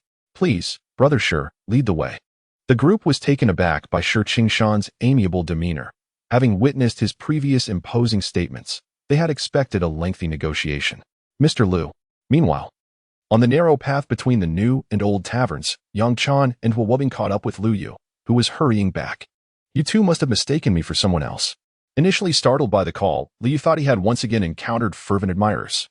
However, upon recognizing Yang Chan and Hua Wubing, he immediately felt a sense of relief. These were not the two deities of wealth, but rather the promising juniors of his literary friends.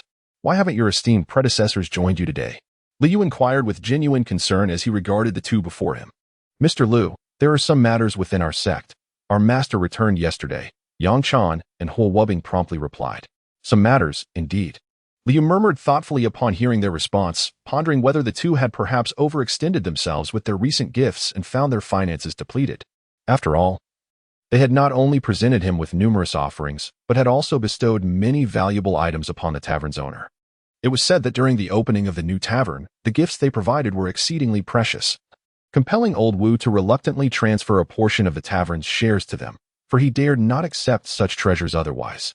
Reflecting on this, Liu Yu couldn't help but nod in appreciation, realizing that not only were these two individuals affluent and well-connected, but their discerning taste made them wise investors in the tavern he cherished. The more he contemplated, the more he found their presence increasingly agreeable. You two haven't dined yet. Have you? If you don't mind, please join me for a meal shortly, Liu Yu invited with a warm smile.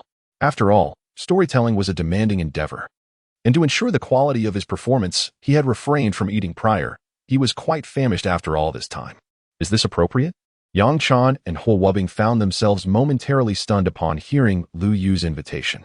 They vowed that their earlier visit to Liu Yu had not been motivated by such thoughts. However, since their esteemed senior had extended the invitation, they felt it would be impolite to decline. After all, it was indeed a privilege to dine in the company of Liu Yu. Excellent. In the next moment, the two individuals enthusiastically agreed. The inquiries they had intended to make regarding Shi Qingshan were now entirely forgotten. After all, one cannot underestimate the importance of sustenance. The allure of Shi Qingshan and the Tianjiao rankings paled in comparison to the significance of dining with Mr. Liu. Meanwhile, 50 kilometers outside the city of Chang'an, atop a desolate mountain, Shi Qingshan regarded the group of promising young talents before him, their faces bruised yet resolute. He nodded earnestly, acknowledging their strength and impressive synergy. You are formidable, and your teamwork is commendable. I look forward to our next encounter for further sparring. Upon hearing Shi Qingshan's words, the young men lying before him were nearly driven to the brink of bloodshed in their fury. Were it not for the solemnity in Shi Qingshan's demeanor, they might have suspected he was mocking them. Each of these individuals was a paragon of talent from their respective sects, with several being widely acknowledged geniuses within their circles. Yet, despite their collective prowess, they had been thoroughly defeated, not managing to land a single blow on their adversary, a reality they found utterly unacceptable, shattering their confidence. At that moment, some began to question their status as prodigies, wondering if their peers had been deceiving them about their capabilities. For how could a true genius suffer such a humiliating defeat? The leader among them, stroking his impressive temples, managed a wry smile and said, Brother Shi, you truly live up to your reputation as the third on the genius list. I am thoroughly impressed. Today, we meet not as foes, but as acquaintances.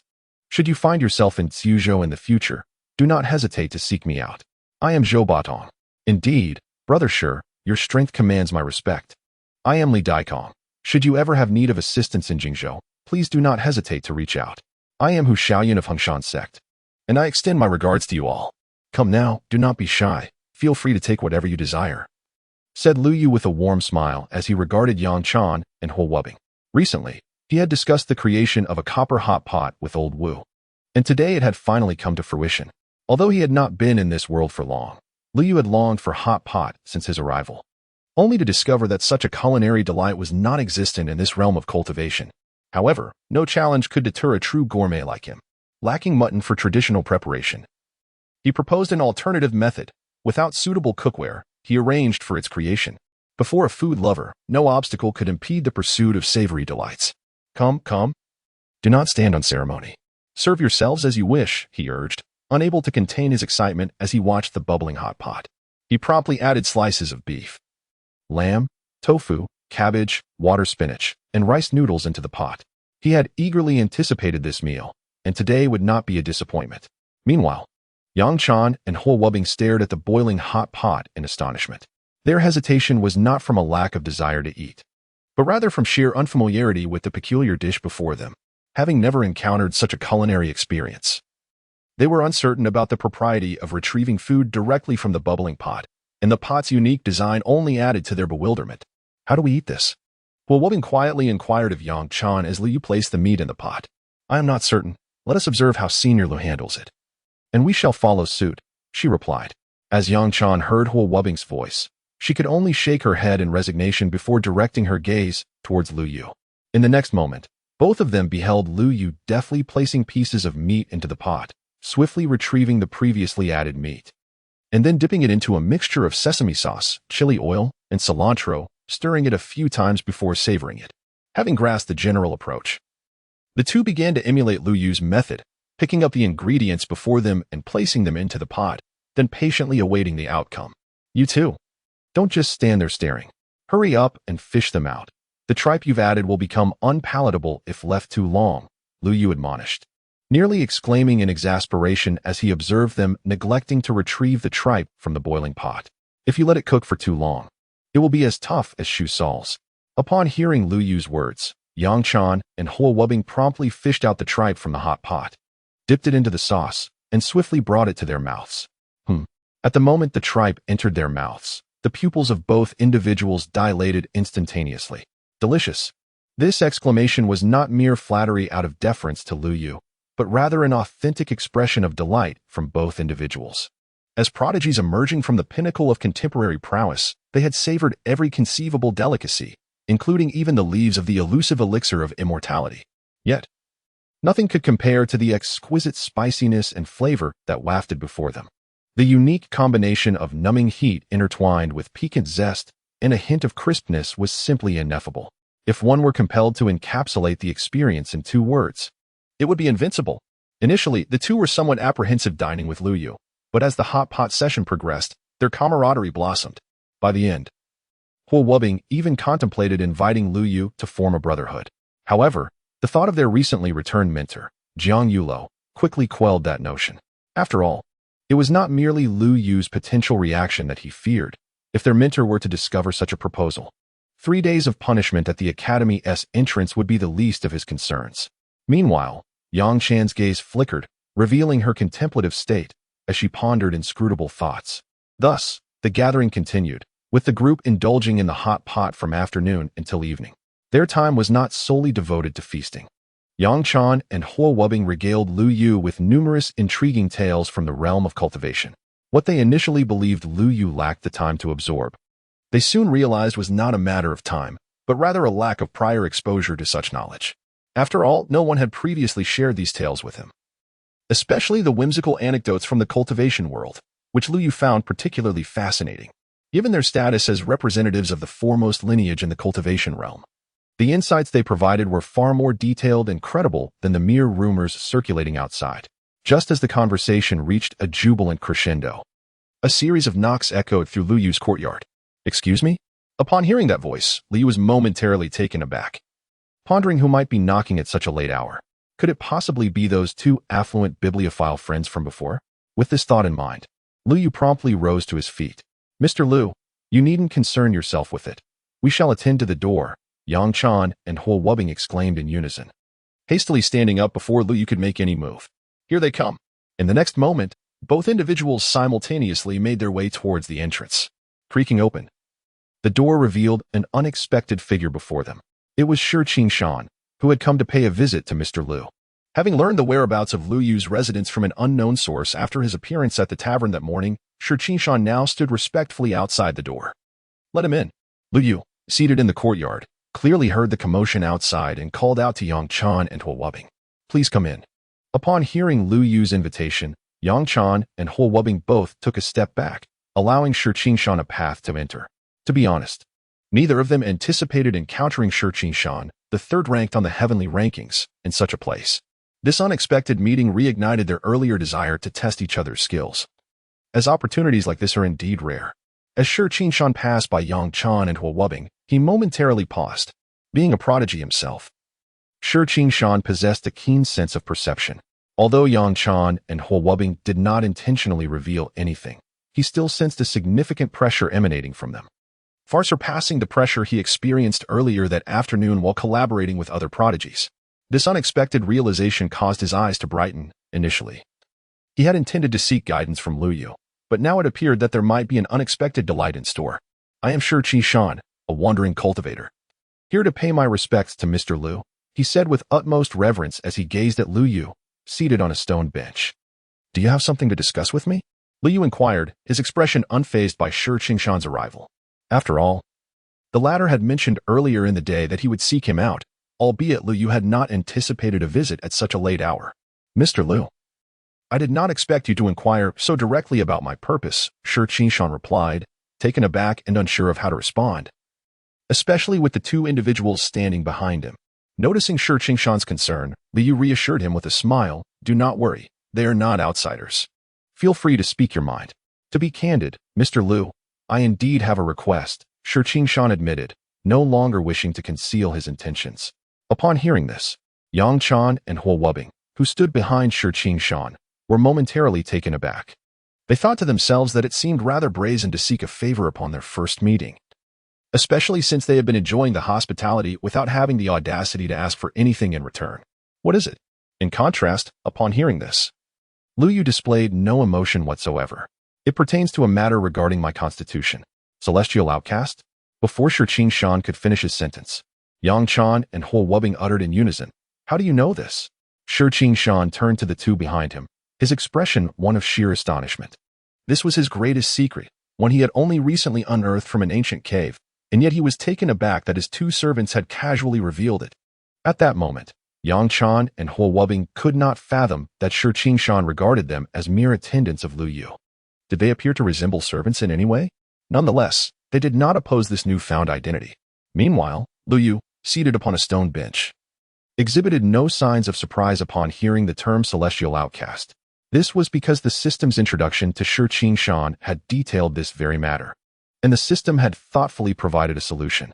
In truth, the system had meticulously documented the unique circumstances of all individuals within the top 10 of the hero ranking, not just Shi Qingshan's exceptional case.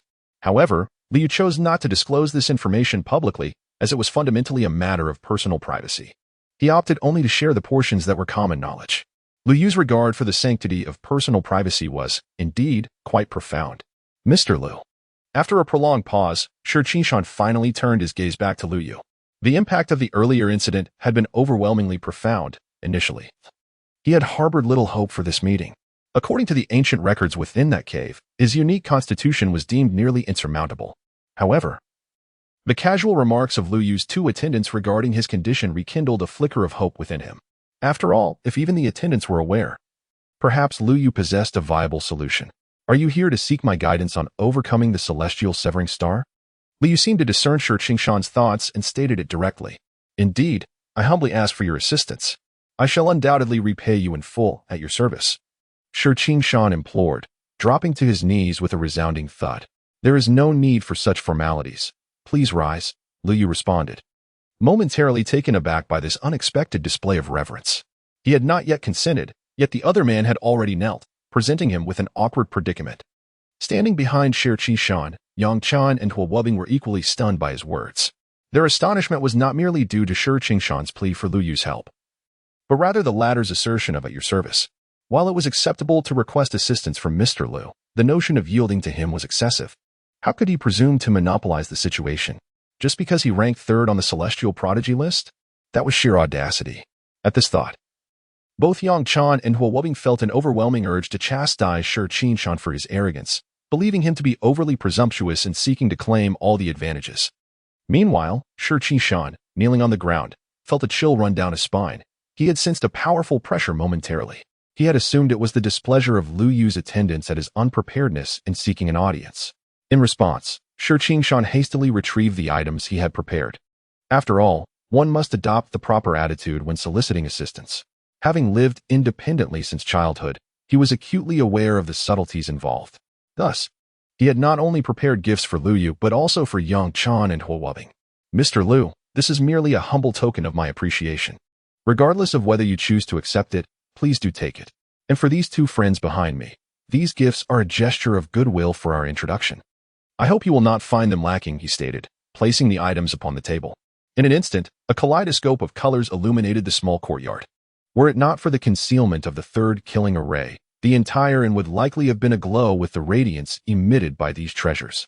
However, upon witnessing these remarkable items, Yang Chan and Huo Wubing remained unmoved. After all, Mr. Liu had remained silent, so how could they dare to speak? Furthermore, both individuals emerged from elite sects, possessing talents that had witnessed a myriad of treasures. Thus, they would not be easily stirred by mere trinkets. As for Lu Yu, had these treasures appeared a month prior, he would have rejoiced to the point of exuberance. However, having grown accustomed to the grand gestures of Mu Tianai and Jiang Yulo in recent days, he now felt somewhat desensitized to such treasures. Otherwise, he would not have invited Yang Chan and Huo Wubing for a hot pot dinner, indulging until the depths of night without even glancing at the system rewards. Although the treasures before him could undoubtedly incite a storm of bloodshed in the outside world, they paled in comparison to what Mu Tianai and Jiang Yulo had bestowed upon him, not to mention the treasures granted by the system itself. Nevertheless, despite the treasures failing to capture his attention, he felt inclined to address the matter that Shi Qishan had mentioned. After all, the individual in question ranked third on the genius list. If he were to owe Lu Yu a favor, it could prove to be a substantial asset in the future as he grew. Moreover, Lu Yu held a sincere enthusiasm for acts of kindness. I am willing to assist you, but I shall forego any material rewards, he said, contemplating Shi Qishan before him, pausing in silence for a moment before gradually articulating his thoughts. Upon hearing Lu Yu's words, Shi Qishan was momentarily taken aback. Unable to comprehend that Lu Yu could genuinely assist him, and seemingly with such ease. Had it been someone else making such a claim, he would undoubtedly have dismissed them as a charlatan. Yet, for reasons unknown, when those words fell from Lu Yu's lips, he felt an undeniable authenticity in them. Perhaps it was the depth of Lu Yu's gaze, the aura he exuded, or the fact that he did not require Shi Qishan to prepare the items he had ready. You all wait outside for a moment. I shall retrieve some things from within. With that, Lu Yu rose and headed towards the room, glancing back at Yang Chan, Huo Wubing, and Shi Qishan standing in the courtyard. Rest assured, sir, exclaimed Yang Chan and Huo Wubing, bowing naturally after hearing Lu Yu's words. Shi Qishan, witnessing this scene, promptly followed suit with a respectful gesture. Under the gentle moonlight that bathed the small courtyard, three remarkable individuals, ranked among the top 10 in the current celestial rankings, stood together, an inexplicable aura circulating swiftly among them. Particularly, Yang Chan and Huo Wubing were eager to discern the gap between themselves and the third-ranked prodigy on the list. After all, both had experienced significant growth in their cultivation since their last tea session with Lu Yu, feeling distinctly more accomplished than before. In contrast, Shi Qishan, standing across from them, wore a serious expression. As the third-ranked prodigy on the celestial list, he was acutely aware that these two attendants before him were far from ordinary, which only reinforced his belief in Lu Yu's formidable strength. If even the servants posed a threat, it was only logical that their master, Lu Yu, would be even more powerful. Inside the room, Lu Yu was meticulously preparing tea, having learned from the lessons of previous experiences. He was determined not to brew tea outside this time. After all, one must be vigilant against potential threats. The existence of a substance like the immortality herb, if known, would undoubtedly invite tremendous trouble. His earlier predicament of being witnessed by Yang Chan and Huo Wubing was a situation he had no choice but to endure, as he had not anticipated that brewing tea with the leaves of the immortality herb would create such a stir. However, what was done, and there was no point in lamenting it now. Fortunately, through their interactions over time, Lu Yu had discerned that neither Yang Chan nor Huo Wubing were gossip mongers. Both were quite discreet regarding this secret. As of now, no rumors had circulated about him outside. Nevertheless, he felt uncertain about Shi Qishan, whom he had only just met, prompting him to exercise caution. As for why he intended to use the leaves of the immortality herb for tea, it was not because he was willing to part with the herb itself. After all, the Kirin immortality herb was still a seedling. He was apprehensive about whether taking a piece from it would lead to its demise, as that would be a significant loss. Although the system had clearly indicated that to unravel the fate of the celestial solitary star, one must consume the immortality herb along with various other components. It seemed plausible that using the leaves could temporarily suffice. As for when to actually employ the immortality herb, Lu Yu felt that he would have ample opportunities to draw rewards from storytelling in the future.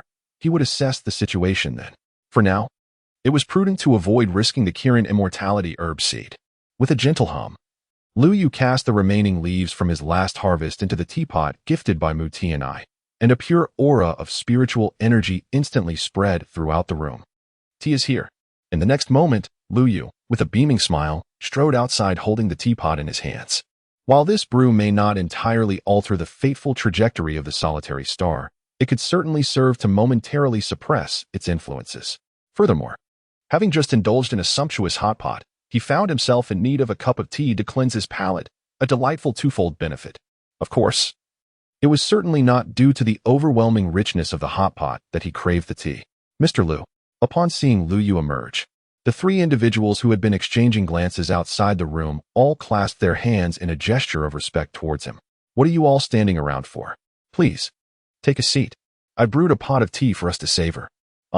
Upon hearing that Lu Yu was brewing tea once more, the eyes of Yang Chan and Huo Wubbing sparkled with brilliance. They had not anticipated that, in addition to enjoying that exquisite hot pot, they would once again savor the tea meticulously prepared by Lu Yu himself. This was indeed a remarkable fortune. This scene left Shi Qingshan momentarily stunned. Pondering why such joy over a mere cup of tea? He had presented so many treasures earlier, yet had not witnessed such exuberance from the two. Nevertheless, despite his perplexity, Shi Qingshan refrained from voicing his thoughts. After all, this was Lu Yu's domain, and he was the one seeking assistance. He was well aware of the necessary etiquette.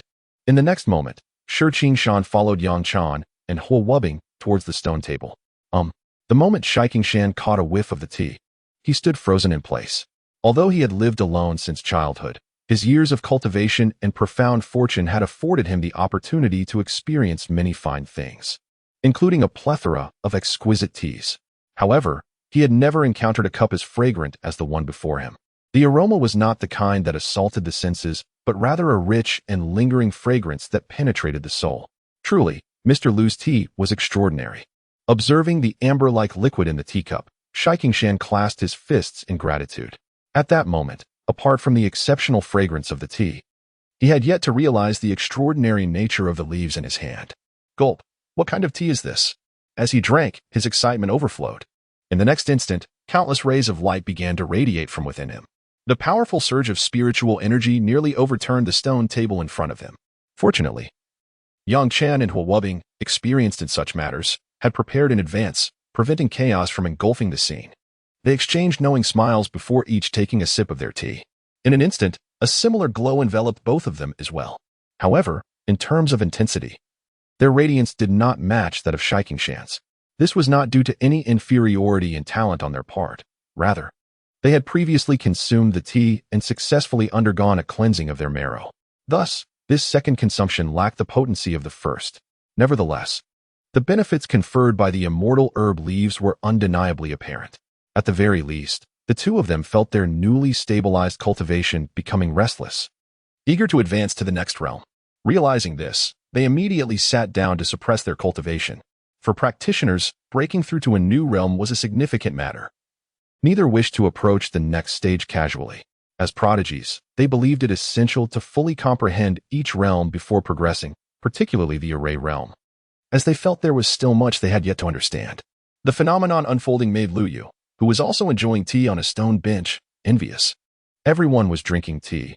Why was it that others emerged glowing with heightened cultivation, while he felt nothing more than a satisfied stomach?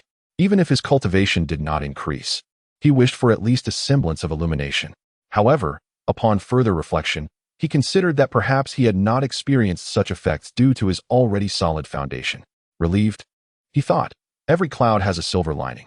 Moreover, while the leaves of the immortal herb were ineffective for him, surely the fruit would prove beneficial. After all, he had the immortal herb growing in his courtyard. With this thought, a smile spread across Lu Yu's face as he gazed at the Kirin immortal herb planted by the wall, pondering whether it was the catalyst of the grand formation or the numerous spirit stones he had buried underground that incited its growth. In summary, The growth of this elixir of immortality is remarkably promising, far surpassing his expectations. Just 2 days ago, the leaves he had harvested have regenerated, and it appears that in no time, he will be able to collect them again for tea. One cannot help but wonder what thoughts might cross the mind of the immortal herb upon learning of Lu Yu's perspective. Perhaps it would ponder why it did not simply wither away in the ground. As time swiftly passed into the late hours of the night, Yang Chan and Hua Wubbing awakened from their meditative states, both standing at the pinnacle of the array realm, mere inches from the revered realm, with a breakthrough resting solely upon a thought. Shortly thereafter, Shi Qingshan also slowly opened his eyes. A surge of energy indicating his imminent breakthrough to the revered realm swiftly radiated from him. Would he be unable to control his cultivation and ascend to the revered realm at this very moment? Observing the crimson complexion of Shi Qingshan, Yang Chan and Hua Wubbing exchanged glances of surprise. They had managed to suppress their own power due to prior precautions and by merely sipping a small amount of tea, while Shi Qingshan had consumed nearly half a cup, making it quite easy for him to inadvertently break through. Within the small courtyard, the spiritual energy emanating from Shi Qingshan surged outward uncontrollably.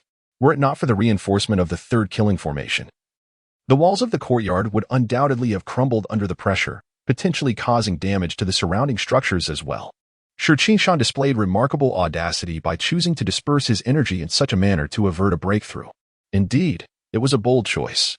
Observing Shi Qingshan seated in the courtyard, Yang Chan and Hua Wubbing could not help but express their admiration. It is worth noting that voluntarily dispersing one's energy is an exceedingly perilous endeavor within the cultivation world, one that even these prodigies are reluctant to attempt lightly. Indeed, such actions, if not meticulously controlled, may lead to the complete dissolution of one's cultivation. There have been instances in the past where prodigious talents, in their quest for breakthroughs, have recklessly dispersed their energy, striving to carve their own path at the pinnacle of their existing realms. However, many have faltered due to an inability to regulate the intensity of their dispersal, transforming from illustrious paragons into utter ineptitude. Although theoretically one can start anew, the reality is that those who truly manage to begin afresh are exceedingly rare throughout history. Most practitioners, upon losing their cultivation, fade into the obscurity of the masses. Presently, at Shikingshan, the voluntary dispersal of energy during such a critical juncture has evoked both admiration for courage and concern from Yang Chan and Hua Wubbing. Meanwhile, 100 miles outside Chang'an, a group of over a dozen strange beasts rapidly pulled a carriage towards the city, trailed by dozens of robust figures clad in black, their bodies suffused with an aura of blood, as if they had just emerged from a sea of corpses. Had Yang Chan been present, she would have recognized this band as members of the Six Desires sect, identifiable by their demeanor, indicating that the individual seated in the carriage was at least of elder rank within the sect. My uncle has requested your assistance to subdue that storyteller and the individual by his side. Please refrain from succumbing to temptation and killing him, for he holds significant value for me, spoke Nangong Wujin, the current heir of the Six Desires sect, with a smile directed at the middle-aged man before him. Upon hearing these words, the man in the center of the carriage slowly opened his eyes, and an indescribable stench of blood pervaded the entire carriage. Is this connected to the hypocritical members of the Four Sacred Palace? If I am not mistaken, this storyteller is associated with the current saintess of the Four Sacred Palace. As these words left his lips, the scent of blood intensified within the carriage, particularly upon mentioning the saintess, causing the man's eyes to turn a vivid crimson. How much longer until we arrive? Approximately half a stick of incense time. Urge those outside to quicken their pace. Upon witnessing his uncle's reaction, Nangong Wuji felt a sudden heaviness in his heart. He sensed that his previous remark about refraining from killing was likely dismissed as mere nonsense by his uncle. Regrettably, he had squandered a splendid opportunity to seize the saintess of the Four Sacred Palaces. However, the thought of that saintess possibly spending the night in the same vicinity as Lu Yu elicited a wicked grin upon his face. If this were indeed the case, he would no longer need to manipulate a mere mortal for his purposes. With the assistance of his formidable uncle, capturing that despicable saintess would be far more advantageous. Contemplating this, Nangong Wuji stepped out of the carriage to take the reins himself, unable to contain his eagerness to witness the unfolding spectacle. Meanwhile, in the small courtyard of the old tavern, Lu Yu and his companions had retrieved the hot pot once more after it had been put away. With the experience gained in the afternoon, Yang Chan and Hua Wubbing displayed a noticeable proficiency in preparing the ingredients this time. Mr. Lu, do you truly intend to assist this Shi Qingshan in resolving the fate of the celestial star? Huo Wubbing inquired curiously, lifting a platter of lamb. He had encountered references to the celestial star's constitution in the Academy's texts, which were rife with varying assessments. Yet, regardless of the opinions, none could evade their ultimate destiny. While he did not deny Lu Yu's prowess, he remained skeptical, as no one had succeeded in addressing this issue over the years. He could only hope for a temporary alleviation, with the possibility of a permanent resolution depending on future developments. Upon hearing Huo Wubbing's question, Lu Yu responded with a smile. After all, he had no surplus of the elixir of immortality at present. Whether he could indeed resolve the issue would hinge upon the potential emergence of a second specimen of the elixir. As for Shi Shan, who was still seated on the ground cultivating his energy, Lu Yu had taken measures to isolate him from the hot pot gathering using the third kill formation. This ensured that the violent spiritual energy would not disturb their meal and that they could discuss matters without the risk of being overheard.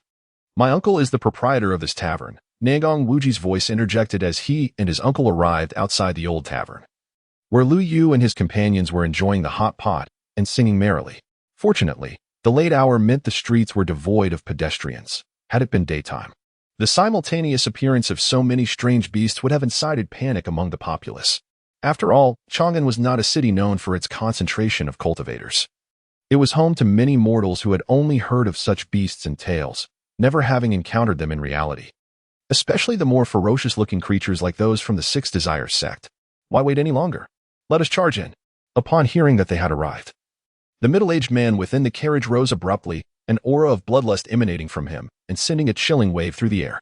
So he truly regarded my earlier words as mere folly, Nangong Wuji thought to himself, unable to suppress a mental retort. Despite his uncle's formidable strength, he was excessively bloodthirsty. Had it not been for his own uncle, he would never have dared to seek assistance. After all, if things escalated and he were to be dispatched, it would be a substantial loss. May I inquire if you are merely stopping for a meal or seeking accommodation? If it is the former, the hour is rather late, and the available fare is limited. However, if it is not too much trouble, you might consider visiting the tavern in the city center. Accommodation. Before the innkeeper could finish his sentence, Nangong Wuji interjected, thinking to himself how fortunate it was that he had entered first.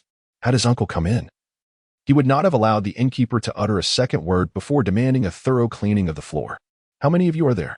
The innkeeper asked, glancing at Nangong Wuji and then at the individuals behind him, his face adorned with a broad smile. Just a room for us, please. One room? Initially, I intended to mention that our modest establishment has limited guest accommodations, and if the demand exceeds our capacity, I would advise them to seek lodging at the newly opened tavern in the city center. However, upon hearing the request for a single room, I was taken aback. A dozen burly gentlemen sharing one chamber? Has the clientele become so audacious? Indeed, one room would suffice. Meanwhile, Nangong Wuji maintained his smile, seemingly unfazed. Inside the tavern, the group of over 10 individuals followed the attendant toward the guest rooms in the back courtyard. Among them, Nangong Wuji kept a vigilant eye on his uncle, concerned that this fierce individual might, in a fit of rage, eliminate the attendant before they even reached their lodgings. While dispatching an attendant might not pose a significant issue, he feared that such an act could inadvertently alert Lu Yu, resulting in a loss far greater than anticipated. Fortunately, the attendant remained silent throughout the journey, leading them to a guest room with a small courtyard before departing. This prompted a sigh of relief from Nangong Wuji, as it was the first time he had worried about the fate of a mere mortal. Meanwhile, in Lu Yu's courtyard, Yang Chan and Huo Wubbing, having finished their hot pot meal, turned their gazes toward the center of the courtyard where Shi Shan resided. At that moment, the spiritual energy that once surrounded him had dissipated entirely. Were it not for the rhythm of his breath, they might have suspected he had perished during his cultivation. After all, the act of dispersing one's energy is fraught with peril. There have been instances where individuals have met their demise in the process. However, the thought that Shi Shan had rendered himself incapable through his own efforts was difficult for them to accept. After all, he, like them, was recognized by Lu Yu as a prodigy worthy of the celestial rankings. With this in mind, Yang Chan and Huo Wubbing directed their attention to Lu Yu, for he possessed the most authority to speak in this situation, seemingly attuned to their unspoken concerns. Lu Yu gradually rose from his stone bench and dismantled the protective formation surrounding Shi Shan. Just as he completed this task and was about to rouse Shi Shan, a thunderous noise erupted from outside the door. In the next instant, the wooden entrance of the courtyard was kicked open, and a dozen figures clad in black surged into the space. Members of the Six Desires sect? Upon recognizing the intruders, Yang Chan momentarily froze. and then a chilling dread enveloped her being. The audacity of such malevolent forces to breach the sanctity of Lu Yu's domain was utterly unforgivable. "Remain where you are," commanded Nangong Wuji, stepping forward with a smile, just as Yang Chan was about to react. "Otherwise, I cannot guarantee your safety." However, as the words concluded, the atmosphere did not mirror Nangong Wuji's expectations of chaos. The individuals before him displayed no signs of panic upon hearing his statement. One person even remained seated on the ground, utterly unmoved. This scene instilled a profound sense of humiliation within Nangong Wuji. Was his identity insufficient to instill fear in this group? No, it seemed he had not revealed his identity upon entering. In the next moment, as if struck by a sudden realization, Nangong Wuji appeared enlightened. It dawned upon him that these individuals were likely unaware of who he was. "I am Nangong Wuji of the Six Desires sect. Who among you is Lu Yu? Step forward at once." However, what truly astonished Nangong Wuji was that, after revealing his identity, the reaction of the individuals before him was even less than the shock they had displayed when they had kicked the door open. Particularly the individual seated on the ground, who exhibited not a trace of spiritual energy, yet feigned meditation with an air of pretentiousness, seemingly disregarding him entirely. "Seize that person on the ground at once." In the next moment, Nangong Wuji cast a glance towards the individuals behind him. Indeed, as the words fell, several figures clad in black strode purposefully towards Shirqin Shan.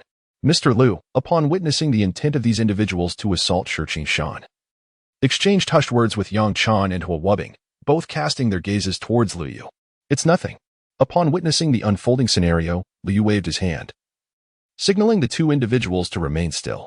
Earlier, while manipulating the grand formation, he had sensed that Shirqin Shan had regained consciousness. The reason for the absence of any spiritual energy fluctuations from him was that all his spiritual energy was coalescing beneath him. Since the group before him seemed inclined to take action, Liu saw this as an opportune moment to assess Shirqin Shan's prowess, determining whether it was necessary to employ the immortal elixir on him.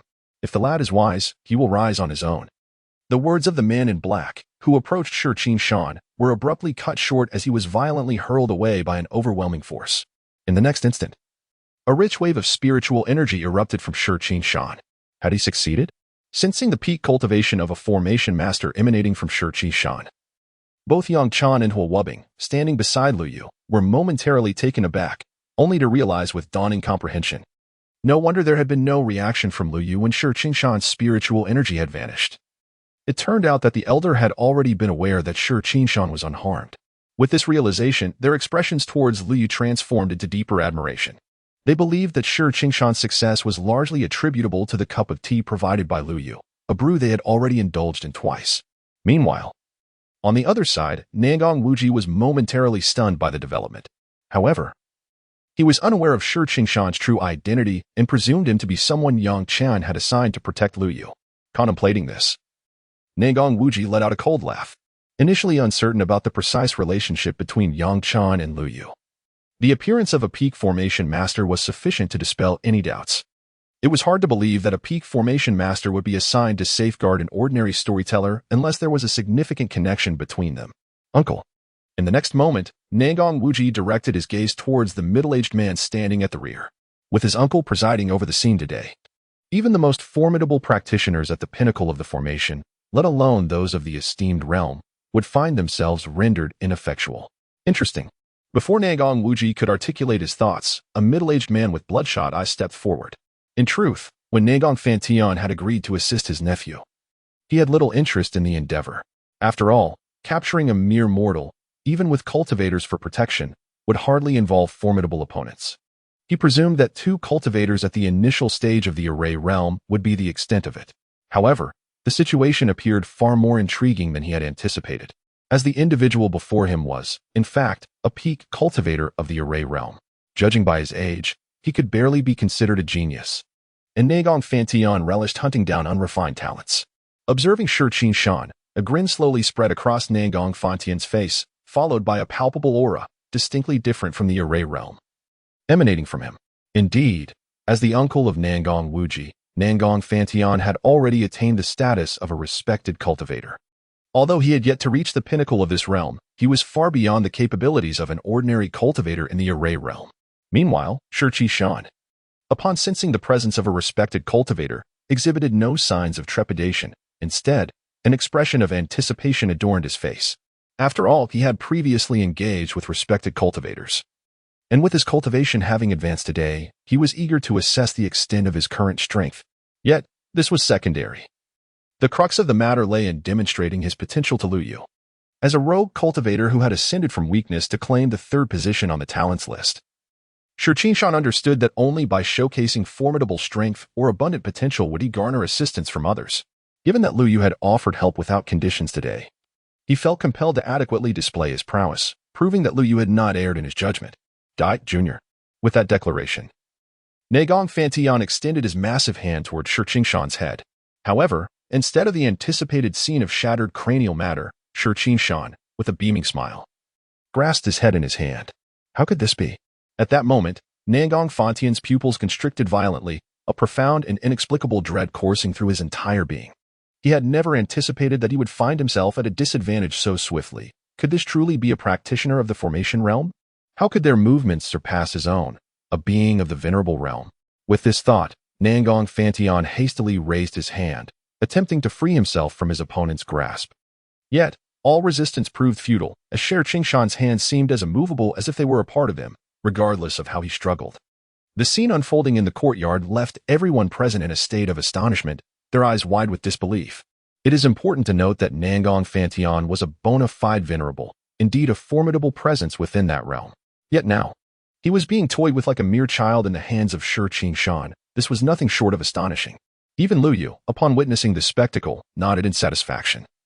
Regardless of anything else, the display of Shi Qingshan's prowess justified the tea he had just shared with him. Why are you all standing there? Hurry up. Meanwhile, on the other side, Nagong Wuji observed his uncle, filled with confidence, stepping forward, only to be seized like a chick, beads of sweat instantly forming on his brow.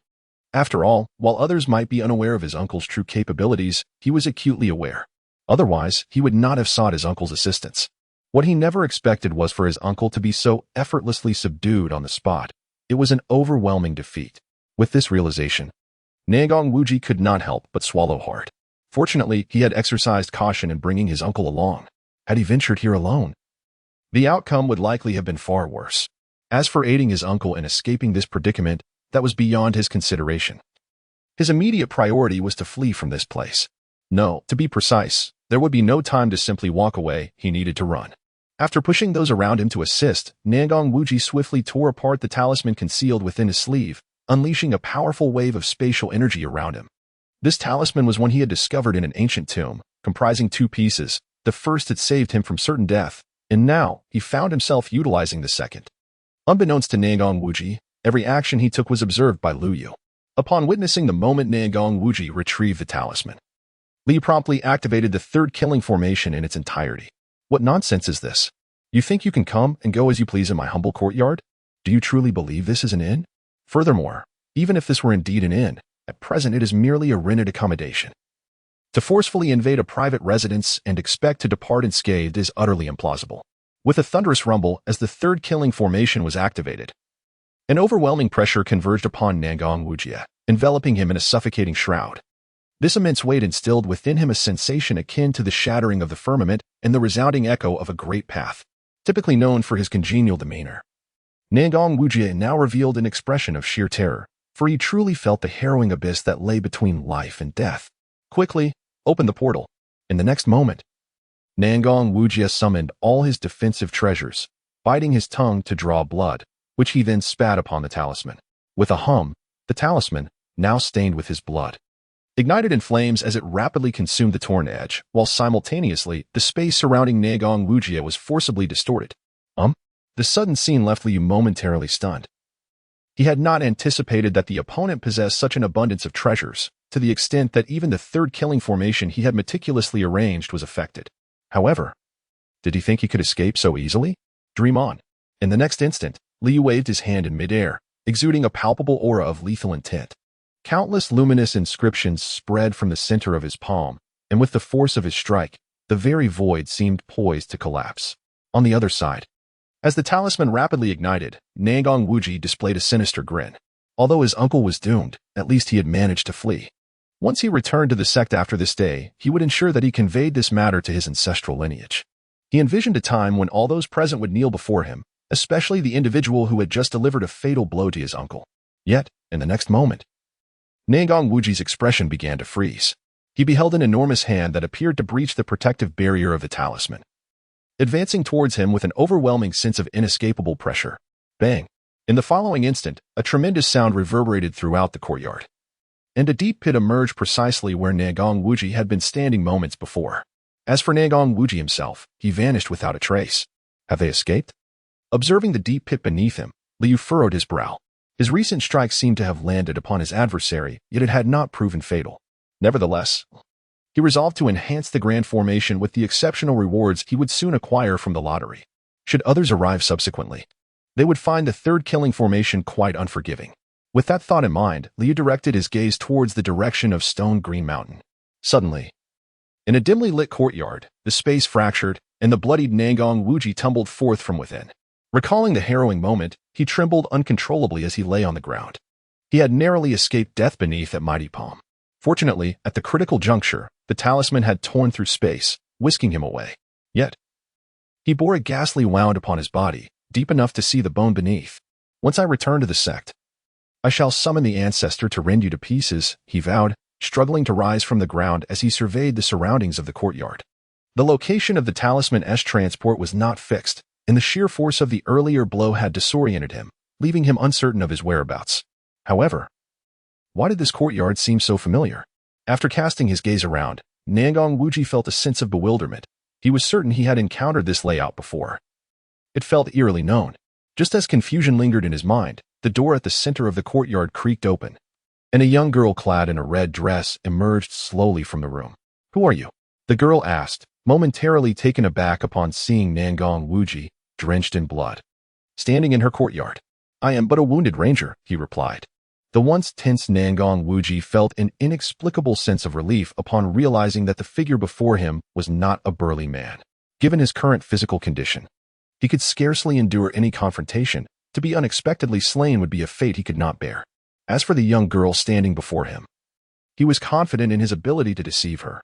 After all, he had ample experience with innocent young women like her. With this thought, Nangong Wuji displayed a self-assured smile, believing that such naive and inexperienced girls were easily manipulated. If he simply revealed his identity as a ranger and subsequently wove a tale of chivalry and compassion, he was certain she would fall for it. "Are you a ranger?" Upon hearing Nangong Wuji's words, the young girl's eyes brightened, and she swiftly approached him. "Indeed, I am a ranger." Witnessing her reaction, Nangong Wuji couldn't help but smile, believing he had already won her over. "Please, assist me into the house. I am gravely injured and require rest." "Rest assured, I shall repay your kindness in due time." After uttering these words, Nangong Wuji deliberately leaned forward, confident that the girl would catch him in her arms. However, to his astonishment, what awaited him was not the girl's fragrant and warm embrace, but rather the cold, unyielding ground. The impact from the fall nearly took the breath from his lungs, and the fresh blood that flowed from his chest stained the earth a deep crimson. "Wait, who are you?" Originally intending to question the girl for failing to catch him, Nangong Wuji was taken aback by her peculiar smile, a surge of foreboding washing over him. After all, that smile was not one typically worn by a young girl. His mother had warned him that men outside were deceitful, particularly those who, in the dead of night, entered others' courtyards claiming to be rangers, truly the most duplicitous of deceivers. Upon hearing the young girl's words, Nangong Wuji was rendered utterly speechless. What was the connection between a wounded wanderer in the dead of night and being labeled a fraud? Furthermore, even if he were a swindler, was it not a matter of compassion to offer assistance to someone in such a dire state? "I am not a fraud." He struggled to rise from the ground, his countenance trembling as he spoke. Were it not for his severe injuries, he would have contemplated administering justice to the girl before him. "Are you truly not a fraud?" the girl exclaimed, her eyes widening in astonishment, her expression imbued with an innocence that was strikingly pure. Of course, before Nangong Wuji could finish his words, the young girl, Xiaojin, swiftly waved her hand, and a beam of golden light shot forth from her sleeve. What was this Xiaojin? Upon hearing her words, Nangong Wuji was momentarily taken aback. What was this Xiaojin? And had something just fallen upon him? Just as Nangong Wuji found himself puzzled, a sharp pain surged through his shoulder. When he turned his head, he caught sight of a golden insect burrowing into his body. "What have you just done to me?" At this moment, Nangong Wuji realized that the young girl before him was far from the innocent figure he had imagined. He had fallen into a trap. I haven't done anything, have I? You just said you weren't lying to me, so I let little Jean take a look to see if it was true. Don't worry, little Jean is quite gentle. I am asking you what that little Jean is. At this point, Nangong Wuji completely shed his earlier facade of deceit, his tone turning menacing. Little Jean is my good friend. Before the girl could finish her sentence, Nangong Wuji spat out a mouthful of blood and promptly fell unconscious. The golden sacred insect, in turn, flew out along with the blood, buzzing before the girl.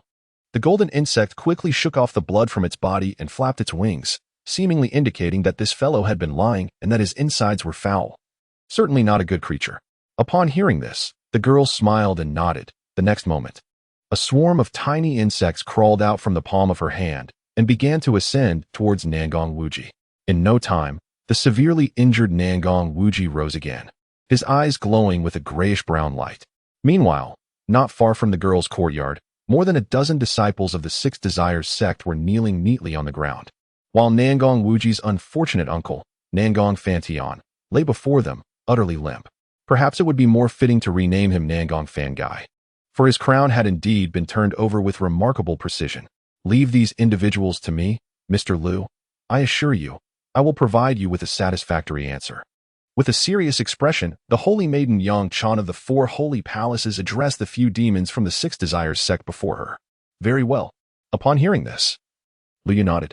In truth, even if Yang Chan had not uttered those words, he would have sought her assistance in dealing with the individuals before him. After all, he was merely an ordinary storyteller, lacking any experience in handling such matters. The night had deepened, and the stars hung high above the gathering. The members of the Six Desires sect could never have anticipated that just a day prior, they had been esteemed cultivators. And now they found themselves as prisoners beneath another's authority. Yet, this was not entirely unacceptable compared to the fate of becoming captives. They fared far better than Elder Nangong Fantian, who had met a dire end. At the very least, their crowns remained intact atop their heads.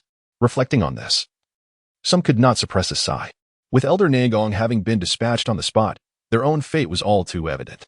As for the notion of escape, it was a mere jest. With the elder slain, any thoughts of fleeing would not signify a desire for survival, but rather a wish for demise. They could only hope to endure less torment. As for any inquiries regarding their actions, there was no need for questions. They would divulge everything, unable to hold back. Mr. Liu, it is getting late, and we shall not disturb you any further. We shall return on another occasion. Meanwhile, outside the small courtyard, Yang Chan, Wuwubing, and Shi Qingshan respectfully clasped their hands in greeting to Liu Yu before turning to depart. Indeed, it was quite late, and those from the Six Desires sect awaited their judgment. As Liu Yu listened to the three individuals across from him speak of their departure, he nodded earnestly, contemplating their exit. Finally, they had vacated the premises. It was high time to consider preparing breakfast. Once the trio had departed, Liu Yu returned to the small courtyard. However, this time he did not hasten to his room for rest. Instead, he began to survey the surroundings with keen scrutiny. Previously, he had regarded himself as an unremarkable storyteller, believing that a rudimentary version of the third killing array would suffice. After all, this was not a sacred ground for cultivation, and he had assumed that troubles were unlikely to arise. Yet, the events of that day had served as a profound wake-up call. Who could assert that a seemingly mundane storyteller would be exempt from encountering peril? Indeed, trouble had found him today. Although nothing had been stolen from his courtyard and his adversaries had sustained considerable injuries, he pondered the possibility of even more formidable foes arriving next time. What if, upon their departure, they attempted to seize his precious Qilin immortal elixir? With this troubling thought, Liu shook his head vigorously. He could not allow such an eventuality. The Qilin immortal elixir was one of his most prized possessions, and he could not afford any misfortune regarding it. The loss of this invaluable item would not merely cause him distress, it could attract the scrutiny of the entire cultivation community, leading to catastrophic consequences. Initially, he had aimed to accumulate more storytelling points for a high-tier tenfold draw in the future. However, it now seemed that time was of the essence. He needed to conduct a draw immediately, at the very least to reinforce his third killing array. Should a figure like today's adversary return, he would be prepared to vanquish them, whether it be one or two. System. In the next moment, Liu summoned the system without hesitation. Given the fervent reactions from the storytelling session yesterday, he anticipated a plethora of rewards. Congratulations, host, for completing the daily storytelling task. You have earned 65 30,000 storytelling points. The talented individuals list has been updated, igniting a wave of excitement among the crowd. You receive an additional 30,000 storytelling points. There have been recent changes to the talented individuals list. Please check it promptly. As Liu summoned the system, a flurry of information exploded before his eyes. Although he was somewhat prepared, witnessing such a deluge of notifications brought an uncontrollable smile to his face. Each piece of information represented a reward. And some of these rewards were particularly substantial, with one single reward amounting to nearly 100,000 storytelling points. Who wouldn't be thrilled by such news? In the next moment, Liu chose not to examine each reward individually, but instead opted for a direct extraction, eagerly anticipating the total number of storytelling points he would possess. Name: Liu. Gender: male. Cultivation level: peak array formation. Current storytelling points: 525,000. Current rewards: 9 basic lottery cards, 3 intermediate lottery cards, 0 advanced lottery cards. 3 unlocked titles. With the successful extraction, Liu noticed a tremendous transformation in his attribute panel. Particularly, his storytelling points had surged from less than 100,000 to over 500,000, surpassing his wildest expectations. He had assumed that even with a new tavern, he would only accumulate a maximum of 200,000 storytelling points, with 300,000 being a stretch. However, he never anticipated amassing an additional 500,000 points from a single day's storytelling. This meant that after his next performance, he would have 1,000,000 storytelling points to indulge in an advanced 10 consecutive draws. Considering this, Liu shook his head vigorously. Although the allure of advanced 10 consecutive draws was tempting, there was a more pressing matter at hand. He needed to upgrade his third killing formation swiftly. Otherwise, he could not bear the consequences of any unforeseen events within the next 3 days, and he certainly did not wish to face them. Initiate an intermediate 10 consecutive draw. Gazing at the interface in his mind, Liu issued the command, and 10 cards shimmering with golden light appeared before him. Having accrued ample experience from previous draws, Liu deftly clicked to begin. As he commanded, the 10 cards began to whirl rapidly. Ding! Congratulations, host. You have obtained the divine seal of mountains and rivers. Ding! Congratulations, host. You have acquired the demon clan inheritance, the Bolong map. Ding! Congratulations, host. You have received 3,000 pounds of fire attribute divine source. Ding! Congratulations, host. You have obtained 3,000 pounds of gold attribute divine source. As the 10 golden cards ceased their rotation, a series of system notifications echoed in Liu's mind. Apart from the initial few divine abilities, the remaining rewards consist solely of various attributes of divine essence. This revelation nearly caused a wide grin to stretch across Liu's face, a clear indication of his delight as he contemplated the expansion of the third killing formation. It was as if his thoughts materialized instantaneously. Yearning for sustenance summoned his mother, longing for his family brought forth his uncle, and now his desire to enhance the third killing formation was rewarded with an abundance of divine essence. Without a moment's hesitation, Liu disregarded the earlier rewards and withdrew all the divine essence from his storage space, creating a veritable mountain of divine essence within his courtyard. Who would dare intrude upon my sanctuary now? As his words faded, Liu promptly infused the divine essence into the array patterns of the third killing formation, reserving a small portion beside the immortal Qilin medicine. After all, the sooner this elixir matured, the less he would have to worry. In no time, the once mountainous heap of divine essence was entirely consumed by Liu. Should any cultivator from the outside world catch wind of this, they would undoubtedly scold him for his extravagance. After all, what could be more suitable for expanding a grand formation than the essence of the heavens? Moreover, some formations could absorb the essence of the sun and moon to operate autonomously. Was it truly necessary to utilize such opulent divine essence? Even if one were to use divine essence, it should not be the inferior quality mixed with impurities. The energy absorbed by the formation would yield similar results regardless. Wouldn't pure divine essence be more beneficial for cultivation? Naturally, there have been those who questioned Liu about this, to which he simply retorted, "What business is it of yours? The third killing formation, what is it? It is a legendary array said to possess unparalleled lethality. Its reputation forged in the blood of the strong, particularly the flawless version of the third killing formation, which, according to legends, guarantees no chance of survival even for true giants. Presently, due to material constraints, the formation Liu established, while not flawless, still wielded considerable power. instilling a profound sense of trepidation even within him. The ferocity was astonishing. Beyond the fear, however, there was also a reassuring sense of security. If that individual were to reappear, Lu Yu was confident he could ensure their demise right here. Meanwhile, in a secluded corner of the inn's courtyard, Saintess Yang Chan regarded the figure before her, Ho Wubbing, with a look of perplexity. "What brings you to summon me at such a late hour, young Master Ho?" she inquired. "Calling me young Master Ho feels overly formal. You may refer to me as Little Ho or Wubbing, or even my full name if you prefer. After all, we are allies now," Ho Wubbing replied, exuding an air of resignation at her formality. "Very well, Little Ho. What is it that you wish to discuss?" Yang Chan responded after a brief pause, her expression one of reluctant acceptance. "That's more like it," he remarked. Upon hearing these words, Ho Wubbing nodded earnestly and then spoke. "Are you perhaps interested in that Shiking-shan?" Originally, Yang Chan believed that Ho Wubbing had summoned her to discuss a matter of great significance. However, upon hearing his words, a flurry of questions erupted in her mind. What kind of inquiry was this regarding her interest in Shiking-shan? Wasn't it evident that one should be intrigued by the prowess of Shiking-shan? After all, on Mr. Lu's ranking list, both she and Ho Wubbing found themselves beneath Shiking-shan, separated by numerous others. Before Yang Chan could even inquire about the meaning of his question, Ho Wubbing, unable to contain his eagerness, spoke up directly. Upon hearing this, Yang Chan was momentarily taken aback by Ho Wubbing's words. However, soon a glimmer of excitement illuminated her eyes. To be candid, she found herself quite intrigued by the prowess of Shiking-shan, particularly given her recent surge in cultivation, which heightened her curiosity regarding the disparity between herself and the third-ranked prodigy on the celestial list. "I knew you would be equally interested." Without needing Yang Chan to articulate her thoughts, Ho Wubbing instantaneously discerned her sentiments through the spark in her gaze. At that moment, both he and Yang Chan shared a profound fascination with Shiking-shan's abilities. Had they not been in Mr. Lu's courtyard, he would have been eager to publicly challenge Shiking-shan to a duel.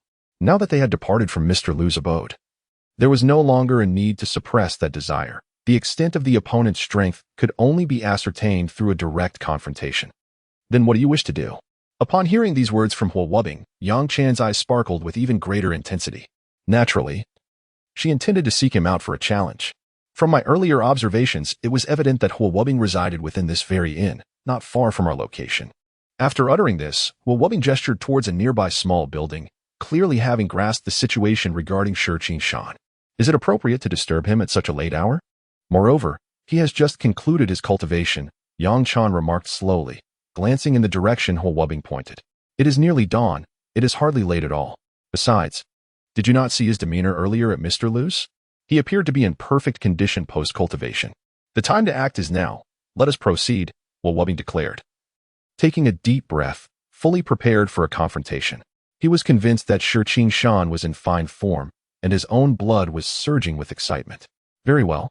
Let us first inquire with him," he concluded, while Yang Chan, after a mental struggle, concurred with Ho Wubbing's perspective. Deep down, she too felt an irresistible urge to uncover the truth. As a true prodigy, encountering an equal opponent ignited a primal desire to test her mettle. It was reminiscent of the fierce contest she and Ho Wubbing had engaged in when they first emerged from Lu Yu's courtyard. As for the outcome, she currently held the position of the team leader of their alliance. Meanwhile, at the small building where Yang Chan and Ho Wubbing were heading, Shiking-shan sat cross-legged in the courtyard, gazing up at the moon above. A pure essence of spiritual energy circulated within and around him, seemingly cleansing his being. Had another person been present, they would have observed a faint, translucent white line connecting Shiking-shan to the vast expanse of stars above. This line, however, was exceedingly tenuous and would have been difficult to detect without close scrutiny. After what felt like an eternity of meditation, Shiking-shan finally exhaled, and with that, the white line above him vanished. Known as the Heavenly Calamity Lone Star, a being both revered for his immense fortune and feared by many, Shiking-shan had only recently discovered the peculiarities of his constitution in an ancient cave. The white line represented a phenomenon of this unique trait. When it transitioned from ethereal to corporeal, transcending the distinction of yin and yang, it would herald the fateful end foretold by others. In his recent travels across renowned mountains and rivers, he sought a remedy for his condition. Yet, after 6 months, he had achieved nothing. And the white line had only grown more pronounced during his journeys. Hearing that Liu Yu had established a ranking of prodigies and disclosed his circumstances, Shi Qingshan arrived with a mindset of cautious curiosity. However, he never anticipated that this trial would indeed be effective. At Liu Yu's place, he merely sipped a cup of tea and was nearly on the verge of breaking through to the formation realm. Now, the white thread above his head had dulled significantly, igniting within him a glimmer of hope to escape this cursed physique. After all, the records from that cave had indicated that once this white thread manifested, there was no possibility of reversal. To shatter the curse of such a physique, it was theoretically essential to discover and begin cultivating a unique technique during childhood, thereby deceiving the heavens and the earth. Just as he was celebrating the serendipity of having found the right person at Shikingshan, a series of knocks echoed from outside. "Who is it?" Upon hearing the voice, Shi Qingshan replied with a serious expression. "It's me, sure. We just met in Mr. Lu's courtyard a moment ago." The next moment, the voice of Huo Wubbing resonated from outside the door. "Is it that person?" Upon hearing this voice, Shi Qingshan instantly recalled the visage of Huo Wubbing. "Here he comes." Upon confirming the identity of the person, Shi Qingshan swiftly made his way towards the small door. Although he was still uncertain about the relationship between Huo Wubbing and Liu Yu, it was clear that their connection was significant given that they were dining together. Being in the company of someone close to Liu Yu, he felt it imperative to treat them with respect. With a creak, the wooden door was slowly opened. "I apologize for disturbing you so late, Brother Shi." "Not at all. Miss Yang has also arrived. Please come in." Noticing that Huo Wubbing and Yang Qian had come together, Shi Qingshan hurriedly opened the door, clearing a path for them. The next day, under the blazing sun, after a long night, Liu Yu finally awoke from his slumber. What should he eat? Strangely enough, the first thing on his mind upon waking was not to check the rewards from the system, nor to see how the third killing formation was operating outside, but rather to contemplate what light meal he might enjoy at midday. After last night's 2 consecutive hot pot feasts, he was in urgent need of something refreshing. Perhaps a vegetarian dish. With this thought, Liu Yu quickly rose from bed and donned his clothes. While matters of cultivation and storytelling could be postponed, the necessity of eating could not be delayed. After all, a person is like iron, and food is like steel. Missing a meal leaves one feeling rather anxious. And he was beginning to feel that anxiety. I recall there seems to be a good vegetarian restaurant nearby. After a brief disguise, Liu Yu quietly exited his small courtyard. Since he desired something light, vegetarian cuisine was the obvious choice, and if memory served him right, there was a delightful and affordable vegetarian eatery near the tavern, a place he frequented often. "Little master, would you like to eat?" "Just 2 bowls of vegetarian noodles, please." Meanwhile, in a small shop located across the street from the old tavern, the disciple of the Buddhist sect, Jialan, sat in a corner with a broad smile, ordering 2 bowls of vegetarian noodles. The reason for 2 bowls was simple. The little squirrel also needed a meal. After all, they had been cultivating together, and it was only right to share food, especially when a bowl of vegetarian noodles was hardly expensive. Upon hearing that Jialan had ordered 2 bowls, the little squirrel leaped from his embrace and chirped, seemingly expressing its desire for a change of fare. As it had already consumed 5 bowls of vegetarian noodles and was still tasting noodles in its burps. To embark on the path of cultivation, one must first master their heart. The craving for food is the first great precept on this journey. Seemingly understanding the little squirrel's grievances, Jialan placed the Buddhist beads on the table and spoke softly. "Boss, are the pine nuts fresh today?" Just as the little squirrel was humbly receiving its lesson, a voice rang out from the entrance of the shop. "Ah, it's you. It's been quite a while since your last visit. Rest assured, the pine nuts that arrived last night are guaranteed fresh, and you still want the complete vegetarian set, correct?" "Indeed, a complete set of vegetarian dishes. Today, let us add a portion of pine nut lotus root and steamed jade hand. This time, we shall certainly proceed with a gentle flame. Rest assured, we are old acquaintances. Please, take a seat inside. I shall brew you a pot of tea." Before the words could fully escape his lips, the proprietor of the small eatery emerged from behind the counter with a smile. "Then I shall take my leave and sit inside," the newcomer replied. Upon hearing this, the new guest ceased further conversation and promptly settled at the table beside the disciple of the Buddha, Kenan. Indeed, the visitor was none other than Liu Yu, having undergone a transformation in appearance.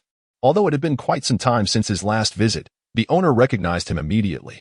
After all, since Liu Yu's previous visit, the establishment had introduced a number of new dishes, many of which he had personally taught them, including the aforementioned steamed jade hand, which was the very first dish he had shared with them, and now the most highly praised item on the menu. The little squirrel, having previously been in a state of serene detachment, was suddenly stirred from its tranquility upon hearing that Lu Yu had ordered such an abundance of dishes for himself. It too yearned for the vegetarian fare, the pine nuts, and that exquisite jade hand. In comparison, the simple vegetarian noodles it had ordered suddenly seemed far less appealing. With this thought, the little squirrel gazed at Lu Yu expectantly, its expression seemingly questioning whether he could possibly consume all that he had ordered. If he were unable to finish, the squirrel had a service that could assist with leftovers, and it would gladly partake for free, or even barter with its own stock of pine nuts, which it had plenty of back home. "Your vegetarian noodles are here," announced a young attendant, entering with 2 bowls of noodles from the kitchen. Upon seeing the noodles arrive, the little squirrel felt a pang of envy. Had Kanon not been seated beside it, it would have leapt onto Lu Yu's table in a heartbeat. Besides the noodles, numerous side dishes had also been served at Lu Yu's table. In terms of color, aroma, and flavor, everything there surpassed what it had. As merely a little squirrel, this was an injustice it felt ill-equipped to bear. "Oh, there has been significant improvement since my last visit," Lu Yu remarked, nodding in satisfaction at the array of small dishes before him, fresh, delicate, and delightfully crisp. They were indeed essential accompaniments after a hot pot meal. As for the little squirrel's antics, Lu Yu had been aware of them since earlier, and he was not taken aback by the creature's seemingly human-like expressions. After all, this world was one where beings could cultivate. Even flora and fauna could transform into humanoid forms given the right circumstances, let alone a little squirrel. "If you do not mind, dear master across the table, why not join me in partaking of these dishes? I have ordered far more than I can consume alone," Lu Yu suggested, gesturing towards Kanon at the adjacent table. Upon hearing this remark, Kanon remained unresponsive, while the little squirrel's eyes sparkled with excitement.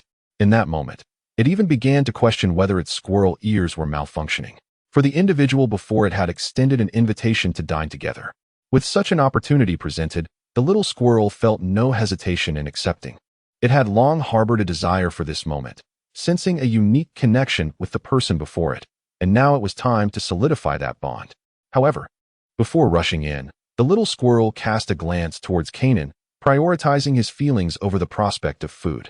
After all, were it not for Kanon, it would not have gained sentience and might still be gnawing on pine cones amidst the pine forests behind the Great Sorrow Pavilion in the Western Desert.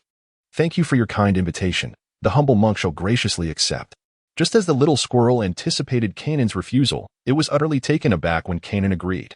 In that instant, the little squirrel scampered joyfully towards the table where Lu Yu sat. "Dear pine nuts, here I come.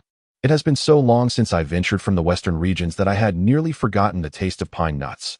The next moment, clutching a plate of pine nuts, the little squirrel began to nibble eagerly. Lu Yu, witnessing this scene, merely smiled without uttering a word, instead directing his gaze towards Kanon. In truth, from the moment he entered, Lu Yu had been aware of Kanon's presence, and Kanon, upon Lu Yu's entrance, had also turned his attention towards him. "I perceive that Mr. Lu and I share a profound connection." Before Lu Yu could respond, he was momentarily taken aback by Kanon's statement. "Have I been recognized again?" Lu Yu thought incredulously, glancing at Kanon. He distinctly remembered having disguised himself before leaving and had even altered his voice intentionally this time. How could he be so easily identified? "Mr. Lu, the humble monk does not rely solely on sight to perceive others." Sensing Lu Yu's thoughts, Kanon nodded and smiled gently. "Oh." Upon hearing this remark, Lu Yu feigned calmness in his response, silently reflecting that had he anticipated such a situation, he would have refrained from inviting the other to dine. In truth, even if Lu did not summon the young monk, the latter had matters he wished to discuss with Lu. Regrettably, he thought, today was not the day to have come for a meal. Initially, he had intended to keep the other at bay, but upon hearing Jinna's words, Lu Yu instantly regretted his decision to venture out, realizing he could not evade this encounter. After a brief silence, Lu Yu slowly began to speak, despite the fact that being recognized was somewhat vexing.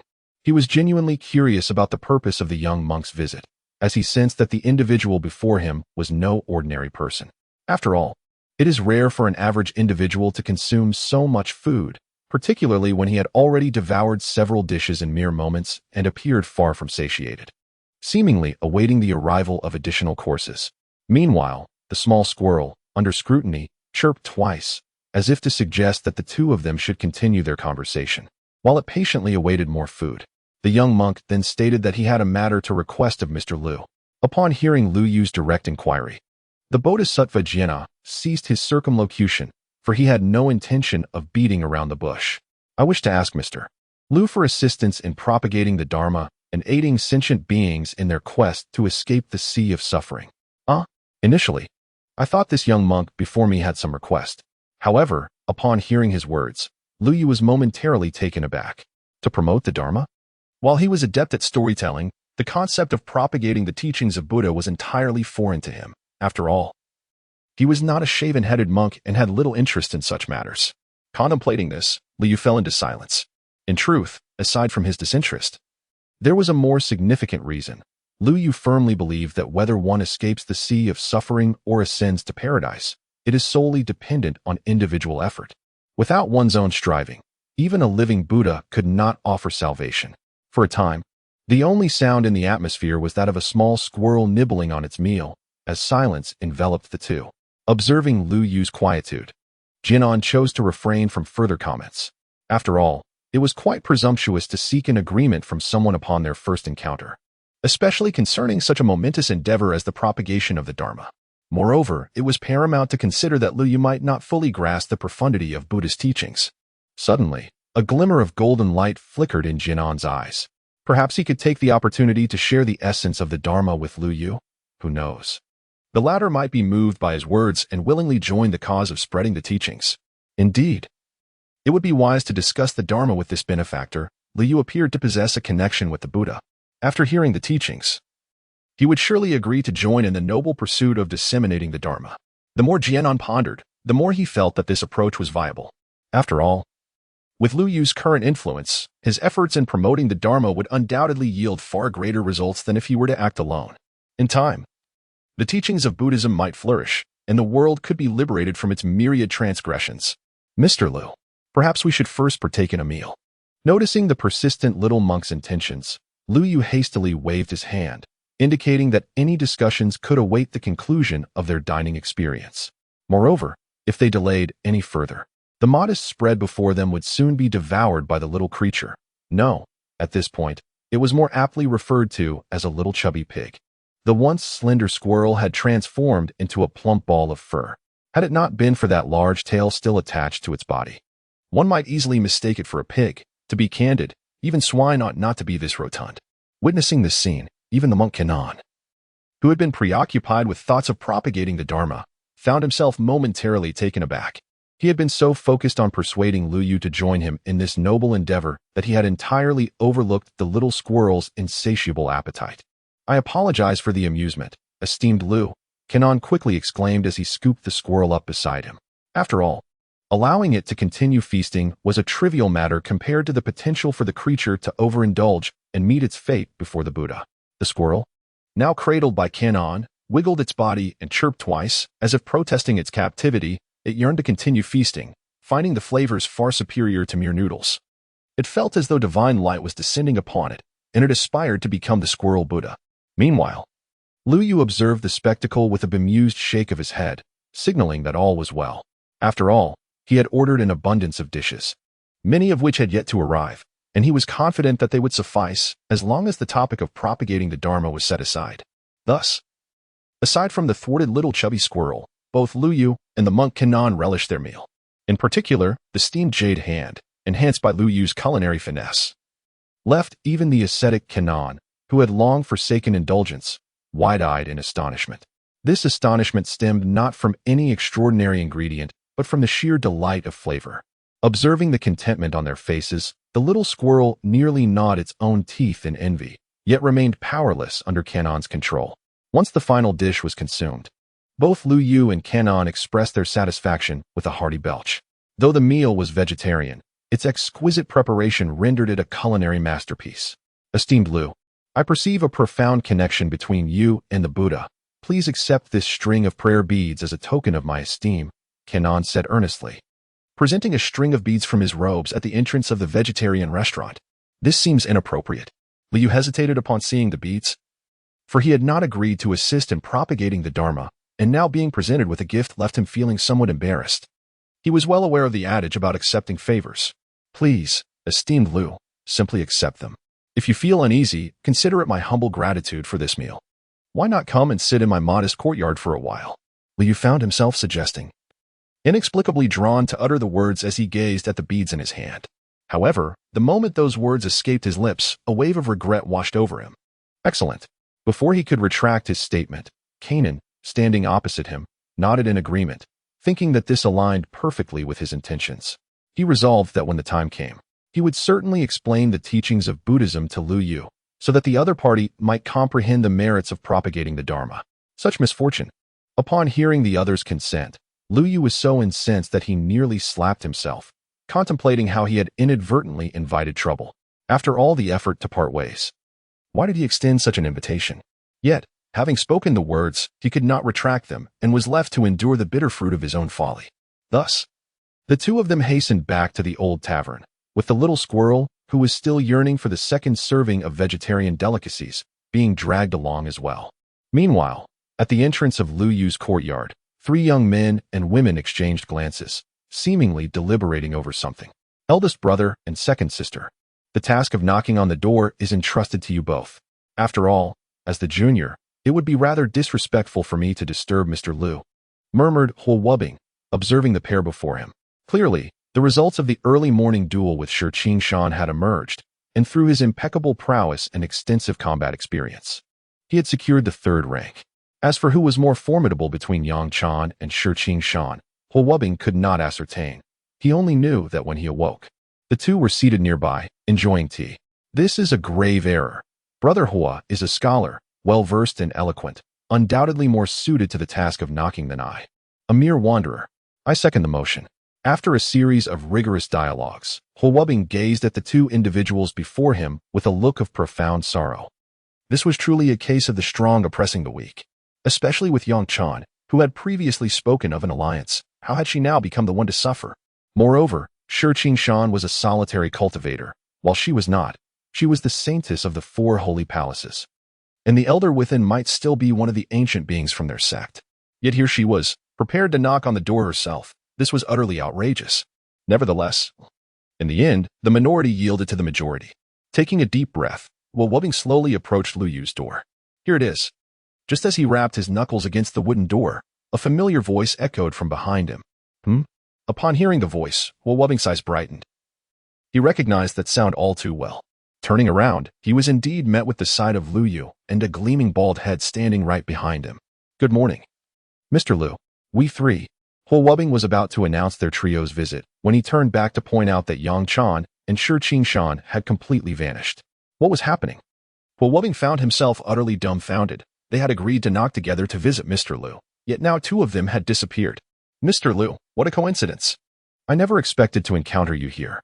Just as Huo Wubbing pondered the whereabouts of his companions, another voice emerged from around the corner of the courtyard.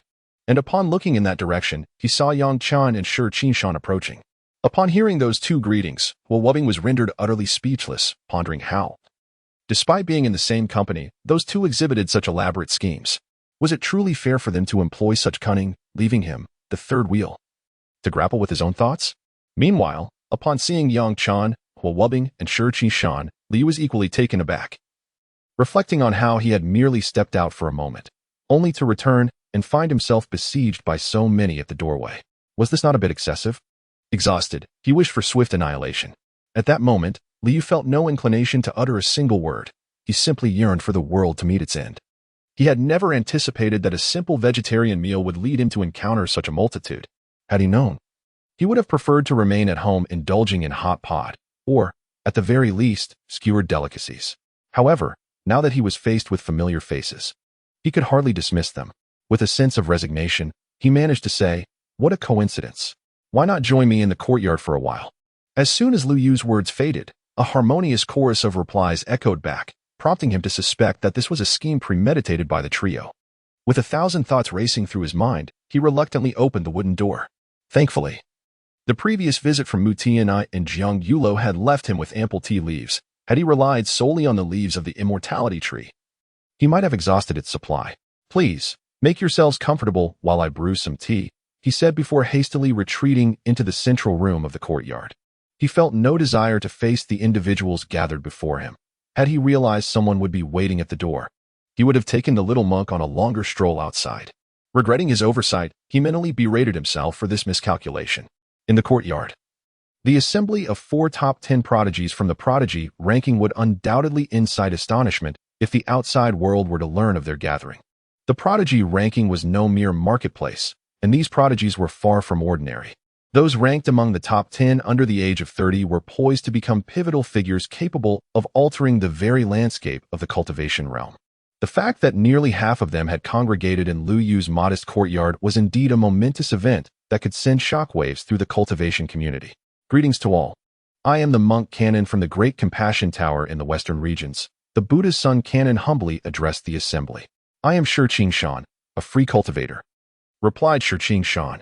Yang Chan from the 4 holy palaces, it is an honor to meet you. Buddha's son, added Yang Chan while wubbing from the Diqian Academy. Master, what breed is that pig beside you? Its fur is remarkably lush, he inquired. Let me go, or I shall turn him into a pig. Came a squeaky voice from the little squirrel. After a lively exchange, the atmosphere was pleasantly harmonious, save for the slight restlessness of the little squirrel.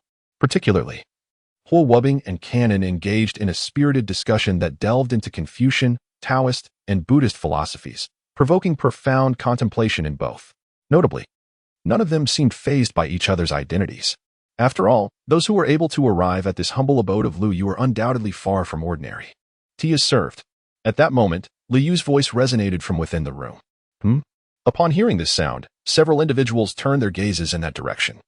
The small courtyard was filled with a fragrant aroma, a lingering and gentle essence wafting through the air, momentarily captivating everyone's senses. What kind of tea is this? Even Yang Chan and Huo Wubbing, who had frequently indulged in the elixir leaf-infused tea, could not help but exclaim in admiration, particularly for Yang Chan. This refreshing scent struck a chord of familiarity amidst its strangeness, as if she had encountered it before. Yet, upon deeper reflection, the memory eluded her. In truth, Yang Chan's reaction was not misplaced. The tea this time was primarily brewed from the leaves of the mother plant of the 4 holy palaces, with a touch of tribute tea from the Diqian dynasty blended in. The origin of this particular brewing method stemmed from an accidental mix-up by Lu Yu last night. Though it was a deliberate concoction crafted with intent, the blend of the 2 teas mitigated subtle flavor shortcomings while enhancing the overall fragrance. Tea is served. Everyone come and enjoy. As Lu Yu's voice resonated, ethereal energy drifted from the teapot, casting a divine glow upon the table as if rain of light were falling. Lu Yu, seemingly oblivious to the aura surrounding him, poured a cup for each person, even ensuring that the little squirrel received its share. This gesture instantly alleviated the squirrel's earlier irritation, and for a fleeting moment, it contemplated joining Lu Yu's revelry.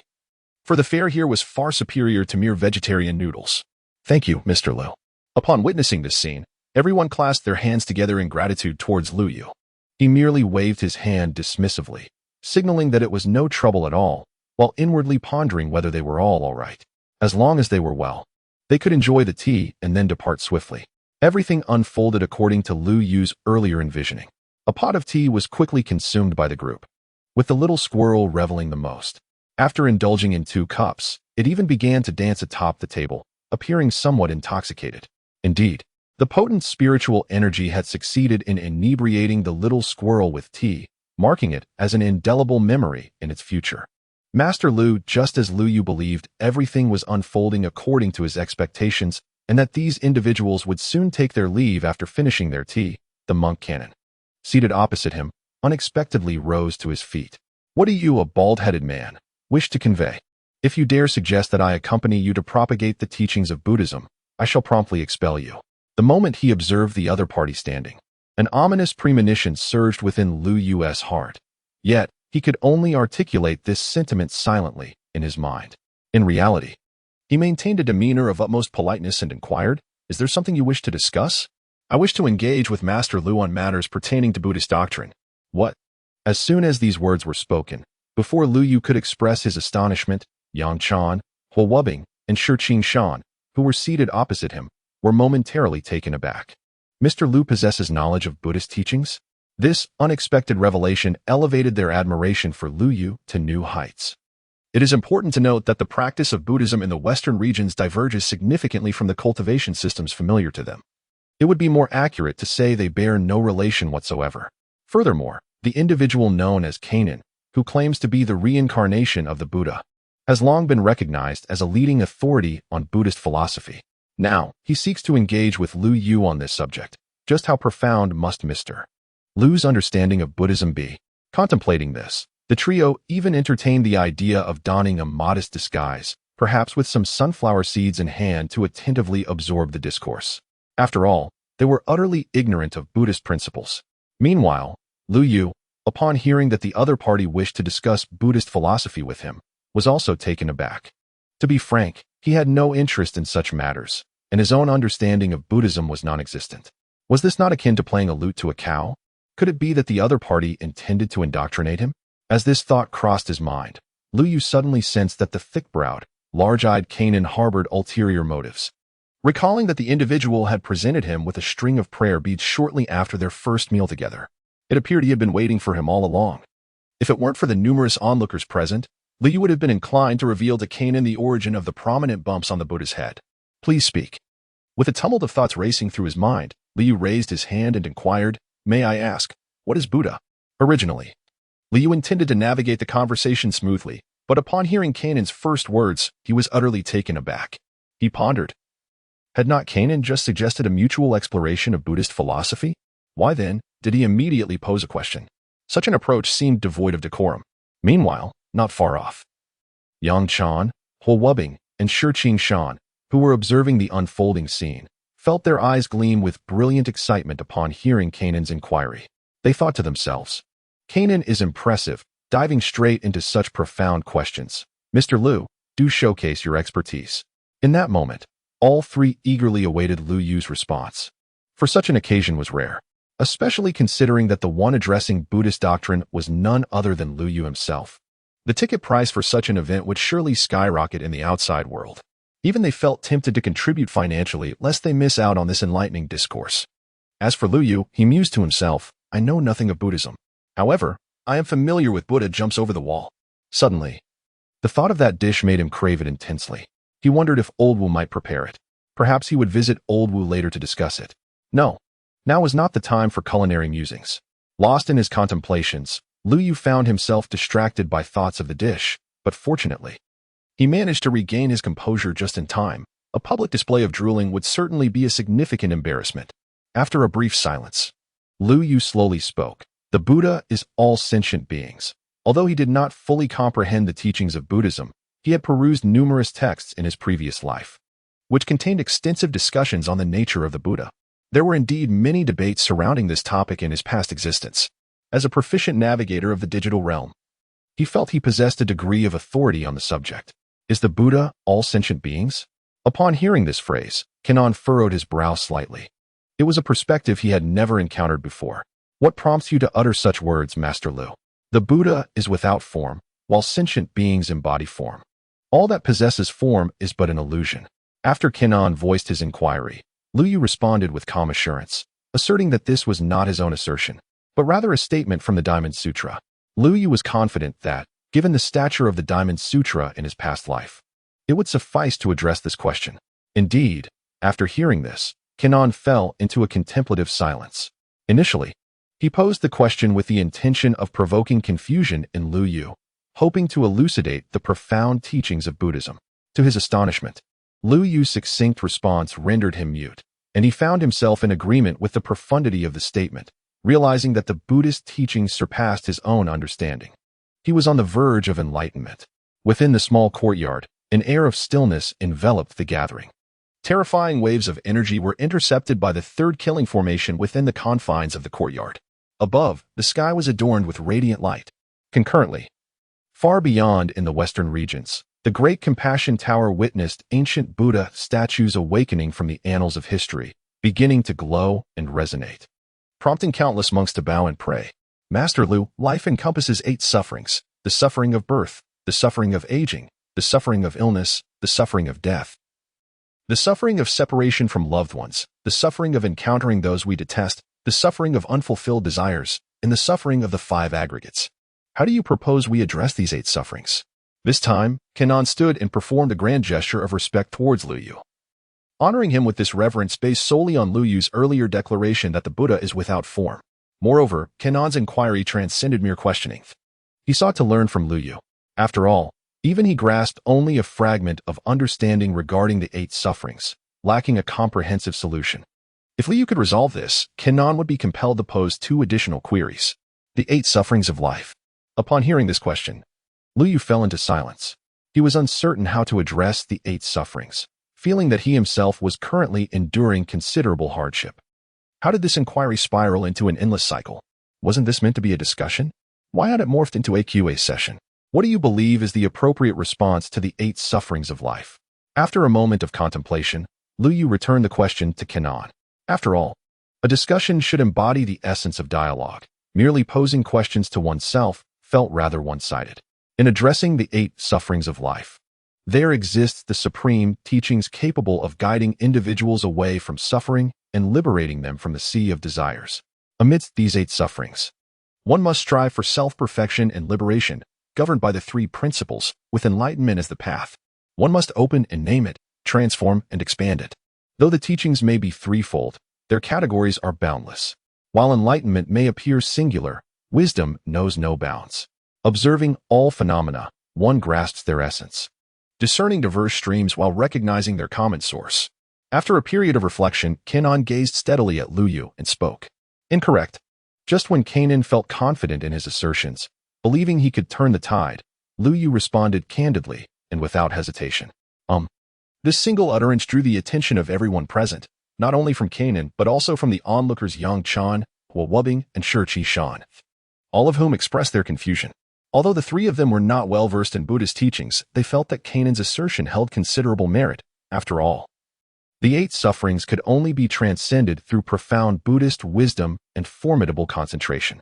While Mr. Liu possesses extraordinary abilities, outrightly dismissing the opposing viewpoint seemed rather unseemly. May I ask for your guidance, Master Liu? On the other hand, upon hearing this remark, Kenan refrained from any rebuttal.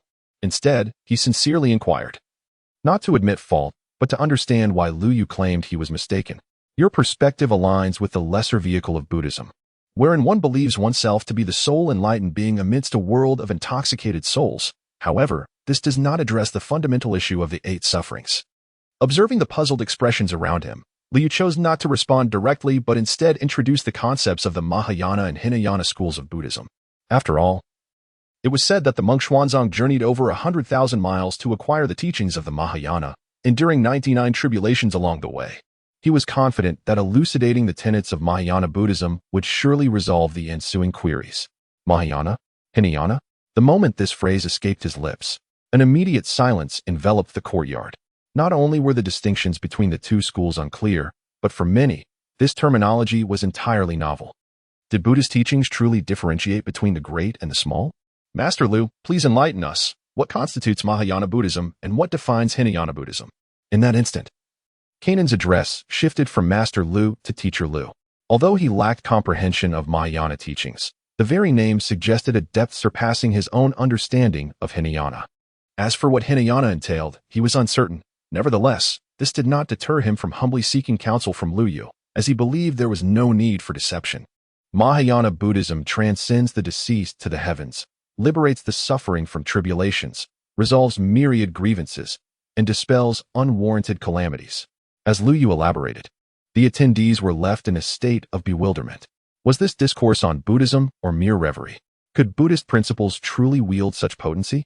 Not only Yang Chan, Hua Wubing, and Shi Shan, but even Kenan, a dedicated propagator of Buddhist teachings, found himself momentarily speechless. As a practitioner, he had never fathomed the immense capabilities of Buddhist doctrine.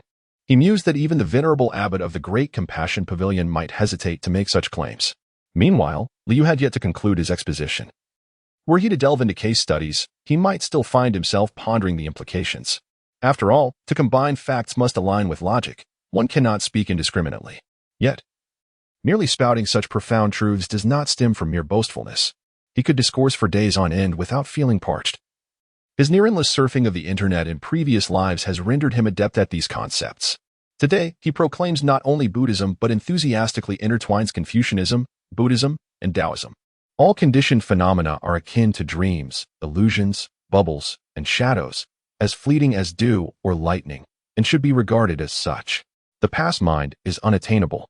The present mind is unattainable, and the future mind is unattainable. As the explanations proliferated, a luminous radiance began to emanate from Liu.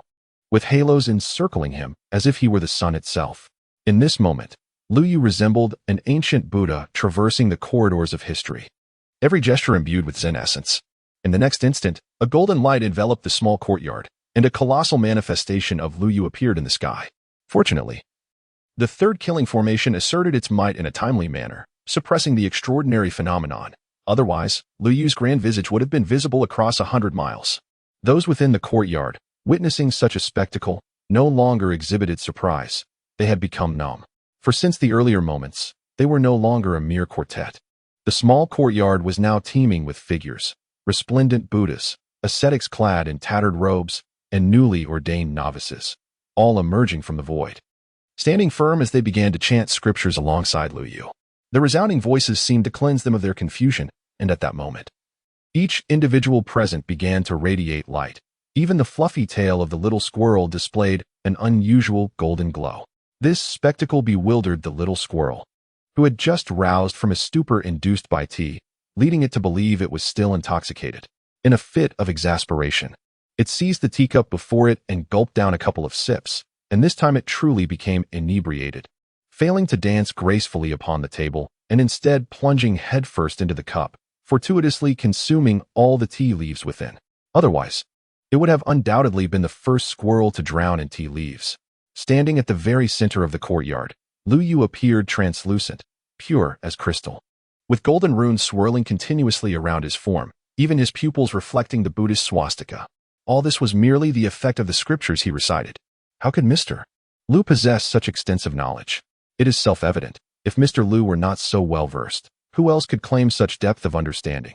This is precisely what underscores Mr. Lu's remarkable prowess. Indeed, Mr. Lu is formidable, and the profundity of Buddhist teachings is undeniable, yet I find myself inclined to inquire about other matters. This statement seemed to suggest that no one else desired to ask questions.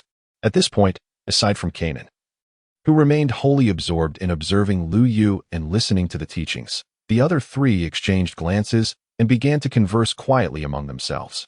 After all, the profound teachings of Buddhism, while beneficial in some respects, are merely a small aspect of their spiritual journey. Seizing the opportunity presented today, they yearned to inquire more about their personal cultivation. The monk, Kanan, made his inaugural appearance today, and it would be unreasonable to allow him to monopolize the moment. Particularly, Yang Chan and Ho Wubbing had been eyeing this opportunity for several days. However, they found themselves at a loss for words. Today, seeing Lu Yu's demeanor, which suggested he would answer all questions, reignited their previously subdued thoughts. Who would dare to let such an opportunity slip away? As they contemplated this, the three exchanged glances, posing the most crucial question. Subsequently, two of them exchanged knowing looks directed at one individual. Why me again? Ho Wubbing thought, feeling a wave of resignation wash over him upon meeting their gazes. Indeed, the burden of initiating the inquiry had fallen upon him once more. Frustrated, he felt like lamenting aloud. Had he not been a scholar and unable to best the two before him, he would have insisted on practicing alone. Was this not a form of bullying the honest? Just then, Lu Yu's chanting abruptly ceased. The reason was simple. He had only intended to convey so much today regarding Buddhist doctrine. There was no further explanation. He had reached his limit. Reserving the rest for a later time, he planned to briefly touch upon the classics of Confucianism and Taoism as well. For failing to do so would not adequately showcase his extensive knowledge as an adept practitioner. The Tao that can be spoken of is not the eternal Tao. The moment he spoke, the words were nothing short of classic, resonating with wisdom. As he began to speak, Lu Yu's aura transformed dramatically. The previously radiant light of Buddhism shifted into an ethereal purple mist, leaving those present utterly astonished. Wait, I haven't even said anything yet. Ho Wubbing murmured, momentarily taken aback. However, upon further reflection, he found this turn of events advantageous. It spared him the trouble of speaking, thus avoiding the embarrassment of being the only one left in ignorance when the other two pretended not to understand. The named is the beginning of all things, while the nameless is the mother of all. As he recited from the Tao Te Ching, the atmosphere in the courtyard shifted again, and three colossal ethereal figures materialized behind Lu Yu, their powerful presence filling the space. At that moment, Yang Chan was entranced, gaining clarity on many previously perplexing aspects of her cultivation. Had she not deliberately suppressed her abilities before arriving, she felt she could have instantly ascended to the realm of the respected, and not just at a novice level. Huowubing and Shi Qinshan were equally enraptured by the unfolding scene. Indeed, aside from the uniquely esoteric nature of Buddhist practice theories and systems, numerous other systems of cultivation share significant commonalities. Particularly, the Tao Te Ching, with its succinct yet profound 5,162 characters, encapsulates the essence of the Grand Tao, and it is no exaggeration to regard it as the pinnacle of Taoist teachings. The mysterious, as the primordial ancestor of nature, embodies the grand principle of manifold distinctions. It is said to be subtly profound, hence referred to as the subtle. However, the Tao Te Ching did not fully satisfy Liu Yu's intellectual curiosity here. Having extensively studied Taoism as a native religion in his previous life, he felt compelled to delve into the contents of the Biopoesie, a monumental work of Taoism compiled by Guhong during the Jin dynasty. This text comprises 8 volumes, with the inner chapters discussing the techniques of breath control and symbolic writing, while the outer chapters expound upon the gains and losses of the world. It stands as one of the most revered texts within Taoism.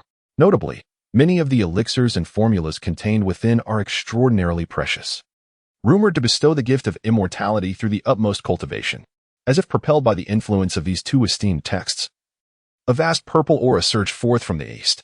At this moment, the millennium-old tree atop the Four Saints Palace, now the leader of the Orthodox Alliance, astonishingly bloomed, heralding a further extension of the Taoist Alliance's fortune by 30,000 miles. Just when everyone in the courtyard anticipated that Liu Yu would conclude with this supreme Taoist scripture, he abruptly shifted the narrative. The expansive purple aura dissipated in an instant, replaced by a surge of righteous energy emanating from an unknown source, swiftly accompanied by a refreshing breeze. Indeed, Liu transitioned seamlessly to Confucian texts, with the interchange between the 2 schools of thought appearing entirely natural, as if it were always meant to be this way. Heaven is represented by the Qian hexagram. Kuan represents the earth. Mind depot. Mountains and waters are hazy. Indeed, even as the discourse of the Biopoesie was only halfway through, Liu Yu was already contemplating what to expound upon regarding Confucianism. Although it is true that Confucianism and Taoism share a certain kinship, they are not akin to the foreign teachings of Buddhism. However, upon closer examination, considerable distinctions exist between the 2. A misstep could render his previous explanations futile and severely compromise the subsequent content, a notion intolerable to him as a seasoned storyteller.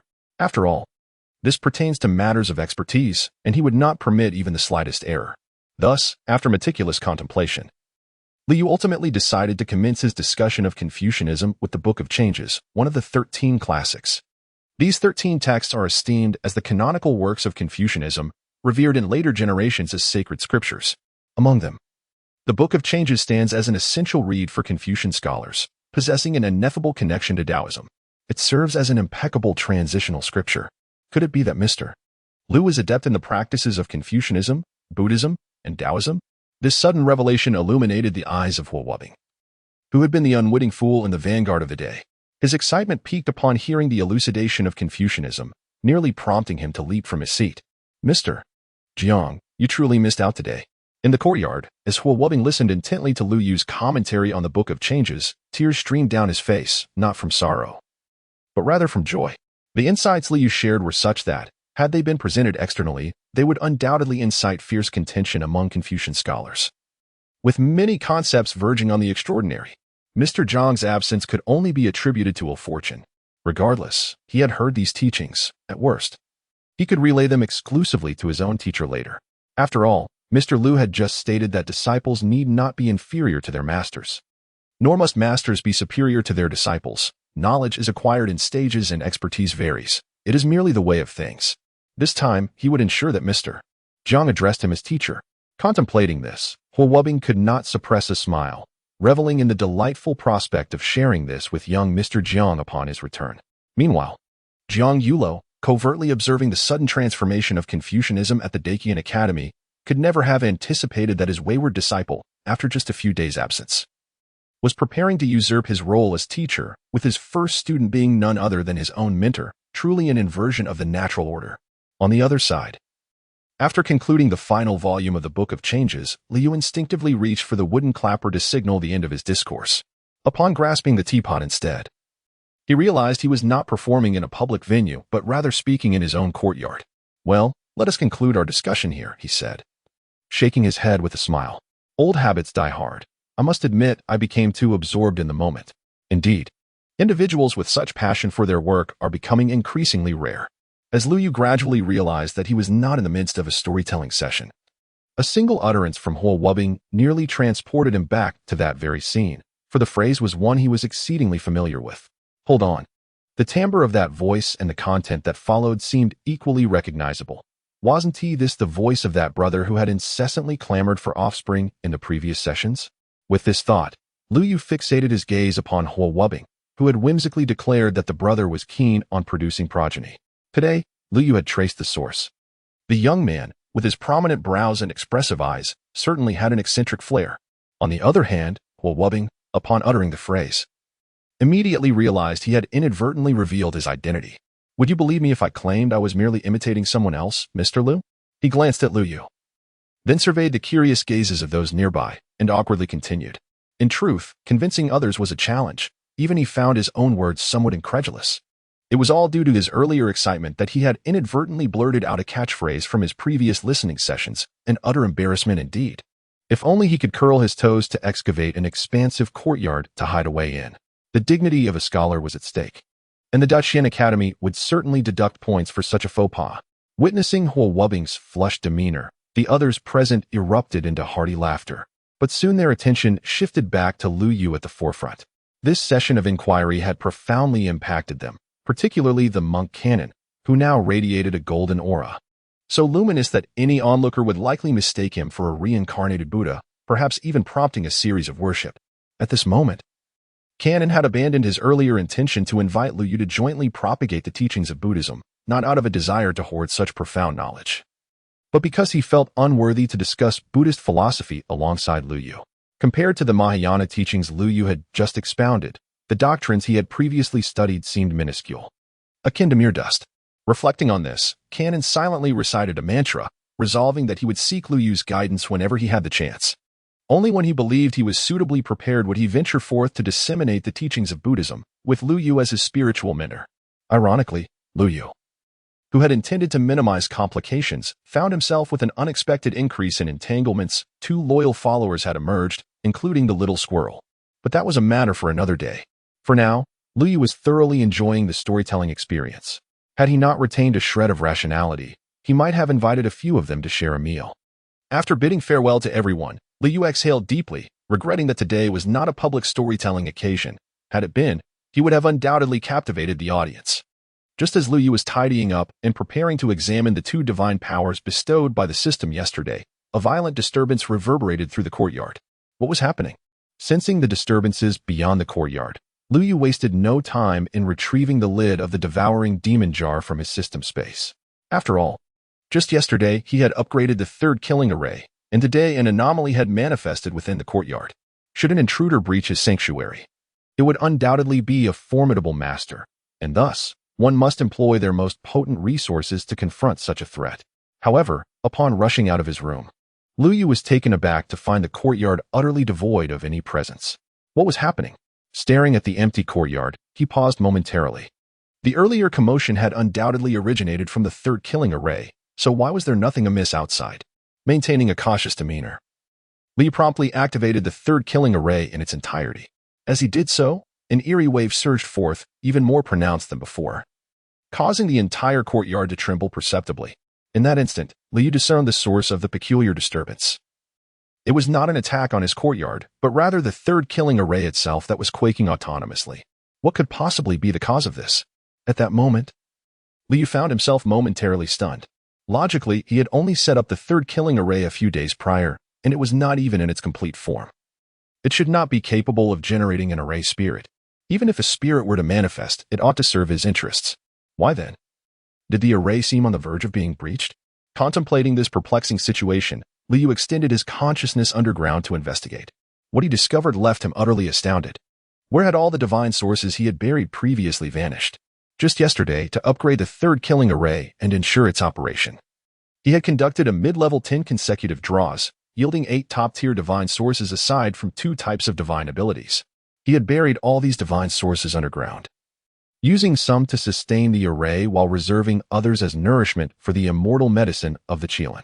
Now, upon inspection, Not only were the divine sources needed to maintain the array missing, but the nourishing divine sources for the Qilin immortal medicine had also entirely disappeared. This led Liu to seriously suspect whether thieves had invaded his underground sanctuary. Otherwise, how could such a vast quantity of divine sources, amounting to tens of thousands of pounds, be absorbed in a single night? However, this notion was swiftly dismissed by Liu Yu himself. After all, the protective formations he had established to safeguard the divine sources remained intact. Moreover, if someone possessed the capability to stealthily extract divine sources through the array, they would not merely take the divine sources. The Qilin immortal medicine was undoubtedly more coveted, and Liu Yu could hardly believe anyone would overlook its value. Could it be that the upgraded third killing array consumed resources at such an alarming rate? After a moment of silence, Liu Yu turned his gaze towards the third killing array he had established. Yet, upon further reflection, something seemed amiss. He had not set up a complete third killing array. Even if it were complete, such rapid consumption was unfathomable. Was it a bottomless pit? This is why the third killing array currently lacks a spirit and remains silent. If it could utter a single word, the courtyard would undoubtedly be filled with fragrant aromas. Indeed, the energy consumed is entirely from the third killing array and was expended in an instant. However, the speed at which it was depleted is perplexing. The array would like to scold Liu Yu for all the nonsense he spouted earlier, which conjured numerous anomalies within the courtyard. Were it not for its desperate operation, onlookers would have long since witnessed the spectacle. It is fortunate that it is frugal. Had Liu Yu continued his absurd ramblings without the support of divine essence, he would have been prepared to absorb the energy of the immortal Qilin elixir. Ah, what a blessing! Meanwhile, Liu Yu, oblivious to this predicament, could only shake his head in resignation. Although the consumption was considerable, the third killing array must not be interrupted. After all, the Qilin elixir and the treasure trove he possessed relied on the protection of the array. He had initially intended to save up for a high-level 10 consecutive draws, but now it seemed he would have to exhaust it. Indeed, one should not speak carelessly. Excessive chatter only leads to regret. In the next moment, Liu Yu directed his gaze toward his mere 400,000 storytelling points. With divine essence depleted and the third killing array on the verge of collapse, he had to acquire divine essence once more. System, I desire 40 consecutive draws. In a room filled with incense, Liu Yu donned a fresh set of garments and tidied up the space. During previous lotteries, he had wished for unparalleled martial arts or miraculous treasures, yet this time, he solely craved an abundance of divine essence. His courtyard could not be devoid of the third killing array, much like the West could not be without Jerusalem. Earlier, in order to maintain the array's operation, he had even sacrificed the divine essence he had reserved for his cultivation, essence of the highest caliber that he had always hesitated to use. Yet, for the sake of the array, he had no choice. 40 consecutive draws, here I come. Gritting his teeth at the sight of his scant 400,000 storytelling points, Liu Yu decisively pressed the confirmation button. With a humming sound, perhaps due to the multitude of cards in this draw, a brilliant golden light erupted within the room. Accompanied by a surge of energy, the third killing array outside the courtyard trembled once more, its divine essence reserves diminished by nearly half. This revelation caused Liu Yu, who was acutely aware of the state of the divine essence, to feel a pang of regret. In that moment, he began to understand why the divine essence was vanishing so rapidly. Perhaps it was due to the system's lottery draws. At this instant, the system also felt an urge to express its frustration, but fortunately, it was a civilized system and managed to restrain itself. In the following moment, 40 golden cards materialized before Liu Yu, yet upon witnessing this spectacle, he could not muster any joy. After all, these were the savings he had accumulated for a high-level 10 consecutive draw, and now he had to expend them. The sensation was nothing short of heart-wrenching. Commence. After a brief silence of 2 seconds, Liu Yu could no longer remain quiet. After all, the story points had already been exchanged. It was too late to express regret. Ding. Congratulations to the host for acquiring 30 units of herbal essence. Upon receiving the first system notification, Liu Yu, who had only just experienced heartache, found that his pain had dissipated, replaced by an overwhelming sense of suffocation. What is this contraption? Although he had just declared his disinterest in cultivation techniques, the sudden acquisition of 30 bottles of herbal essence was bewildering. Why not bestow upon himself 30 bottles of poisonous extract instead? This was supposed to be an intermediate lottery, costing 10,000 storytelling points per attempt, not a mere beginner's draw. Such an abundance of herbal essence seemed excessive. In this moment, Lu Yu felt a pang of regret. Wishing to voice that he had mislicked, but he had intended to select a single draw, perhaps even a tenfold draw would suffice.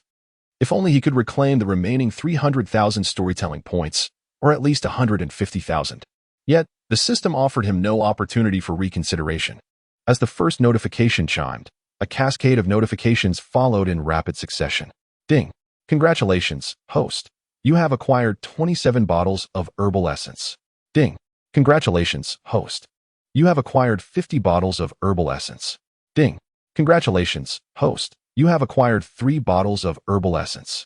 The relentless barrage of notifications transformed Lu Yu's collection of herbal essence from a mere few bottles to over 200, with the number continuously escalating. As he listened to the monotonous rewards, he became numb to it all. Destruction would be preferable. He felt as though his life had lost all vibrancy, to the extent that he no longer wished to participate in the storytelling event 2 days hence. To exchange over 400,000 storytelling points for a mere trove of herbal essence was unbearable. Even a capitalist would shed tears at such a loss. This wretched system ought to be hung upon the lightning rod atop the 36th heaven, where even the 9 heavens thunderbolts, striking 30 times a day, would seem insufficient. Ding! Congratulations, host. You have acquired 5,000 pounds of secondary divine source. Just as Lu Yu pondered how to mitigate his losses, a singularly distinctive message flashed through his mind. Divine source? Amidst a myriad of verdant bottles and jars in the storage space, Lu Yu finally beheld something distinctly different. Although the spiritual essence emanating from these items was neither exceptionally pure nor abundant, they were, nonetheless, divine sources. Lu Yu had never anticipated that he would find such joy in a divine source tainted with impurities. Indeed, as the adage goes, absence of comparison breeds no harm. Even a flawed divine source now seemed preferable to the verdant herbal liquid in Lu Yu's eyes. After all, any divine source could activate the 3rd killing formation, whereas the herbal liquid could not. Whether it was the influence of this divine source or the efficacy of Lu Yu's prayers, the rewards from the system had indeed transformed from herbal liquid into something far more valuable. Ding! Congratulations, host, for acquiring 3,000 pounds of medium-quality divine source. Ding! Congratulations, host, for obtaining the longevity talisman. Ding! Congratulations, host, for acquiring 2,500 pounds of high-quality divine source. Ding! Congratulations, host, for obtaining 9,000 pounds of top-tier divine source. Ding! Congratulations, host. Despite a few initial setbacks, the subsequent rewards aligned splendidly with Lu Yu's desires. In no time, various sizes of divine sources had accumulated to nearly 500,000 pounds. With these divine sources at his disposal, Lu Yu was confident that even if he orchestrated the complete 3rd killing formation, it would suffice for indulgence over many days. Ding! Congratulations, host, for unlocking the ancient path of human trials. Would you like to commence now? Just as Lu Yu was reveling in the continuous influx of divine sources, the final notification jolted him back to attention. The ancient path of human trials? Upon scrolling to the end of the system message, the prominent words ancient path of human trials leapt into his view, accompanied by a brief description of the path. Ancient path of human trials. Legends speak of the ultimate destination of the path as the realm of ultimate truth, concealing the secrets of enlightenment, danger level, extremely high. Although the introduction to the ancient path was scant, the mere mention of enlightenment ignited a spark in Lu Yu's eyes. He understood all too well the significance of this term. Achieving enlightenment would place him at the pinnacle of the cultivation realm, liberating him from his previous trepidation. Henceforth, any who dared to scheme against him would find themselves ensnared in the 3rd killing formation as mere fodder. Taking a deep breath, Lu Yu resolved to embark on the ancient path of human trials. Such an extraordinary opportunity was not to be squandered. As for potential dangers, he could always retreat if need be. After all, while he may lack certain skills, the art of strategic withdrawal was one in which Lu Yu excelled. Especially at this moment, with numerous boundary-breaking talismans in hand. Shall I commence the ancient path of humanity now?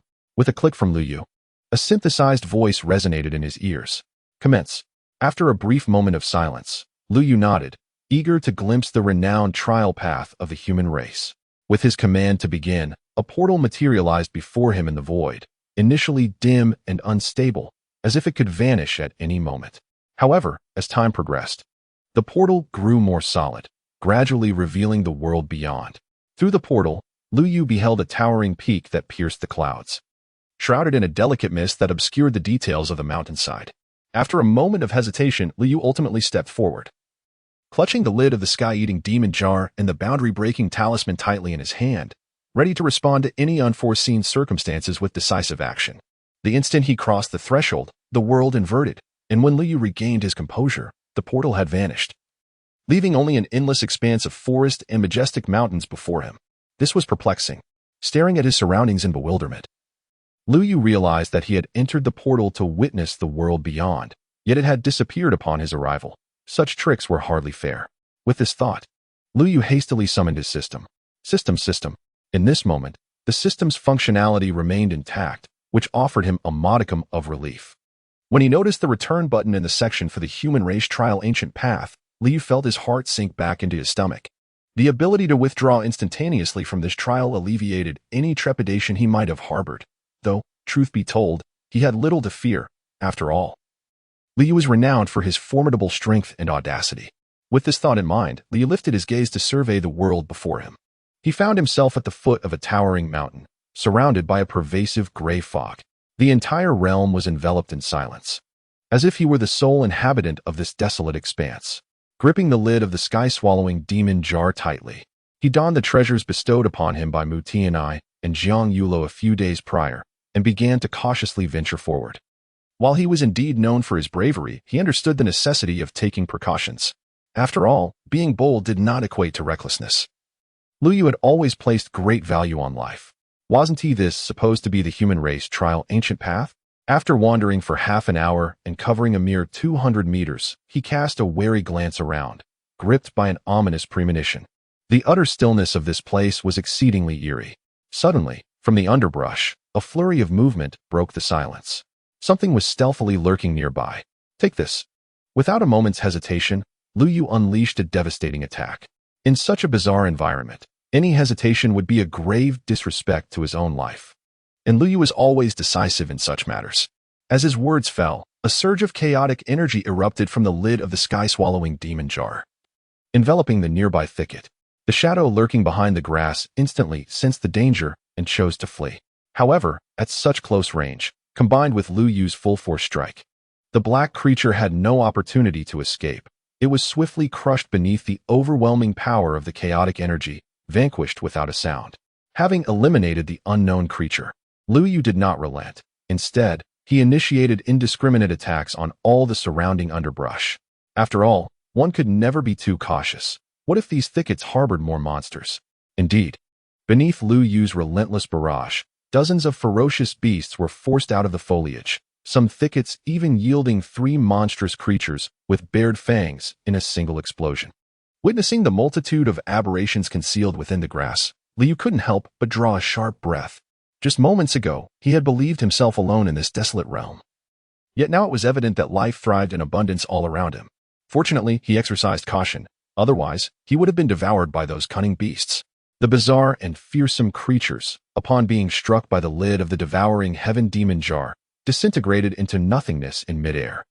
Just as Lu Yu was poised to pursue his advantage and reduce the surrounding foliage and trees to powder, a voice echoed from a short distance away. "Senior, please spare my life." Upon hearing this voice, Lu Yu furrowed his brow. How could there be someone in such a desolate place? However, upon further contemplation, it seemed only natural for there to be individuals in the ancient trial grounds of the human race. The absence of any would indeed be peculiar. Who dares to hide? Come forth at once. Gripping the lid of the devouring heaven demon jar tightly, Lu Yu called out sternly in the direction of the voice. The earlier concealment of those strange beasts in the underbrush left him with little room for complacency, for life was precious and singular. "Senior, please do not take action. We are all emerging now." Upon hearing the previously pleading voice, Lu Yu instinctively assumed there was but a singular individual present. However, to his astonishment, a throng emerged from the forest. The sight of so many figures sent a shiver down his spine. After all, he stood alone before this multitude. Should a confrontation arise, he would undoubtedly be at a disadvantage. Perhaps he could seize this moment to strike them down with the lid of the devouring demon jar? After a brief but intense internal struggle lasting half a second, Lu Yu gradually raised the lid of the jar. For who, in their right mind, would take refuge in the woods unless they were up to no good? Moreover, Such a large gathering was suspicious had he not exhibited his prowess moments ago. He might have fallen prey to these individuals. The more he pondered, the more he felt an unsettling undercurrent to the situation. While harboring ill intentions is unwise, vigilance against others is prudent. This was his first foray into the trials of the human clan's ancient path, and a cautious approach was certainly warranted. My sincerest apologies for the misunderstanding that has arisen, he began. We were unaware of your presence here, and we are willing to offer treasures as a gesture of our sincerity. Compensation for a strike from me? What nonsense! The moment Lu Yu heard the word compensation, he lowered the lid he had already raised. It was not for the sake of the meager recompense. Rather, he feared that acting rashly could lead to the unintended harm of innocence. After all, he was renowned as a benevolent figure, and such reckless behavior was beneath him. Additionally, the young men and women before him exuded an air of nobility and cordiality. Perhaps there was indeed a misunderstanding at play. Nonetheless, to err on the side of caution, Liu did not stow the devouring demon jar away but kept it at the ready, prepared to react swiftly should danger present itself. What kind of compensation do you offer? And who, may I ask, are you? He inquired with a smile. Upon witnessing Lu Yu's grin, the young individuals instinctively trembled, an ominous premonition rising within their hearts. Yet, they acknowledged that their initial actions had been misguided. They had not anticipated the presence of others in this forsaken place. We are disciples of the Falling Blossom sect from the third city of the trial's ancient path, they replied. The forest fell silent, and before Lu Yu lay a veritable mountain of treasures. The young men and women continued to rummage through their belongings, anxious that their offerings might fail to meet Lu Yu's expectations, fearing he might retaliate against each of them. They had witnessed how swiftly the beasts had perished, and they knew that their own physiques were far inferior to those creatures. They could hardly withstand a similar fate. Meanwhile, Lu Yu stood before them, a broad smile gracing his features, contemplating how delightful the human clan's trials of the ancient path were. He had scarcely arrived when he found himself in possession of such an abundance of treasures. Although the devouring magic jar in my possession may not be as formidable, it appears to be quite impressive nonetheless. This is a fine place, one I shall visit frequently henceforth. Senior, do you believe this is sufficient? After 5 minutes had elapsed, several individuals gazed at Lu Yu with a tearful expression, stating that these treasures constituted all they possessed.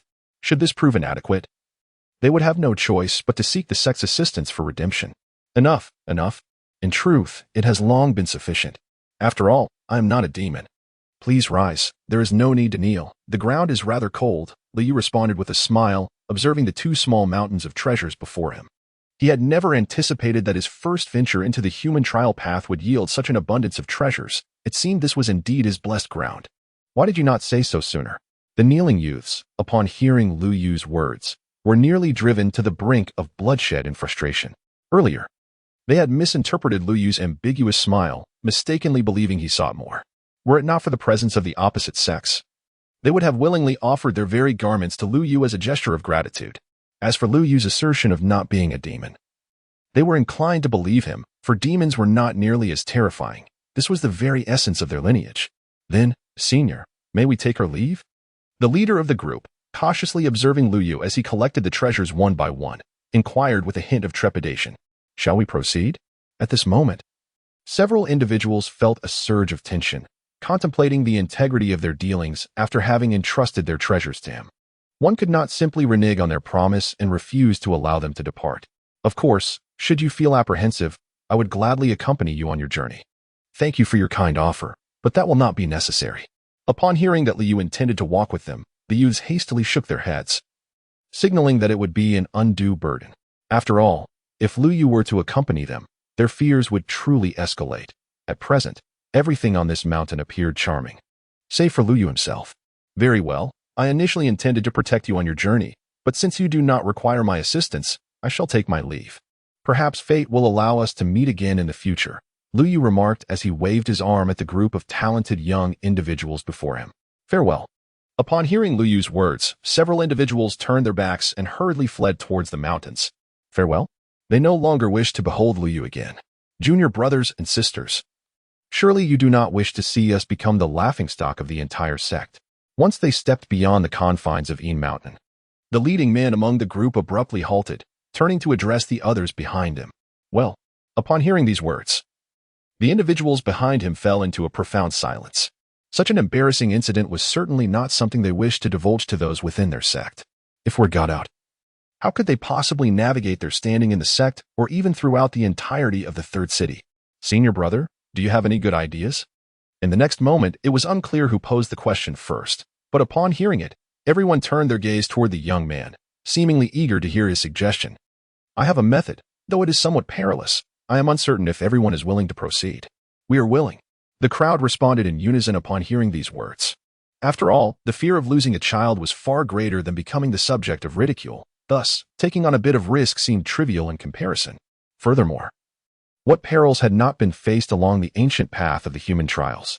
Very well, I wonder if my fellow disciples are familiar with the 8 Treasures Ridge? Meanwhile, at the foot of the mountain where several individuals had just parted ways, Lu Yu was diligently placing treasures into his spatial pouch. Although these items were not particularly valuable, the joy of his harvest enveloped Lu Yu's heart. After all, this marked his first gain along the ancient path of humanity, a splendid start. Thus, Lu Yu spent over an hour meticulously collecting all the treasures from the ground. Now, as he surveyed the trial's ancient path, it no longer appeared ominous and eerie. Instead, it was infused with vigor and abundance. After making a slight adjustment to his state of mind, Lu Yu resolved to venture forth from the mountain. After all, a trial path could not be traversed by lingering in one spot. He needed to explore further, for he might encounter more delightful and endearing souls along the way. Just as Lu Yu was preparing to depart, a flickering point of light suddenly shimmered atop the mountain before him. With a newfound treasure in hand, Lu Yu brimmed with confidence. As he observed the flickering lights, his eyes sparkled in response. Just as he contemplated leaving, something glimmered on the mountainside. What did this signify? It indicated that he was the chosen one, and treasures awaited his discovery. With this thought, Lu Yu grasped the sky-devouring demon jar tightly and began his ascent up the mountain. Fortunately, the shimmering lights originated from a cave located halfway up, and it did not take long for him to reach it. The radiance emanated from within the cave, and as he approached, he could sense a profound wave of spiritual energy. Surely, something extraordinary lay within. Based on the intensity of the spiritual aura, Lu Yu concluded that the cave must harbor valuable treasures. After all, it was inconceivable for it to emit such light without possessing remarkable items, let alone the thick spiritual energy enveloping it.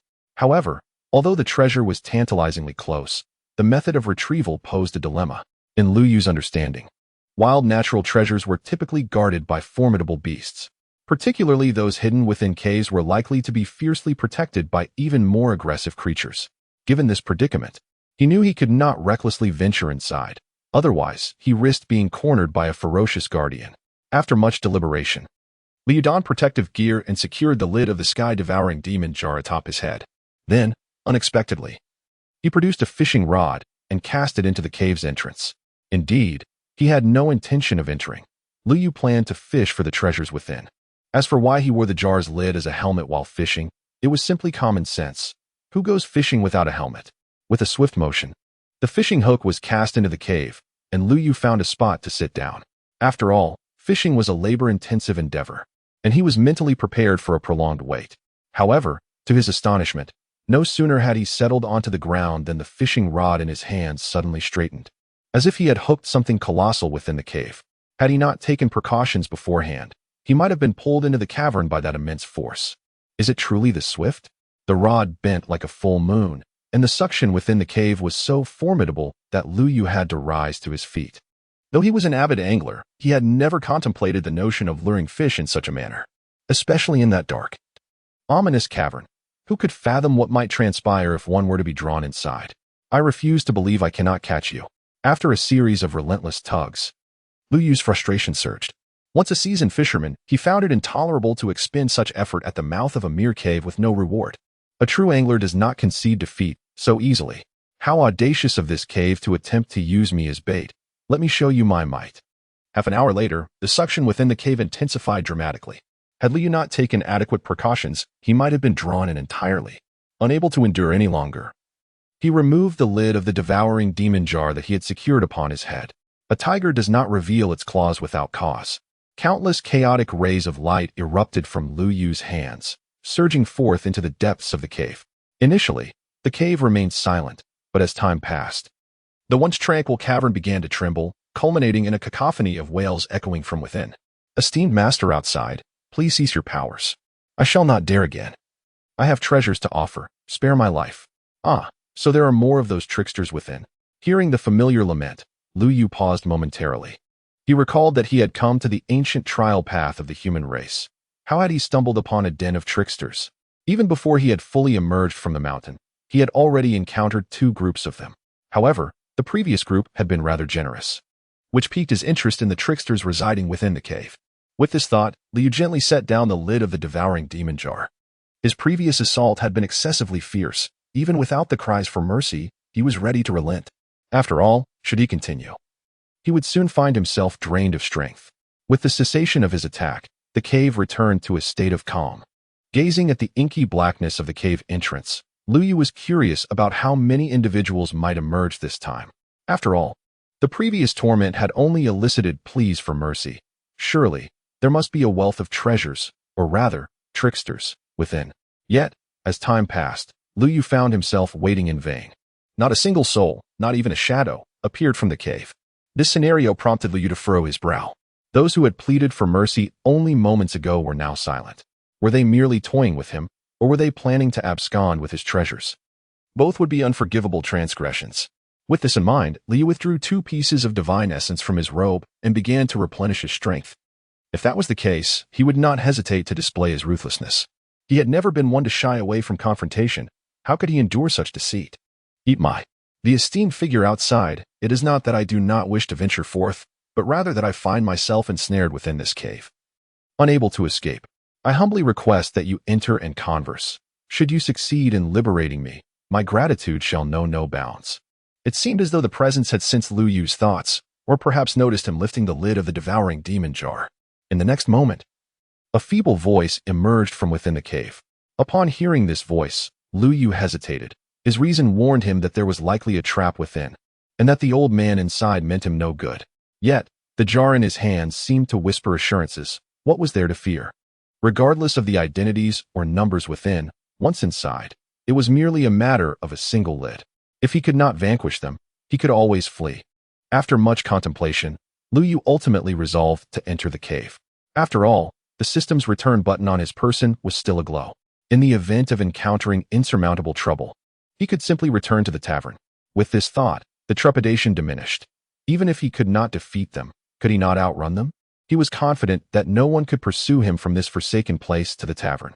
Outside, it was well known that Lu Yu was renowned for his courage, cunning, and speed. With determined footsteps echoing in the air, Lu Yu stepped boldly into the cave. Contrary to his expectations, Lu Yu had imagined the cave to be akin to a paradise, narrow outside, yet expansive within. However, upon entry, he discovered that the interior was even more dilapidated and shabby than it appeared from without. It was so wretched that even a bear would disdain to winter here. The inscription of a humble abode could easily be rewritten into a luxurious villa overnight. Just as Lu Yu was about to inquire about the presence within, a thick, gray mist surged forth from the depths of the cave with remarkable swiftness, prompting him to retreat hastily towards the entrance. It seemed that treachery indeed lurked within. Fortunately, he had not ventured too far inside, and it appeared that he could no longer trust the words of the old man. As he was on the verge of exiting, the dense gray mist abruptly ceased its advance, and from within it, an elderly man with hair as white as snow slowly materialized. I did not recognize the arrival of a great being earlier. I offer my sincerest apologies for any offense caused. After uttering these words, the old man bowed deeply to Lu Yu, his eyes glinting with a hint of cunning. Since you have entered, allow this old man to compensate you adequately. Before Lu Yu could grasp the situation, the elder suddenly struck, his pallid hands reaching directly for Lu Yu's head, while a thick fog enveloped the cave, severing Lu Yu's escape route. Little human, I could not act against you outside. Now that you have entered my domain, you shall obediently meet your demise. Do you not feel as though your body is rendered immobile? This mist, even your ancestors would find themselves powerless after a mere breath.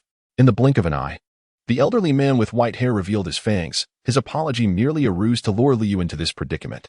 However, in the next moment, an unexpected turn of events unfolded. Lu Yu, whom he presumed to be incapacitated by the toxic mist, brandished the battered lid in his hand and struck at him. Instantly, half of the old man's body vanished, and an overwhelming sense of terror surged through him, for he realized that it was he, not Lu Yu, who was rendered immobile. I didn't quite catch what you just said. Please repeat it. Liu murmured, lifting the lid of the devouring jar and blowing away non-existent dust. Witnessing this scene, the old man, now reduced to half a body, couldn't help but swallow hard.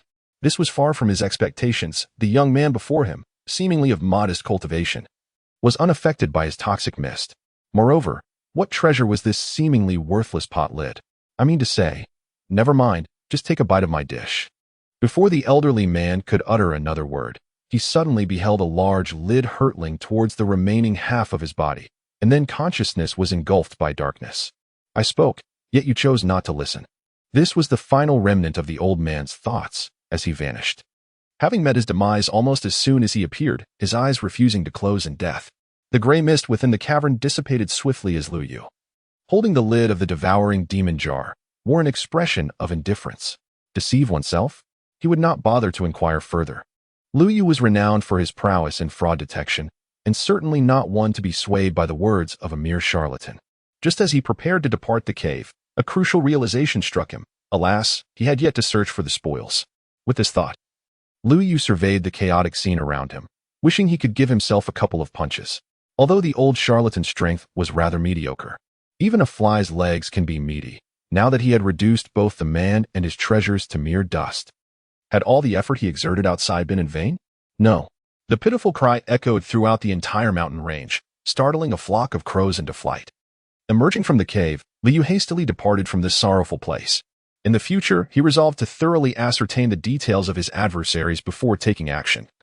Such rash behavior was hardly befitting of a cultured storyteller. Where should he venture next? Once he truly stepped beyond the confines of the mountains, Lu Yu surveyed the vast expanse before him, momentarily at a loss as to which direction to pursue.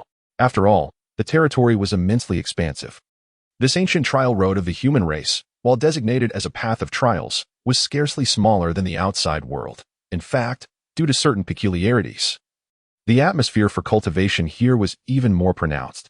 Just as Lu Yu hesitated on his next move, he suddenly noticed a throng of individuals soaring through the sky, heading purposefully in a singular direction. Upon witnessing such a scene, Lu Yu's interest was instantly piqued. Although he was not yet well acquainted with the ancient trials of the human race, he understood a fundamental truth. When a multitude of individuals converges upon a singular location, it is undoubtedly indicative of a significant event, perhaps even the emergence of a rare treasure. With this thought in mind, Liu discreetly blended into the crowd. After all, how could a place where treasures manifest be devoid of his presence? As Lu Yu leisurely followed the throng, a burly, bald man swiftly zipped past him. Glancing back to remark, "Brother, why are you so slow? If you dawdle, you might miss out on the meat and be left with nothing but the broth." Prompted by this comment, Liu hastened towards the direction of the bald man, inquiring, "Brother, is there a treasure emerging ahead?"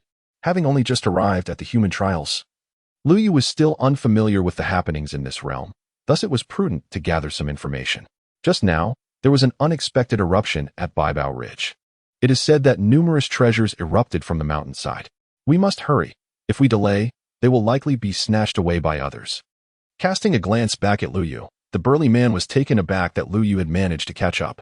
With a surge of speed, he darted ahead once more, leaving Lu Yu trailing behind.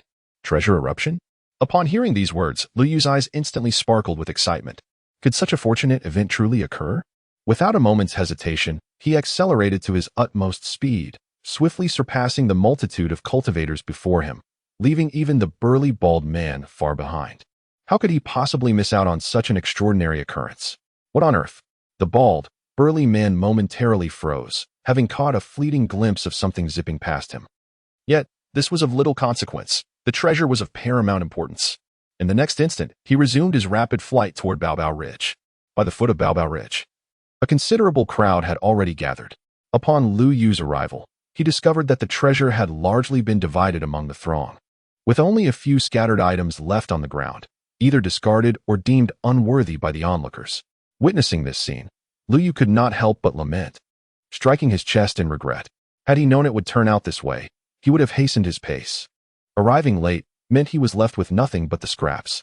However, the lack of a feast did not preclude the possibility of finding a hidden gem. Casting his gaze around, Lu Yu noticed many individuals had set up small stalls, brimming with an array of artifacts. These items were primarily those that had recently erupted from Baobao Ridge, encompassing both treasures and worthless trinkets. with the value resting entirely on one's discernment and luck. While Lu Yu was hesitant to boast about many things, he was confident in his ability to identify treasures. What defines a treasure? It is akin to the items stored in his own space. For instance, the peculiar wooden stump displayed at a nearby stall. As he strolled a few paces, Lu Yu was drawn to a small stall that caught his eye. On the diminutive table, less than 5 meters in length, sat a decayed wooden stump at the edge, something that would go unnoticed as firewood in the outside world. Yet, Lu Yu felt an irresistible pull towards it. He was all too familiar with this aura. It mirrored that of the Kirin's elixir of immortality, which resided in his courtyard. Lu Yu could hardly believe his fortune. He had come here merely to test his luck, and yet, he stumbled upon something as precious as the elixir of immortality. How much for this? He inquired, crouching down, a smile gracing his face as he addressed the stall owner. My friend, you truly possess discerning eyes. This is the treasured Millennium Thunderstruck wood, the stall owner exclaimed, his eyes lighting up as he noticed Lu Yu's interest. He proceeded to draw the decayed root closer and began his enthusiastic pitch. Upon hearing the owner's introduction, Lu Yu's expression shifted slightly. While this was indeed a treasure, it was evident that the owner was oblivious to its true significance. Claiming it to be Millennium Thunderstruck wood was merely an attempt to deceive. Yet, if he could acquire it at the price of the purported wood, it would still be a lucrative deal. With that thought, Lu Yu's gaze flickered with determination. He was resolute in his desire to possess this item today. What is your asking price? He interjected, eager to cut the stall owner short. After all, as a storyteller, he understood well that prolonging the negotiation could lead to complications if another competitor emerged. It would be wise to make an early investment here. This guest is quite generous. Since you are so magnanimous, I shall not take advantage of you. The price is a flat 30,000 pounds of divine essence. Upon hearing the price, Lu Yu fell into a contemplative silence, not because he could not produce 30,000 pounds of divine source, but rather because the vendor before him was treating him as if he were a mere cash cow. 30,000 pounds of divine source. This amount would suffice not merely to purchase a wooden stake for lightning-struck wood, but indeed, it could procure a living specimen of the lightning tree itself. Gazing at the vendor, then at the wooden stake, Lu Yu silently extended 2 fingers. 20,000 pounds of divine source. Your bargaining is rather excessive. However, considering your straightforwardness, I shall treat you as a friend today. I will part with it for 20,000 pounds of divine source, with payment and delivery occurring simultaneously. Upon uttering these words, the vendor began to wrap the wooden stake to hand it over to Lu Yu. No, will you sell it for 200 pounds of divine source? If not, I shall take my leave. Without hesitation, Lu Yu turned on his heel to depart. Indeed, he was feigning disinterest through the vendor's previous remarks. He discerned that the latter had no real understanding of the value of the wooden stake. The exorbitant price was purely a reflection of the vendor's assumption that he could exploit a naive buyer. As anticipated, just as Lu Yu began to walk away, the vendor stood up and called after him. Young man, I never said it was impossible, but your bargaining is quite severe. How about 2,000 pounds? For that price? The item is yours, and you may also select another from my stall. You can inquire around Baobao Ridge. You will find no lower prices than those I offer here. 200. Lu Yu remained unfazed and continued to bid 200. Please, not just 200. If necessary, I can offer 1,000 pounds of divine source. I will also sell you everything I have on this stall. As he finished speaking, the stall owner clattered and displayed a multitude of items before Lu Yu. Upon hearing this, Lu Yu felt a surge of excitement, though it was not because of the items laid out before him. Rather, the prospect of acquiring the seemingly immortal drug for 1,000 pounds of divine source was indeed quite appealing. Transaction. Upon uttering this phrase, Lu Yu promptly produced a Qian Kuan bag, brimming with 1,000 pounds of divine essence. The vendor, upon receiving the divine essence, hurriedly concealed it, seemingly fearful that Lu Yu might have a change of heart. After all, he was acutely aware of the true value of the items he was selling. The most expensive piece at his stall was likely the ancestral black cloth beneath the table. The rest of the merchandise was either scavenged or acquired at a meager price from others. In total, he had scarcely spent 100 pounds of divine essence, yet now, through a mere resale, he had transformed it into 1,000 pounds. This was indeed a remarkable profit. Just as the vendor was preparing to tidy up his wares and enjoy a drink at home, a melodious voice rang out behind Lu Yu. I am sorry, miss, but you have arrived too late. I have sold all the items here to this gentleman before me. Upon noticing another person inquiring about the price of a gnarled tree root, the vendor hesitated momentarily. This decrepit root was something he had picked up from the foot of the mountain to stabilize his stall against the wind's caprice. Why on this day? Were two individuals seeking to know its value? Could it truly be a treasure? Contemplating this, the vendor shook his head. Even if it were a treasure, it was no longer his concern. Once sold, the transaction was complete. A businessman keeps his word. No matter how valuable it might be, it was no longer his possession. And he could hardly believe that a piece of rotten wood could be worth 1,000 pounds of divine essence. This young man. I have also taken a liking to that item. Might you consider parting with it? I am willing to offer a generous price. Upon hearing that the wooden stake had already been sold, the young lady patted Lu Yu on the shoulder and smiled. Rest assured. I am a disciple of the Falling Petals sect and would not deceive you. I will certainly offer you a satisfactory price for that stake. Meanwhile, Lu Yu, upon hearing her words, rolled his eyes in exasperation. He thought to himself, what is this contrived plot unfolding before me? Just after I have made a purchase. Here comes an unforeseen twist. Although he was a storyteller, it seemed unnecessary to have every occurrence mirror the tales he recounted. Why was it that every time someone stumbled upon a fortune, others appeared as if summoned by fate? Even Xiao Qiao would not arrive so swiftly. Moreover, the name Falling Petals sect sounded oddly familiar to him. I am sorry, but this wooden stake holds a special connection for me and is not for sale. Perhaps you might consider other items. I have acquired everything here, and you are welcome to choose whatever you desire. With that, Lu Yu turned away. Is it you? Is it you? Upon locking eyes, both individuals were momentarily taken aback. In fact, it was not just the two of them. Those standing behind the young girl also froze upon recognizing Lu Yu. What a twist of fate. Indeed. These individuals were the same ones Lu Yu had encountered previously, the infamous Old Six. No wonder the name of the Falling Petals sect sounded so familiar. They were old acquaintances. The group facing Lu Yu instinctively felt their knees weaken at the sight of him, thinking to themselves that they had unexpectedly crossed paths once more. Had Lu Yu perhaps deemed their previous treasures insufficient and decided to follow them in an attempt to seize everything at once? The thought nearly brought tears to the eyes of a few younger disciples. The idea of being hunted was overwhelmingly disheartening. However, upon reflection, they realized they were not in the depths of a forest. Lu Yu would not dare to attack them publicly, especially since they were not mere wanderers but proper inner disciples of the Falling Petals sect.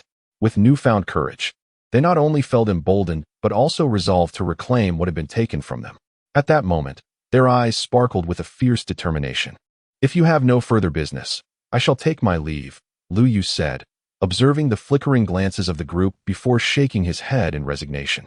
After all, he was not a demon. Receiving one offering was sufficient, and asking for another would weigh heavily on his conscience. Thus, Lu Yu gathered all the items from his stall into his storage space and turned to depart from the scene. As the disciples of Emperor Ling gazed upon Lu Yu's departing figure, they were momentarily taken aback. He intended to leave so easily? Had they consented to this? You, halt. In the next instant, it remained unclear who among the disciples had uttered the command first. Indeed, do not even think of escaping. Here. You cannot act as you did moments ago. Be cautious. Do not let slip any words. I apologize, senior brother. I was overly excited just now and nearly revealed everything. As the first person spoke, the others began to call out to Lu Yu's retreating figure, convinced that he would not dare to act inappropriately in such a public setting. Was there something amiss? Hearing their calls urging him to halt, Lu Yu turned with a cheerful expression and inquired, what is it? You must be hungry after your time in Yin Mountain. We were hoping to invite you to a meal, one of them suggested.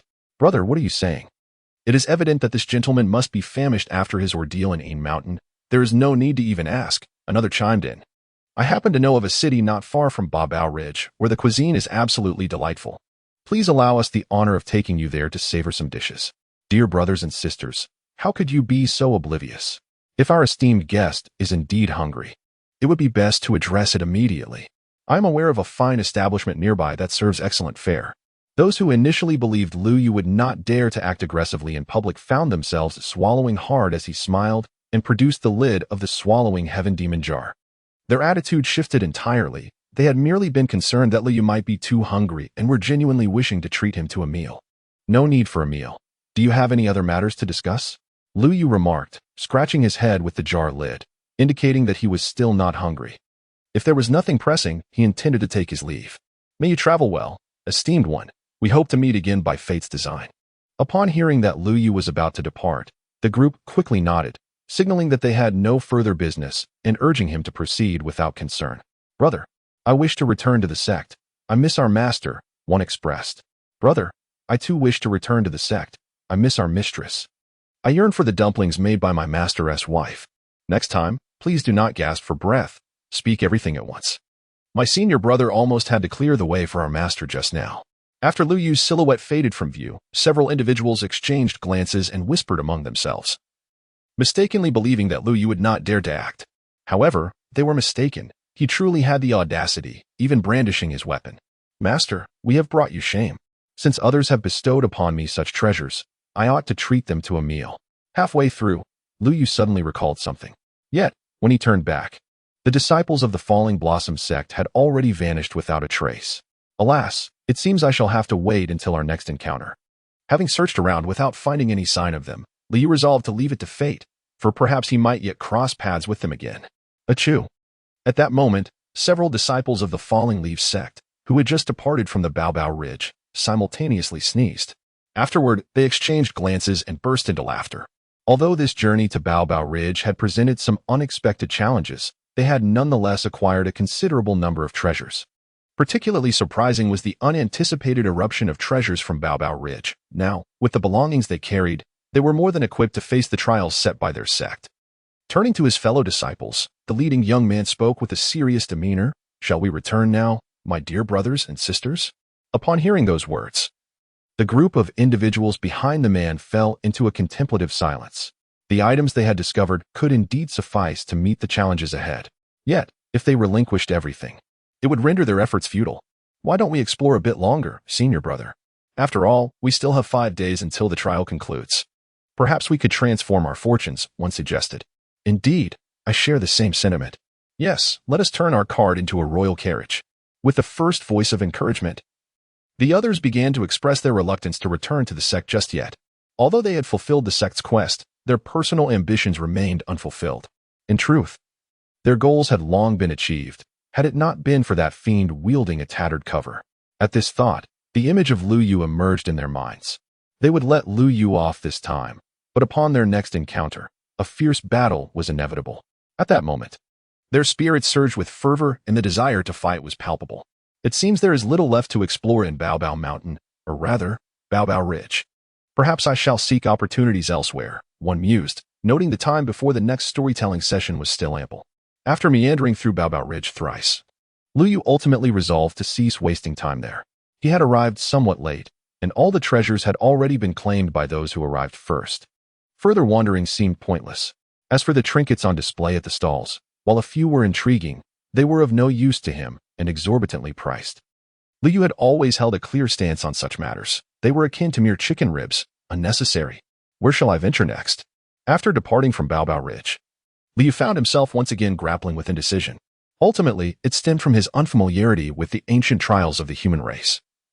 He was unsure even of his current location. Moreover, he couldn't help but grumble about the system. Couldn't they provide a map upon opening the human trials? Navigating such a vast expanse without guidance could take an eternity. With that thought lingering, Lu Yu couldn't suppress a complaint. Ding! The map of the human trial ancient road is now being activated. Upon hearing the voice echoing in his mind after his earlier complaints, Lu Yu was momentarily taken aback. A map? Had he known of its existence sooner, he would not have wasted half a day wandering aimlessly. Were it not for the system's intangible presence, Lu Yu would have been tempted to unleash a bolt of electricity and frustration. Having spent so long meandering without direction, he wondered why the map had not been presented to him earlier. At last, armed with a somewhat vague map, Lu Yu discerned his location, the juncture between the 3rd and 4th cities along the ancient path of the human tribe trials. Not far from him lay the main urban area of the 3rd city. After much deliberation, Lu Yu resolved to venture into this 3rd city. After all, while a place rich in treasures may not be crowded, a crowded place surely harbors its own treasures. His purpose for traversing the ancient path of the human tribe was clear: to seek out treasures. As he journeyed, the scenery evoked a sense of awe within Lu Yu. Although termed the ancient path of the human tribe trials, it felt more akin to an entirely new world, vast beyond measure. Along the way, he encountered numerous uncharted mountains, some shrouded in ethereal mist resembling liquid gold, while others were engulfed in dark shadows, reminiscent of phantoms. After a prolonged trek, he finally beheld the third city of the human tribe Trials, a formidable fortress stretching across the heavens, its ancient walls adorned with shattered remnants of weapons, and the distant echoes of battle cries resonating through the air. Witnessing such a scene, Liu Yu's expression shifted to one of concern. It appeared that the ancient path of the human tribe Trials was far more perilous than he had anticipated.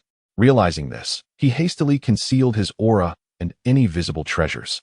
This unfamiliar territory could easily turn him into a target for thieves, a situation he wished to avoid. After all, he was a man of peace, reluctant to engage in violence. Everyone in the tavern knew Liu Yu as a benevolent soul. The entrance fee was 10 pieces of divine essence. A murderous impulse surged within him. Originally intent on maintaining a low profile and a friendly demeanor, Liu stood at the city gate, suddenly overwhelmed by a desire for violence. It seemed absurd that he should be required to pay 10 pieces of divine essence simply to enter the city, leading him to suspect he had stumbled into a den of bandits. This was nothing short of extortion.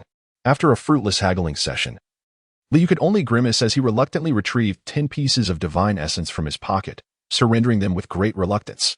Although the 10 divine sources were but a trifling sum for him, the requirement to pay 10 divine sources merely to enter the city was indeed unexpected. If he did not make a substantial profit today, he would find it difficult to swallow his indignation. Nevertheless, it must be said that the third city was quite prosperous. After a half-day of inquiries and listening, Liu Yu had roughly grasped the power dynamics within this bustling metropolis. As a city along the ancient trial path of the human race, aside from the final city, which comprised 50 cities, the remaining 49 were ostensibly governed by the city lord's office, and the third city was no exception. In addition to the city lord's office, there were two other formidable factions that could not be overlooked. One was the Wang family, the foremost family in the city. It was rumored that the elder ancestor of the Wang family possessed exceptional talent in his youth and had once traversed the ancient path of the human race. Reaching the 30th city, ultimately, he was severely wounded in a great battle and had no choice but to return to the third city, where the Wang family then dedicated themselves to consolidating their influence. The other faction, which Liu Yu was somewhat familiar with, was the Falling Blossom sect, said to have once been a significant power in the last few cities. However, after suffering a loss in competition, their strength had waned dramatically, leading them to settle in the third city. Yet, even in their diminished state, they remained a force to be reckoned with. Of course, these matters bore little relevance to Liu Yu, whose primary purpose in the third city was to seek treasures. Although a minor misunderstanding had arisen with the Falling Blossom sect, it would not hinder his quest for riches. If he could not contend with them, he could simply retreat from the human race's ancient trial path altogether. With this resolution, Liu headed directly towards the southern part of the city. As for the reason behind his choice to go south, it was because the Falling Blossom sect was situated in the northern part of the city. Senior brother, are we not supposed to be venturing out to seek treasures? Why are we returning to the city now? Questioned one young disciple. Indeed, senior brother, we still have 5 days left. There are countless places we can explore. Another chimed in. Surely, senior brother, you do not wish for us to return empty-handed, a third added. Meanwhile, outside the third city, several young individuals gazed at the city gates with expressions of reluctance. If Liu were present, he would undoubtedly recognize their identities. They were none other than the disciples of the Falling Blossom sect who had recently parted ways with him. Returning to the city does not necessarily mean going straight back to the sect. Have you forgotten that we found that item at 8 Treasure Ridge? Let us first head south to auction it off. If we receive a good price, we may not need to venture out again, said Wei Wuyang, who was affectionately referred to as senior brother by the group, patting his chest with a grin. But, senior brother, is that item truly as valuable as you claim? Besides, we still have 5 days left. We could auction it on the last day, someone quickly opposed.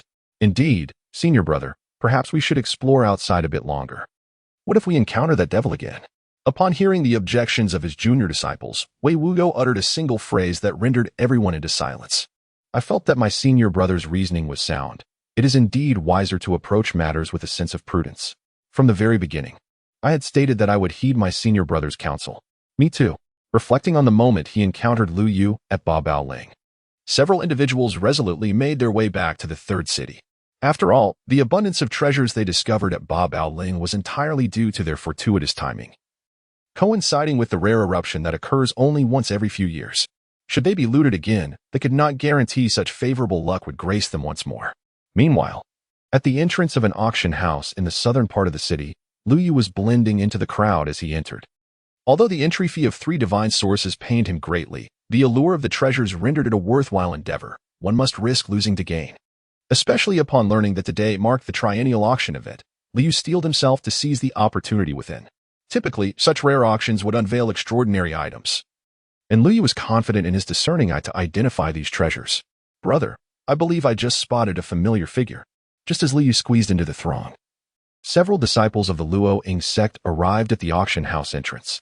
Observing the crowd that vanished into the interior, one of them remarked with a perplexed expression, "Now that we are within the city, we are bound to encounter familiar faces. Perhaps they are fellow sect members. Let us head directly to the second floor and avoid detection." Yet, the silhouette felt somewhat distinct. The individual who had intended to say more paused in contemplation, realizing the truth in their surroundings. After all, the Luo Ying sect held considerable influence in the third city, and encountering a familiar figure was not surprising, especially in a bustling auction house where all manner of individuals congregated on such a significant day. Enough standing about at the entrance. Let us proceed inside, for the auction is about to commence, urged the senior disciple Wei Wuyong, hastening the others. Their purpose for entering extended beyond mere purchases. They also had items to consign, necessitating prior arrangements with the auction house regarding the order of auctioning, which was of paramount importance. Crossing the vermilion doors into the auction house revealed a resplendent interior, adorned with gilded decorations and intricate carvings, presenting a realm of splendor. Upon entering, Liu was immediately captivated by the grand tree at the center of the hall, its crimson trunk resembling dragon scales.